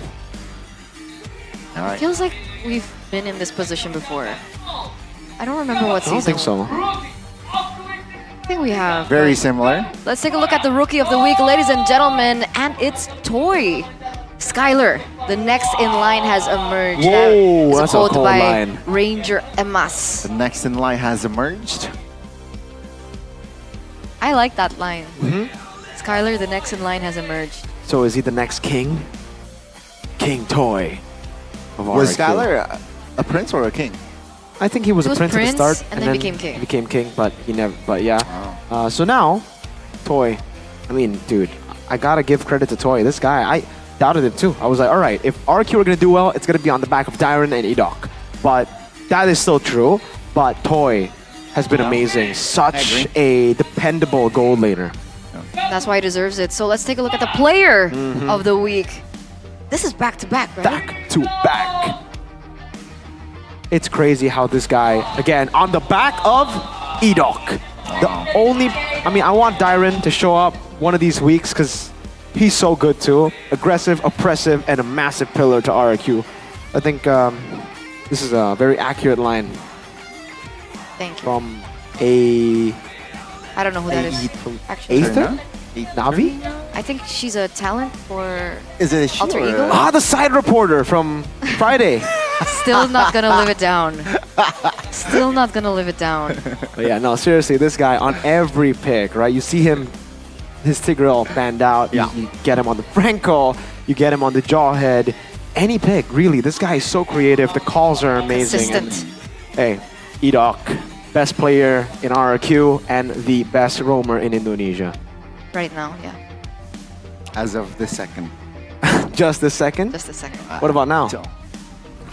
Still. Okay. Just want to make sure. Yeah. Just want to make sure if it's just for a second or no. From week 1 till the second. Has Edok not performed Oh. on a certain hero? I don't remember any hero So he's consistent on anything that's been given to him so far, right? so far. Amazing. And you guys can witness this in real life, IRL, ladies and gentlemen, because In the tickets flesh. are still available. Go ahead and buy your tickets through the GoPay app or the official MPL ID website in order for you to get gratis diamonds, free diamonds. Yeah. Okay. Check it out, all right? GoPay app, download if you don't have it, install MPL Season 15 tickets. They're right there. Come see us live in the flesh. Yep. Enjoy the show. You could walk up to Gani and say, "Yo, Gani, what's up?" I'll be like, yo, what's up? Yeah, Like that. just like that. That's pretty cool. Gani, what's up? Gani, what's up? Yeah, that's pretty cool. And you can do that to Mirko too. I'm Yeah. seeing a lot of female fans Oh. The in heck? comments. Whoa. In the comments? Very, Let me check that. very aggressive female Wow. fans as well. by the Very way. aggressive. Very aggressive. It's like Edok in a way. Yeah, but Were they oppressive in a way? Or? they're not oppressive. Okay. They're not Just aggressive. just aggressive. Like Edok. Like Edok. Yeah. But I thought it's Edok is oppressive. He's getting right? red. Edok is oppressive. Oppressive, aggressive, and a Massive. massive pillar. Massive pillar. Not Massive just any pillar. A Massive. massive pillar. That's the quote by Eterna. Okay. The president reporter from Friday. What? Oh my god, that's so cool! MPL Wait Arena free a entry for the second. next 3 weeks. Oh, Wait, what? My Because there's no Lord. MPL for Oh, the next okay. 3 weeks. Yeah. You get it? Dude, Yeah. dude, MPL. That is super troll, man. I like it. I bet the female Miracle fans are hurt now. Why? Because they thought they could have come for free Come to on. meet Miracle in the flesh. Miracle ganteng banget. Oh, really? Bisa That's dibawa what- pulang nggak sih? Those are the comments, I guys. think that might just be my girlfriend on a different account. Ah. My girlfriend. Makes sense. Makes sense. W girlfriend. Makes sense. But you know, the positive thing is, silver lining is you guys can still watch SPS Mobile Masters Yo. 2025 from April 7th to 13th at Tennis Indoor Senayan. Live. So next week break, and then it's the next week, and that's Snapdragon. Jakarta, Indonesia. Jakarta, Indonesia. Jakarta, Live. Indonesia. SPS. Tickets are available. Don't forget to buy them too. Go check it out, man. 7 to the 13th. That's where BTR, Team Liquid, Onyx, and RQ will play against the rest of the world. Onyx PH, I believe. Aurora? Did Aurora qualify? Onyx PH? Onyx PH for sure. You see TLID? TLID is in there, yeah. TLID is in there. We have Aurora. RQ. We do have Aurora, but I don't think it's the PH Aurora. We have Aurora from Turkey. Turkey Onyx. Aurora.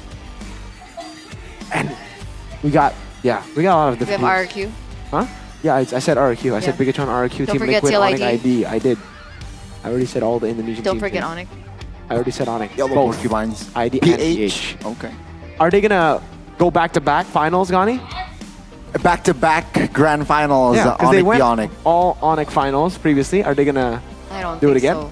They have Ryota now. I think that might be an upgrade. They might be able Why to get a are game you- this time against Onyx PH in the finals. RQ, bro. Oh, you're right. You're right. RQ are there too. But guys, I think we're forgetting a certain team here.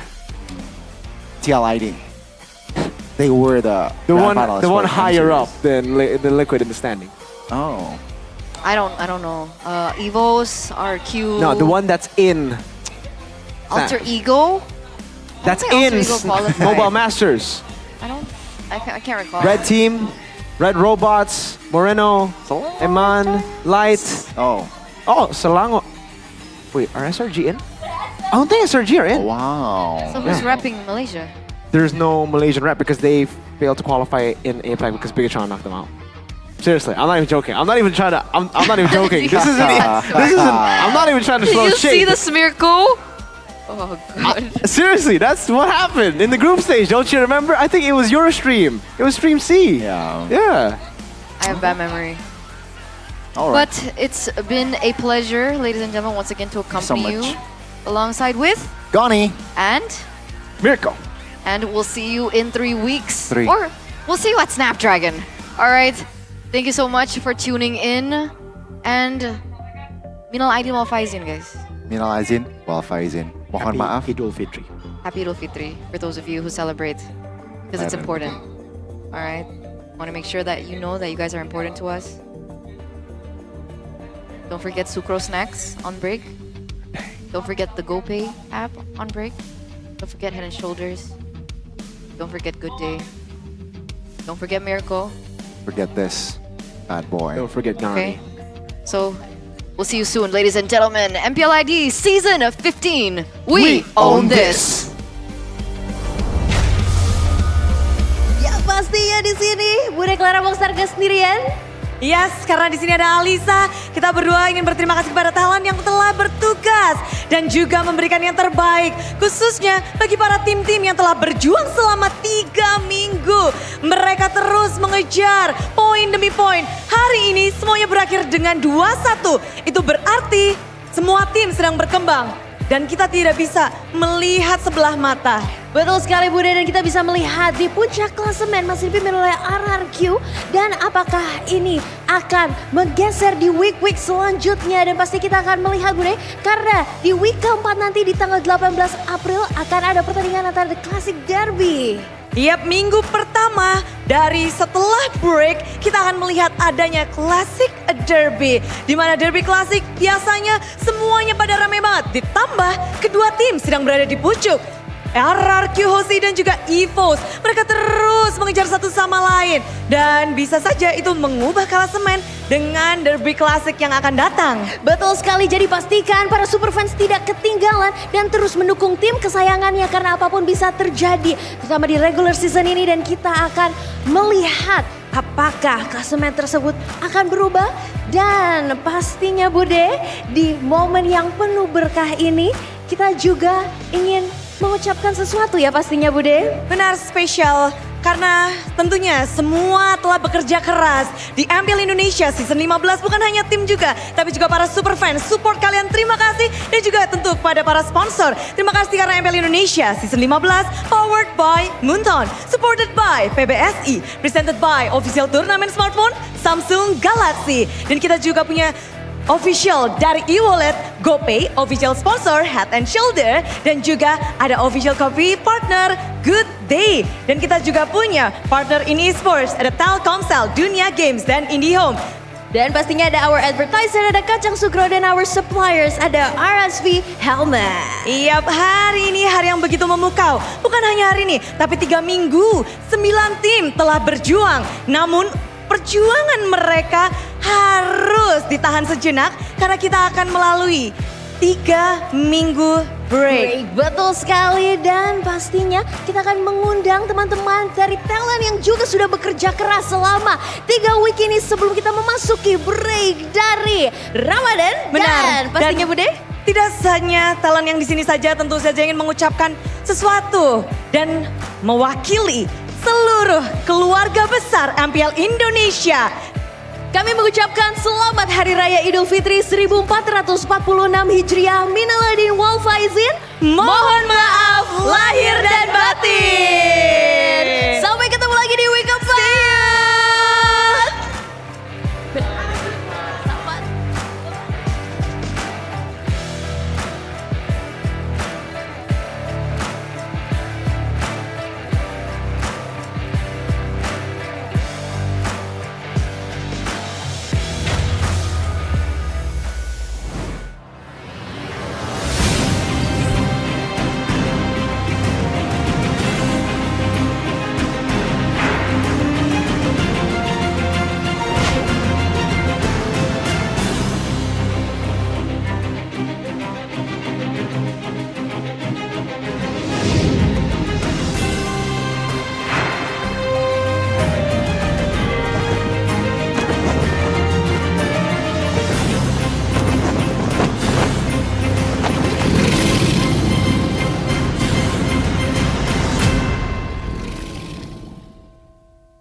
kan berdiri dan terus berlari, terus ke arah puncak tertinggi.